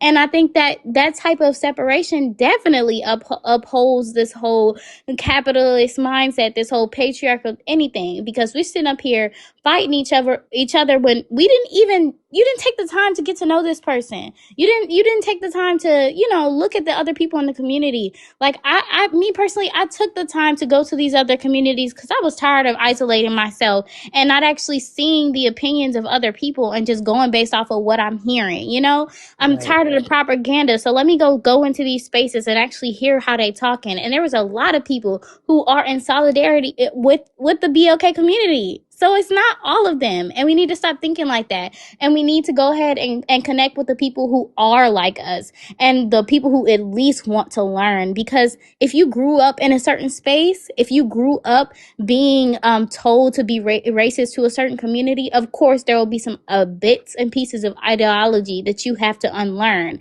and you will never know unless someone tells you. So I'm okay with being in community with someone who doesn't all the way know, but at least you know how you want to learn, right? And at least you can take accountability and want to grow. I'm okay with that. And that's where I think that we've got to um, continue to challenge ourselves, right? Like to Mm-hmm. continue to sit with where are my biases showing up? Because if we think we don't have any, then we're wrong. Right. We can't live in this world without biases. And then we have to be willing to do exactly what you were saying. Realize that if I don't want to be lumped into a stereotypical group, because I Mm-hmm. know that my gender doesn't define me, like my Right. profession doesn't define me. There's so many facets to who I am. Why am I unwilling to recognize the facets of other people? Why am I unwilling to say, oh well, this one person in this particular demographic did a thing to me, that means all of them are wrong? We can't do that. And that's why deconstruction is so much work. And I think Mm-hmm. a lot of people avoid it because not deconstructing just allows you to outsource the things that would make you better. I am a good person because I'm a Christian. I am a strong person because I'm a man, or I am a leader because I'm a man. Well, how are you demonstrating those things? Right. We were talking about this the other day, how God, in this book, and now apparently the, elite in the world are the only ones that are allowed to dictate their character as opposed to demonstrating their character. And Mm-hmm. I don't want to be that type of person. I don't get to say I'm this if I'm not behaving like that. Right. And on the flip side, I don't want to say that a person is something else when I haven't seen them demonstrate that behavior, because that's where bigoted beliefs come from. If I make Mm-hmm. conclusions about who you are as a person, like you grew up Muslim, and if Mm-hmm. I make, so, oh, well, she's going to think like this because she had, I don't know that about you. I don't Right. know anything about you beyond this conversation. And I think we need to be able to safely extend that courtesy to other people. But the powers that be don't want that to happen. Capitalism, I mean, do you know how much money is spent because of hatred? I think that hatred and discord is America's main export, because Yes. that's what we do. And I think we thrive on that. Our community, there are whole ass businesses that are industries that are in place because of stereotypes, Mm-hmm. because of racism, because of misogyny. All of those things Yeah. function because of that. And it's by pushing against that and doing what you just mentioned, educating yourself, looking for information, not something that's going to confirm what you already believe to be true. I say this all the time. If an individual who holds a belief is not willing to actively look for information that contradicts what you already believe, you don't want to know if you're right. You want to be Right. right. And that Right. does not help society. It just helps to keep things at the status quo. So if you want change as an individual, if we want things to get better, no matter who we are, no matter what side of any issue that we're on, if we aren't willing to actively look for the best information or the best data against our currently held position, then I don't know that we really want change. I think we just really want to be right. And we need to be able to be honest with ourselves about that. Yes, yes. That you touched on so many points. I hope I don't forget what I want to say. But yes, yes. Oh God. The last thing that you said I definitely agree, and I think that it applies on both from both parties. If you want to separate it to the people who think like us and the people who think like the opposite of us, we often do that too. That's why I believe that avoidance come in many different shapes and sizes. You can be avoidant in it with any mindset that you have, and that point that you touched on where you said that we a whole bunch of money is spent on hate or made on hate. Yes, because we will sit up here and support someone that we don't even know if they genuinely they're for the same beliefs as us, but we will go and support them and just throw all our money at them and just keep doing it, and then when we later on find out that they don't rock with us, then we want to complain. And but it's like what we could have done was actually did some real research rather than throwing our anger, letting our anger fuel this reckless money being spent. Like, we could have took the time to properly vet the person or the community or the people that we are feeding our money into, and vice versa. These people, like, even with this whole Super Bowl thing. No, ma'am, I did not attend college. Sorry, but even with this whole Super Bowl thing, they literally created a whole nother halftime show just to avoid the Spanish speaking artists. Like, come on, what are we doing here? You literally spent all this money, and then somebody made a huge point. They were like, a lot of the times they don't even like these artists that they're promoting, like Nicki Minaj, for example. Y'all spent your whole lives talking about how much you didn't like Nicki Minaj, and now you are paying to go and see her, or you're spending money on her, or you're doing whatever, or you're associating with her in with whichever way you can. Like, this is weird. All of this is weird. Like, y'all are just spending useless money on hate. Even with the whole the cubes, like, y'all throwing money at these people to go and harm other people just because you don't like the color of their skin. You have no other real reason to not like them. And if you go based off the rhetoric that's being spread about them, like, all our tax dollars are being spent on them and all this, a lot of these people can't even get on government assistance. So the people that are getting on government assistance are white people. Stop playing. These are white people on these assistance programs that you're talking about. They literally make up the majority of people who are on on the government assistance, and they are convincing you that it's Hispanics or BOK people, and so you arguing it with us, and you treating us weird because you can't get on these programs when it's your own community that's stopping you from doing it. Like, come on. This is not going based off of hate. You're letting hate fuel you. You didn't The even do crazy no thing, research on the topic. the crazy thing is, even the white people that are on those programs didn't even know they were on them. They named them something else. They had no idea that they were getting SNAP. Oh, There's you're a talking about like the healthcare. Yeah, they didn't know the healthcare, the SNAP. There's a program that they call the Unicorn Program, which is basic welfare for them to get assistance with living, like Section 8. It's called the Unicorn. Hmm. Like, they're named something else, so they have no idea that they're getting welfare. And uneducated and just fueling hate. Yeah, yeah. When they was like mad because of Obamacare, they was trying to shut down Obamacare and then realized that that's their fucking insurance. That shit was funny. That shit was funny as hell. Yeah, and then they want to protect the border. Point it out. Pull out a map and show me where the border is. You can't identify the United States on a globe. I'm not talking about immigration with you. It's No. ridiculous. The way they were talking about, they hope ICE show up and get Bad Bunny. Like, y'all motherfuckers are dumb. Like, racism, Right. it's just ignorance. It's just straight Right. ignorance. That goes back to how they didn't even realize that a lot of the things on what is it called, the Project 2025, they didn't even realize a lot of that stuff would affect them Yeah. until it started happening. And I'm like, y'all are so retarded. Well, not wait, wrong word. Sorry.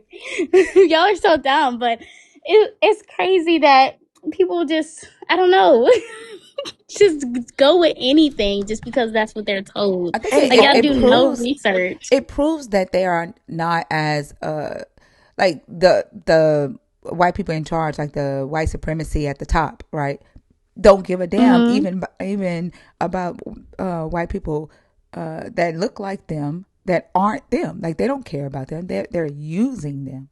Like they will attack their benefits. They don't care if they can't eat. They don't care if they can't pay for Right. their rent. Like they're using them and they're allowing themselves to be fueled by this hate to make themselves feel like they are, important in society or are providing in society to the progress of society, and they will ignore it and they'll still advocate for it.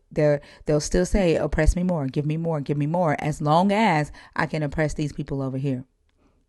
Right. They don't. Yeah, yeah. It gets really, really big, and it goes into so many different things. Like even with this cube situation, y'all don't realize that at some point, because we've been BOK women especially have been telling people for years, if they can do this to us, they will do it to everybody. And now that it's happening, they're like, oh my god, I can't believe they're doing this. Like we told you, even with the situation with GAZA, like y'all knew if y'all justify this, if everybody justifies this, they will do it to every single body. And just because you're a YT person, that doesn't protect you from anything. Like they showed you already with things like the hollow, and then space cost. Like y'all they showed you this already. They don't care about you as long as they can continue to be in power.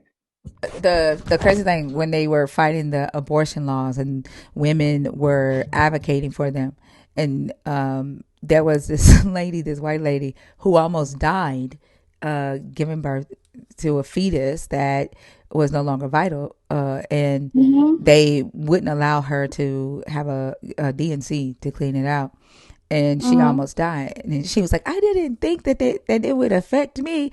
Like she voted, to take abortion rights away from women. And she said that she didn't think that it would affect her. She was like, we need to do something. Like she was asking women to fight with her. Right. Like, what the And fuck that do you mean? Your turn to fight, your time to fight was when we were at when the fucking shit was on the ballot, when it was in right. the Supreme Court. Right, and that is so bigger. That is even so bigger than what it is, because they're just trying to control women in their bodies. And you voting yes for that, allowing them to do that, you are now allowing them to take a step further and further and further each time. And you're not going to realize it till it's too late, because you are so hateful, and and you believe whatever rhetoric somebody tells you. There's no way. Even that's this. I literally, it gets on my last nerves when people will say, I was on a live not too long ago, and it was a woman, she was arguing with me that people should not get abortions. And then we were debating it back and forth, and she said something like, oh, and then these people keep having 5, 10 babies. And I'm like, okay, if you have a problem with people having so many children, why do you have a problem with abortions? And she was just like, because people need to have protected sex, and people need to have um be more what did she say, more responsible, and wrap it up or something, or plan babies and stuff. And I was like, but there's so many situations that go into that. And if you still agree or feel like people should not have, because she even said that she feels like people shouldn't have babies if they are not financially stable or not mentally stable enough to have children. And I'm like, okay, if you believe these things, you should also be okay with abortions. It doesn't matter how many times people have an abortion. If they need it, they need it. If they were poor today and then they poor tomorrow and they need an abortion today, they're going to need an abortion tomorrow. Like, what are we doing? You are contradicting your own statements. If you believe these things and you believe people should be able to do it, or shouldn't have babies at in certain positions of their lives, why are you against abortions? You don't even know. You're just going with the rhetoric. Well, I think it's because their beliefs a lot of times don't have to be connected to anything else, even the entailments of that said belief, right? Because you're right. Like, if you are anti abortion, then you should say nothing about how many children somebody has. Like, those two Right. things are, like, I don't know how many biology classes you've gone through, but those two things are connected, like, directly to each other. So you can't speak about one without affecting the other. But this religious mindset and this way of thinking, not in a critical way, allows you to hold a belief without ever considering the entailments of that belief. It allows you to proclaim a thing as true without ever knowing or even questioning how and what makes it true. And Right. it's that uncritical way of thinking that we see the fallout of in the world today. Because you're right. I saw this I don't know what the show is. It was kind of like a Jubilee like show where you got one group of women on one issue on one side of the room and another group of women on another issue on the other side of the room. And it was like believer women versus non-believer women. And the non-believer woman posed the question to the believer side that if a building was on fire, in one room you had like 100 zygotes, which are fertilized human egg cells. And in another room you had a 1-2-year-old child. Who'd you save? And they did not want to answer that question. And the way she phrased the question was to point out this isn't about life. This is about control, because instinctively you know that 2-year-old child is alive. That 2-year-old child is conscious. That 2-year-old child is sentient. That 2-year-old child can feel pain. You know that, but they can't answer the question because answering it honestly points out the entailment or the problem with their belief system. That you're fighting for something, not because you think it's life, but because you want to control the body that quote unquote life is inside of. That's all it is. But Right. they don't want to deal with those entailments. And I think it's being able to have those questions, at the ready to ask them, to just point out the flaw in their logic. They don't know where to go from there, because they'd have to, if they're honest with themselves, they'd go back and say, well, why is it that I know I would choose the 2-year-old and that's the right thing to do, but what does that mean about those, 1,000 zygotes? Like, what does that mean about how I see those embryos? And I think that it's that level of thinking that religion allows you to avoid. It's that level of thinking that prejudice and bigoted ideas allow you to avoid.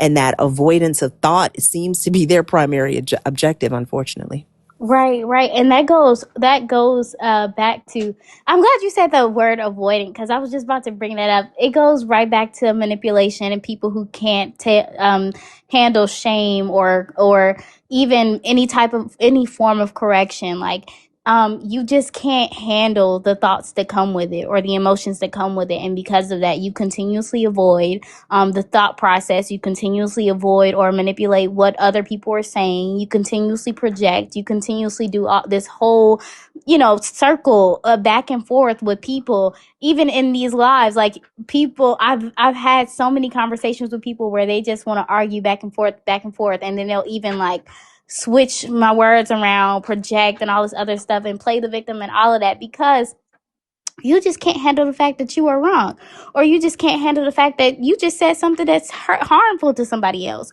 or you can't just deal with the emotions that come with it, or the realization that you might have just cussed out thousands of people about this rhetoric that you were spreading that was harmful. Like, come on, it's okay. It's okay to take accountability. It's okay to realize even shame is okay. Shame just lets you know that there's something that you need to work on. It's okay.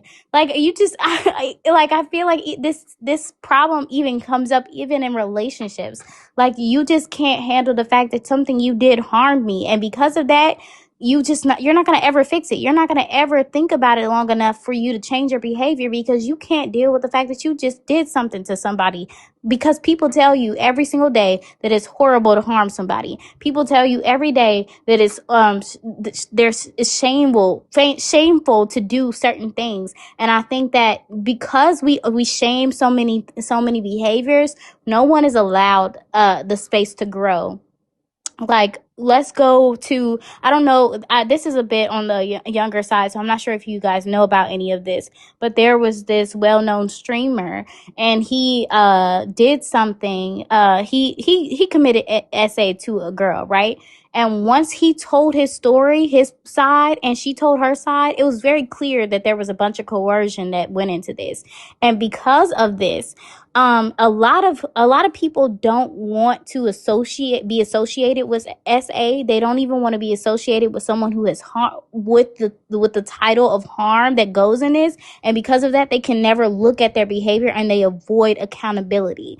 So this created some discourse where a bunch of people were like, "Oh, coercion is not SA, or what he did was not SA. It wasn't SA. It wasn't SA," and going into this defense mode when all you had to do was think about why someone feels this way. Why does she feel like I attacked her? Why does she feel like I hurt her? What did I do that caused this reaction? It's okay. I completely understand. People don't, especially if you've never been taught how to properly speak to someone, how to properly get consent from someone. Of course you're going to make mistakes, but you have to, if you ever going to learn from it, you have to accept that you harm someone. Yes, Tylil and Jordan. That's exactly what I'm talking about. But yeah, that's all I had to say.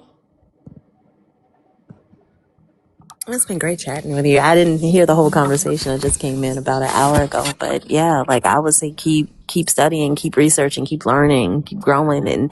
And I think you touched on a really great point at the end about getting comfortable with being wrong, getting comfortable with not knowing something, and being comfortable and willing to recognize, oh, you know what, I was wrong about that. And so many of these conversations, specifically around religion, religious people cannot, there is not a space inside of the religious framework to be wrong. It's just not. And if whenever we find ourselves in a space where we can't be wrong, we are guaranteeing that we cannot grow. And I Right, think that when more people realize that, then we can start having different conversations. right, right. Thank you, thank you. You're so welcome. Thank you for And I coming want I, up. to say, of oh yeah. course, thank you guys for letting me up. I appreciated this conversation. It definitely gave me some hope too. And I appreciate all the comments. Y'all are so sweet. All right, stay away Okay, from the You I'm are gonna go YYs ahead real then. and drop. sweet. All Wait, right. what Please, happened? I said stay away from the YYs. for real. please. The YY? Wait, Yes. what's The that? YYs, yes. The type of men you not looking for. Oh, right, right, right. Yeah, I say that Huh, the The who X is one that this? Ys, popped the red balloon off. yeah, the X Sorry. Ys are probably the ones that, have got some sense. They've deconstructed from the patriarchy. Those are the X Ys, but the Y Ys are the ones that you want to stay the fuck away from. Yeah, yeah. Okay, okay. Uh, But thank you you're guys. welcome. Have a good one. You Have too. a good Y'all one. too. Bye. That was an amazing conversation. She does something that we told our kids to do. Seek to understand and then to be understood. Yeah. Yeah, at 23 years old, like Mm. that's good, and it's unfortunately it's rare when Very. they Hmm. come in here. So, well, not amongst the young girls, the young women. I will say, Yeah, the young it's boys more are. often amongst the young women. We've probably had one or two young men within her age range that have been able to come in here and carry a Hmm. conversation that way. Um, I agree, JMR. She was very intelligent.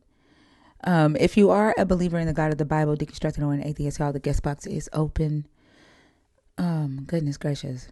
It's been one hell of a night, I will say. Yes. Really? Like good or insane? Mm. Insane. We've Yes. YY after YY. Fee, did you We had see one the YY that looked like okay. he was raised by Mr. Brown. And I was having the toughest time taking him Wait a minute. serious. Wait a minute. He said what? I didn't hear. His PFP looked like Mr. Brown was his uncle. Like his mama sent him off. Like he looked like he was auditioning for a Tyler Perry movie. Like the Oh way my his goodness. hair was, I couldn't concentrate for shit. And like I'm trying to take him serious because like the name of his page was something TV, and so I think yeah. Um, I think that your grill cracked. What grill? I think his I thought he was streaming. Like I thought he was playing a character on stage, and that his PFP was part of the character, but it was really him. Like he turned his camera on. Like I had to stop mid sentence because I ain't no way I was gonna be able to continue that conversation until I learned that whether or not it was a wig on his head because I Oh needed to my God. know. I needed to know if that was a wig. I need to run to the YouTube because I Man, have to see this. like, and it was his real hair, and but he was like, it was a waste of a conversation. He was a YY. And then wait, both of their names had TV in it, didn't it? That last guy that just Yeah, that left was, last one was yeah, TTTV or something. yeah. It was dumb. That's interesting. But he kept saying that Jesus could heal without the mustard seed faith. Healing is impossible. Healing is restricted. And then so when I would say, right, so Jesus, if you don't have a mustard seed of faith, then Jesus will not heal you. Then he go, no, you can still get healed without the mustard seed of faith. Like he just kept going back and forth, saying the same shit. And like I don't see how they could. Yeah, he stressed me the fuck out. Like I don't see how they don't hear themselves. And then I kept asking him how. He said that everybody has a mustard seed of faith naturally. So I asked him how does Jesus give everybody mustard seed of faith naturally? He kept answering like I'm asking him why. And he kept saying because. When he would answer, and I said, I'm not asking you a why question, I'm asking you a how question. So I had to give him an example how to answer a how question. So I asked him, how do you brush your teeth? So he answered correctly, put water on the toothbrush, blah blah blah. So I said, see how you answered that, like you gave me process. So I asked him again, how does Jesus give everyone naturally the mustard seed of faith? And he answered with the because again, and then told me I was stupid because I didn't understand his answer. Oh my goodness. Yeah, it was that type of conversation. And then he stayed on stage for about 20 minutes refusing to leave.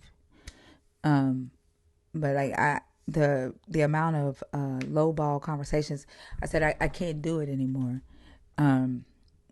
Like if they don't know what a fucking noun is, I have to take them down because I'm tired of overexerting myself, cussing their asses out because I can't stand ignorant shit. That shit is exhausting. Yeah, so that I have to take them down. I can't do it, and I try not to think that I'm smarter than somebody, but and I felt like doing that earlier on was me thinking that I'm better or I'm smarter, but now I have to do it because I like these motherfuckers is gonna drive me crazy.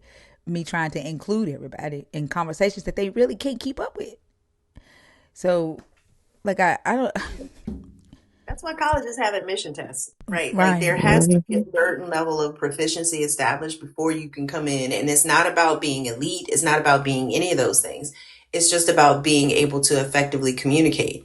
And if you don't know the difference between the approach to answering a how question as opposed to the approach to answering a why question or a noun from a verb, I don't know how fruitful a conversation could ever be.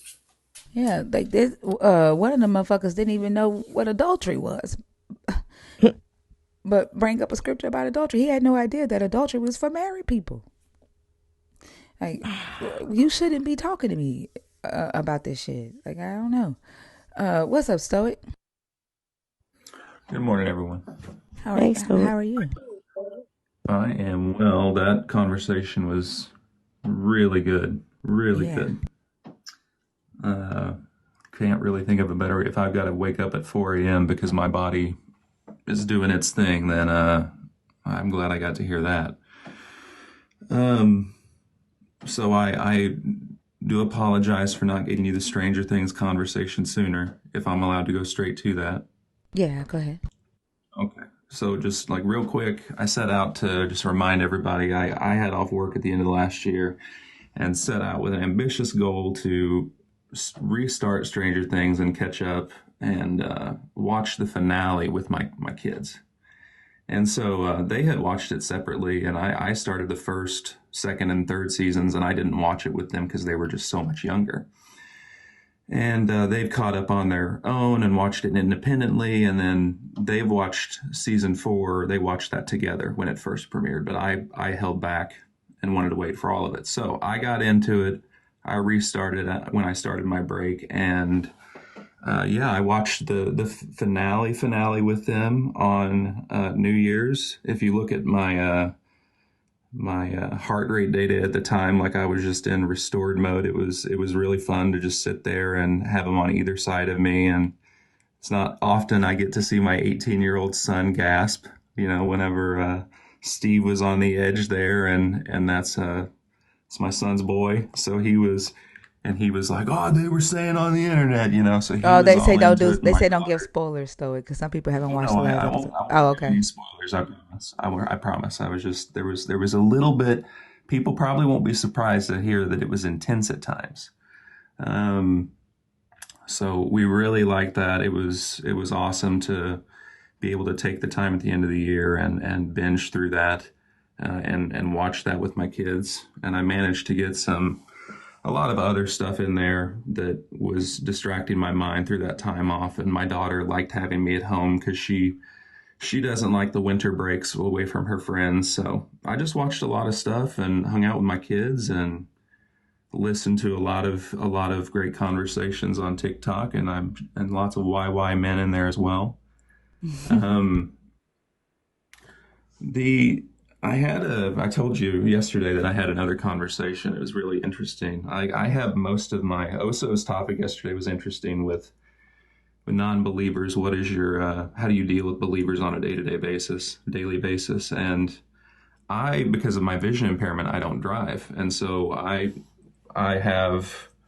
grateful to be able to afford to Uber home instead of waiting for my partner to be able to get me. And so if I want to get someplace, I have the ability to pay an Uber rideshare, and I do that. And 99% of the rides are great. The conversation, everything. And then sometimes it gets awry, but I had a really interesting on one on Monday. It was gorgeous outside. It was like 64 and sunny, and I'm just talking with this guy, and he tells me he's 78, and I'm asking if he can take an alternate route, yada yada, and he's a friendly guy. And so I tell him that, yeah, I'm just really grateful that with Uber I feel like I'm more comfortable because I don't know why, but being able to ask somebody if they can take an alternate route just to like deal with, I can get some kind of car sickness. And before the pandemic, it was pretty common practice to just sit up front with the driver. And since the pandemic, it's shifted. You're in the back seat, and it's just a little weird. And so I was saying I appreciated him taking the alternate route, and that I don't feel comfortable if I'm using a taxi. And that I thought it was awesome that, in 2026, I can just get on an app and request a ride. And it feels like everybody is more into the process, that like he's an older man, he's getting to meet and talk to people. Maybe he just likes to drive, maybe he needs to make some extra money, maybe all of the above. And he threw me the weirdest curveball. He said, you sound like you believe in God. And I was like, what? I was like, only in mid-Missouri, except not only in mid-Missouri, but I said, I'm the kind of person that is grateful for people like you that log into an app and agree to take people like me from A to B. And he was like, oh, okay, all right. So we get going a little further, and he's asking where I come from and yada yada. And we turned down my street to like literally less than 2 miles to my house, and just out of the blue, he's 78, so he's up there, and I was thinking of you the whole time, and that like, A, I'm not trying to change anybody's mind. B, I'm not trying to change an older person's mind. C, I'm not trying to change an older person who's a stranger's mind, right? I'm not trying to get into this conversation. And he just out of the blue goes, are you a Christian? And I said, no, I'm not. And it's just, I'm still not used to, I look up to Fee with all of these. She's been deconstructing for so long, and the ability to wear her t-shirt. And I think that's incredible. And I'm still trying to find my footing with how to have these conversations.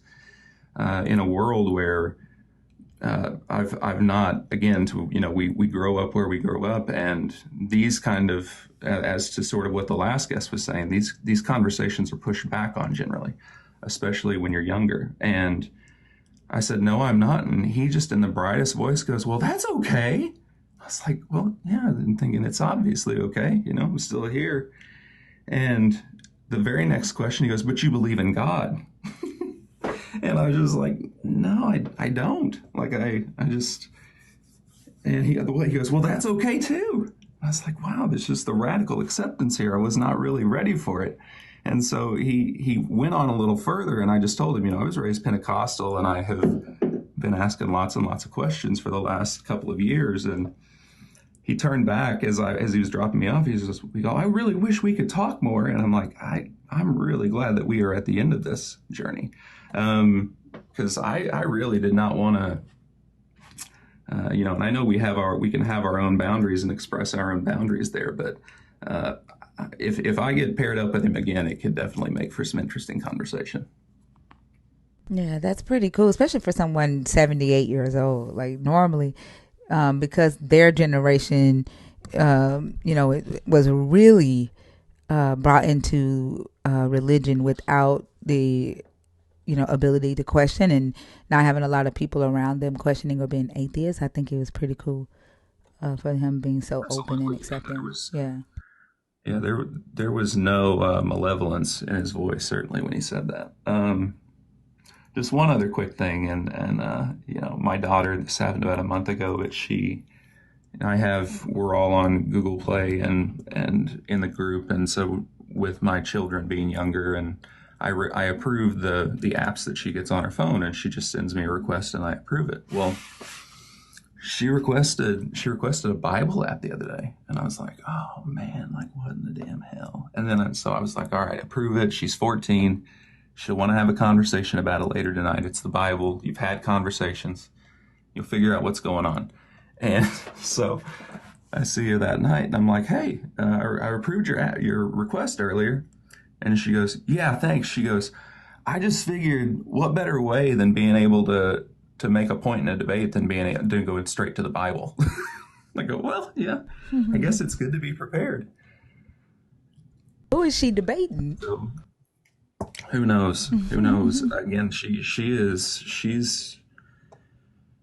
14 going on 25, and she has some again, the privilege that people have in this world, the conversations that I'm happy to hear that my daughter is having with her classmates in civics class and stuff like that. It is good, but she just finds herself in places where she disagrees, and I think it's really sweet that she thinks that being able to go to the Bible will like change someone's mind or like be definitive proof. But I did. I know I said that was the last thing, but we have plans to.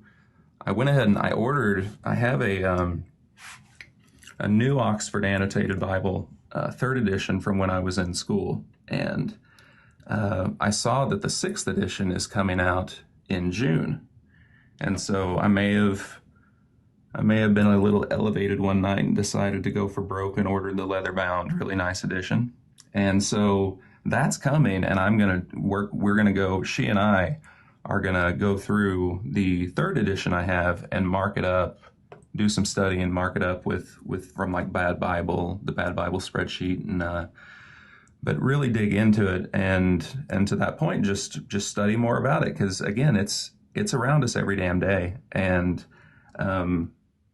she's got some amazing women in her life that are truly starting to wake up to some of this stuff. To your point about 78-year-olds certainly not having this stuff. I talked to my mom who's 62, and her sister, they didn't either. And I've said in the past, I'm overwhelmed that my mom will have these conversations with me and in truly good faith. And I think she sees a lot. She agrees with a lot that she's not able to verbalize because of her own fear or what have you. But anyway, it's just to say I'm making incredible progress and feel very blessed. I'm adding another architect to my team here next week, and that continues to go. So progress is slow but sure, and yeah, I just very grateful for all the conversations I get to hear. Very grateful for uh, just everybody, all the panelists showing up and being a great example of how to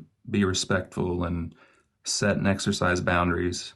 And that even goes for Oso sometimes. Well, definitely thank you for coming up and giving us an update. Let us know how the annotated Bible study goes with your parents. Kenneth just made a comment. He said it's crazy how much information people need just to deconstruct from this book. And it is, right? It is an interesting thing that we can't, we live in a time where grown ass adults can't just say, well, I don't see a God and I've never heard a God. Men don't have babies. Snakes don't talk, therefore this equals mythology.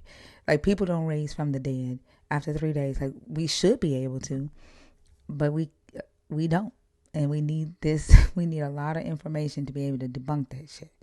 That is crazy. Yeah, it's, and you don't really know what it's going to be, right? I've been deconstructing for about 5 years, maybe 6 or 7 at the longest, and it was really starting to hear Justin talk about the Bible. And when I started to really dig into that and see like, whoa, okay, like, and then finding your live was really next level from that. So, um, the Bible, really digging in and reading it was something I didn't do. I'll admit I was lazy and I read some, but it was not enough clearly. And so that was what I needed. And it again, it's different for everybody, and critical thinking is the key. So again, props to the last guest. That was the inspiration I needed to seize this day. And I hope everybody has a solid one, and I will speak to you all later. All right, have a good day, Stoic. I still, um, that video Fee was talking about with the women, there was another clip that I saw as well where they were talking about women's rights to vote. And one side, the lady was like, she don't think women should vote. So the other woman asked her, did you vote? And she says, yes, because I want to make sure women like you can't vote. And you want to take a guess at the ethnicity of the ones that were pro vote and the ones that were anti? Oh, I'm pretty sure. Yeah. This is why I I told mean, that guy Jesus Deep when he came up that he was saying that I asked him why did Adam need help? Like what did he need help with? And he went to Genesis 1 and read where the God told them to have dominion on earth. And he said that Adam needed help from Eve to have dominion on earth. But I previously told him that men need women to help them even hold the fucking patriarchy up.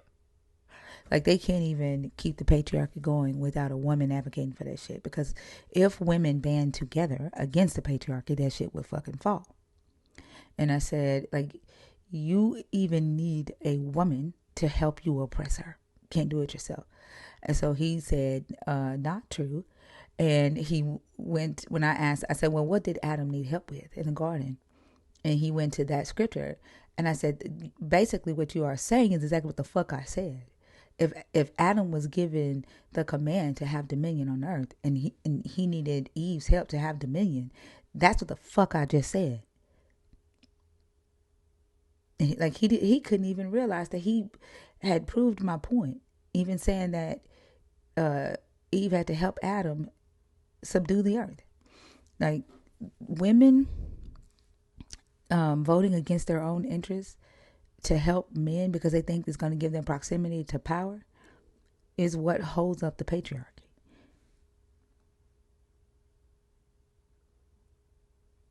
and it has for a really long time. And I think they know that too.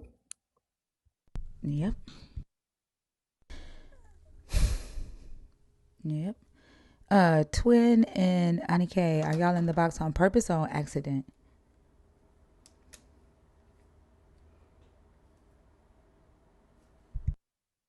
And y'all, the guest box is open if you are a believer in the God of the Bible, deconstructing, or an atheist. 21 and up. I saw somebody in the comments say, how did Maddie's hour go? No 18 to 20-year-olds came up.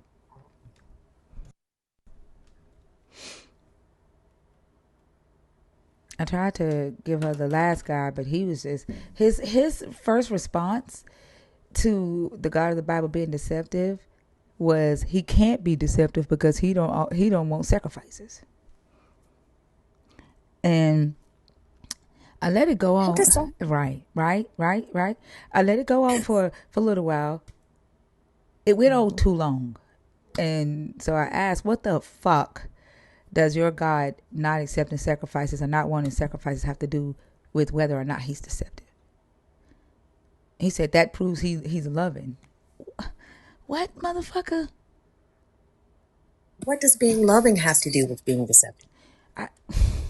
Fee, this is the same motherfucker that said Jesus requires a mustard seed of faith to heal, but if you don't have a mustard seed of faith, Jesus will still heal you because the healing was offered. You just got to get the faith to get it. This is the same motherfucker that said yes. Yeah. And then what did he say? He said that I was teaching dogma. I was speaking dogma. I said, motherfucker, you don't even know what the fuck dogma is. And it's not your dog's mother. Like, I can see you reaching that conclusion. That ain't it, though. Yeah, but these are the men who think that they're supposed to be leading some shit. Like, then I learned tonight, Fee. We had an awesome conversation with Alpha. Alpha cracked me the fuck up. Alpha. Who's Alpha? Is She's this a new person? she's in the community. She's been like, I've seen her in the live chat for a while, but she came up tonight for the first time. Hold on, Edward. She said like her real name is Alpha. Okay, she said Christians come to her and say, "Oh my God, I just love your name. I just love it. Reminds me of Alpha Omega." I said, "Wait." I said, "Are you telling me?" Well, then she said that Christians get mad because she's a transgender woman. She said Christians get mad and say that she needs to change her name because they think that her name means God. I said, are you fucking telling me that Christians think Alpha Omega is a name for their God? They don't. Okay, never mind. The fucking Greek alphabet. That's like them calling their God A and Z. And then somebody in the comments said God's name was Arizona. But like Not Arizona. then Alpha said that she was in class and her professor was like, all religion is mythology. And she said that her class is diverse. Like there's multiple belief systems in there, including like she's the only atheist, but there's Jewish people, Muslims, Hindus, like different types of people. She said the only person that stood up and said something was a Christian. She said, I felt disrespected. And she said, you shouldn't be saying that all religions are mythology. That is so disrespectful to the Christian faith. And Alpha said, she said, bitch, shut the fuck up. She said, We normalize more bitch shut the fuck ups in society when people say stupid shit. Please. yes. I said, I fucking love it. I said, next time you go to class, we need some more classroom tea. Because, god damn, like, it don't make no fucking sense that you feel so entitled to talk about you feel disrespected. Like, you don't care about disrespecting nobody else with your damn belief system. Like, what? But that shit was funny. Big Chief, are you in the box on purpose? Big Chief? Big Chief, I guess not.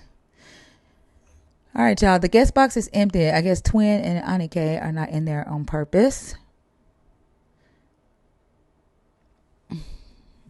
Y'all know the deal. 21 and up. If you are a believer, I might have to do a restart. I got restricted for the dumb fuck that was on stage. Well, it only got restricted for. It's on the FYP. It says your live is not appropriate for viewers in all regions and has been discontinued in some regions. Hate speech. I don't know what the fuck I said when I got that one. Yeah, I guess we're on the FYP, but I have 2 restrictions on it. But like the live up, it is 6 a.m. Central Standard Time. Tap the screen. Y'all, that gift go. Y'all know y'all got to feed the beast in order for TikTok to know that y'all are awake in here. I know everybody's just now starting to wake up. You probably can't repost it because they've restricted me in some regions. So I don't, which they should tell me who is not allowed to see my live. I don't know. But share the live, feed the beast. Let TikTok know that y'all are awake on this fine Wednesday morning. Yo, for what? Your fault for what, JMR? What'd you do? Look, Fee, I found the part where I asked him if this was his had a wig. But let me put his man, I don't know how to take a screenshot. How do I take a screenshot on the PC? Does it matter? Doesn't matter. I certainly hope the chat can help you. Y'all know I'm technically, I don't know what I be doing in TikTok. I'm not gonna lie. Like there, when y'all say grab your heart me's, I don't even know where they are. I just start clicking stuff until it says something has been sent. She said, I don't even know where the heart me's are. It's just at the top where you click you know that you see that orange heart next to my name. It's got plus 30 on it. What does that mean? That means you've commented or done something. So if you click that, then it should say send a heart me. Like a menu should come up. Oh, Yeah, okay. What is that's where you claim? claim your points. You get like engagement points and stuff. So you claim your points there, and that's Oh, where you so send your daily heart me's and stuff. okay. I don't know what that is, but nice. I don't know how to do the. I want you to see his wig. I mean that wasn't a wig. I want you to see his hair, that his PFP, and what made me ask him if it was a wig. I don't know how to take a screenshot on the PFP on the PC on the PC though. Windows Shift and S. Windows Shift and S. Okay. There we go. Thank you. Okay.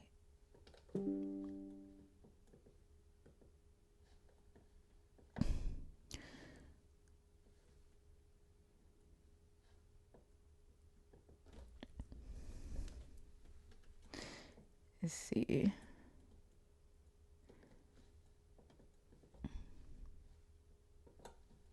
Okay, so I'm gonna.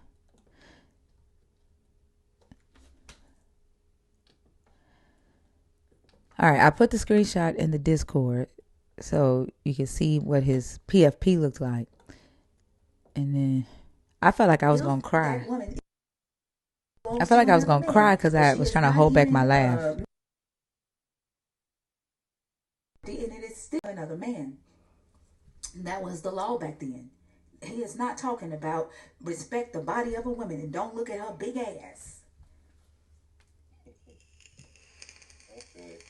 So I gotta use another verse. That's what you're saying. Let me ask you a Oh question, my God. and this is a real question. Is that a wig? I really want to know. Is that? I'm not even trying to be funny because I keep looking at your PFP and I feel like it's a costume. Is that a costume or is that you for real? And I'm not even trying to be funny. I'm not. I am not. Not trying to be funny. I swear I'm not. I can't fucking concentrate. I cannot concentrate because I feel like the PFP isn't real. The PFP isn't real. Is that a wig or is that your real hair? Okay, yeah, go on camera because I'm keep looking at this PFP. Okay, thank you. Don't look at my twist. Okay, all right, thank you. You can turn the camera off. Like it was. I thought it was a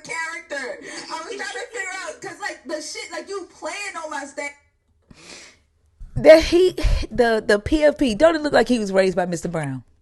It does. Exactly. So I'm thinking the whole time that this is like a character that he's playing, but that was fucking him. And like I was trying my best to hold back the laugh, like the tears.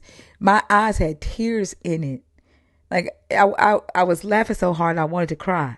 And that is like I did not like that I haven't laughed that damn hard like that in a long time, and I wasn't even trying to be funny. And that shit caught me off guard. Did you get a picture when he turned the camera on? Because Hold I on. just saw his PFP. Yeah, What hold in on. unscriptural chocolate is going on?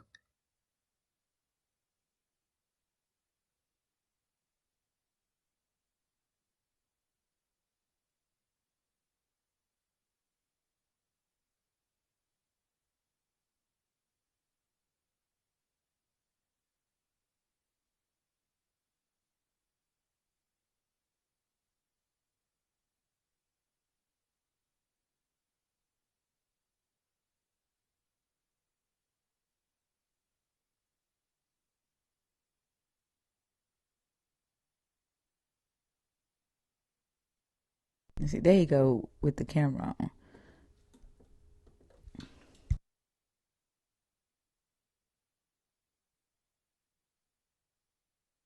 JMR, thank you so much for the $10 super chat. I appreciate you.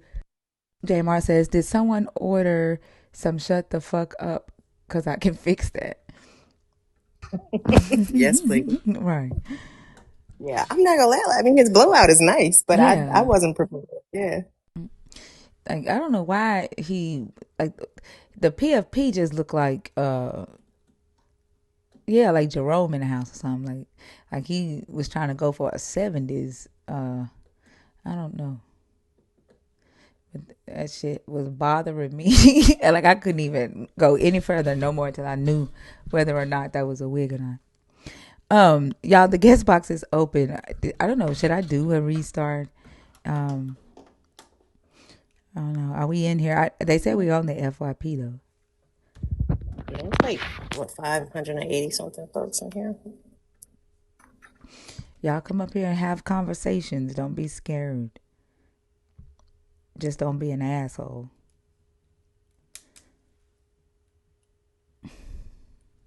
We also listened to a video.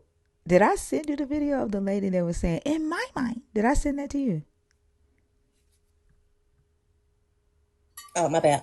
You said in my mind. The lady that told us she was from out this city in Alabama where the you can't call 911 if you getting robbed. You gotta call the gas station. I mean, you gotta call the gas company. The fuck? Why would you call it a gas company? She lives in some crazy ass town where the police officers wear tights and off the shoulder shirts. Like, like they wear tights and off the shoulder shirts. The gas company is also the paramedics company, so half their shirt has a gas company logo and the other half has the paramedics logo. You know what? Yeah. Is this place on Earth? Yeah, it's called Union City, Alabama, or something like that. The kids eat lunch at school at 8:15 in the morning. The her next door neighbor stole her jumper cables. Is how it all started. Like, she's only been living there for 2 months. What do you mean? Hold on, hold on. I want you to hear it. I want you to hear this shit is so fucking funny. Hold on. It's like, oh, this shit is funny. She is one hell of a storyteller though. Hold on.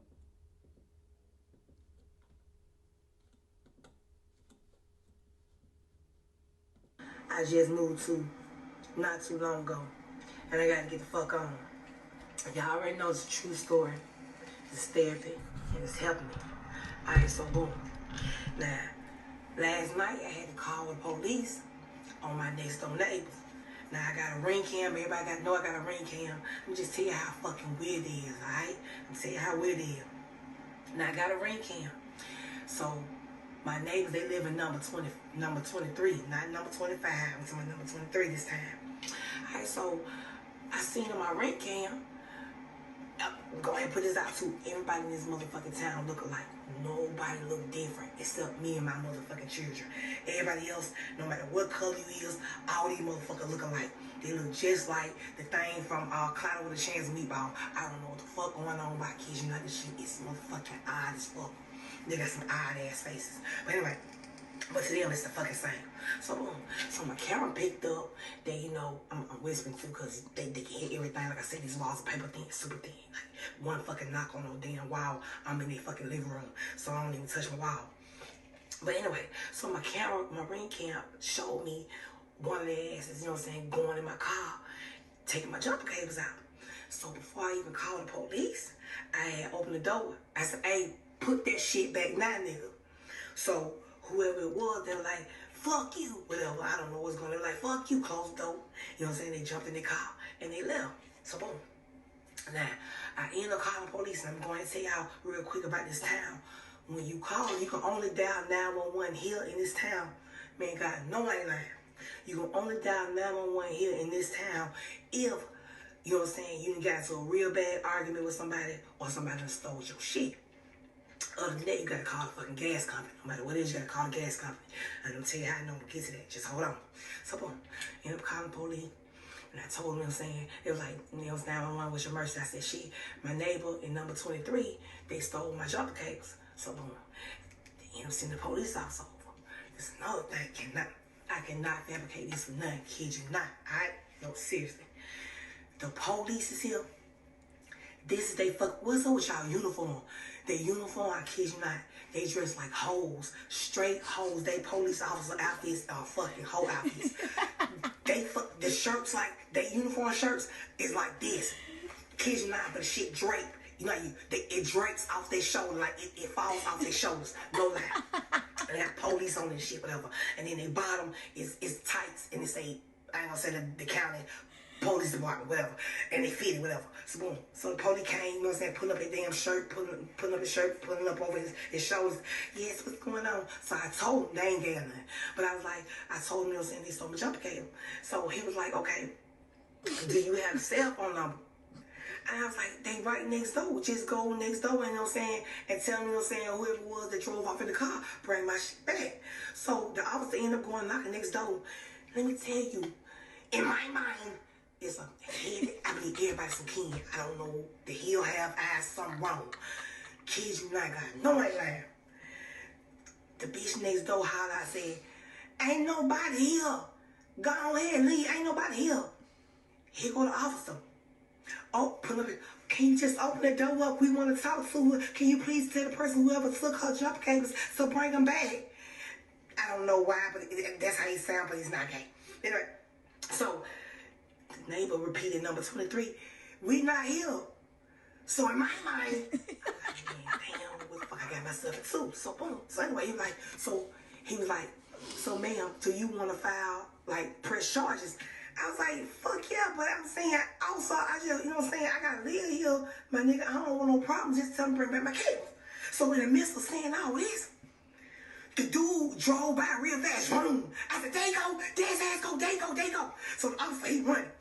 He putting up his damn, it's hanging off like a shower. Like a hole in a shower. Just showing out damn shoulders. He running and he putting up, kids you not. He running, he putting up his shirt and he jumping his car. So he speed up. Here go things get crazy now. About 8 minutes past, I get a phone call. God, no, I ain't lying. I get a phone call. Yes, may I speak to K. Sharon, please? I said, speaking? Yes, this is the police department. Do you by chance happen to have a gasoline can with you? So I'm like, yeah, I got a gasoline can. I'm thinking, in my mind, I'm thinking like, shit, they didn't come there, they done did some dirt, you know what I'm saying? They trying to dispose of the body. I'm down for it, yeah. But anyway, no, seriously. So it was like, we ran out of gas. This is how small the fucking town is. We ran out of gas. Can you meet us on such a street? I think the fuck not. What the fuck, bitch, you nigga? You crazy? I was like, you gotta be playing. So they end up hanging in my fucking face. So I ain't no meeting right. So they end up hanging in my face. Boom. Alright, so end up this morning, the officer came. He was like, he ended up getting, you know what I'm saying? He ended up getting some gas from one of the other police officers that ended up pulling up on the scene probably like 20 minutes later. But he ended up getting some gas, and they ended up telling, they know, everybody know each other now. They ended up telling the dude to give me back my jump cable, gave me back my jump cable, whatever. Damn it, I wanted, you know what I'm saying? So I don't want him. But I like, nah, fuck it, because like I said, I got it here. I'm good. Boom. So it's all good. So, but done with that. Like, so let me take it back, take it back, take it back. I gotta get the fuck on. Now I'm tell you about how you gotta call the gas company for every fucking thing else. I'm in McDonald's, right? I go up to McDonald's, I get a cookie tote. Never forget, order cookie tote about a month and a half ago. Alright, so one of the old men in the thing started choking. So first I said, shit, somebody dialed 911. The workers in McDonald's like, hell no, you don't dial 911, what you talking about? No, call the gas company. We call the gas company, what the hell you talking about? So I'm like, gas company, it's not the man choking. Fuck you talking about gas company? Ain't no gas leaking in bitch. What you talking about? They're like, no, we call the gas company for everything you're shooting, you know what I'm saying, stabbing, anything like that. Everything else, none of mercy, we gotta call 911. That's when you dial 911. So they end up telling the long ass number to the fucking gas company. Anyway, so the gas company, the man came out, actually with the gas company, he got the gas company uniform, half of us said gas, so I ain't gonna say the gas company name, and the other half said paramedic. So he came and hit me, I was like, what the fuck kind of town is this? I promise y'all, God knows this therapy and this helped me. I gotta get the phone. Some wrong with these people here. I don't know what the fuck to do, but it seems like everybody's on fucking keying. I go to Walmart, there's no fucking camera. They have no cameras in Walmart. When you motherfucking ring up your shit, they give you this long ass piece of paper where you gotta write down and put receipt. You gotta put receipt on there yourself and write down all the fucking items that you done damn got from the store and purchased, and then show it to the old ass lady at the fucking damn door. I kid you not, I've been here for like 3 months. Anybody at this motherfucker know I ain't lying. No, I ain't lying. The school, what? Oh, the school. What the fuck wrong with y'all school here? The school system. I kid you not. Something wrong with y'all. I'm gonna take my kids out like as of today, nigga. Who the fuck feed a kid? Normal schools go to damn lunch at like fucking what 10:30 at the latest in the morning. Who the fuck go to lunch at 8:15? Bitch, they just got here 15 minutes ago, 20 minutes ago. Man, you feeding them lunch already. How the fuck you do breakfast 20 minutes before you do breakfast? Then next thing you know, you feed them lunch. Then right after you feed them fucking lunch, y'all go straight to fucking pee. Time they finish they fucking food, they jump out the fucking damn cafeteria and go straight to the break playground. Man, y'all trying to fuck somebody's kids up. Oh, let's not get on y'all fucking hospitals. Oh, let's not talk about the fucking hospitals here. These motherfuckers don't know how to motherfucking treat a goddamn cut. A simple ass fucking cut. My baby got a fucking cut on his damn wrist. These motherfuckers damn near fell the fuck out. They panicking running and him damn cold blue. I gotta get the fuck on. I kid you not. Y'all, I'll come back part two. And then another thing too. Oh, y'all welcome, police department. Y'all welcome. You know what I'm saying? I'm part of one that, you know what I'm saying, I took my damn 444 money. I took my damn 444 money. And I helped, you know what I'm saying, donate to y'all goddamn uniform so y'all can stop wearing them damn whole tops and shit. And your shit fit right with button up. Your shit falling off your shoulder like a fucking hole in the wind. But anyway, man, I'll be back. I'm about to say, now I'm going to say the name when I move. But these motherfuckers, they weird as fuck on light numb. How the fuck you ask them? Alright, I'm out, y'all. Let me tell you. When she say, "In my About you. mind," huh? What in the world? Is this a real place for real? Yeah. Somebody in the comments said, "Is you?" She talking about Union Springs, Alabama. Oh, we need a reconnaissance mission. Like, where Bash, Mama Bash? How far is this from Birmingham? Because Yeah. what? I need to see this. Right. What? That's what Lala was saying. Lala was like, "I ain't never heard of no town like that." Lala's Mm-mm. from Alabama too. Union City. That's what. Yeah, Union City, not Union Springs. Union City. Wow, Yeah, that shit is crazy. that was hilarious. The calling the gas company. for fucking police help is crazy. And then saying they showed up, half their shirt said the gas company name and the other half said paramedics. Like, what the fuck kind of Oh city my is this? goodness. Like, oh my gosh. To the subscribers that are in the guest box, are y'all in there on purpose or on accident? The police running out of gas though. That shit is crazy. I keep trying to picture what she mean by there. Like, I guess the shirts were too big, the uniforms are too big, and they falling off his shoulders, or whatever. Like, I don't know. But tights? What are we doing with Yeah, that? What that's in the Robin Hood is happening over in Alabama? maybe they got their uniforms used, Could be. and the pants was too small and the shirts were too big. I don't know. I keep trying to picture it. But used from a ballet company for police, that's just weird. I don't know. Also, That's also saying don't bring me up. also trying to troll like I was trolling his live yesterday. I kept pretending to be a Christian in his live yesterday. I kept saying, y'all still in here talking about a God y'all don't believe in. Y'all need to go get a job. Y'all all need help because all y'all do is talk about a God y'all don't believe in.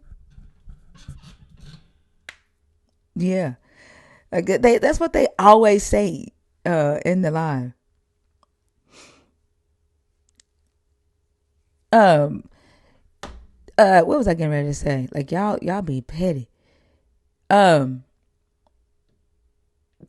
yeah, if you are a believer in the God of the Bible, if you are deconstructing or an atheist, y'all, the guest box is open.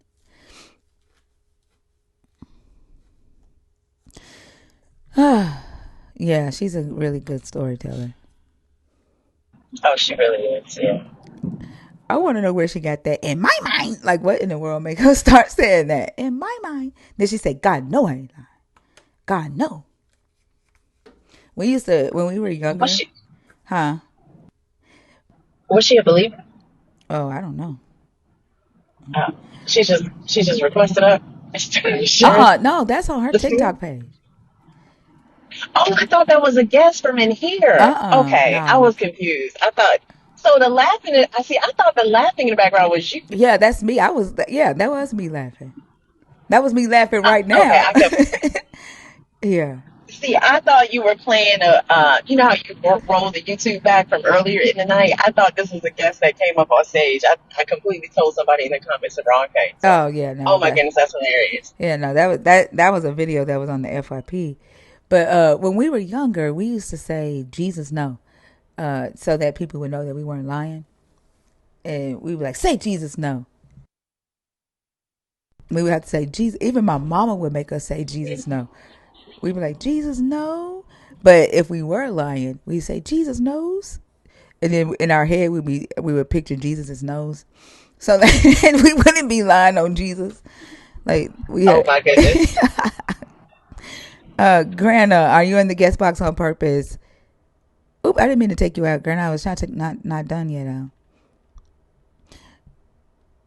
All right, y'all. I don't know if we need to do a restart, or are y'all done for the day? You are in there on purpose, Grana. Big Chief, are you in the box on purpose? I see you're back in there after I took you out. What's up, Grana? How are you?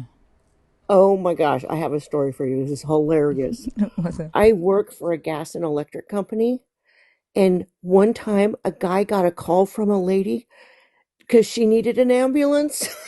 Oh wow, And why? now maybe I know why. Why? Oh, you said now you know why. Because of that, she lived in that county. Oh my gosh, that is so crazy. She must It was think. a long time ago, but I never forgot it because I'm like, why are you calling us? Like, Oh wow, damn, that is crazy. That is yes, hilarious. I just had to tell you because it was so funny. Did she tell you? Did she tell y'all why she called the gas company? Was it because she lived in a town where that was the protocol back then? No, he just said call 911 and Oh, then hung okay. up. He was like, call 911. She probably like what? Poor thing. Exactly. And there are towns where they have to like combine resources. Right. Yeah. But that is But hilarious. you think the 911 would be the call that they want you to do? You know what I mean? Yeah, Like that definitely. they'd reroute it. Yeah, but the gas company though, like that is, Right. and then the gas company being paramedics too. Like what? Exactly. I'm like, oh my gosh, now I know why that poor lady called.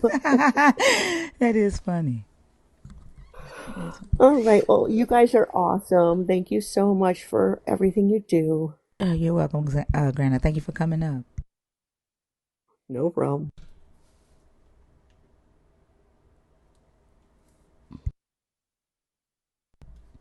Exactly. I bet you their plumbers were their dentists. Realist.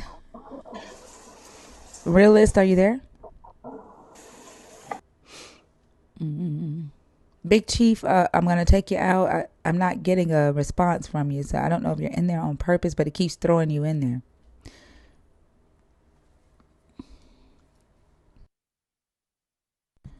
Okay, no problem, realist. Thank you.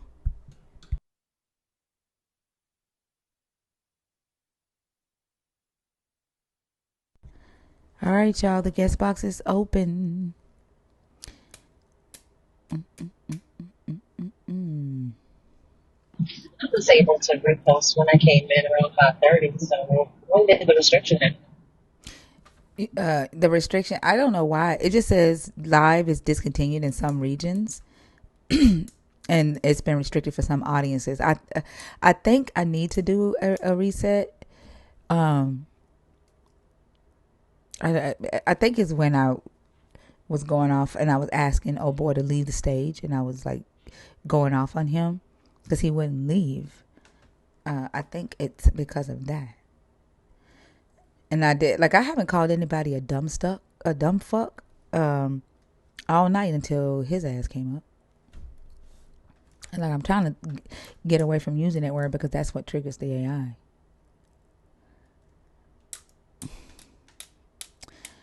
The people. Hey, peace. Peace, y'all. How are you? Are you there? I'm good. How about yourself? I'm doing good. How old are you? I'm 44. Okay. And are you a believer in the God of the Bible, someone deconstructing your belief, or an atheist? Deconstructing. All right. And which of the topics in red did you come up to discuss? I just wanted to say thank you and appreciate you for what you do, Thinker. And that's it. I listen to you every morning. Just thank you and appreciate the work that you do. And we thank you so much. I love listening to you every morning. And Thank I'm you. gone. You can drop me down. I got you. Thank you so much, and I hope you have a amazing day. And I appreciate you for listening in. That was nice. That was sweet. Yeah. Yeah, that was sweet. Yep. I swear, y'all. Like I say, y'all make it worth it. Y'all make it worth the while. Cause goodness gracious, these damn YYs, they something else. I kept thinking about the conversation that I had with Andrew. Um, it takes a lot to cuss them the fuck out, while at the same time feeling all the disappointment, the anger, them not caring about the lives that they've caused, right? Like the lives that that we've lost as a society due to this level of hate, the ignorance. Like I'm feeling all of that at the same time, and then I have to deal with my internal standards that I've set for myself, and then having to talk to myself about having to adjust where I say I wouldn't call people dumb fucks, you know. And I still haven't gotten to the point to where I'm okay with it. But I also haven't gotten to the point to where I cannot call a person a dumb fuck. That's a dumb fuck, especially if they're a harmful dumb fuck. You know what I'm saying? And so I kept dealing. Yeah. Yeah, I kept dealing with that yesterday. Um, I would wake up. I would fall asleep, and then I would wake up and think about it. And I even started the live thinking about it because they just cause so much harm. with that, and it's just unnecessary. It's unnecessary, and neither of them can answer the question of why your God cares about you. Why your God got you policing other people's sex life,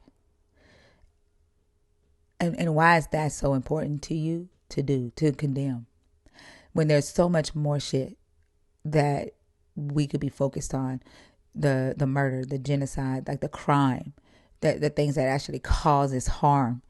um and like they don't, like, it's almost like they're saying the violence that their condemnation it's causing is worth it, and it's all for the glory of God. You know what I'm saying? Yeah, and I think that like we talked about this multiple times before.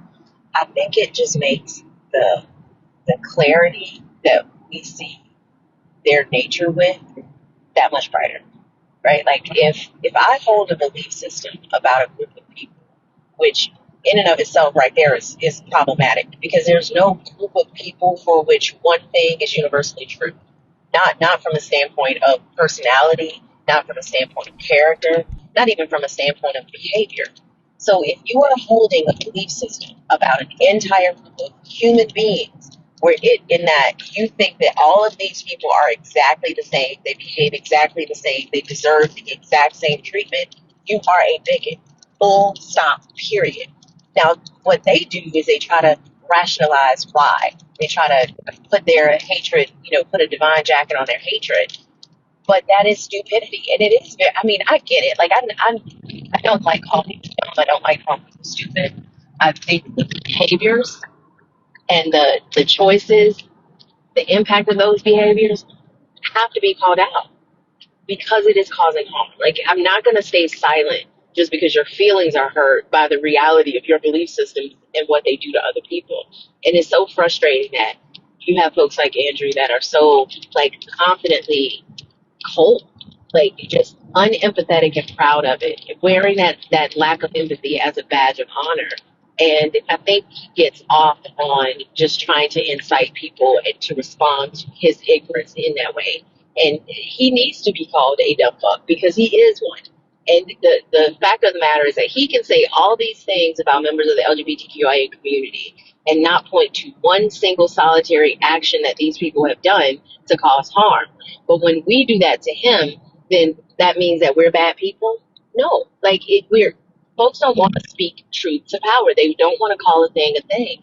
And I think our society has created too much of a layer of insulation for these harmful beliefs and ideologies to just be and take up space in the same areas and in the same conversations that evidence-based beliefs are held. And I don't think that's fair because they haven't earned that position. You haven't earned the position to have your input included in conversations about things that are data driven. And there's not one single piece of data that will show you that there's anything wrong with two consenting adults of the same sex having a relationship or being married to each other. The data actually shows the opposite, but they don't care about that. That's why, like, I think, like, I this is how I feel about it. Trying to rationalize with someone like Andrew is a waste. And the for me, I can only approach the harm that I feel that's coming from him when he spews the bullshit that he was spewing. Like, I can only approach it aggressively because it feels aggressive. And me thinking about the young girl that jumped to her death, me thinking about the shit that I used to hear growing up about gay people, and you know, having a niece, a daughter, a cousin, and a nephew who are all LGBTQIA. I have one that I think might be hiding it, but won't say anything. And they have to live in secret. You know, well, my daughter, my niece, and my cousin, they're not living in secret. And one, because I never, like, my cousin did run away for a while. We didn't know where he was for a while, but he came back around, and then of course the family accepted him. But they would always call him. They'd be like, they don't call me Thinker, but they say my name. They'd be like, Thinker, your mama don't call me today, and I'd be like, oh shit, because I know that my mama is gonna condemn them and tell them that they're gonna go to hell and all of this shit. And I remember when my daughter came out and my mom wanted to talk to her, and I told her no. Like, no. Because I'm not gonna let you fuck with my daughter's mind and have her hating herself. Like, this is my daughter and I get to rear her, and my job is to protect her mind. So no, you cannot. And she felt that that was disrespectful. She's like, that's my granddaughter. Okay, but she's my daughter, and I'm not gonna let you do what the church has done to people that I know that are gay. Like, y'all make people hate themselves, and you're not about to do that to my daughter. And my mom eventually respected that, and she got over that, and she accepts. If she doesn't call them anymore and try to, tell them that they're going to go to hell, she just accepts it. I told y'all at my cousin's funeral, her brother, which is my cousin who is gay, had a daughter with another gay couple. And when they walked in with the baby, everybody stood up and clapped. And my mom joined, and I'm looking like, holy shit. Like, what is this? But like, progress. But I know what they had to go through.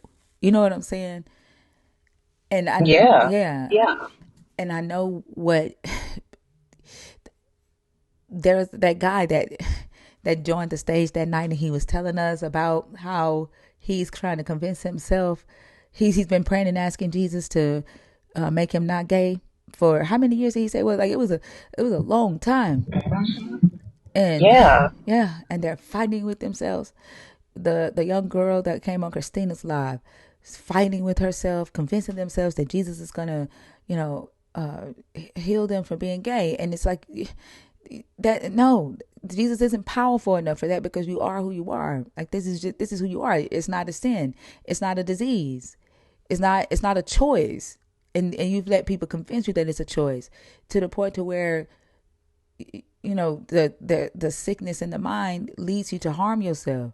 And then you got parents kicking kids out because y'all embarrassed, because you want the church to think you raised a Holy Ghost filled child, that you willing to put your child out or hide your child, and let them live on the street while you in the church shouting.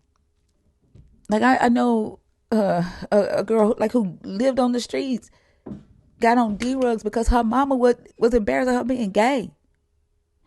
And it's like, how can you be in church shouting and your child out there on the streets? Like, what you shouting for? What are you praising? Right. Yeah. Like, what are you celebrating when you kicked your child out? Like the thing that you are authorized and responsible for taking care of and nurturing and protecting. You put them out because of who they are. What? Yeah, like, and that's why I say they don't fucking understand what they're willing to sacrifice and what they're willing to give up. And all of this comes from motherfuckers' fucking opinion. Like, you motherfuckers are the mouth of your God. And all of this hatred, this families being divided, the you know people taking their lives because of the shame, because they can't scrub off the gay. I told y'all one night, a lady invited me to her church, and my niece went with me. These motherfuckers didn't know my niece, and I didn't even know them, really. And she just invited me, and I went. And they picked my niece out the audience because, she had earrings in her face and all of that. And talking about the Holy Ghost uh, called her up there. They spent about an hour beating her in the back, talking about, come out, come out. And What? yes, and my baby was crying and screaming, asking Jesus to heal her from being gay. And so I, like, at first I'm standing in the pews, and I'm looking, and I'm like, oh hell no. So I work my way up to the altar, and I stand there. Then I stand in front of my niece, in between them, and I start whispering in my niece's ear. I start whispering in her ear, "You are wonderfully made. Ain't nothing wrong with you." Like I'm whispering in her ear to counter the shit that they were doing. The missionaries thought that I was on their side. They thought that I was helping them.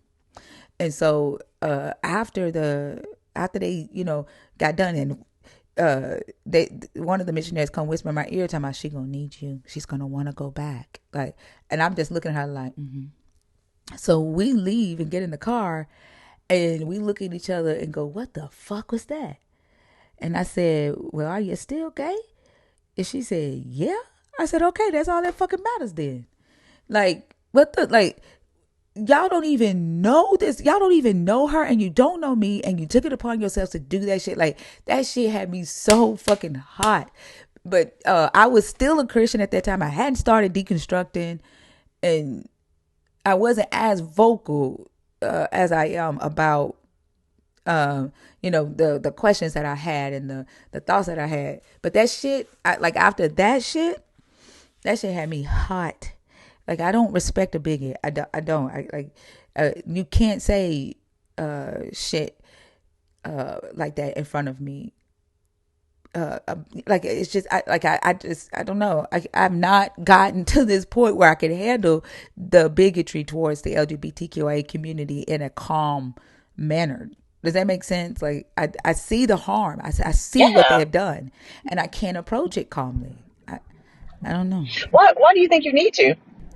Because they can't hear if I'm yelling and screaming at them. You know what I'm saying? Like, but like, I was thinking yesterday to like it's almost split, if this makes sense.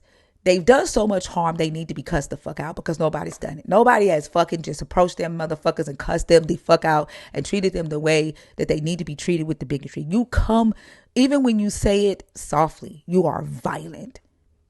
You are violent. You are killing people. When you say it is a sin, you can say it. You can say, "God said, love the sinner, but hate the sin." That is a murder weapon. I don't give a fuck. I don't give a fuck. That's a murder weapon to me. And they deserve to be cussed the fuck out. Like, also thinking about the safetyness of the LGBTQA community, because I don't want them to be the ones out there cussing people out and getting harmed. Does that make sense? Right. Yeah. Absolutely. Yeah. Absolutely. I look at it like this. Like, I think that, and this is for any approach to any system that we're tackling or taking on.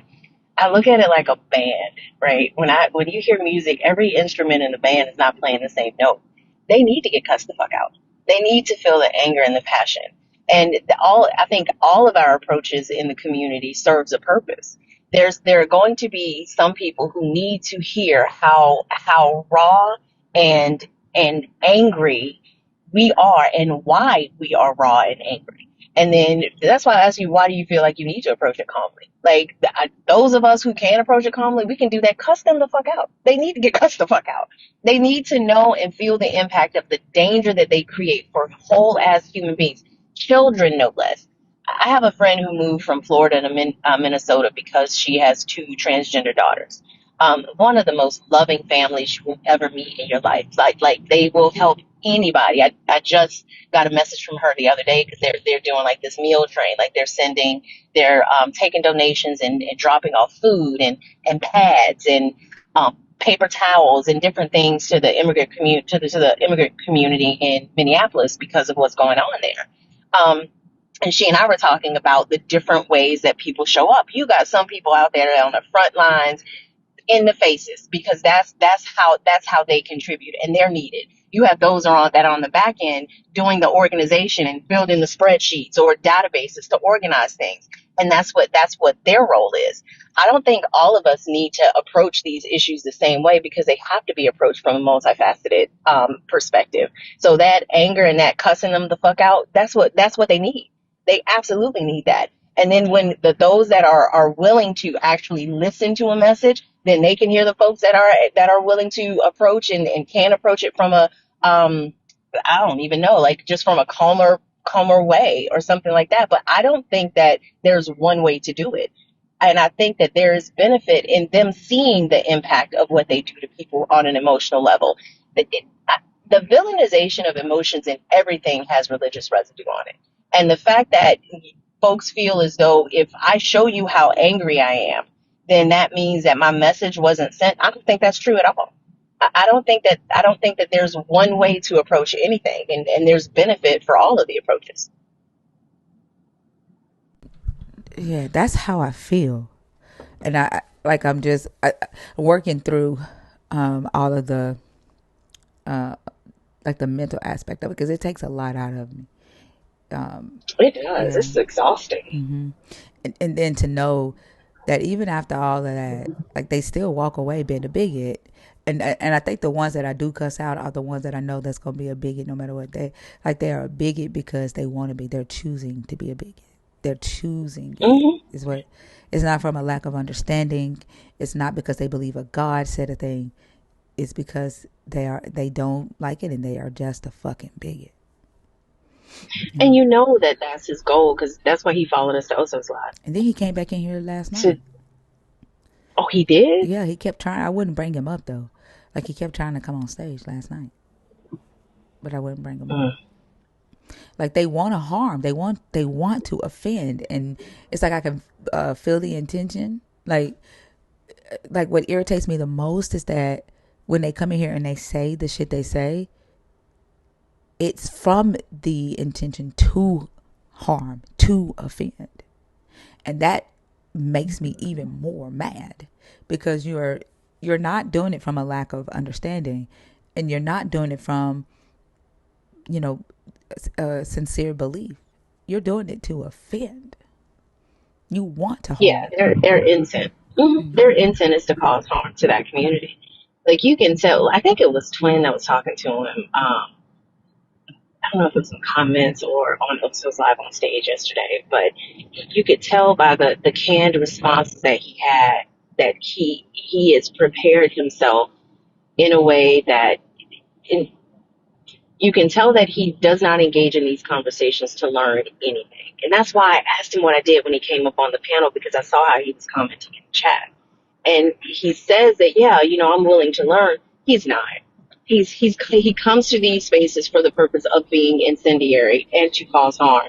And even kind of like he kept referring to the people that he knew, Dr. oh, well, Bowen. my brother is gay. Oh, I Yeah. was gonna say He's, even him no, bringing up the, Dr. Bowen was slightly racist. Like I know, like for him to even, he was trying to say, "Oh, you are a good black because you had Dr. Bowen in here in so many ways." Like yeah. I ain't even hear him say that. Like, yeah, yeah, yeah, That was one of the disgusting. first things he said. yep, yeah, That was one of the first things he said, and I was like, "This mother." yeah, yep. That so like yeah, and I didn't even address it, but I knew what the fuck he was saying when he said that. Yeah. Mr. Brown nephew in here.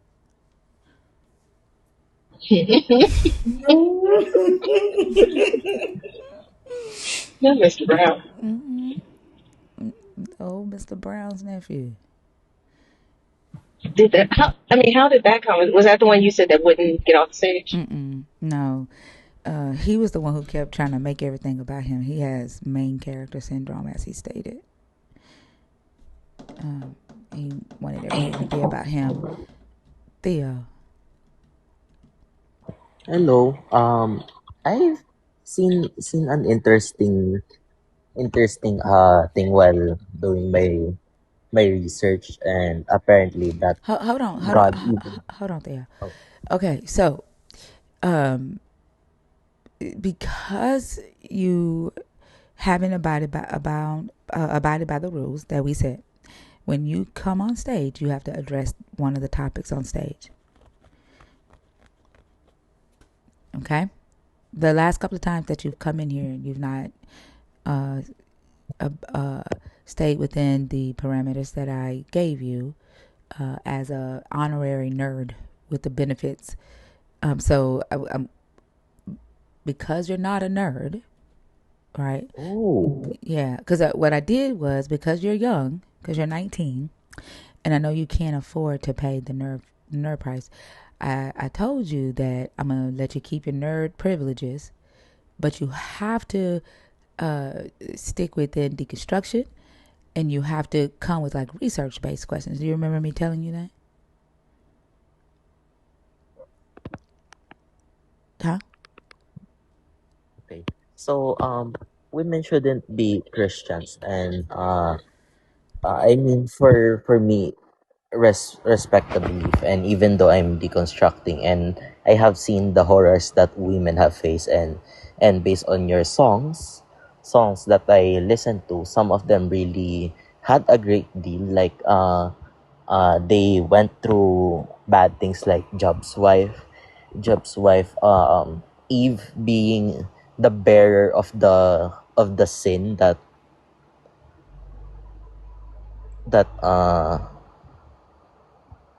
well wait, I mean, I need to renew my nerd,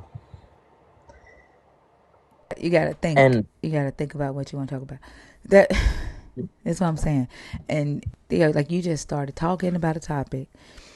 You didn't even acknowledge, the fact that I'm saying to you that you have crossed boundaries, and you didn't even acknowledge that.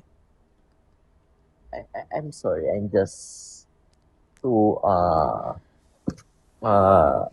because it's also nighttime, and had hard I was studying nonstop, but I'm sorry, I didn't catch on what you said, and I only got the snippet of I'm not a nerd, so I have to discuss one of the topics. Mm-hmm. Um, what I was saying to you is because you are young, you're 19, and I know you couldn't afford the subscription fee, that I was giving you the benefits of being a super nerd as long as you stayed within the boundary, but you kept crossing the boundary, and I kept giving you warning after warning, but you would come back and do it over and over again. So I have to remove the benefits that I gave you, okay? Because you took advantage of them. Um, I think you're a sweet young man. I think you're really intelligent, and you're funny. Like I like you, but you tend to cross boundaries. Okay. So when you come up, anytime you come up, you have to address a topic. One of the topics. Okay, and the topics are in red. Okay. Okay, noted. All right. Is there one of the topics that you want to address? Uh, the wait. I Can I choose the black text, or should I? Because I think I already talked The about. Yeah, well, what's in black is the second step. After you talk about the main topic, then we move on to what's in black. So just state your thoughts about the Adam and Eve story being patriarchal bullshit, and then we'll move on to what's in black. Okay. I mean, in that story, God is the absolute rule, and in most of the passages we see people describe him with a capital Him, or even that is sort of patriarchal, because in the Bible it's God's rule, and God's rule about Adam and Eve is not to eat from the apple, and then Eve not knowing the instructions, but and not knowing what is right from wrong, because basically before apple they had no knowledge, but after apple they had knowledge, and Adam and Eve had like knowledge that it was wrong, and that the snake told Eve that to eat the apple, but Eve did not know it was wrong, and it was all patriarchal, because God set up a system where he didn't inform Eve, and Eve wouldn't know anyway, so it's also God's fault for not stopping them, and not not making sure that they won't eat the apple. I mean, he didn't even stop the snake, like he was about to let that happen. Let that happen. So in patriarchal sense, he allowed for them. He allowed for that system, and even more so punishing Eve worse than Adam. Well, I Oh, agree with you on everything except we don't know whether the God told Eve or not. Like it doesn't say how Eve got the warning not to eat from the tree and why she added don't touch it. Like it doesn't say. She could have gotten it from Adam, and then she could have added don't touch it from Adam or from herself, or she could have gotten it from the God. It really doesn't say how Eve learned about that warning of the tree. But I do agree with everything else that the God set up a system that he knew would Eve would eventually take the fall for, which patriarchal systems tend to, you know, look for women or people of lesser power uh, to take the fall for those in power, and that we see that in the Bible a lot, right? Where those that are um, innocent or young or uh, honest tend to take the fall or the punishment for the powerful ones that do uh, evil or wicked things. yeah, that as well. I mean, there's also one where I was, like I said before, Judges 19, was it where a girl had to be great and for the actions of Israel, and that was also patriarchal because it was set by men who didn't follow the rules, and God punished them as because what he sees was evil and against himself, like even in the other times where he punished the other people, like the Canaanites, the whole world, because God sees those as acts of evil, and that's how he does justice in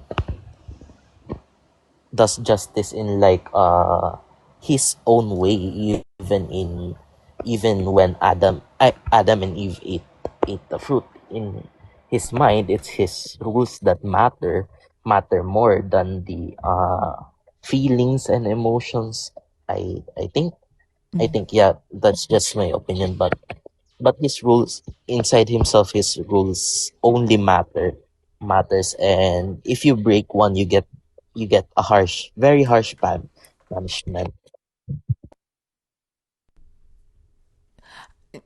I agree, but like when the in Judges 19, the God didn't punish the men for what they did to the woman. He was mad because the Benjamites tried to sodomize a Levite. So he killed the majority of the Benjamites for coming up against the Levites. It had nothing to do with them raping and abusing a woman. It was because that woman belonged or was the property of the Levite man.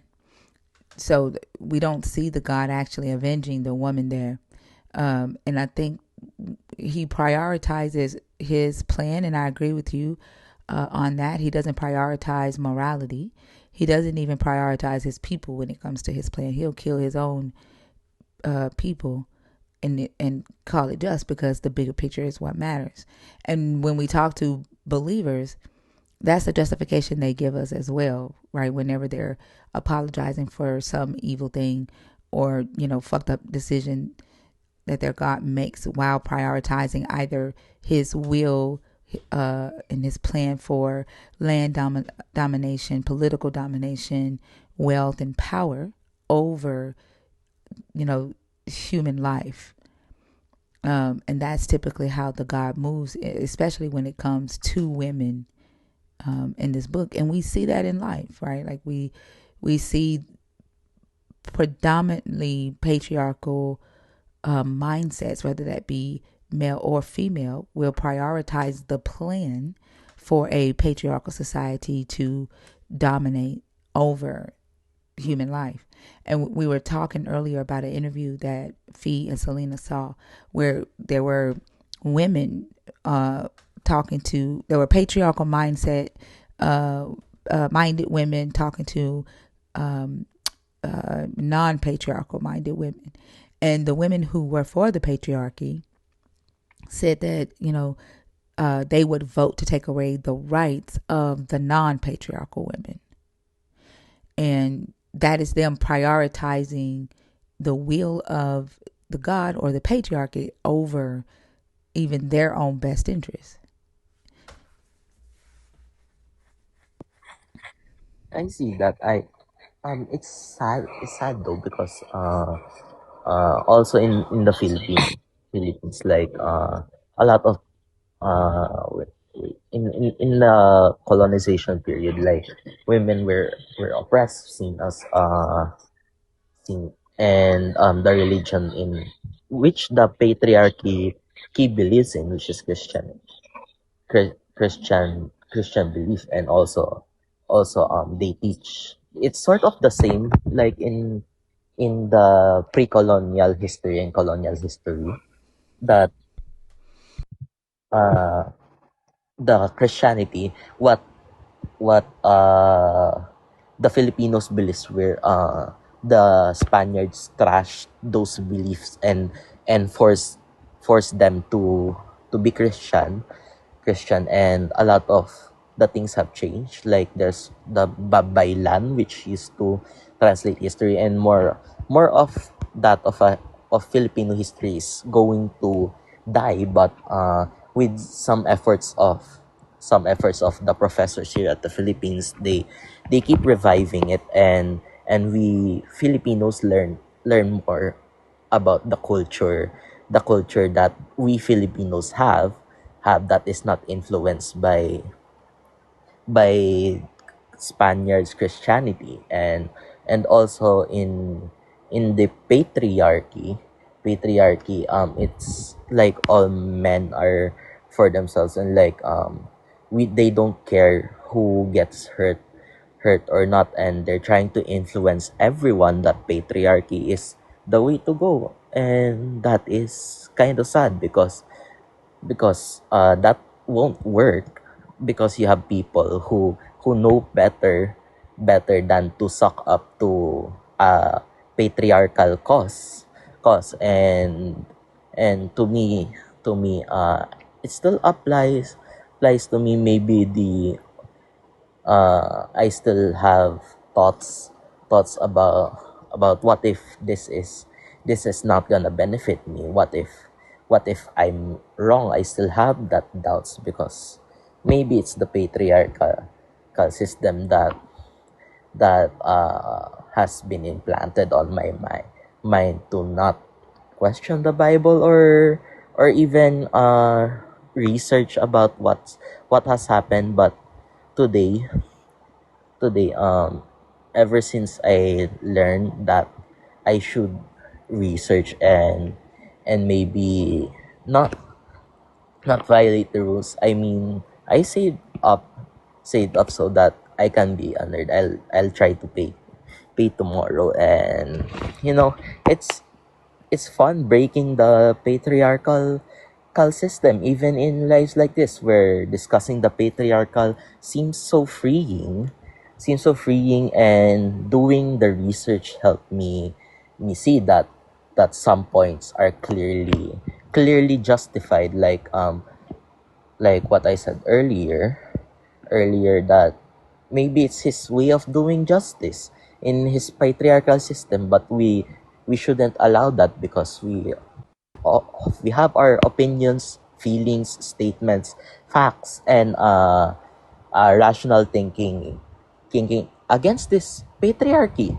Okay, like for example, if God, that's his way of doing justice. Then I say, if I were God, I would teach them, and I would teach them gently and not show them anger, because empathy and sympathy is the way to go. And even if they do not know me, I will be known to them by being the shepherd that takes care of things, not destroy stuff through anger. And that's how fight the patriarchy. Be the good guy. Research, do the research and stuff.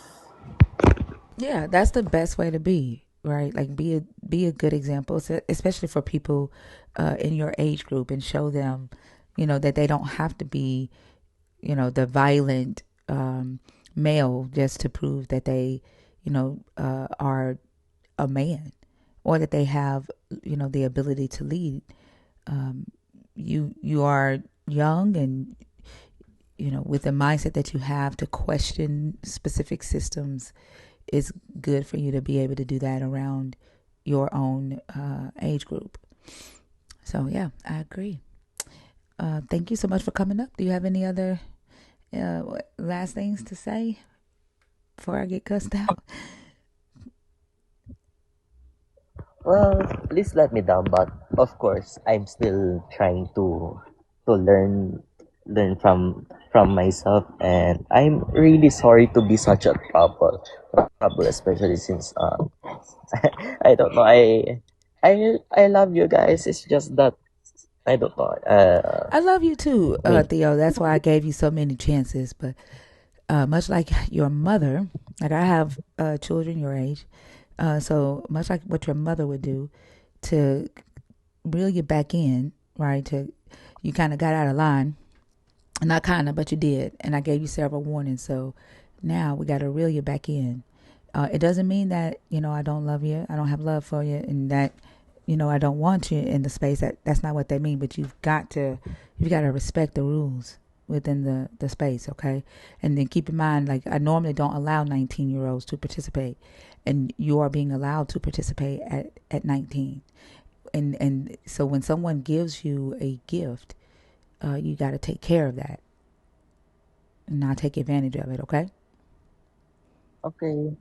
Okay. I mean, next time, I really do have a question, Okay. but What's your maybe I question? What's your can. question? I saw in an article, it was related to the patriarchal system, and also his way of doing justice, because the way it was, if because in the Genesis he flood wait was it Genesis, yeah, Genesis, he flooded all of earth, and left like Abraham, wait, no, Noah, and every other animal, also including Noah's family.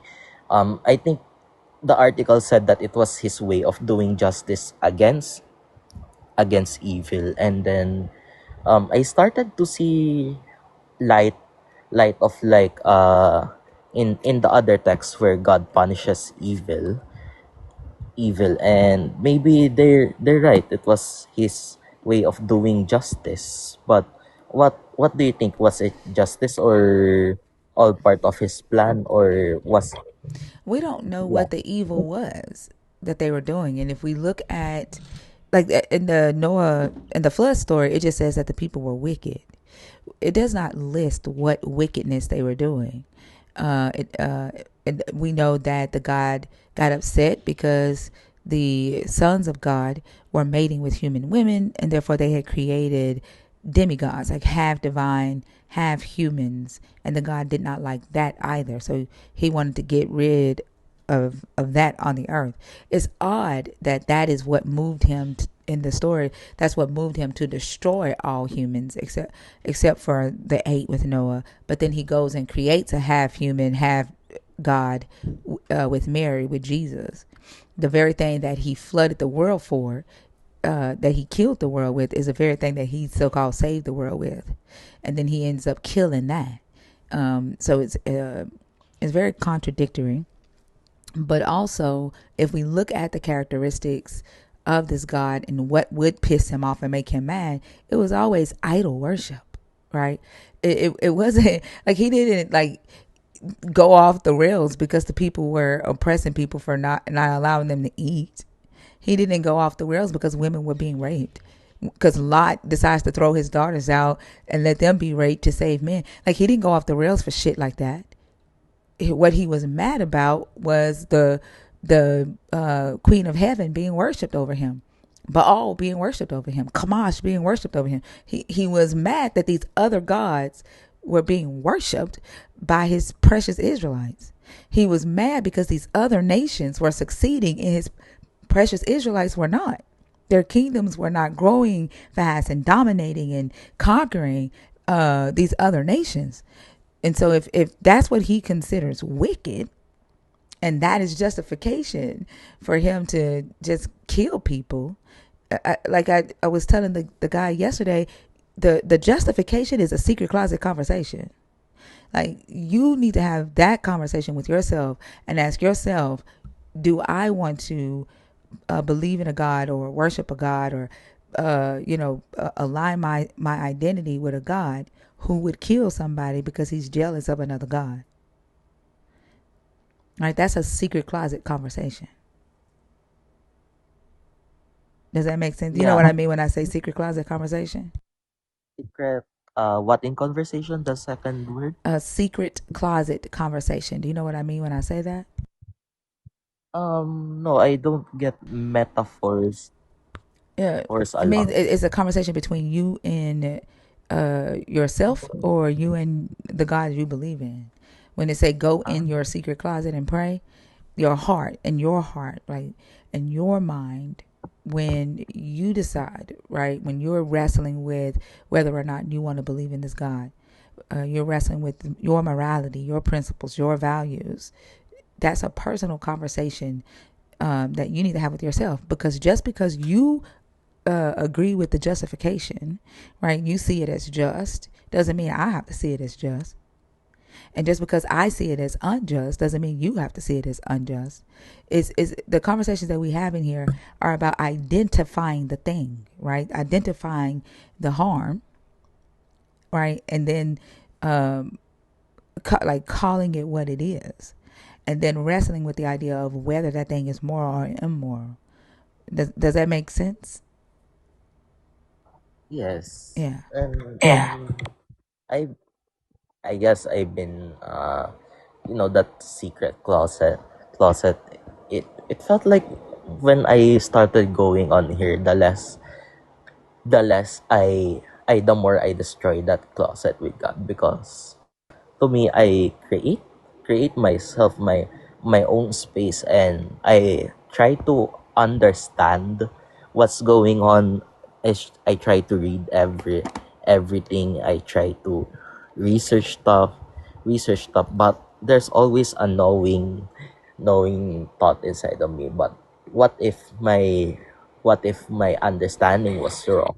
What if I get overwhelmed by all this research, like, Believers have yeah. such, like, they have, to me, they continue to show me that they have such horrible personalities and horrible morals.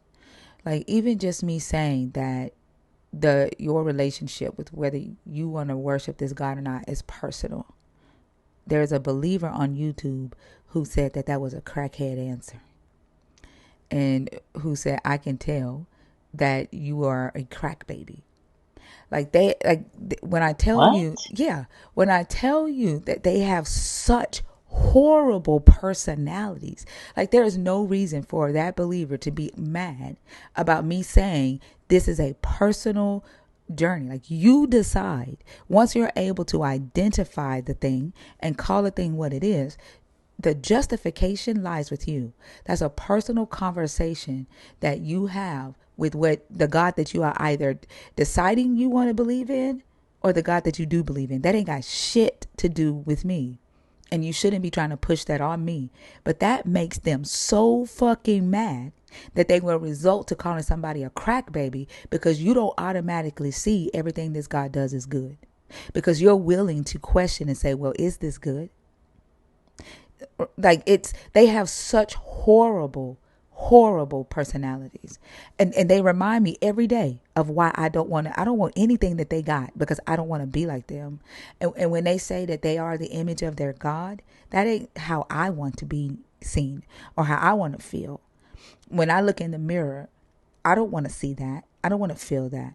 When I think of myself, I don't want to think of myself that way. And then when someone talks about me, and or when I die and they say thinker, y'all remember thinker, like I don't want to be remembered in the image of that.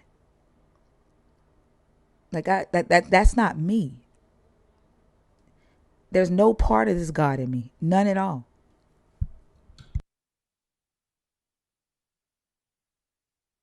Yeah, I mean that some Christians like what wait, who was that, the reading I had in philosophy, they're going smug belief, like they're serving a god who puts their dignity down and accepts humans gifts, plus they don't like contradictions, they don't like hearing what the other believe, what the other party has to say. And that's a great example of my reading in philosophy, like they just barge in and say those without even having to think, because their minds are closed and they don't want to Well, hear it. And I don't even think it's that, like it's intent. Like I don't even really think it has much to do with their mind. They do it from their hearts, like because this is who they are. it, it it's their personality. It's more than just that their minds are closed. This is who they are, who they've agreed and decided to become. Like they've done the wrestling. Like they they they've just agreed that this is what they want and who they are, and they fight for that. Like when they come in here and they say the stuff that they say, they're fighting for what they have chosen. This is what they want. They are horrible people, and they're okay with it. yeah, it's also sad. And there's also this, but I think there's also a passage in the Bible. What comes out of the mouth comes from the heart. I don't know which chapter and verse and that, but I saw it somewhere and I read my Bible. It was there, but what chapter and verse was it? Oh, I know what you're talking about. I don't know. I can't recall off the top of my head. Okay, Well, I'll try to search it. then put me in my place, motherfucker. Like you talking all the shit that you talking on YouTube, put me in my motherfucking place. Cause you, like I've seen you in my live for the last 3 nights. Like you show up to fucking listen to us, not the other way around. So put me in my place. Who? I'm not talking to you. They Okay. know who I'm talking to. Like these motherfuckers, this is what I'm talking about. And then other believers will say, you can't say that believers have horrible personalities. Then y'all stop showing the fuck up that way. Stop showing up like that. And can we not also point out that when non-believers show up here behaving with horrible personalities, we call that shit out too. Like it's not one-sided.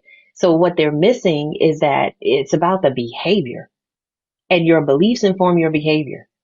So when y'all show up and you represent this God in this way, we're going to call it out. We're talking about how you act. I don't know why they try to separate that shit. And then y'all will be the main ones talking about your God can heal a baby that was born with an addiction, but you use it as a fucking insult. These children didn't decide to come here addicted to drugs. Like you prove that you have no fucking empathy, and then you with your fucking rotten ass mouth will be the same motherfucker that will walk up to a child who was born with an addiction problem and have physical disabilities because of it, or will walk up to a mother who's addicted to drugs and pregnant and swear up and down that your Jesus can heal them, and then you'll turn around and use their fucking child as a goddamn insult. Y'all get on my fucking nerves.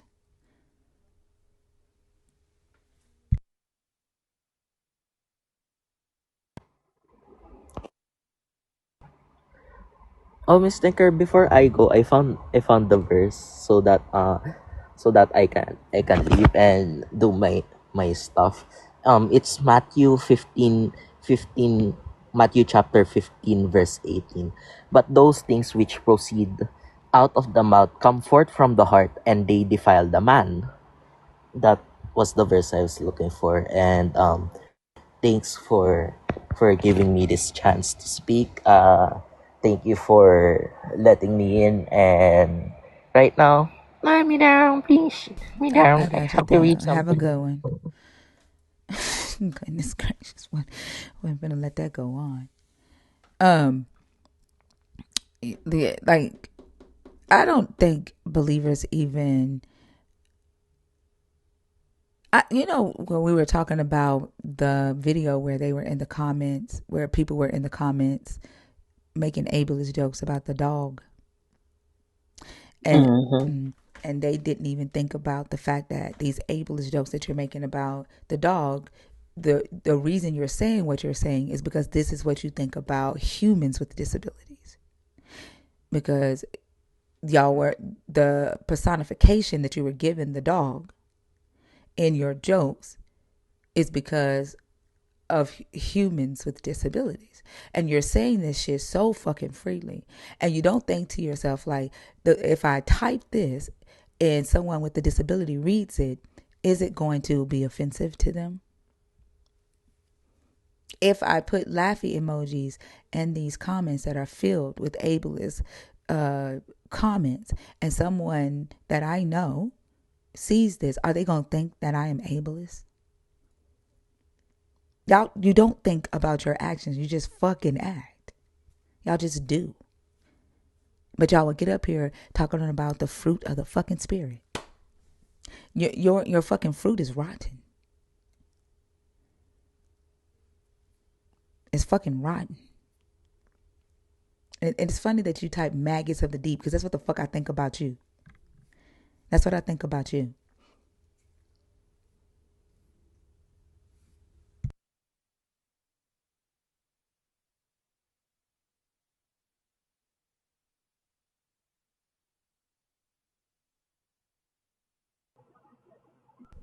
Tiffany.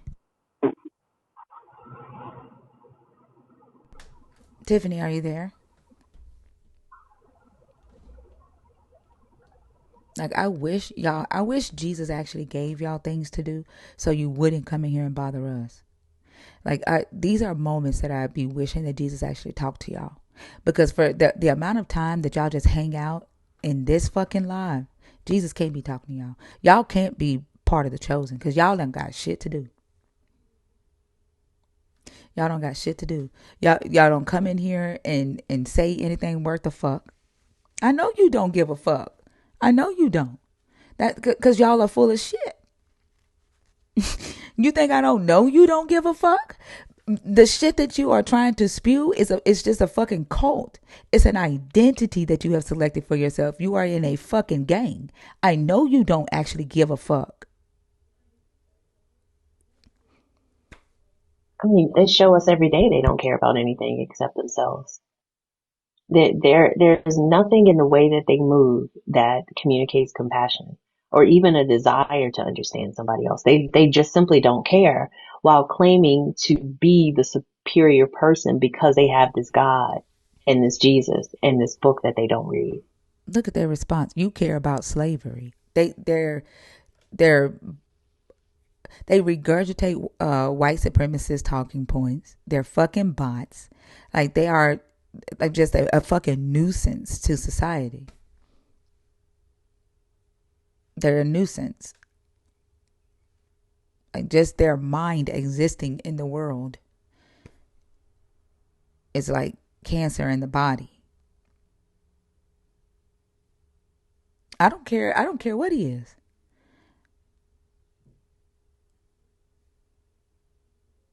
I don't like Mac time. I think you are a Christian. Like trying to separate him from a Christian by saying he's a theist. He believes in a God. He's a believer. I don't give a damn what he is. It's the shit that he's saying. Yeah, what difference would the label make if the content is the same? Yeah. And then saying that he's not a Christian, as if Christians don't come in here and doing exactly what he's doing in the comments.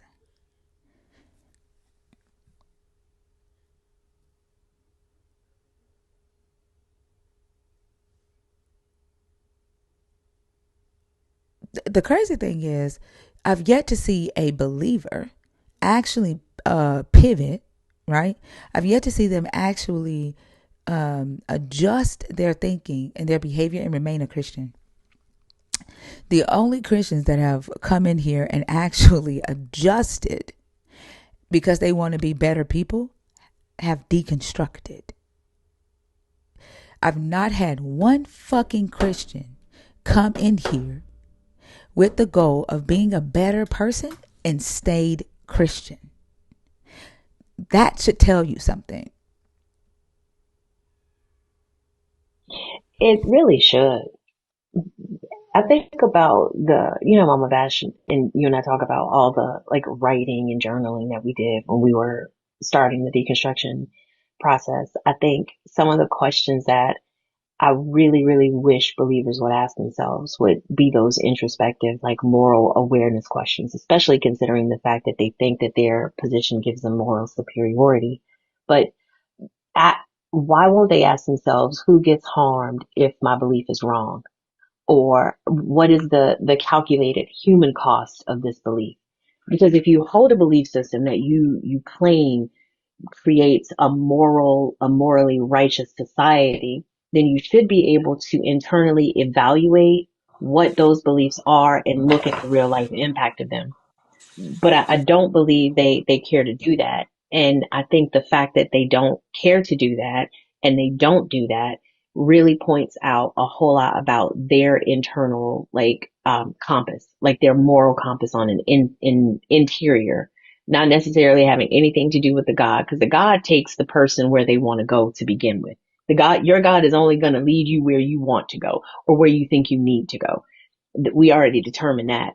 But putting the focus back where it belongs in the hands of the actual human being who says these harmful things and who spouts this bullshit ideology about various communities that do so much harm and are so erroneous just on every single level, they don't care to do that. And it's really fucked up that they come in here consistently to hear what we say when we've done, like, put in the work to learn these things and unlearn these things.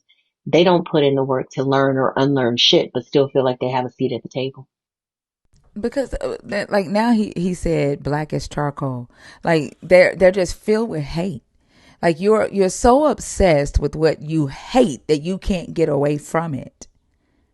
And honestly, like if I gave a fuck about you, I would be sad for you, but I don't give a fuck about you. I'm not a believer. I don't fucking love everybody. But I think it is fucking hilarious that you sit and you listen to a black as charcoal, smart ass black woman that you fucking hate, who you think is a crack baby, all fucking night. Cause you ain't got nothing else better to fucking do. That shit is funny as fuck. And it is the cherry on the cake on the fucking Sunday that it is Black History Month, and I got you sitting at my blackest charcoal ass feet, stuck like Chuck, motherfucker. Lisa, are you up here on purpose or on accident?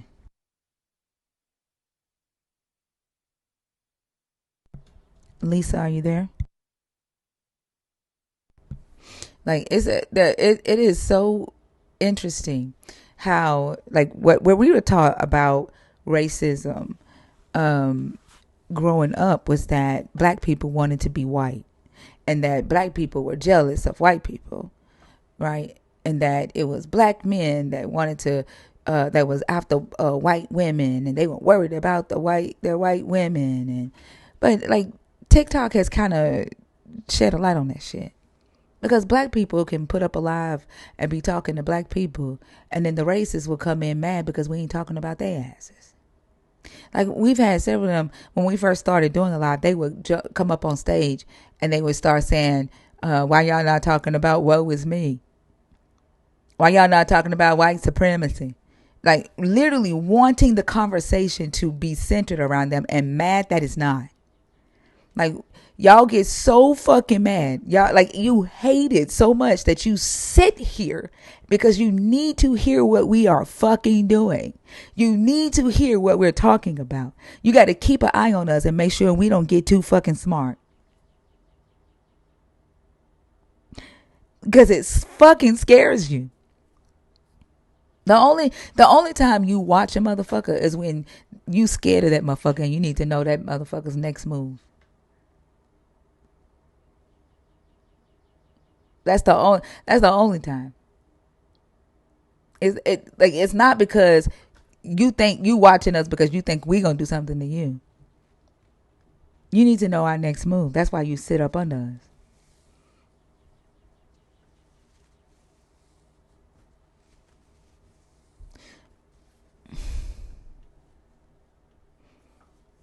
Mad than a motherfucker that ain't nobody brought your ass up yet. Y'all be sitting here for hours on end. Hours on end before we bring up your ass. That's fucking pathetic. It ain't even sad at this point. It's fucking pathetic that you're begging for us to hate you. You're begging to be relevant enough for us to fucking hate you. That's fucking pathetic.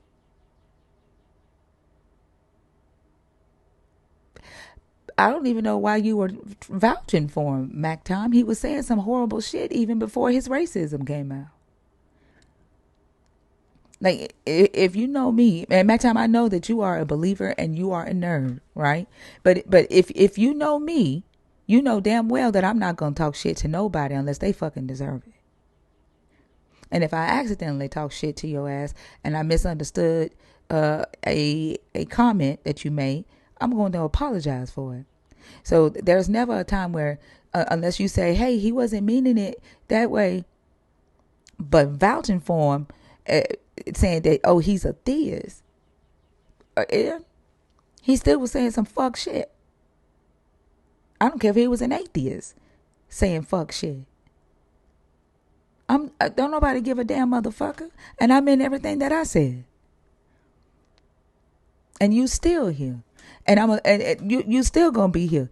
You gonna let me talk shit to you because you can't pull your motherfucking ass away. Because you are obsessed. You hate my ass so much that you fucking love it.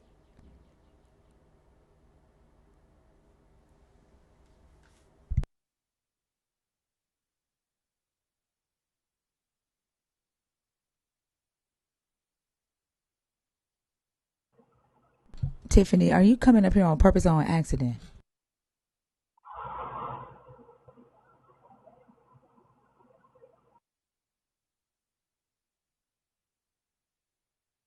Why is it saying that? It's probably because of the restrictions on there. I probably need to reset the live. Superfan is currently unavailable. I don't know why it would be saying that. Is anybody else having trouble subscribing?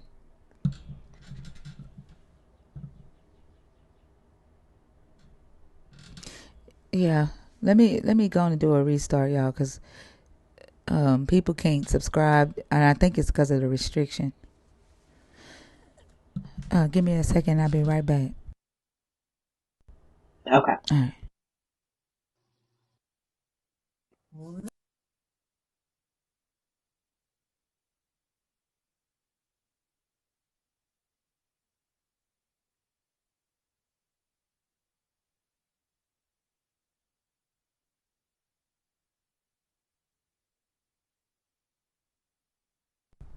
Oh, you not? I thought you was a believer, MacTown. Maybe I'm thinking about somebody else that's a believer. I thought you were a believer. My apologies. There's one of y'all over there whose name starts with an M is a believer. I'm sorry. I thought you was a believer. This whole time I thought you was a believer.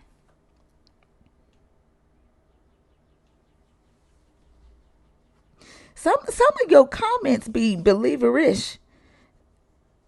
Like I don't know if you be sarcastic with them. I don't know, but I thought you was a believer this whole time.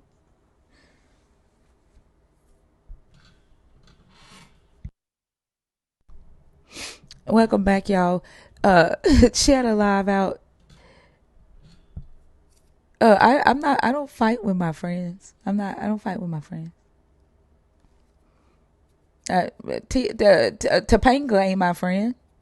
Tapato, whatever his name is, he ain't. He ain't no friend of mine. That motherfucker is a racist. That motherfucker is ableist. That motherfucker ain't my friend. Not Tapatio. Whatever his name is, Tippito, Tapito, Tapatito. I don't know what the fuck that man name is. It's some weird ass shit. Whatever his name is. Not tiptoe through the window. His name is T. His name is T Tapua. T Tapua Roberts. That's his name. T Tapua. That's his name. You say you sent me four. All right, then I deserve it for categorizing you as a believer. But I said I was sorry. His name is T Patio. Tippy toe is wild. Okay, all I remember was T something. That's all I remember. Yeah, Quan did her big one.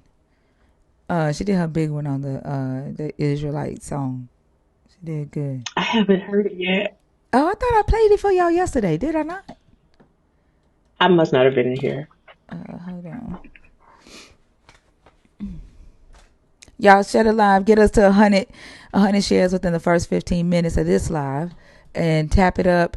Send the nerd gift and upvote the live. Y'all know what I'm talking about. The super votes. Get us back on the FYP. Let's see if we can get some conversations going. Let's see. That is so weird that it will not play like that.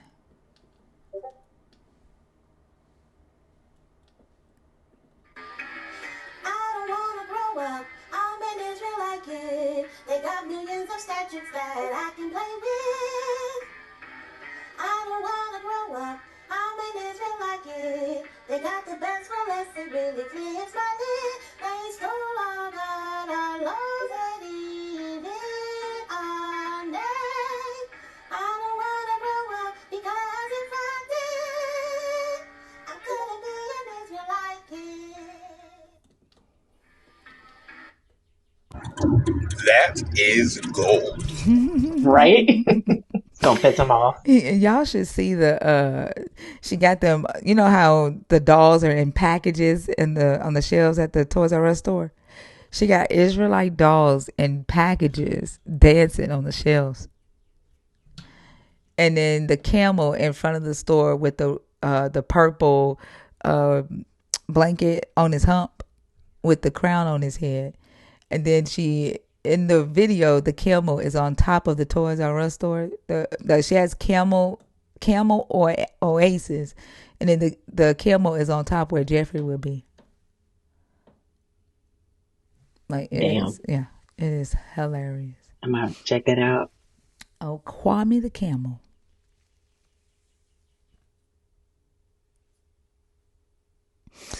Yeah, that shit is hilarious. She did her big one on that one. All right, y'all. Keep tapping it up. The guest box is open if you are a believer in the God of the Bible, deconstructing, or an atheist. You said that's how Thinker sounds. That's how Thinker sounds singing without the AI voice. No, I don't. That is Quan. That's not me. And Quan put a effect on that so she could sound like a kid.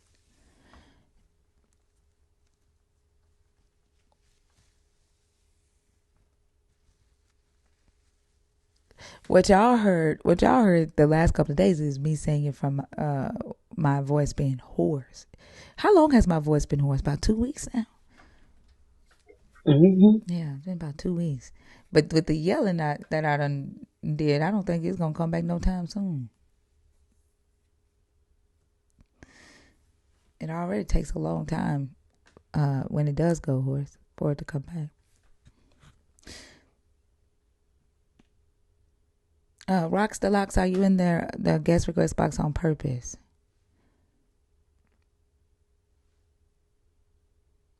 Thank you, Drea. I appreciate that. You got to start eating lemons whole. Lemons actually do not work for singers. It actually damages your vocal cords. That's why you got to eat it whole. You can't let the juice get on the vocal cords, but the zest is great for it. Oh my goodness! Stop giving people bad advice, Oso. Y'all gonna learn to stop listening to Oso's ass. The yellow snow has the most flavor. The yellow snow. Oh my gosh, Oso. Oh my goodness.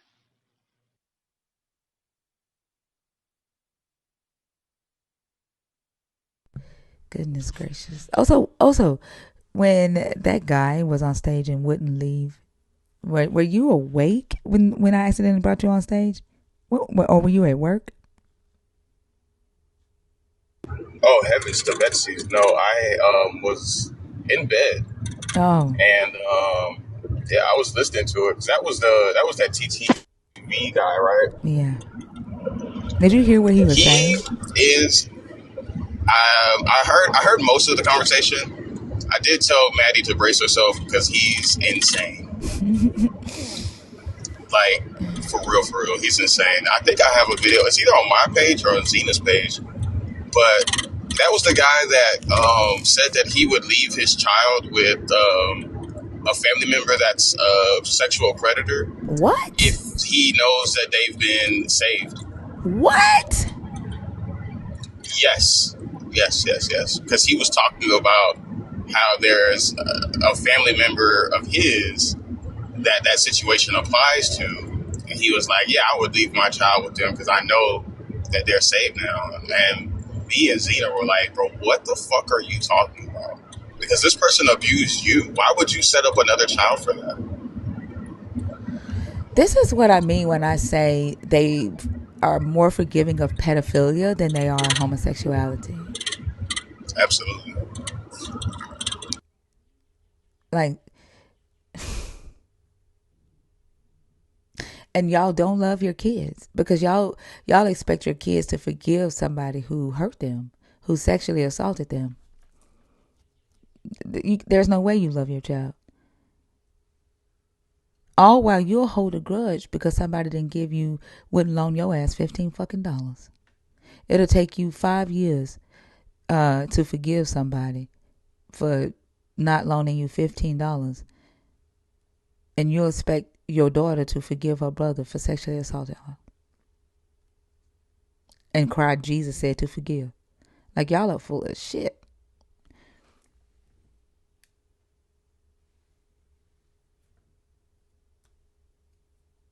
Exactly. It don't make any motherfucking sense.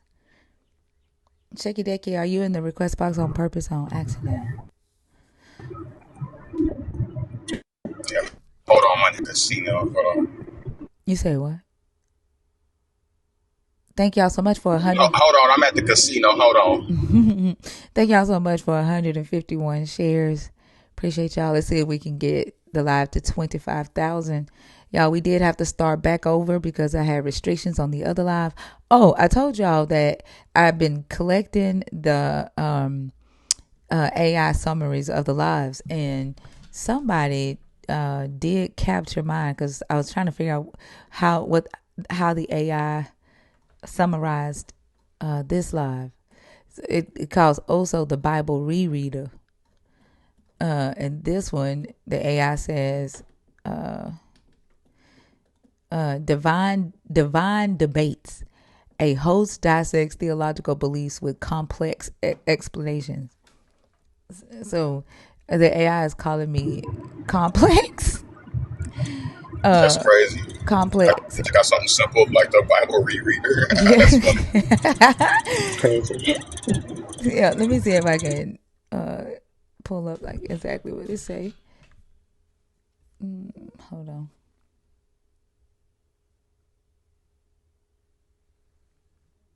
Let's see. I don't wanna grow up. I'm an Israelite kid. They kept the best for less. It really flips my lid. Let's see. What does it say? Can y'all read that? It says Bible rereader. Host dissects biblical stories with live debate. That's what it says about yours also. This one is Birdie. Digital pulpit. That's what it calls Birdie's.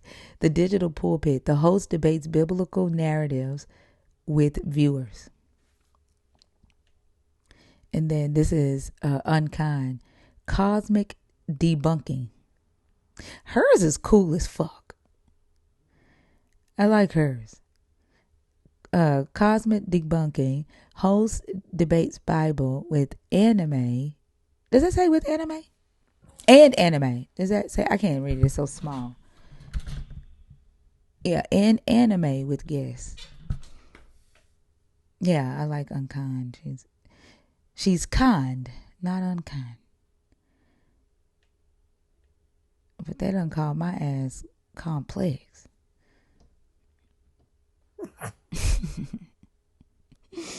Like, damn, I don't know if that's a This compliment or live not. host is not like the. You say what? This live host. Oh, this not. Also, what the fuck are you doing? How did you say yesterday? Also, you like going Can't Oh, up, down, in, out. What? well, yeah. it's- One way to do it. Also, we can't hear you. I can only imagine what he just said in response to that. I'm low key kind of glad that it was muted because we are talking about okay. Well, thank you, Fee, for knowing me. I did say something very funny. Absolutely. All I was saying earlier was, this live host is not like the other girls. She's different. She's got a little edge to her. That's what the AI saying. Okay, cool. I'll take that. Danny G. Okay. Who is that? That's in there. Kiki Faison. Are you in the box on purpose or on accident?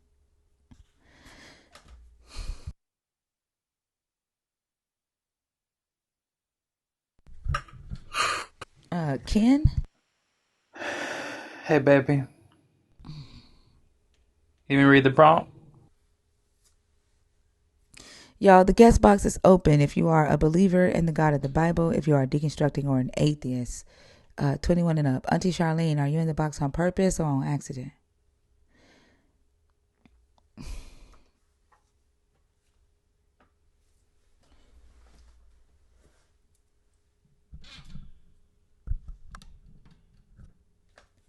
Auntie Charlene?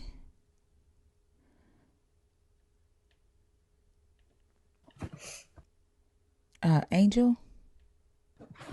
Hello. Hi, how are you? Hi, I'm good. How old are you? I'm 19. You gotta be 21, okay? Oh, crap. I didn't even see that. Okay, have a good day. You too.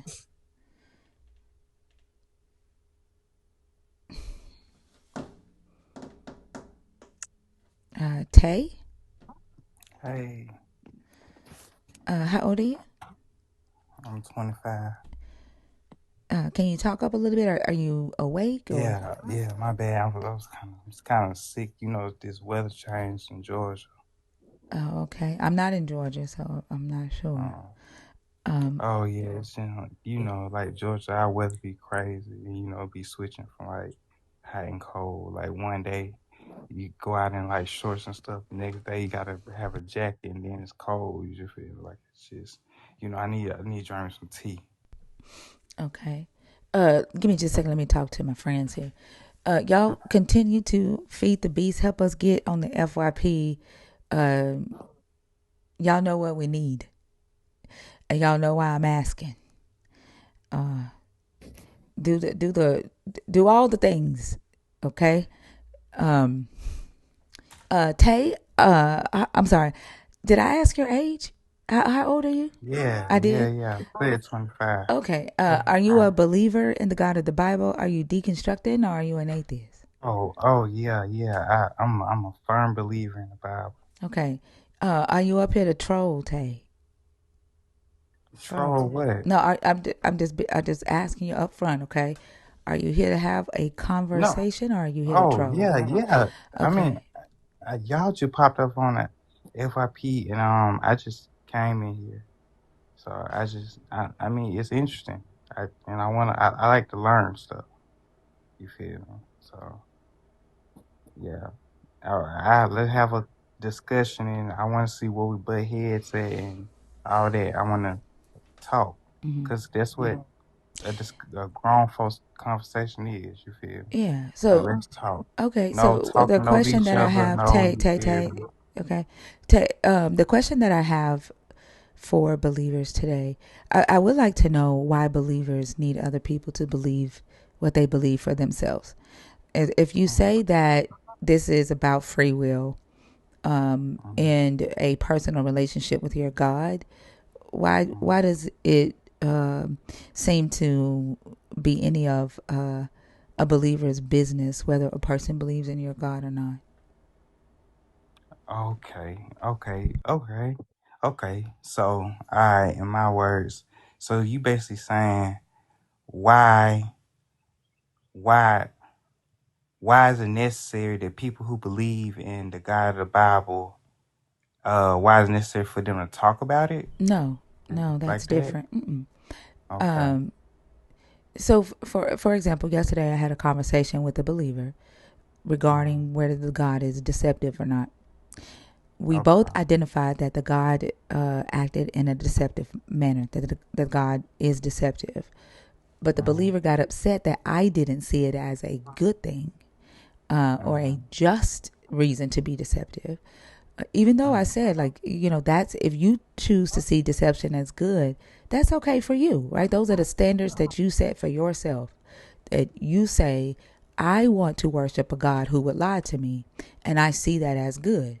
That's a decision that you've made for yourself.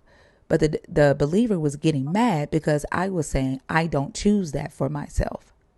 And what I need to understand is, why would a believer get mad at a non believer for saying, cool, you see deception as good, and you love it for yourself? Great, but I don't choose that for myself. What business is it of a believer for another person to say, I don't choose that? Okay. Okay. Okay. I can see what's come. So you basically, it's just like, why are you worried about how I'm running my life according to your guide, like that? No. But why does it make you mad when I don't choose your God, when I say no? Like, I understand that proselytizing is a part of your religion. You proselytize, good. I said no, I don't want it. Why does that then make the believer mad? It's like, all right, I'm finna. Okay, look, I don't know how the new age world work like that. You feel me? So if I say something offensive, just stop me and say use another word and stuff. So you feel me? You got me? Hmm. Okay. All right. So it's like you. Do you care about homeless people? Yes. Can you say that? Yes, I care about Okay. homeless people. Okay. Okay. Okay. All right. Let's say you a billionaire. You eat Elon Musk rich, right? Hmm. All right. You just out and about just cause, you feel me? I mean, you got all this money, you just doing what you want. You feel me? The world is yours type thing, you feel me, right? Hmm. All right. So, oh man, you stumble up on a homeless person. I'm talking about this dude poor with holes in his shirt. Just, I mean, he dirt poor type thing. Like you see him, like you walking down the street and you see him like just pushed up by a trash can. You feel me? And you go to him and you say, here's 1 million. Cause I said you Elon Musk rich, so you a billionaire. So you say here's 1 million, take it. And he refused and give it right back to you. How would you feel? I would say, okay. I would ask them, like, why don't you want it? Once they give me their reasoning and they don't want it, I can't make them take it, and I can't get mad at them for not taking it. Like, I would move on. What do you mean? Mm, Like, what would mm, you expect me to do? that's true. Okay. I like that. I What like that. You making me think. Okay, I'll be quiet. what Okay. why did you ask that question? Like, what would you expect my answer to be? What were you I mean, expecting? I would say you want to push a little harder. Be like, no, you taking this because I don't like you in a situation. I Yeah, maybe they want but to you be know, out it's there. I can't force them to that's want something different. that you can't make a horse drink the water if he don't want to. That's true, and you know that's the thing. That's what we as humans forget because we are all imperfect. You feel me? Who says We that? are. Who says anything about perfect or imperfect? Maybe them living on the being homeless is something that they prefer than being rich. Everybody doesn't have a desire to be rich. Everybody doesn't have that desire. Like, I've had the big houses before. I have no desire to go back to a big house. When I move from where I am right now, I'm going to buy a house that is suitable for me and my grandchildren to be able to come over. I don't want a big house again. Everybody doesn't want the same things. And so just because someone is living in lesser means than you can offer it to them. And if they say, no, I'm okay. I don't want riches. I don't want $1 million. I get everything that I need taken care of by such and such organization. I eat every day. I get to take a bath every day. I have somewhere to sleep at night. I'm good. If they refuse it, you can't make them take the money, and you cannot hate them for not taking it. That doesn't make sense. Yeah, and you know that comes from people that don't know how to control their emotions. They be too tied to the subject. You feel me? Because you I see don't how think that we has. having this conversation, cool conversation. We're going back and forth because we've hit that level of I guess you know you can call it ecstasy or whatever. Just we just don't hit that level where we just Level of what? we gotta understand from the both sides. You feel me? The heck's Like going on? like just listen. You feel me? And it's like we just don't hit that point because you see you not interrupting me. It's your people. You feel me? Yeah, You they see how have me every and right. you They're having host. hey They're huh? they're host. They can do that. That's what they're up there for, to host. I feel you, but this just conversation between me and you. No, it's not. I I, No, it's never I not. never told you that. oh, I thought I thought you was the the person, the picture, the main person with the picture. But I So never told you that you would only be talking to me. The people on stage are co-hosts. oh oh I didn't know that. Okay, And okay. I would also like to point out that when we realized that you weren't finished speaking, both me and Manipulate stops talking. So I'm not sure what you were insinuating there, because I was going to ask you clarification. What does any of what you and Thinker were talking about have to do with emotional regulation? We were talking about the fact that you can't want something for another person. Just because you don't want to see another person homeless does not mean that they're not living in the way that they choose to. I think part of the problem specifically with religious beliefs is that human beings feel as though they have the authority to tell another person what they should and should not want. And I don't think that has anything to do with emotional regulation. I think that has everything to do with emotional intelligence, because emotional intelligence tells you to regulate yourself, not anybody else. It has everything to do with systems of control. I don't see how that tied in at all to emotional regulation. I only came off mute to ask you to connect those pieces for me. Okay.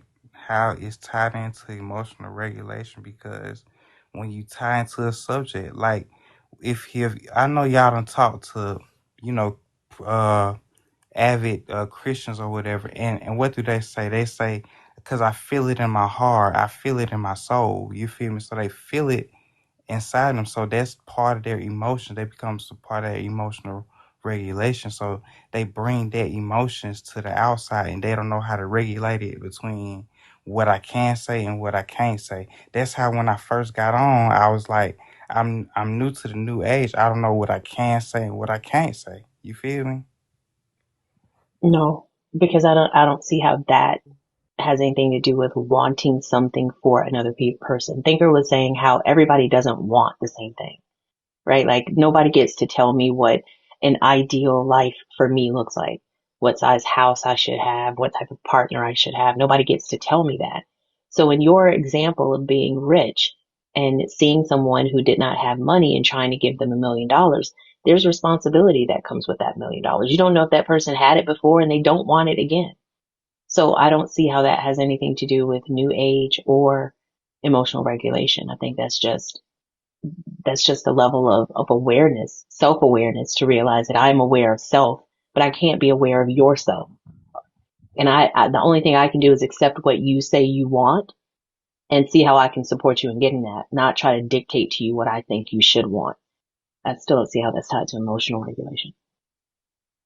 Yeah, I just told you it's tied to emotional regulation, because you want, when you want something, what do? You do things to get you close to that want. Just like if you want a partner, what do? You start dating, you start looking, you start reaching out for somebody because you want a partner. So that's how it's tied to emotional regulation, because your wants. Some people don't know how to control their wants. You feel me? Mm, I hear you. I just don't agree with what you're saying. What are you Oh, defining as emotion? What are you defining as emotional regulation? But I also think, emotion. like, in your example, the person didn't come to you and ask you for $1 million. The person isn't wanting something that they can't control. It's you that is trying to force your desires on that person. Mm, that's and that's yeah, that's tied to Christianity. That's because they want you to believe in what they believe in. You feel me? They like, I want you to be saved. I want you for this. I want you for that. You and some people don't want that. That's why in the Bible it says there's gonna be a resurrection of the righteous and unrighteous. You feel me? Like everybody gonna get a real chance. You feel me? So, and some people just don't understand that. Like I don't understand that, how people be like avid Bible readers, but they be missing some of the points in it. You feel me? You got to accept the book as a whole, because that's what it is. You feel me? Most believers But my don't. bad if I got off subject. Most believers don't accept the book as a whole, and that's what I'm saying. When people like myself or Fee, uh, who you were just talking to, who do read the book and accept the book as a whole, and we decide that we don't want any parts of it, people who are believers like yourself get mad about that choice, or that Yeah. result, should I say, because I don't think that belief is a choice. The result of reading the book is what made me atheist. Mm, I don't want a God that lies. I don't want a God that is supremacist.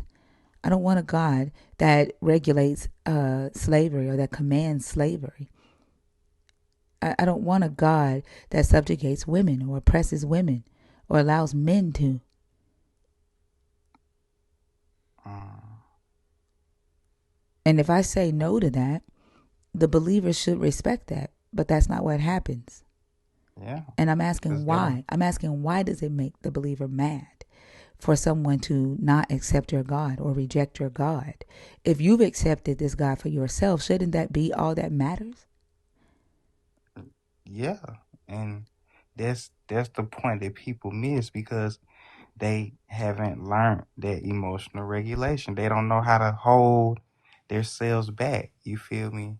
That's just how it is. People don't know how to, like, the See, the thing is, you gotta reach you gotta talk to people that's already done hit that point where it's like they accept it as a whole, not just one sided, but as a whole. You feel me? No, because no, I don't think you understand what I'm saying. Most believers have not read this book as a whole. That's why they are, Yeah. but that's why they're believers. But when a believer reads the book as a whole, most of the time they become atheists because they learn more about the God. Mm. Like, do you know that this God condones slavery? I mean, he did what he had to at that point in But did you time. know it? Did you know that this God, Yeah. Oh man, I know everything about the Bible. you know that the God condones and commands the raping of women? Yeah, And it you, all happened. hold on, I where know does he, about the incest, hold on, where does and I he, know about the hey, hold on. okay. Where does he command the raping of women in the Bible? I mean, I ain't gonna say he commanded it. I don't even know if he even condoned it. I didn't even know. So why did you just say you did? 'Cause I was just agreeing with you because Why? I don't. Cause Cause what? Like, do you think that it was beneficial for you to lie to us? Like, for it what? wasn't a lie. It was a lie. You didn't know. I You did not know. yeah You okay said, okay hold on, yeah I hold on, didn't hold on, know. hold on. You I said, didn't hold know. on. You said you know everything about the Bible. That was a lie. Oh, okay. Well, congratulations, you won. I mean, what I'm supposed to do? What? What? You acting like it's gonna be a big deal or It something. I is a mean, bit. You think okay. it's not a big deal to be dishonest? I mean, look, I didn't know that that was not in the Bible. You feel me? I mean, my bad. I Wait, was but did just you know agreeing that you to didn't know? disagree. But when you said the words, I know everything about the Bible, you knew that wasn't true. Okay. Well, do you know about the cherubs? No. Why? Like what you're doing right now, right? Well, Dismissing the fact that you just lied. no, You I've were already just dishonest. accepted. I've already accepted the fact. I can't. I No. what? So Stop. Like, so why are so you see what it's you're doing just right now? like Stop. What you're doing right now. You came in here all nice, and then the moment that you lied to defend your belief, and I call you on that lie, now you're about to get disrespectful and start talking over me. The dishonesty is a problem. There was no reason for you to lie to us. And the fact that you were willing to do that, like you made a conscious decision to be dishonest in this conversation. And that's exactly why I was pushing back earlier, Thinker, when he kept saying emotional regulation. You can't get to emotional regulation without at first staying in a place of honesty. You can't regulate something that you haven't properly identified and dealt with. And then y'all want to move right on past it. You don't want to deal with your dishonesty with what you've done. You want to move past it, and then, like you said, man, like it's like when um uh, a young lady finds out that her boyfriend lied to her about some not knowing a girl, and then when she says, I seen it in your phone, and I saw you talking to her, but you said you didn't know her," and he'll just go, man, whatever, man, yeah, like, because you gotta because you know accept that it, you were wrong. You know that you were and I wrong, and you accepted want her it. to think that she's crazy for even holding you accountable for the lie that you told. It's gaslighting and manipulative. But when you accept something, You which didn't you accept it. talking You about did it not for? accept it. Yes, I did. No, I you said I didn't. accepted. I said that I accept that I didn't know the whole Bible. No, I you mean, didn't. yes, I Congratulations, No, did. you you won. didn't. You said I just did it congratulations, you right there. won. I just said it right. Tay, Tay, now you lying more and you're trying to gaslight some more. You said congratulations, you won. You didn't say, oh, I messed up, I lied, I apologize. You didn't do any of that. I just said that. I just accepted this whole situation. I just accepted The fact that I lied and said that I know everything about the Bible, and you guys caught me in a lie when you guys said that, oh, well, you know, there's some rape in the Bible, and guess what? I accepted it, and I said, yes, there is, and you guys said, well, there isn't, because I lied and said it. So why did you lie None to of me us first? said that. None of us said What? that we lied about rape being in the Bible. I don't even know where you got that from. We You did not. just I did not say that. You said you knew that your God commanded it, and I said where. You said that you don't know where. You said that you admit that you don't know whether your God condones rape. Your God does condone rape. Your God commands okay? rape. Where? And Where? I'm not even like the. It doesn't even Where? matter where we're dealing with you lying right now. That's what we're But dealing I've with. accepted it, You've so why not are we still accepted it talking because now about it? you no, you have not accepted it. You've created this whole new a reality in your mind of what actually took place in this conversation. And this is the manipulation that I'm talking about. Why do y'all do this just to defend this God?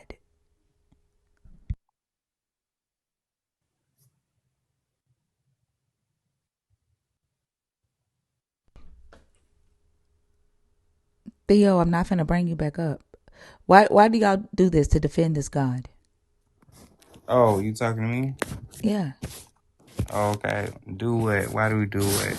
What you just did, the What? dishonesty, and the gaslighting. How Like is you it? haven't even read this book, and I literally said in the How? conversation, hold Hold on, on. you are I have talking read over it. me. When you stop, I literally said in the conversation that most people who are believers have not read this whole book. You have said multiple times you need to talk to people who take the whole book in its entirety. You haven't read this whole book in its entirety.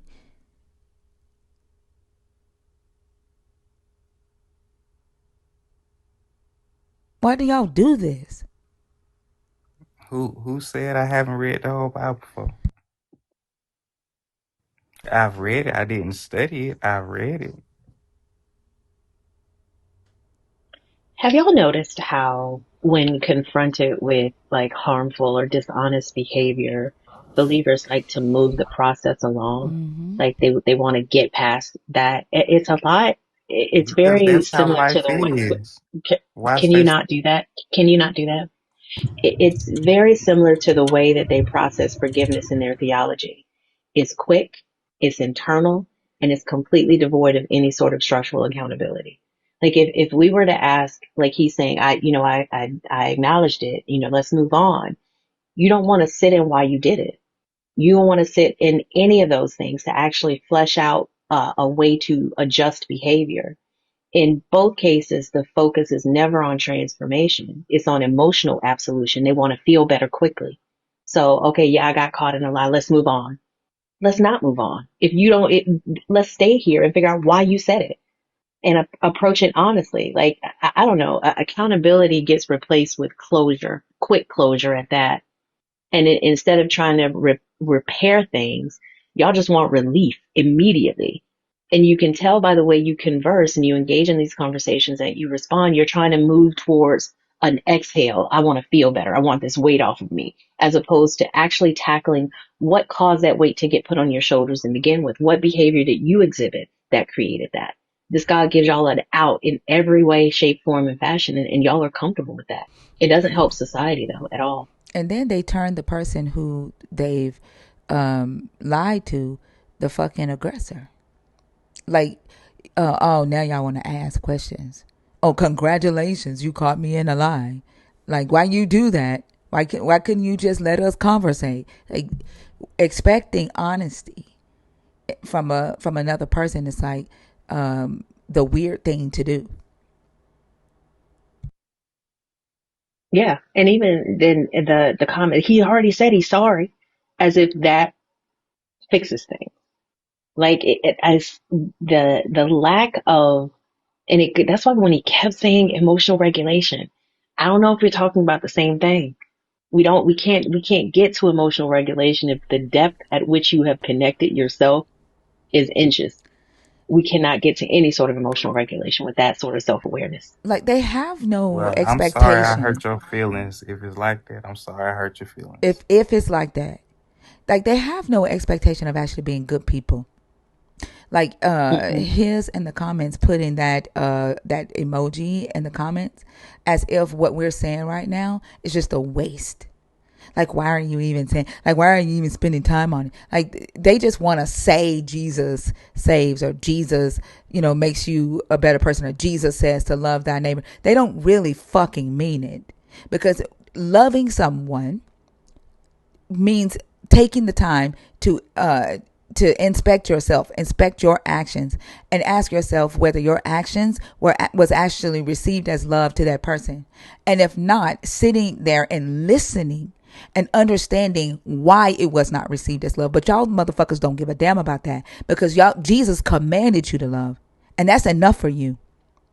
You can do anything to a person, and in your worldview, they have to see it as love. And if they don't, then they are the fucking sinner.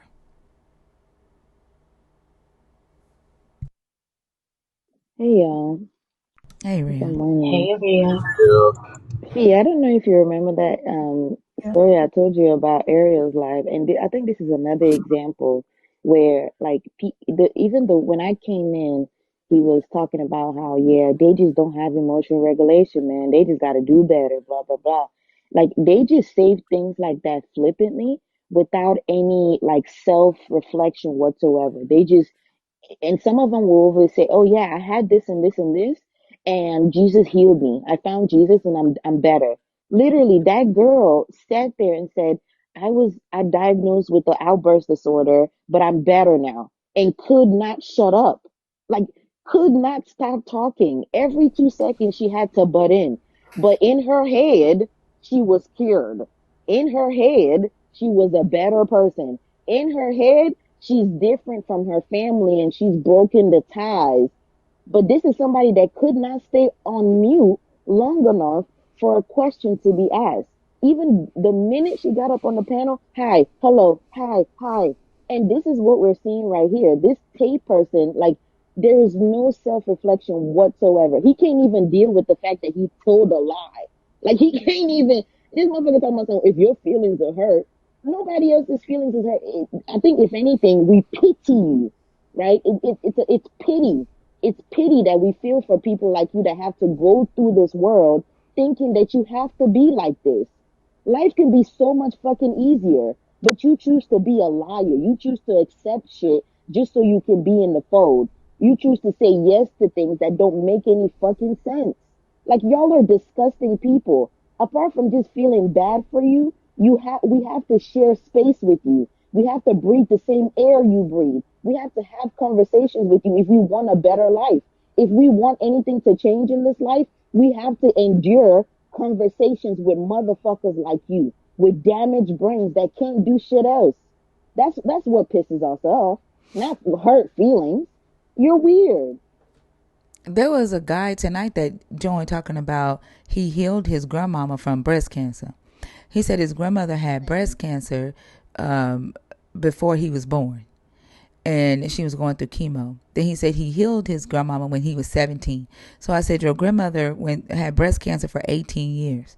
And then I said, I said, is your grandmother still alive today? He said, no, she died. I said, how did she die? It came back. I said, so you healed her from breast cancer, and then it came back and she still died from cancer? Then he said, well, no, I don't even know how she died. Mm-hmm. Like, you just Mm-hmm. That's what lied. this one is doing right here. Yeah, Uh-huh. like you just lied for no reason, to defend the God, to defend the belief. And then y'all get mad and start going off the rails because we probe and we ask questions. Y'all want us to just believe what you say. Like, if you had never came back and said, "Oh, where does it say that? What does it say?" He would have never felt the need to. Oh, I actually haven't. I don't even know what it says. Does he even condone it? Oh my God! If you had never asked that follow-up question, he would have expected us to just believe that. Oh yeah, I know everything in the book. I know everything in the book. If we had just moved on from that, that motherfucker would have had needed to say the extra shit that he said. Y'all just lie flippantly. Like, this is Can you why not call me a Ash, curse shut the fuck word? up, shut up, shut up. And this is why That's Ash why I'm gonna out. kill your. Shut up.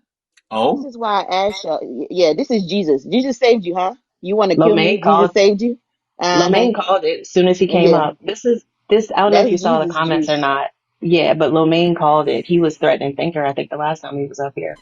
Who? Yeah, I I think ain't this never must talked be a to new him. account.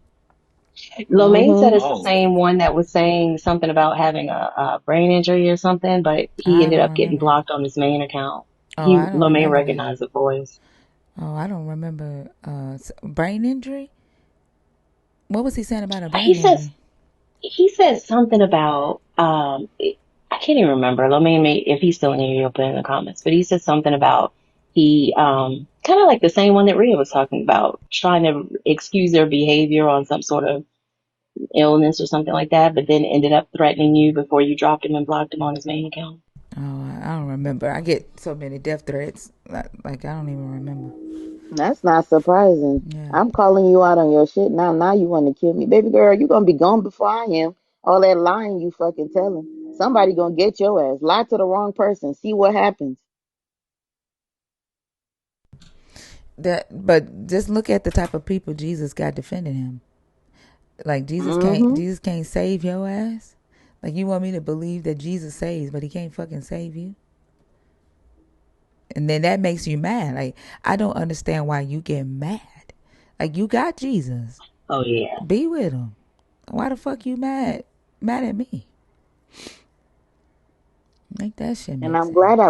I'm glad I pointed that part out. That's what pissed him off. You are not okay in the head. If you do have a TBI, you need to go get institutionalized because people like y'all should not be in regular community. You should be at least, even those facilities need to be catered better to y'all so you can actually go in there and volunteer to stay there.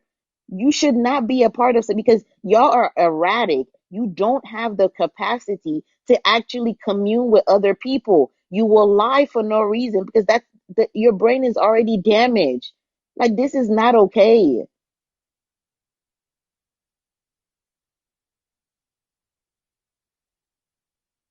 good morning, everyone. Hey, Callow. Good. Morning, How are you? Kevin. All right, y'all. The guest box is open. I think I don't know if believers have gotten to the point of being embarrassed to come up here and defend a God that back to back to back to back Christians come up here and lie and get caught in lies. I don't know. It's some of the worst people come up here to defend their God, which is why I asked the question of why do y'all will say it's the devil. Why does the devil keep showing up to defend your God? W me. Or do y'all like I don't it's just weird. It's weird.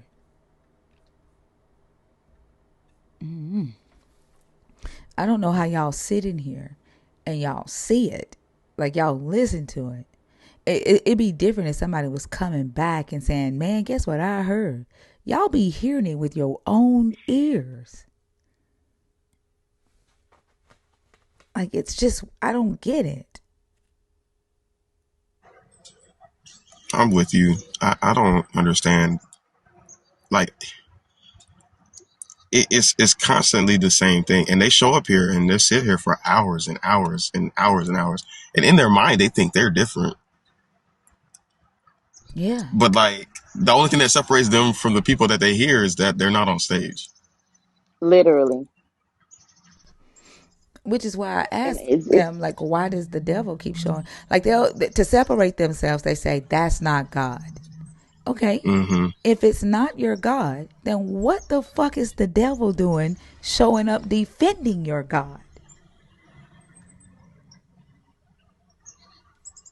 If that's not Jesus, what benefit does the devil have to get mad at us for not believing in Jesus?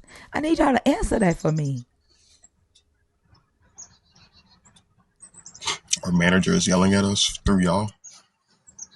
that shit used to make sense to me as a kid. I don't know how, but it did. Like just like, oh yeah, the devil is gonna do something that you have to now come out of to get back to God. Like I like it's like, oh, the devil has to do something and then you gotta fight it and you gotta be in the battle.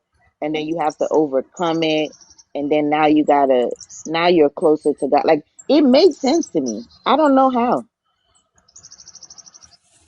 You said what now? Make it make sense for me. Say it But again. as a kid, they like, especially in Nigeria, they usually tell you like when you're going through something like this, right? Or you going through anything, or maybe you outburst, you do something that's out of your character or something, right? They'll say it's the devil, right? Like, it's the devil doing it so that you can come out of it and be closer to God. You know what I'm saying? Like, you have to fight that spirit that's making you act out of, quote unquote, out of character, right? Because apparently it's not them, right? You have to, yeah, scapegoat. So it's like the devil is doing it, right? But then you as a believer have to fight through it, and then now you're closer to God. You know what I'm saying? Like, to them, and I'm telling you, when I was a kid, it made sense to me, and you can work towards that. But now it doesn't. Now I can critically think it doesn't make sense. I get them saying that the devil is testing them, but what is the? Were you saying that But it that? don't even be a test. It like it's not even a test. Like No, I'm the way saying. they say it, it's not. I'm asking like, why does the devil show up to defend Jesus? Is that what you were answering or no? Well, yeah, that's what I'm saying. Like, if let's say like you're in church or something, and you like you go back and forth, because when we were in boarding school, we had like Catholic church, so we had to go, and we would have like conversations. If you were to be somebody that like, oh, you acted out of character, right? And then you're like, oh, this is like, we call it radical for Jesus. That's what we used to call it. We called it being radical for Jesus, right? And it's like, okay, you're radical for Jesus, but you might act a certain way that's not Jesus like while being radical for Jesus. But that's because the devil is like, it's like while you're being radical for Jesus, the devil is pinching you on the side. Does that make sense? Right, but that's the devil is still present. What benefit does the devil get in that? Is my Oh, they, question. yeah, no, that's what I'm saying. Now it doesn't make sense, because That what made benefit sense would to the you, devil get? As a kid, it did. Hell yeah, I was radical for Jesus. Thank you. Hell yeah. and the devil Hmm. was making you radical.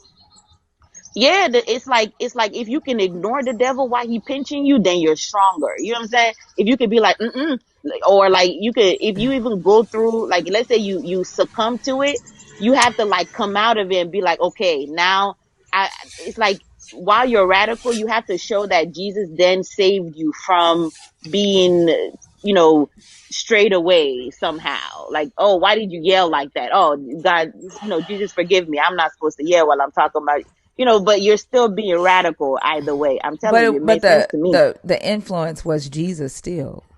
Right. Your radicalness is Jesus, is the influence regardless.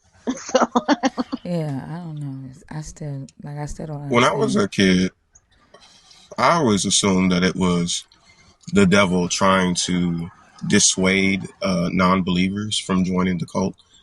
Um, but that's undone by the fact that, like, when you read the book and you see there's a very consistent mindset and behavioral practice, and how that's being lived out today by the weirdest of the weird people.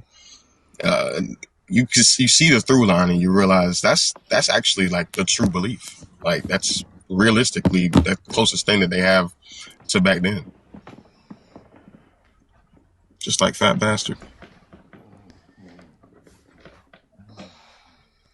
Chuck, I think he's asleep. Nah, Chuck's just being a weird fuck. Oh, I could hear Oh, somebody. I could hear somebody snoring. He was moaning.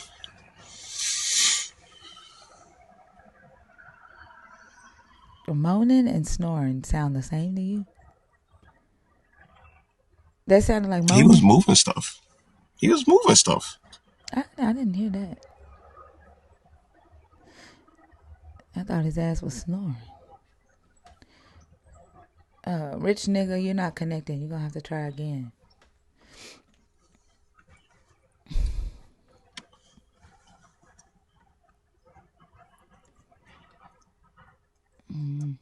All right, y'all. The guest box is open. If you are a believer in the God of the Bible, like y'all know the drill.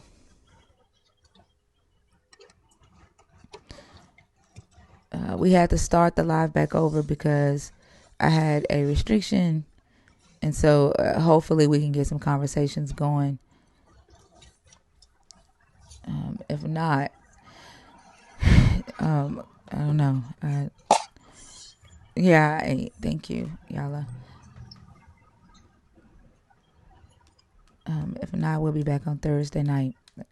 I don't feel like begging people to come on stage.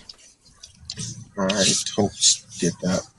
What worked for me yesterday was just saying, "Who's next?"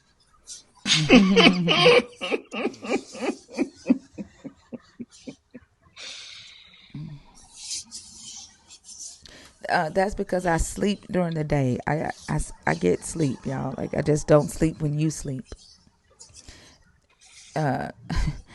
Like, people are amazed at me being able to be awake from 11 o'clock at night until 10 o'clock the next morning. And it's almost like they don't realize that they wake up at 6 o'clock in the morning or 5 o'clock in the morning and don't go to bed till 10 or 11 o'clock that night. Yeah. Right. So the same amount of time that you are awake during the day, I'm awake at night. And the same amount of time that you sleep during the nighttime, I sleep during the day. I just split Type it up. shit. I do 4 hours on and 4 hours off. I don't sleep 8 hours straight. But I get sleep just like you do. So I'm not a superhuman. I don't have any extra energy that you don't have. We just have a different shift, a different schedule. That's all. That's all. Third shift, stand up. Some people really do be thinking like that 8 hours of sleep shit really do be fucking people up. Like it's like, oh, breakfast is the most important meal of the day type shit. Some people don't sleep the way y'all sleep. Like I don't know if y'all understand that. Like As long as I could fit 2 REM cycles in a 24-hour period, yeah, that's what I do. about 4 hours I'm good. Exactly. Yep. Yep. I'm not. No, I'm not. I'm not no superhero. Shit. My body works just like y'all's. My ass be hungry. Hey, good morning. Hey, good morning. What's up, y'all? How y'all doing? Good morning. One moment. My ass gets sleepy. I get hungry. I get pissed. I laugh. Like, y'all, this person joined the live last night. Real. If you'd have seen this dude's PFP, this is the human part of me because I tried my best to pay attention to the conversation, but his PFP looked like reminded me of Mr. Brown, like one of Tyler Perry's characters. And Yeah. yeah, and I kept trying my best to to like stay in the conversation, but I just had to ask him if that was a wig on his head because his afro looked like a wig and his goatee looked like it was a patched on goatee. Like he looked like he was, a character in a play or some shit. And the fact that the laugh, like, it was uncontrollable because I wasn't laughing at his wig. I was laughing at the fact that my ass I couldn't move forward. Yeah, Baps shit. I could not move forward until I knew whether or not that was a wig on his head. And that shit was so Yeah. funny to me. I had tears coming out my eyes. And like that's human shit because I don't know any motherfucker that would have been able to. Yeah, that this is your granddaddy. It was that type of Yeah. like I kept thinking to myself like this motherfucker looked like a Tyler Perry promo, but like yeah. Say bye to your daddy. Say bye to your daddy. He get on my nerves. I feel that. I would have never let that go either. I would have wanted to know. Man, I tried, and he talking about adultery. I just stopped the conversation. I said, "Let me ask you a question." I said, and this is a real question, okay? And I said, "Is that a wig on your head?" I couldn't even get the full question out all the way because, like, I could my mind, my eye just kept going to the hair, like throughout the whole conversation. My And why eyes you just asking that? Why you asking that? You got the other voice. Like, why'd you ask that? Why you feel like you need Yes. to ask Yep. that? Yep. Yeah, yeah. Yeah. That's that human shit. What did rich nigga drop? I guess so. Yeah, you didn't give him attention right when Guess he we came didn't up. talk to So him. Yeah, we didn't Mm, talk to him fast enough. some people have. I don't know. Maybe I'll give him the benefit of the doubt. I don't know because he had connection Wow. issues. Well, he had connection issues the first time, so he just re-entered the No, it was live. just. Yeah. He just came back into the live, so I I was don't just know. saying, wow, and that's very nice of you. That's all. Yeah, well, I don't know why he dropped. Um, I don't know. I honestly don't give a damn why he dropped. Uh, Um, yeah, but I'm just saying I give him the benefit of the doubt that he had connection issues because he tried to join once and he couldn't connect. But y'all, the guest box is open. I'm gonna give it till 9 a.m. to see if we can get a conversation going. If not, we'll call it a day, and I'll see y'all on Thursday.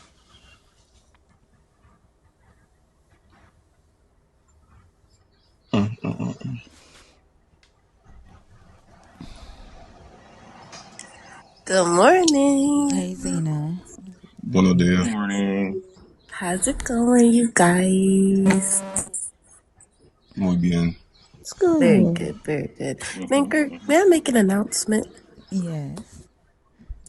All right. Next Thursday, you guys, I am going to be having at 7 p.m. Eastern Standard. It is not a talent show. It's not a competition. Nothing like that.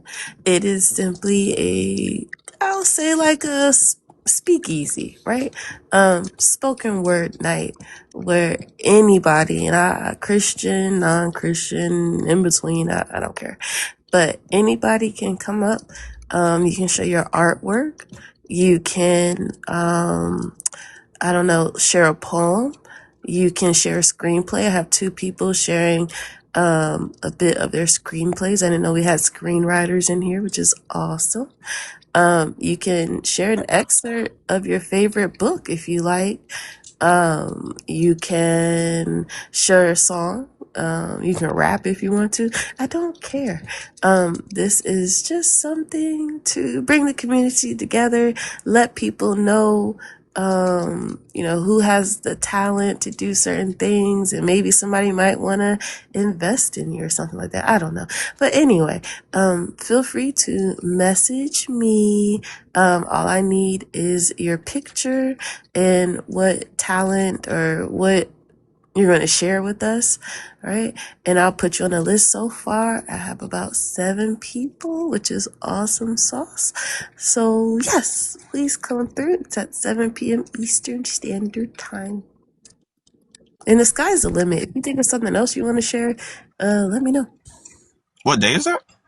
It is Monday at 7 p.m. Eastern Standard, Monday the 16th. Okay. Yes, yes, yes, yes, yes. So it'll go as long as I have people who are coming up. So, I got, we got quite a few people already, which is awesome. So message me, please. And that's it. That sounds like that's gonna be fun.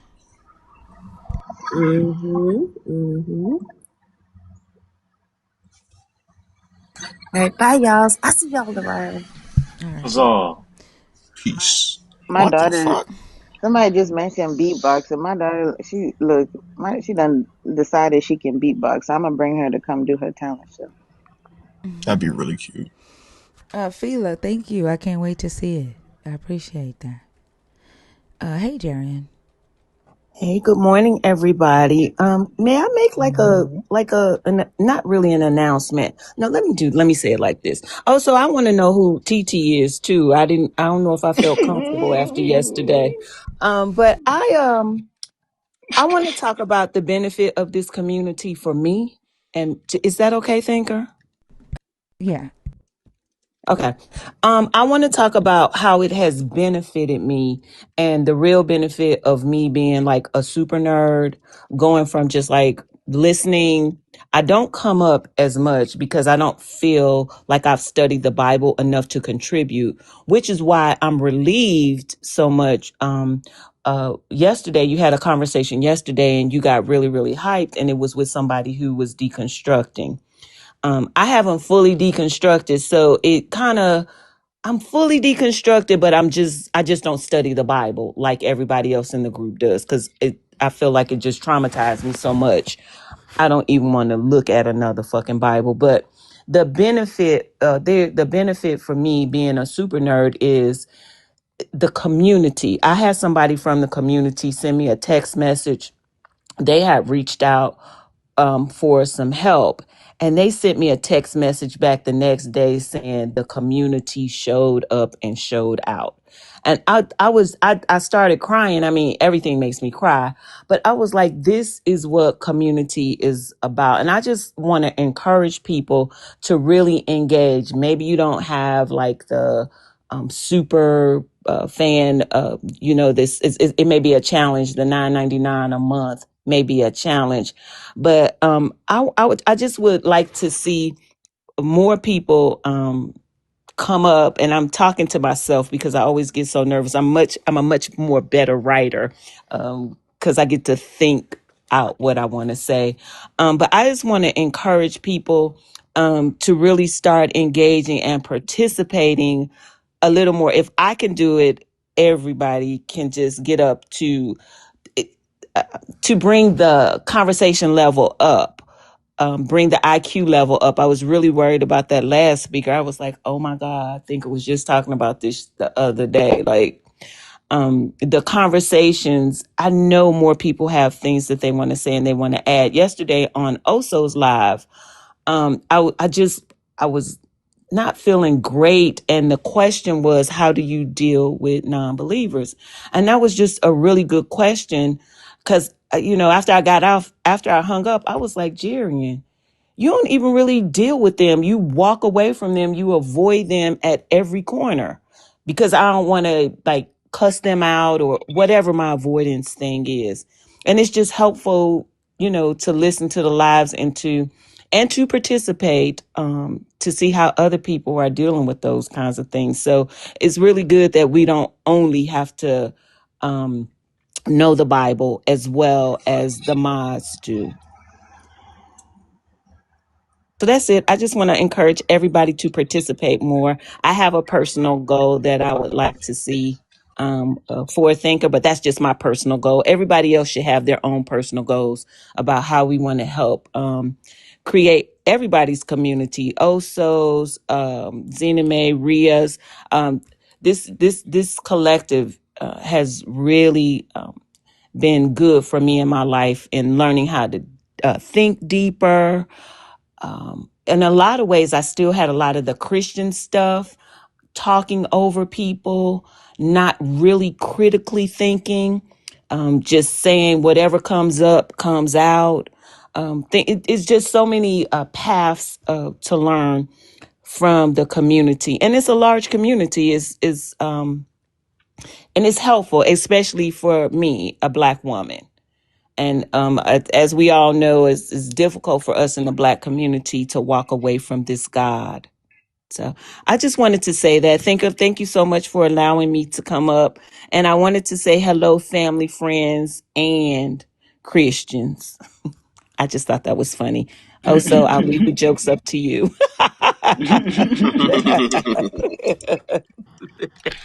Thank you, Jarian. All right. Y'all have a good today. You too. Have a good one. Thanks. Okay. I Think, like were you that. there when TT said what she said? Mm-mm. She thought Jarian was Terrell.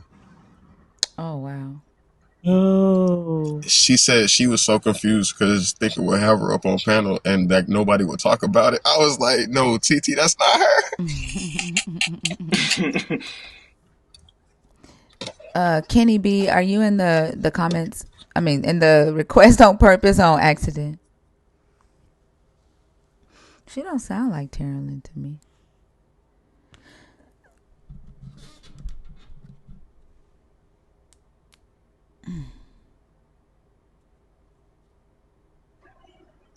Jaren, next time you come up, say father 2 times. She don't sound like What? Carolyn. Father said. Where is Carolyn? Did she take a break or something? She was in the She live got a new last week. man, so I think she's gonna be gone as long as he lasts. Oh, did she? She was in the live last week. Shit.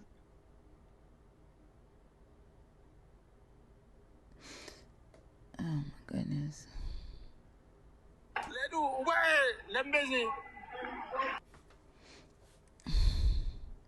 Yeah, it looks like we about to shut down.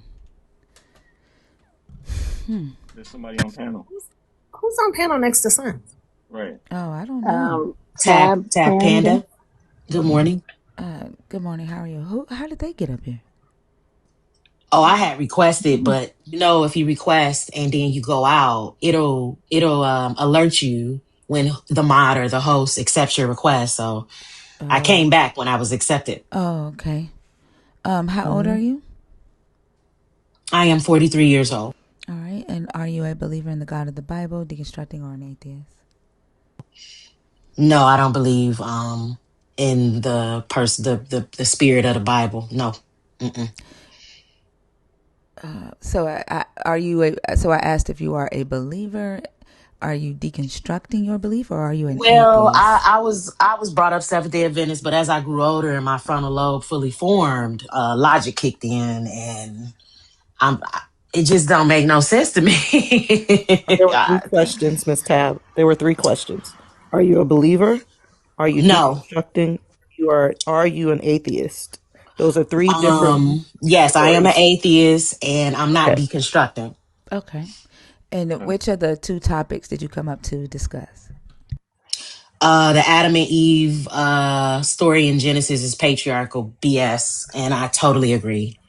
Especially seeing as how he was married to Lilith first, and it didn't work out, unfortunately, because she was just she was going to do what she wanted to do. And so I guess the God of the Bible decided to make him another woman who wasn't of his flesh, and that didn't work out either. So yeah, it's nonsense. I think the Bible is crap. I think that we can't know the full story if chapters are missing. And so yeah, I that's how I guess feel about I'm a it. little confused. Like when you say that you're atheist, but you speak about it as if it is true, but just missing information. Well, I don't think it's true, but I'm saying, how can I believe anything? Like, how can anybody change my mind when it's chapters that are missing? Is that the only reason why So you don't believe it?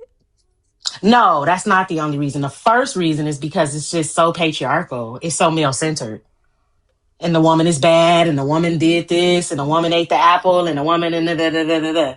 So yeah, and I personally don't believe the Bible is for women anyway. I think it's for men because I believe they need the law more than we do. Just my opinion. When you say they need the law, I definitely agree that it is, patriarchal. Like it's a cult for men. But when you say they need the law, what law are you saying they need? They need structure. You think the Like Bible they gives need structure? to them, I think. Yeah. How? Well, it doesn't. I mean, they don't take the structure. A lot of them don't take the structure, but I just think that it's for them. I don't think it's really for women, honestly, I mean, in my personal opinion. what structure is it giving them that they need to be taking? Well, it's telling them, not to, rape, not to covet the neighbor, not to do this, not to do that, Not to do what? or whatever the Ten Commandments is. I think the Bible was written for them. I don't even think it was written for women, honestly, in my personal opinion. It doesn't tell them not to rape. It doesn't say that. Or what? Don't cover your neighbor's wife, or whatever. I don't claim to know the Bible inside and out. So please correct me for the Bible thumpers that do know the Bible inside and out. Please correct me. But I know it's some commandments in there, and I don't think they for women. I Interesting personally think phrasing. they for men. Interesting phrasing. Bible thumpers. What? Interesting What's the phrasing. problem? Are we having a debate or No, we're not. That's not a Do you debate, think? Miss Panda. oh Do you or a think? conversation or Do you think we're believers or something? I don't think anything. I'm just answering the questions that I was allowed to answer. Right. And in doing so, you made an interesting phrase happen, and I commented on that. Is What that was an the issue? Yeah, phrase? like No, sir. Okay. What was So the then we're issue? I cool. mean, what, I mean, you said for absolutely. the Bible thumpers as though Well, no, no, being no. I'm correct saying about for something. anybody in the hallways that want to correct me or know the Bible inside and out. I'm not speaking to the people specifically on the panel. Anybody who's listening, anybody who's aware, and I'm wrong on the things that I'm saying about their Bible, please correct me. I'm open to that. But I'm just saying, I don't think the Bible was meant for women. I It's think just it the was meant way for men. it's just the way you phrase it as saying like that there are laws in there that men should be following that would actually make them good men, while at the same time No, I saying never that said that would no, make I'm them good Hold sorry. on, men. I Miss just said Panda. Hold on, Miss Panda. Hold on, Miss Tab. Hold on. No, what I was saying is the way that you said there are laws in there that they should follow, like it would make them good men. It's the framing of your statement. It sounds like you think that it's like that there is some truth to it. And then like you have Psalms 116 in your bio. Like if you don't think that is true, like why do you have the Bible verses in your bio? Well, I made this page a while back, so I haven't updated it. And I just left Kalu, it I there. told you. You did. You did. Yeah. Huh? hmm I made the page a while back, and I just never changed it. Oh, okay. How long have you been an atheist? I've been an atheist for probably about, I don't know, 5 years, coming Okay. up on 6. Okay. Um. Okay. Well, I mean, I do agree with you that that the Genesis story is patriarchal BS. I don't agree that there are laws in the Bible that men should follow. I think even the laws that are in this book are barbaric and violent and harmful, unnecessary, and that there. I don't necessarily think there's anything in this book that any human on earth needs in order to be productive humans in society. I think it is a cult for men. Um, the God is violent.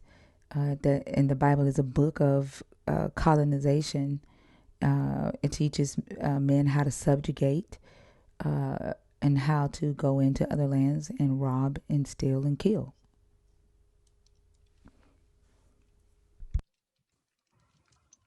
I agree too.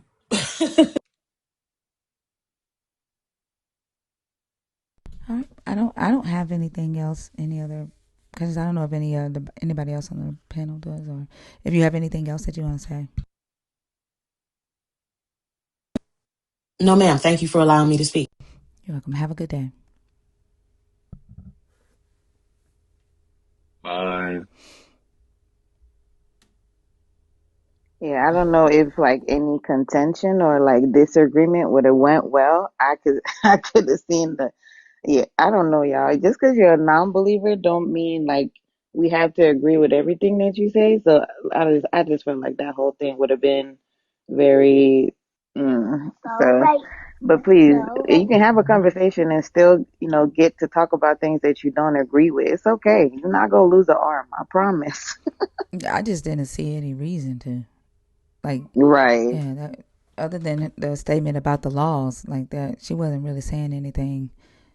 Like, if she identifies as an atheist, that's her business. Um, all right, y'all. 2 minutes. Let's see if we can get a conversation going. The guest box is open. If you are a believer in the God of the Bible, deconstructing, or an atheist, 21 and up. I keep trying to bring you up, but it keeps kicking you out. Hey, I do. How are you? Hey, I'm fine. Sorry, I had problems with the app. How are you? I'm doing good. Did you try that exercise with your mom? The free will I question? tried it. And so my family, they said, read into the Second Thessalonic 2 from 9 to 12. There it says exactly what I understand from your prompt, that it's like the God of deception. But they say the real believer would feel the Spirit of God working in him, and he would be able to decipher if it's God or Satan working through them. And then I thought, the Islam maybe understood the things wrong we're doing with the terrorist things and stuff. They go against the Islam because of that, but maybe they really thought that that was their God working through them, and this is something they could not grasp too, because even if I read the Second Thessalonican letters 2 verse whatever 9 to 12, man, I still not see that it is distinctful from, or that I can see God and Satan apart. Like, how can why don't they understand that? Like, how can I bring it to them? So they're putting the onus on the believer to know whether or not it's a God working through them or Satan. But the only Right. way a person can check that is they have to check it up against the Bible. Because the only record they have of this God's characteristics and this God's actions is the Bible. And so if it lines up with the Bible, then it's the God. If it doesn't line up with the Bible, then it's the human. And so like that's the only way. Like if what I would do is ask them, like, how would you know if somebody came to you and said a dude did XYZ? How would you know whether or not I actually did it? And they would have to say, well, I know it was or was not you because your characteristics are XYZ.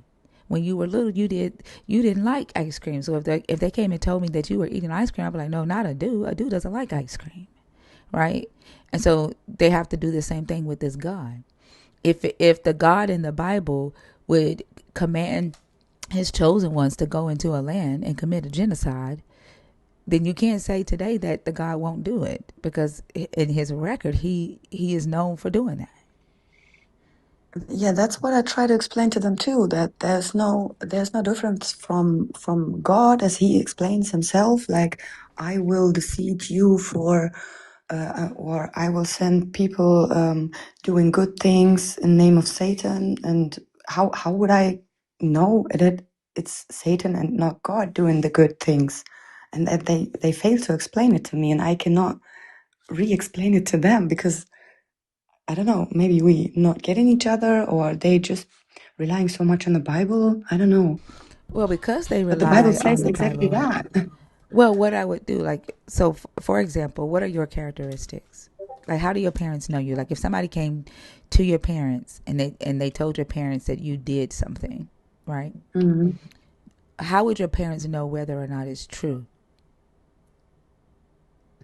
Without Well, that's talking to another you, one. without talking to you, how would they automatically know whether or not they're talking about that person is talking about their daughter? Well, I mean, they must have known me for a couple of years, I guess, Right, to distinct. right, right. They have a record of the time that they've spent with you, right? Yeah. You growing up in their house. They know what foods you like and what foods you don't like. They know whether you Mm-hmm. have a history of being a liar or if integrity matters to you, right? Mm-hmm. Right. So they would May I give an example? check the claim against your record of your characteristics and actions of what they know you to be. And if it does not sound like you, then they would say, nope, that doesn't sound like a dude. Yeah, but like, if I may give an example from my past, I had a boyfriend that was really not very good, and he dragged me down his road, kind of, because like I was not very very much paying attention to the things that I do, or so I wasn't living consciously in my decisions, and he dragged me down a very bad route with DRUIGS and stuff, and they would say like the boyfriend is uh, uh, how can you say it, possessed with a demon or something, and he's now trying to work on me to be possessed as well, and I have to get away from them. So, but I myself could then afterwards distinct that it was not really me being with him. Like, I saw myself changing a lot, and I could understand when my parents said that this is not my daughter anymore. This is not how I know her to be. And if when I broke up with him, I immediately I changed, like I changed back to my old self, and even if I may say that, I came out better than I've been before, and they say now, yeah, that's God working. But where was God when I was with my boyfriend? Well, okay, so these are two different things what we're talking about. Because it Yeah, was my actions, I guess. I well, decided to well, not to do. your boyfriend may have influenced you, like love may have influenced you, uh, to go down the path that you went down. Um, that's different, right? Mm. Um, and your parents are just calling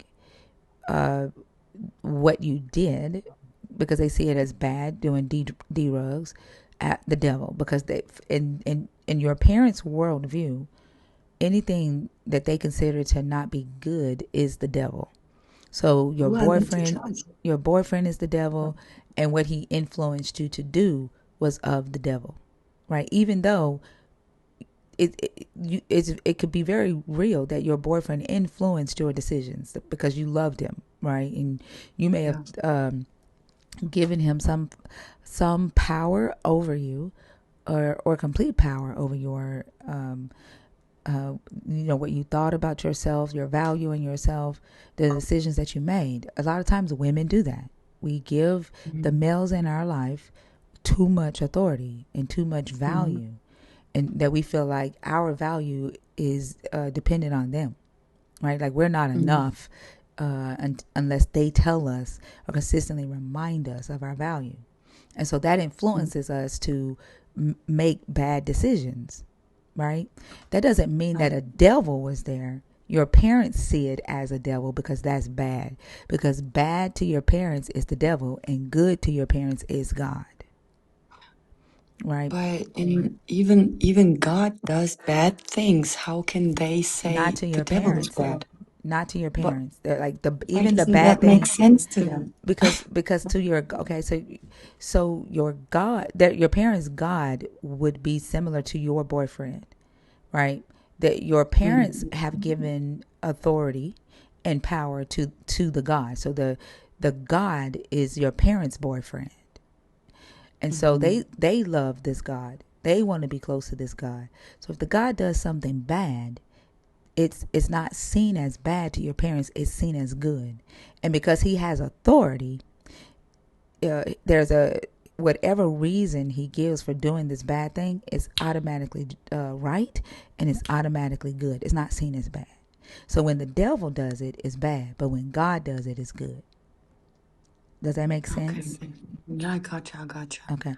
And So, so so yeah, sorry. when you are basically lining this devil up with the God, and you say, okay, you can take a piece of paper and create two columns, right? And on one column you write God, and on the other column you write devil. And you say, we're going to use the book, we're going to use the Bible to check off the actions of each individual, of each entity, right? And we're going to check the record. The Bible would be the record that you're checking for these entities. And then you would say, killing an innocent baby for the sins of a grown man, David. God killed an innocent baby because David committed adultery and David committed murder. And did the devil do that? Is there a record of the devil killing an innocent baby uh, for a grown man's sin? Nope, no record in the Bible for the devil for that. Did God do that? Yep, there is God. Okay, commanding genocide, influencing humans to kill other humans. Is there a record in the Bible of the devil doing that? No. Is there a record of the God doing that? Yep. Commanding men to rape women as a punishment. Is there a record of the devil influencing men to rape women in the Bible? No. Is there a record in the Bible of God influencing men to rape women in the Bible? Yep. I got you. You see what I'm saying? So just Yeah, I create a got you. column and use the Bible and the scriptures in the Bible to create as the record of the entities, because Gotcha. there's no record of a devil in the Bible doing any other things your parents believe a devil wants to do. But how come they then think or say that my boyfriend was possessed or making me possessed, or it's something to do with the devil? Like if this things like he did very bad things to me as well, um, I could say if you go through the Bible, maybe he did God's work because God does the same thing or did the same things. Well, I would honestly say I don't see any record in the Bible, because D-rugs back then were not frowned upon. They used D-rugs back then, so Yeah, but I mean, there isn't sorry. anything in the Bible where this God actually influenced anybody to do to take like D-rugs that I can think of. Yeah, but example, you said raping and things like even if I wasn't in the mood or something, he would make me feel bad for it and stuff like that, The and God that does kind that. of The God does that in the Bible. But here's the thing that I'm saying. right, right. So We got to think maybe that. about. Hold on. We have to think about the fact that we are in modern times. So there are new things that human beings are doing today that causes harm that humans were not doing in antiquity at the time that these scriptures were written to cause harm. So in modern times, when D-rugs are bad because they harm the body, right? They cause people to steal. They cause people to lie to their family. They, overdosing and things like that. So your parent sees that as bad, and that is bad. Like that's bad. It's harmful, and so they've categorized that bad thing that causes harm as the devil, because to your parents, things that cause harm is the devil, and to your parents, things that are good and meant for your good is God. Not so you can't look at it at like the D rugs is the devil. What your parents are saying is the outcome of what your boyfriend brought into your life was bad. Therefore, because the outcome was bad, that influence came from a bad entity, from a bad place. Therefore, that's the devil, right? And But that's where your parents is looking at it from. And honestly, like I kind of get what your still, parents are saying. Like I understand what your parents are saying, right? Like well, I don't if I go from the Old Testament because even there it says the bad things that are done by God, and how come they now think that that was for my experience that was devilish or because it has bad outcome, but like killing baby or unloving babies and raping and stuff, it was God that did that or allowed that to happen. How I don't know, that doesn't make sense to me, and I don't know why it makes sense to them, because in one sentence there's a contradictory, like because they don't see what the God does as bad, because even when he does bad, it's good to them. The same way when your boyfriend did bad things, it was good to you. oh, okay, I get it. Oh, I thought he meant it like with love and oh, okay, I get it. Okay. It's from a selfish place. Like the God in the Bible has an agenda, has a goal, and his goal Mm. is for to get the world to worship him, and for his chosen people to dominate the earth for him, because he doesn't have dominion here on the earth. So his chosen people, right, in the Bible are his vessels on earth to go throughout land and conquer it, right? That's the God's plan. And whether he has to kill, pillage, rape, whatever he has to do to build his kingdom on earth, that's what the God's gonna Mm. do. And he commands love from his people and loyalty and obedience, right? Not morality. He doesn't command morality. If you Yeah, remember in the beginning of the story, they get punished for uh, gaining the ability to decide morality for themselves. So he doesn't gain morality. Isn't the most important thing to this God. Obedience is. Loyalty and love to the God is the most important thing to the God. And so when you are indoctrinated into that type of worship, whatever the God does in order to achieve his goal is seen as good. It's seen as just and right because he's sovereign, right? The same way with your boyfriend, because you loved him, you wanted to be with him. Whatever the bad that he was bringing into your life, because if he took you down the road of putting you on you trying D-rugs or getting addicted to D-rugs, I agree with your parents. He brought bad into your life, but you saw it as good because you loved him. You wanted to be with him. You couldn't see the bad. Does that make sense?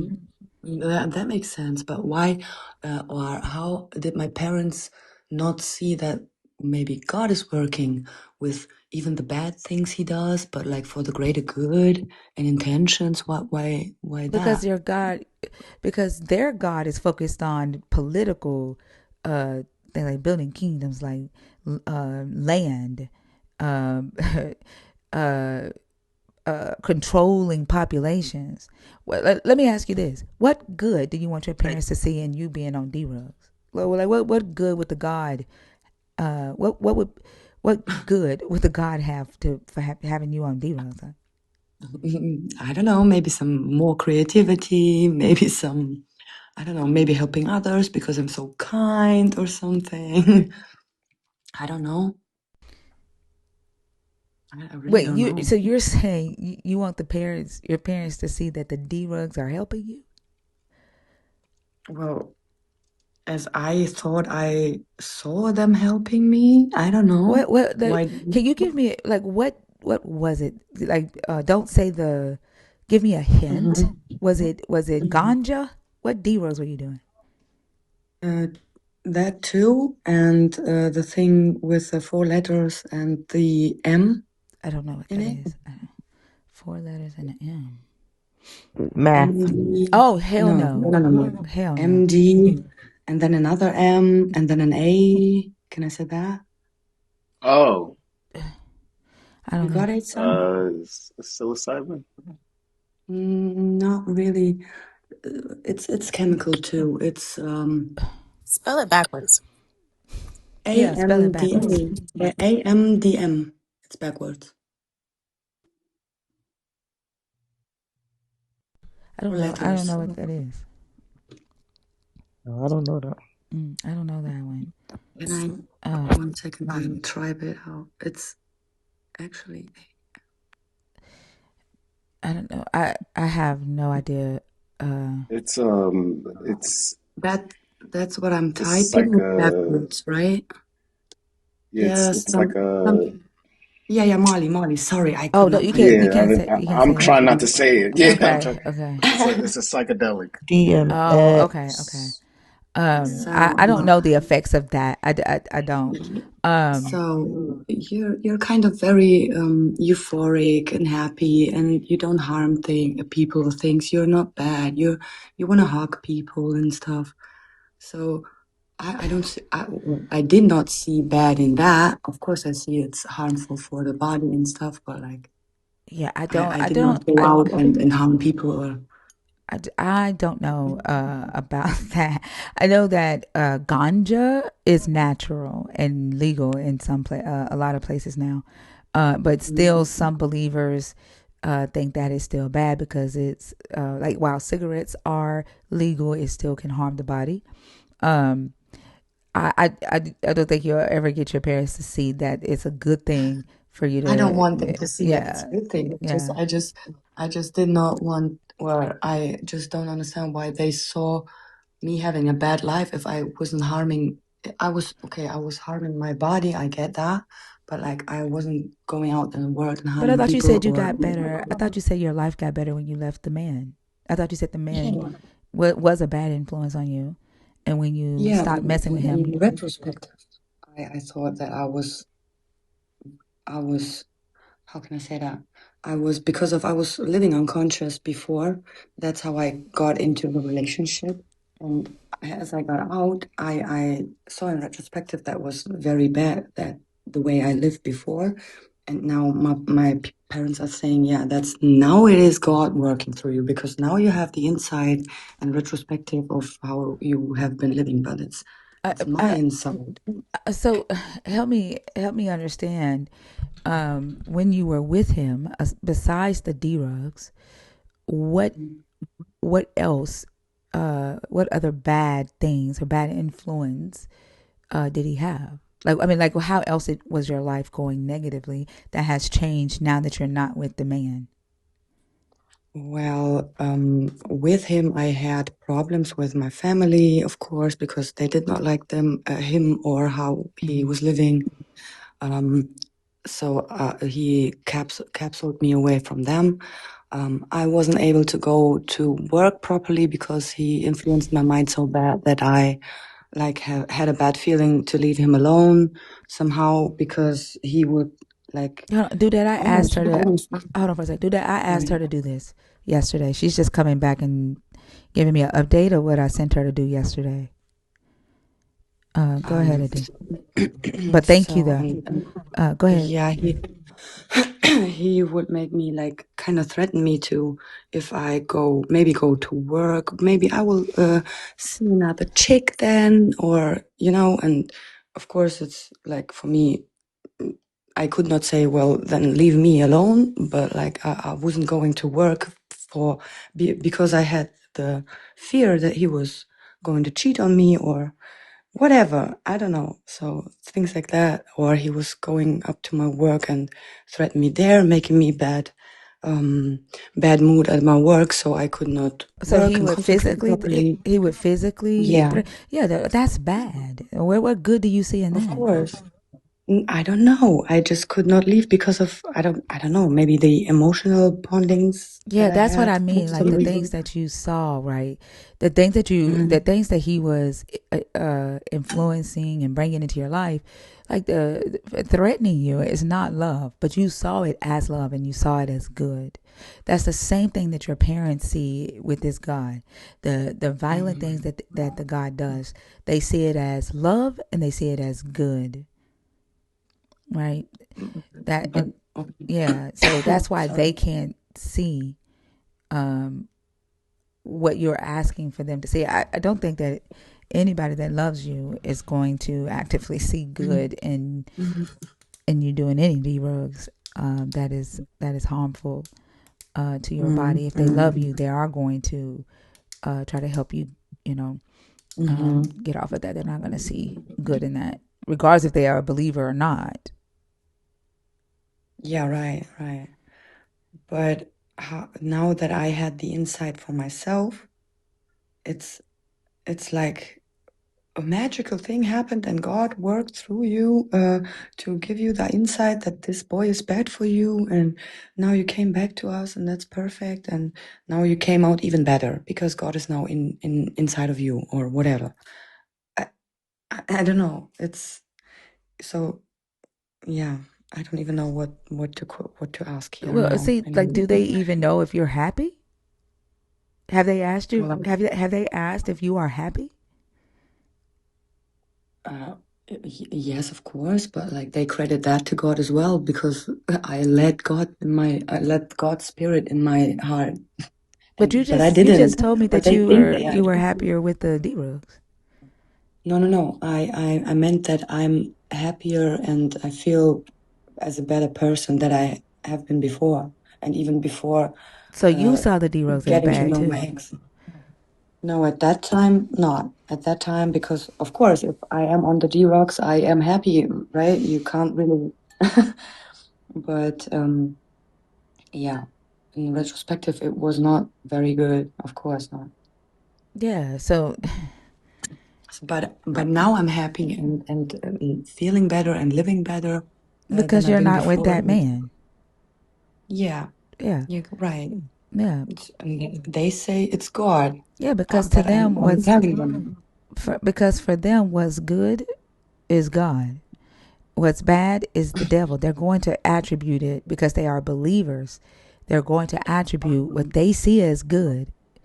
They're going to attribute it to their God. What they see as bad, they're going to attribute it to their devil because they are believers. Isn't Despite it the fact something? that you did the work to get off the D-Rugs, right? You did the work. You did the work to make sure you stayed away from that man, right? But to Yeah, them, that's God. yeah, right. Oh man. Oh man. Yeah. And the thing is, like, when you first came up, you were trying to get them to understand the difference between free will, right? And Mm-hmm. like seeing the deception in the God in the Bible. Mm-hmm. But it sounds like if your parents are believers, right? Like, and your biggest issue is that they're attributing what your hard work for changing your life to a God. Other than saying God didn't do this for me, Mama, I did this myself. I had to do X, Y, Z. There was no God there, and and just leaving it at that.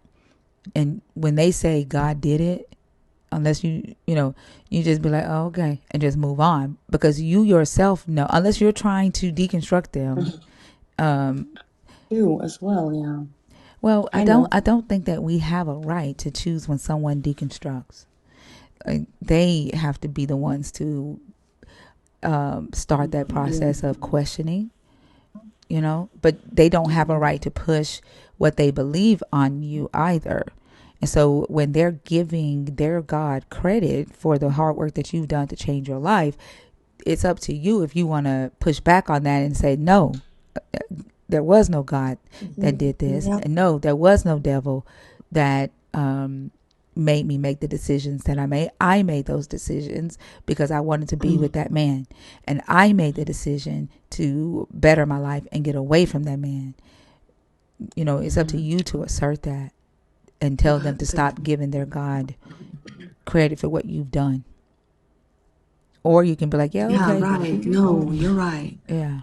But like the problem is, I have a little sister, well, she's 20 now, but she was never really very much into, but very much not very much against it as well. And she's in the middle, and she's not really knowing where to start and where not.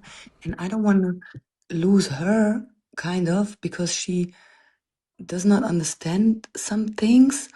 And my parents explain it on, of course, in their way, but it doesn't make sense to her as well. So like my upbringing was like, I tried to go to church and try to go and try to let the spirit inside me, but I could not comprehend it, and it didn't work on me. I don't know. And now my little sister is kind of in a position, and I don't want to like make them influencing her too much on that, because she is kind of against it, but kind of, well, my parents believe it, maybe that's right. That's why I'm trying to deconstruct. I'm not trying to deconstruct her or something, but I'm trying to not lose her to that system as well. Is she questioning? Like, she comes to you and asks you questions, or how old is she? Yeah. She's 20. Does she come to you asking you questions? sometimes because it's contradictory to her as well in her mind, because she as well does not understand some things because it's one thing and then the thing is bad, but the thing is from God, and she cannot decipher in the world what's God's and what's not God's. And yeah, and my parents always trying to like, yeah, you have to think for yourself, but if it feels good, it's from God. And yeah, when she comes to me and asks things, I just can say to her, well, read one passage of the Bible as well, and maybe try to explain to yourself what you would understand from this passage. And it's always like, well, but Daddy says this and this, and I mean, it sounds it like kind of she's. fits. It sounds Yeah. like she's gonna like do what your parents say do. She. It doesn't sound like that she's at a place to where she can get out from under the influence of your parents just yet. And Yeah, being because 20, she one saw second, me I do. having a One bad one life. second, I do. Being 20 years old, it can be difficult to get out from under the influence of your parents, and having the desire to please your parents and do what they tell you to do. But why? Whenever y'all are talking, I think the best thing to do is to, be upfront with her about her questions, research with her, and encourage her to always critically think and apply logic, even when she's questioning this. And, as she gets older and out from under the influence of your parents, she'll allow herself to, look at this and accept what she's saying. But right now, it sounds like she's still, kind of young and still afraid of disappointing or going against your dad or your mom. Yeah, right. I get that totally. I understand that because I was the same way, kind of, but not with the Bible thing, but any other way. Like, and I guess it's because she saw that because I don't live with a Bible next to my bed or whatever, and I had these bad experiences with the boy and stuff. Maybe she thinks that okay, when you live without God, this is how your life looks like. And you know. Well, then she would Maybe have to this is point what she's probably like like. that is just like supremacist and elitist thinking, thinking that everybody that has a God, that their life would go perfect and they won't, experience bad things in life, because all they're going to do, right, is say when they experience bad things, they're going to say they're being tested, that the devil has attacked and the devil is trying to steal their joy. They go through the same shit in life that as people who don't believe in a God, because it's just life. Like there's no difference between God's will and that's just life. Yeah, right. And I try to give her an example of my grandmother or her grandmother. And she's sick and she's very unhappy with her life and she does not experience very much. And I don't not sick in autoimmune, but like something bad hurts, the back hurts, arm hurts, something hurts every time. And I say, but she prays the whole day. Why does God not helping her? And her husband is not even a believer as well. Um, why I tell her I don't see myself living a good life when I pray to God and I have a life like my grandmother. Like, do you see yourself there? Do you want to go that route, or is it somehow helpful? And she's like, well, maybe that's God's plan for her. But I don't want a God's plan like that for me or for you. I don't know. That's the only thing a testimony that I can give her. Like, see the people around you, and she sees that I live without God, but grandmother lives with God, and basically my grandmother lives a worse life than me, kind of. Yeah. But that's only me to judge for myself from what I see. I don't know. Maybe Yeah. my grandmother's happy, but she always complaining. Why? Why? I don't know. Yeah. Like the thing is, like, it can be very daunting for you to try to take on and question why your family members, you know, do what they do while you're trying to deconstruct yourself. Um, Mm. you know, I would say, like, for your younger sister, if she's in the questioning phase, just continue having the conversations with her, being upfront with her, encouraging her to think. But your parents don't sound like that they're trying to deconstruct from it. So the best thing that you're going to have to do is set boundaries if you feel comfortable enough to do that. Is set boundaries with your parents and let them know that you don't want them pushing their beliefs on you. But that's only if you feel comfortable enough. I don't know that, if you do. Uh, but Yeah, like you're not that going would to be be able to fun. deconstruct them if they're not seeking to deconstruct. It's it's not that they are pushing some beliefs on us somehow, but it's like there's always an explanation, and the explanation for them is God. Somehow God makes it work out, and well, I can't like you just have to believe in God, and your paths will be visible for you, and everything will be will be going right. And yeah, they're not deconstructing, but I'm kind of like how can you say it? I'm the devil on the shoulder, and my parents are the angel on the shoulder of my sister, and she can't jump from one side to the other and can't decide. But as you said earlier, that maybe making this column with devil and God would help her a little bit to understand the workings of, well, God, I guess. Yeah, maybe that was a I very mean good that. tip for me. I mean that's only if your goal is to show them what you originally said that you wanted to show them. But it sounds like you may be trying to deconstruct your parents when they're not ready or they're not Not asking really to my be parents, deconstructed. more my sister. Well, Well, you what means originally said it was your deconstruct? parents, She's not even so constructed. Yeah, because I have to go against them for my sister to see that it's not God. Because if my parents understand well, it you're not somehow, gonna get them to see that because they don't want to. yeah, Like all you yeah, all, no, all no, you sorry. all you have to do is just you're you can assert to your parents, hey, God didn't do this. No matter how many times you say Mhm, that to them, they're still going to mhm, think it's God. Like you're not going to change that. But yeah, the only thing that you're responsible for is stopping them from pushing that on you. Right? If it makes you uncomfortable that your parents are saying that God changed your life, then you have to set that boundary and tell them to stop saying that to you because I'm, it makes you feel some type of way for them to take yeah, away your credit of your hard work. yeah. It's always like it's kind of funny to me, even like I almost start laughing when they say something like that because so I don't know. Nah, whatever. I'll of course I will try this thing with a column from Devil and God, and yeah, I'll talk to my sister.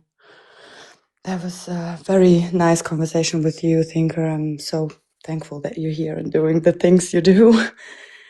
Yeah, sorry for your time. Thank you for your time. I wish you a good day then. Thank you, Adora. I hope you have a good day as well, and good luck. Yeah, thank you. You can drop me. Thanks. All right, all right, y'all. I'm gonna go ahead and call it here. I will see y'all on Thursday night. I think Zena goes live in about 30 minutes, or an hour. Zena, you go live in 30 minutes or in an hour? In 30 minutes. Zena goes live in 30 minutes. I hope y'all have a good rest of the day. Appreciate y'all for all the likes, the shares, and the comments.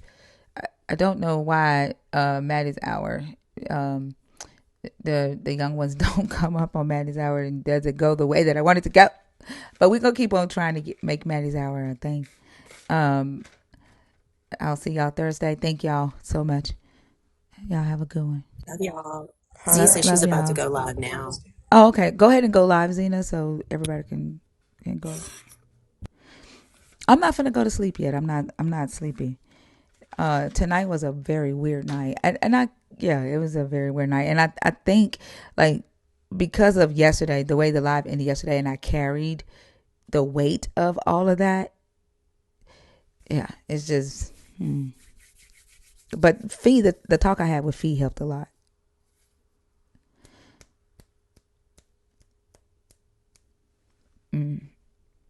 Yeah. And then we need to figure out a way to get out of whatever fucking bottom hole we are in, because I cannot keep having bottom conversations. I had to block that to go guy. Like the frantic commenting, like the incoherent shit. Like, no. So I went on ahead and blocked his ass. I can't do it. I can't do it.